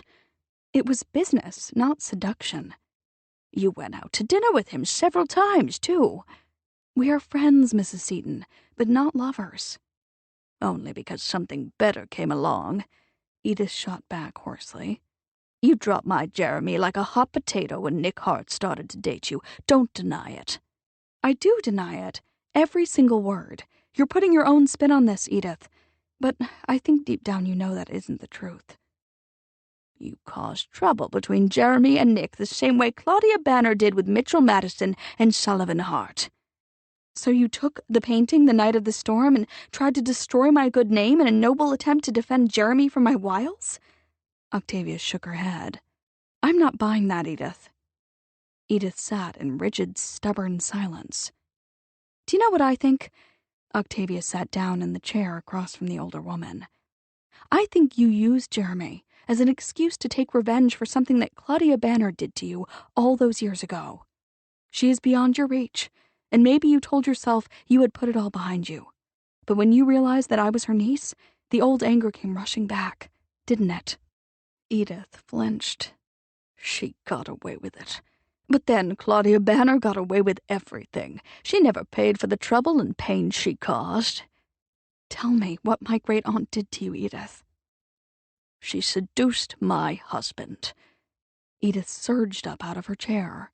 "And then she used him." Octavia was on her feet now. "How did she use him?" "Phil was the accountant for Hart Sullivan. She got him to doctor the company books while she carried out her scam. That was the reason Mitchell and Sullivan never saw the bankruptcy coming until it was too late."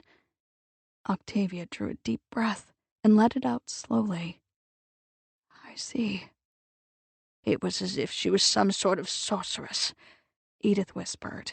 She put my Phil under a spell for a time. The poor fool never realized how she'd manipulated him until he woke up one morning and discovered that she had vanished. He actually thought she would contact him after the heat died down. He really believed that she loved him and wanted him to run off with her. It was months before he finally understood that he'd been used. Was that when you discovered his role in the bankruptcy? Yes. I'd suspected he was having an affair with her, but I never dreamed that she'd seduced him into helping her drive Madison into bankruptcy. I was stunned. He was a Seton, after all. How could he do something like that? But you kept the secret.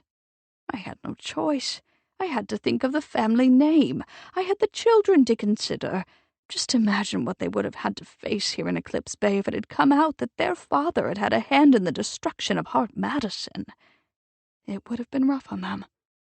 And then there was the financial situation. If the truth had surfaced, my husband's career as an accountant would have been destroyed. At the very least, the shame and humiliation would have forced us to leave town. Where would we have gone? This was our home. So you buried the past as best you could. Your husband never told Mitchell and Sullivan what he'd done. Of course not. I pointed out to him that there was nothing to be gained by confessing his part in their disaster and everything to lose. You succeeded in protecting your husband and the Seton name, but you never forgave him. Or Aunt Claudia. I swear she was some sort of witch. She never paid for her wicked works. Probably never even gave her victims a second thought. You're wrong there, Edith. Aunt Claudia thought about the past a lot toward the end. In a way, she was obsessed with it. There was no need to get into the specifics, Octavia thought. No point bringing up the fact that Claudia had never even mentioned the name Seton during those times when she had talked about her adventures in Eclipse Bay. The only people who had concerned her at the end had been the Hartes and the Madisons. I have no right to ask you to forgive me for what I did, Edith said. My only excuse is that, for a while after I discovered who you were, I went a little mad. It was as if a curtain had opened and I was looking at the past again. It all came crashing back, and the only thing I could think about was punishing that dreadful woman. It's called visiting the sins of the father on the son, or, in this case, visiting the sins of the great-aunt on the niece.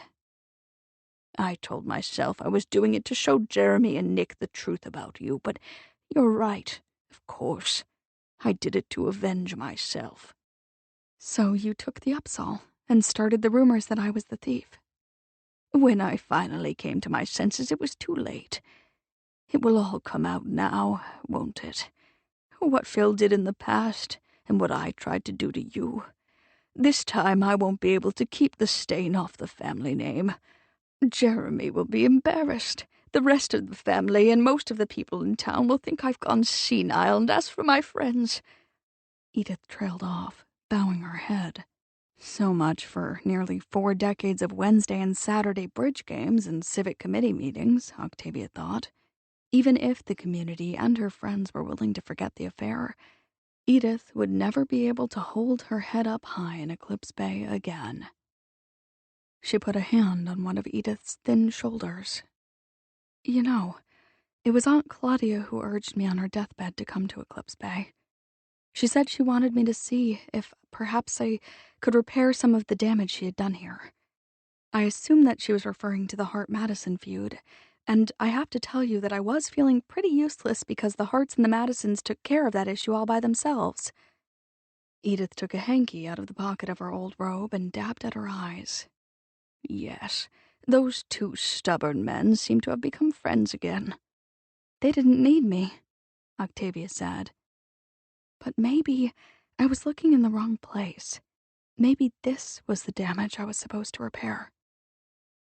I don't understand, Edith said. I know. I'll explain it to you while you get dressed.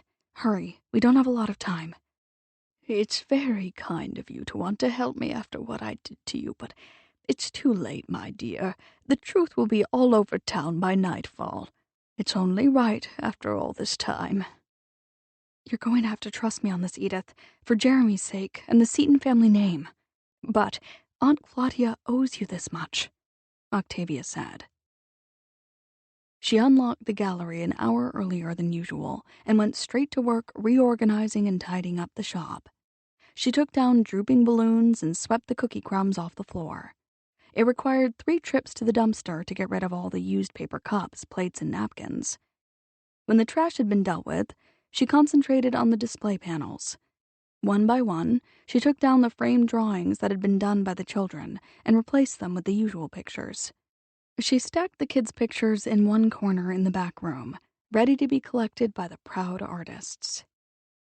She was coming through the door that separated the back room from the showroom, a large seascape in her hands, when she caught a glimpse of Nick's car. He was just pulling into the parking lot. Directly behind him was Mitchell's big monster of an SUV.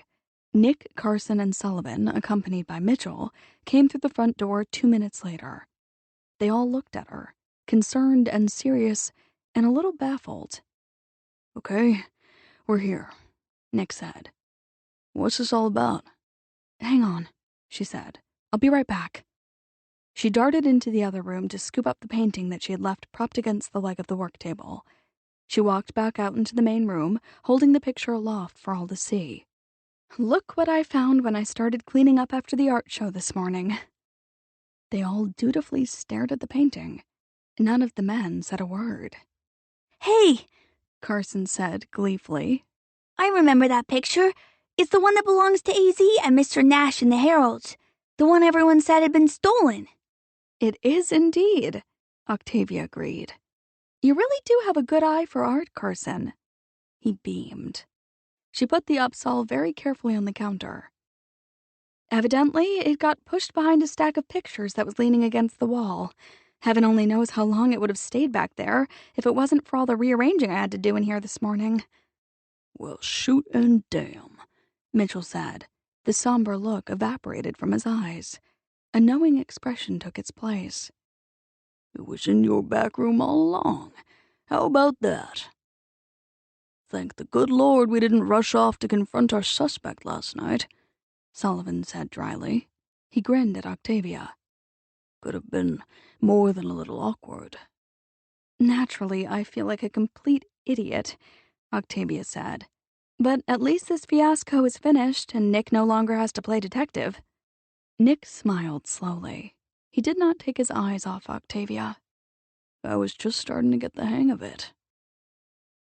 That evening, Nick drove her back to the cottage after dinner with Carson and Sullivan at Dreamscape. There was obviously a conspiracy at work to give them some time together, Octavia thought, amused. No one had even been particularly subtle about sending them off by themselves this evening. She made coffee and put 2 large leftover chocolate chip cookies on a plate. When she carried the tray out into the living room, she found Nick slouched deep into her sofa, looking comfortable, she thought, at home, like he had every right to be there. Something I should have said that first night at Lillian's show. Something I knew at the time. Something I've known all along, just didn't quite recognize it until recently. Probably because I'm a little out of practice. I love you. A deep sense of joy welled up inside her and shimmered through her senses. Nick watched her set the tray down on the coffee table. Alone at last, he said. She put one of the cookies on a napkin and handed it to him. He took a healthy bite. Okay, let's have the real story, he said around a mouthful of cookie. You refer to the case of the missing Upsal, I presume? What else? It's the only thing this town is talking about at the moment. He stretched out his legs and sank deeper into the sofa. With the exception of you and me, of course. He sounded so matter-of-fact about the you and me part. You can skip the version in which you miraculously discover the Upsal when you tidy your back room, by the way. I'm not buying it for a second. She curled one foot under her leg and took a tiny sip of coffee. The other version is a little complicated. Let's start with the fact that Sullivan, Mitchell, and I all know that Edith Seton took the picture. She had her reasons. Sullivan and Mitchell figured that out. Phil Seton was their accountant in the old days. Can one assume that your great-aunt seduced him into covering her tracks for her? I'm afraid so.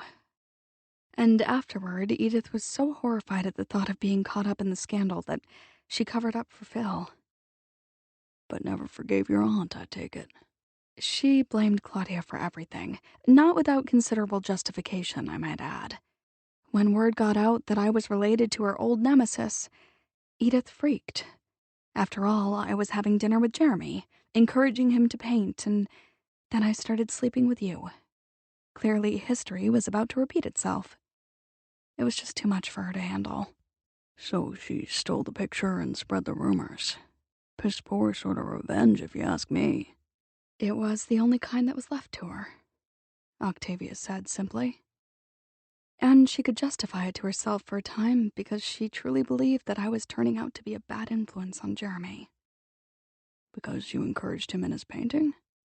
Yes. Huh. Nick ate the last of the cookie. She didn't have any qualms about taking the easy way out, did she? Obviously, she went along with your scheme to make the ups all magically materialize in your back room. To be fair, she was reluctant at first, but when I told her that we were doing it for Jeremy's sake and for the sake of the Seton name, she went for it. I also told her that I was sure that was the way Aunt Claudia would have wanted it. Nick raised his brows and reached for his coffee. Think it's true? To be honest, I'm not sure Claudia even remembered Phil Seton, let alone worried much about the damage she did to his family. But even if that was the case, one thing is certain. She definitely owed the Setons. And now the debt has been paid in some small measure. Thanks to you. She put her empty cup down on the coffee table. It was the least I could do, given that I never got the chance to fulfill my mission of repairing the Harte-Madison feud. I thought you had concluded that the real reason Claudia sent you here was so that you could get wild and crazy. Yes, well, if that's true, all I can say is mission accomplished. Not quite. His mouth quirked in sexy promise. He reached for her and started to pull her close. But you know what they say. Practice makes perfect. She spread her hands against his chest, holding him off for a moment longer. Before we get to the wild and crazy stuff, there's something I want to tell you. And that would be? It may have been Aunt Claudia who sent me here to Eclipse Bay, but you're the reason I decided to stay on even after it became apparent that the feud was ending. Is that right? I love you. He smiled slowly. The look in his eyes was so dazzling she could hardly catch her breath. I was hoping you'd say that. Nick whispered against her mouth. Now, can we get to the wild and crazy stuff? Of course, she said demurely. I'm sure Aunt Claudia would have wanted it this way. Do me a favor. He pushed her gently down onto the sofa. Don't mention your aunt again for a while, okay? Okay. She put her arms around his neck and kissed him with all the love and passion that she had discovered within herself here in Eclipse Bay.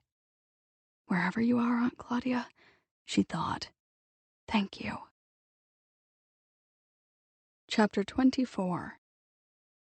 On a sunny afternoon in the fall, Mitchell stood with Sullivan at the end of the long veranda that wrapped around Dreamscape. Each of them held a glass of champagne in one hand. Their canes hung side by side over the railing. From their vantage point, they had a clear view of the newlyweds, who were dutifully working their way through a seemingly endless reception line. The entire town, from the current mayor and his likely successor and his wife, to Mean Eugene and Dickhead Dwayne, had turned out for Nick and Octavia's wedding.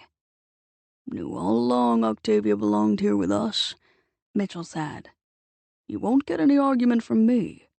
Sullivan smiled to himself at the sight of Nick standing so close to Octavia, one arm wrapped protectively and possessively around her waist, the other outstretched to shake hands with the next well-wisher in line. She and Nick and Carson are a family already. Mitchell glanced at Rafe and the now obviously pregnant Hannah. The pair was busy supervising the buffet tables. And there's more family on the way, he said proudly. I'm gonna have me a great-grandkid real soon now. Probably more than one, Sullivan said dryly. He motioned toward Gabe and Lillian, who stood with Jeremy and Gail. I think I recognize that rosy glow on Lillian's face. Yeah? Mitchell followed his gaze and grinned. Think so? I do indeed. Mitchell swallowed some more champagne and grimaced at the taste. I think Rafe said he stashed some beer in the solarium. Want to go see if we can find it? Good idea. This stuff tastes like fizzy water, which is a real shame, given what I happen to know it cost. They gripped their canes and made their way around the corner of the veranda to a side entrance. A bright red ball shot past in front of them. A small bundle of silver and gray exploded out of the open door.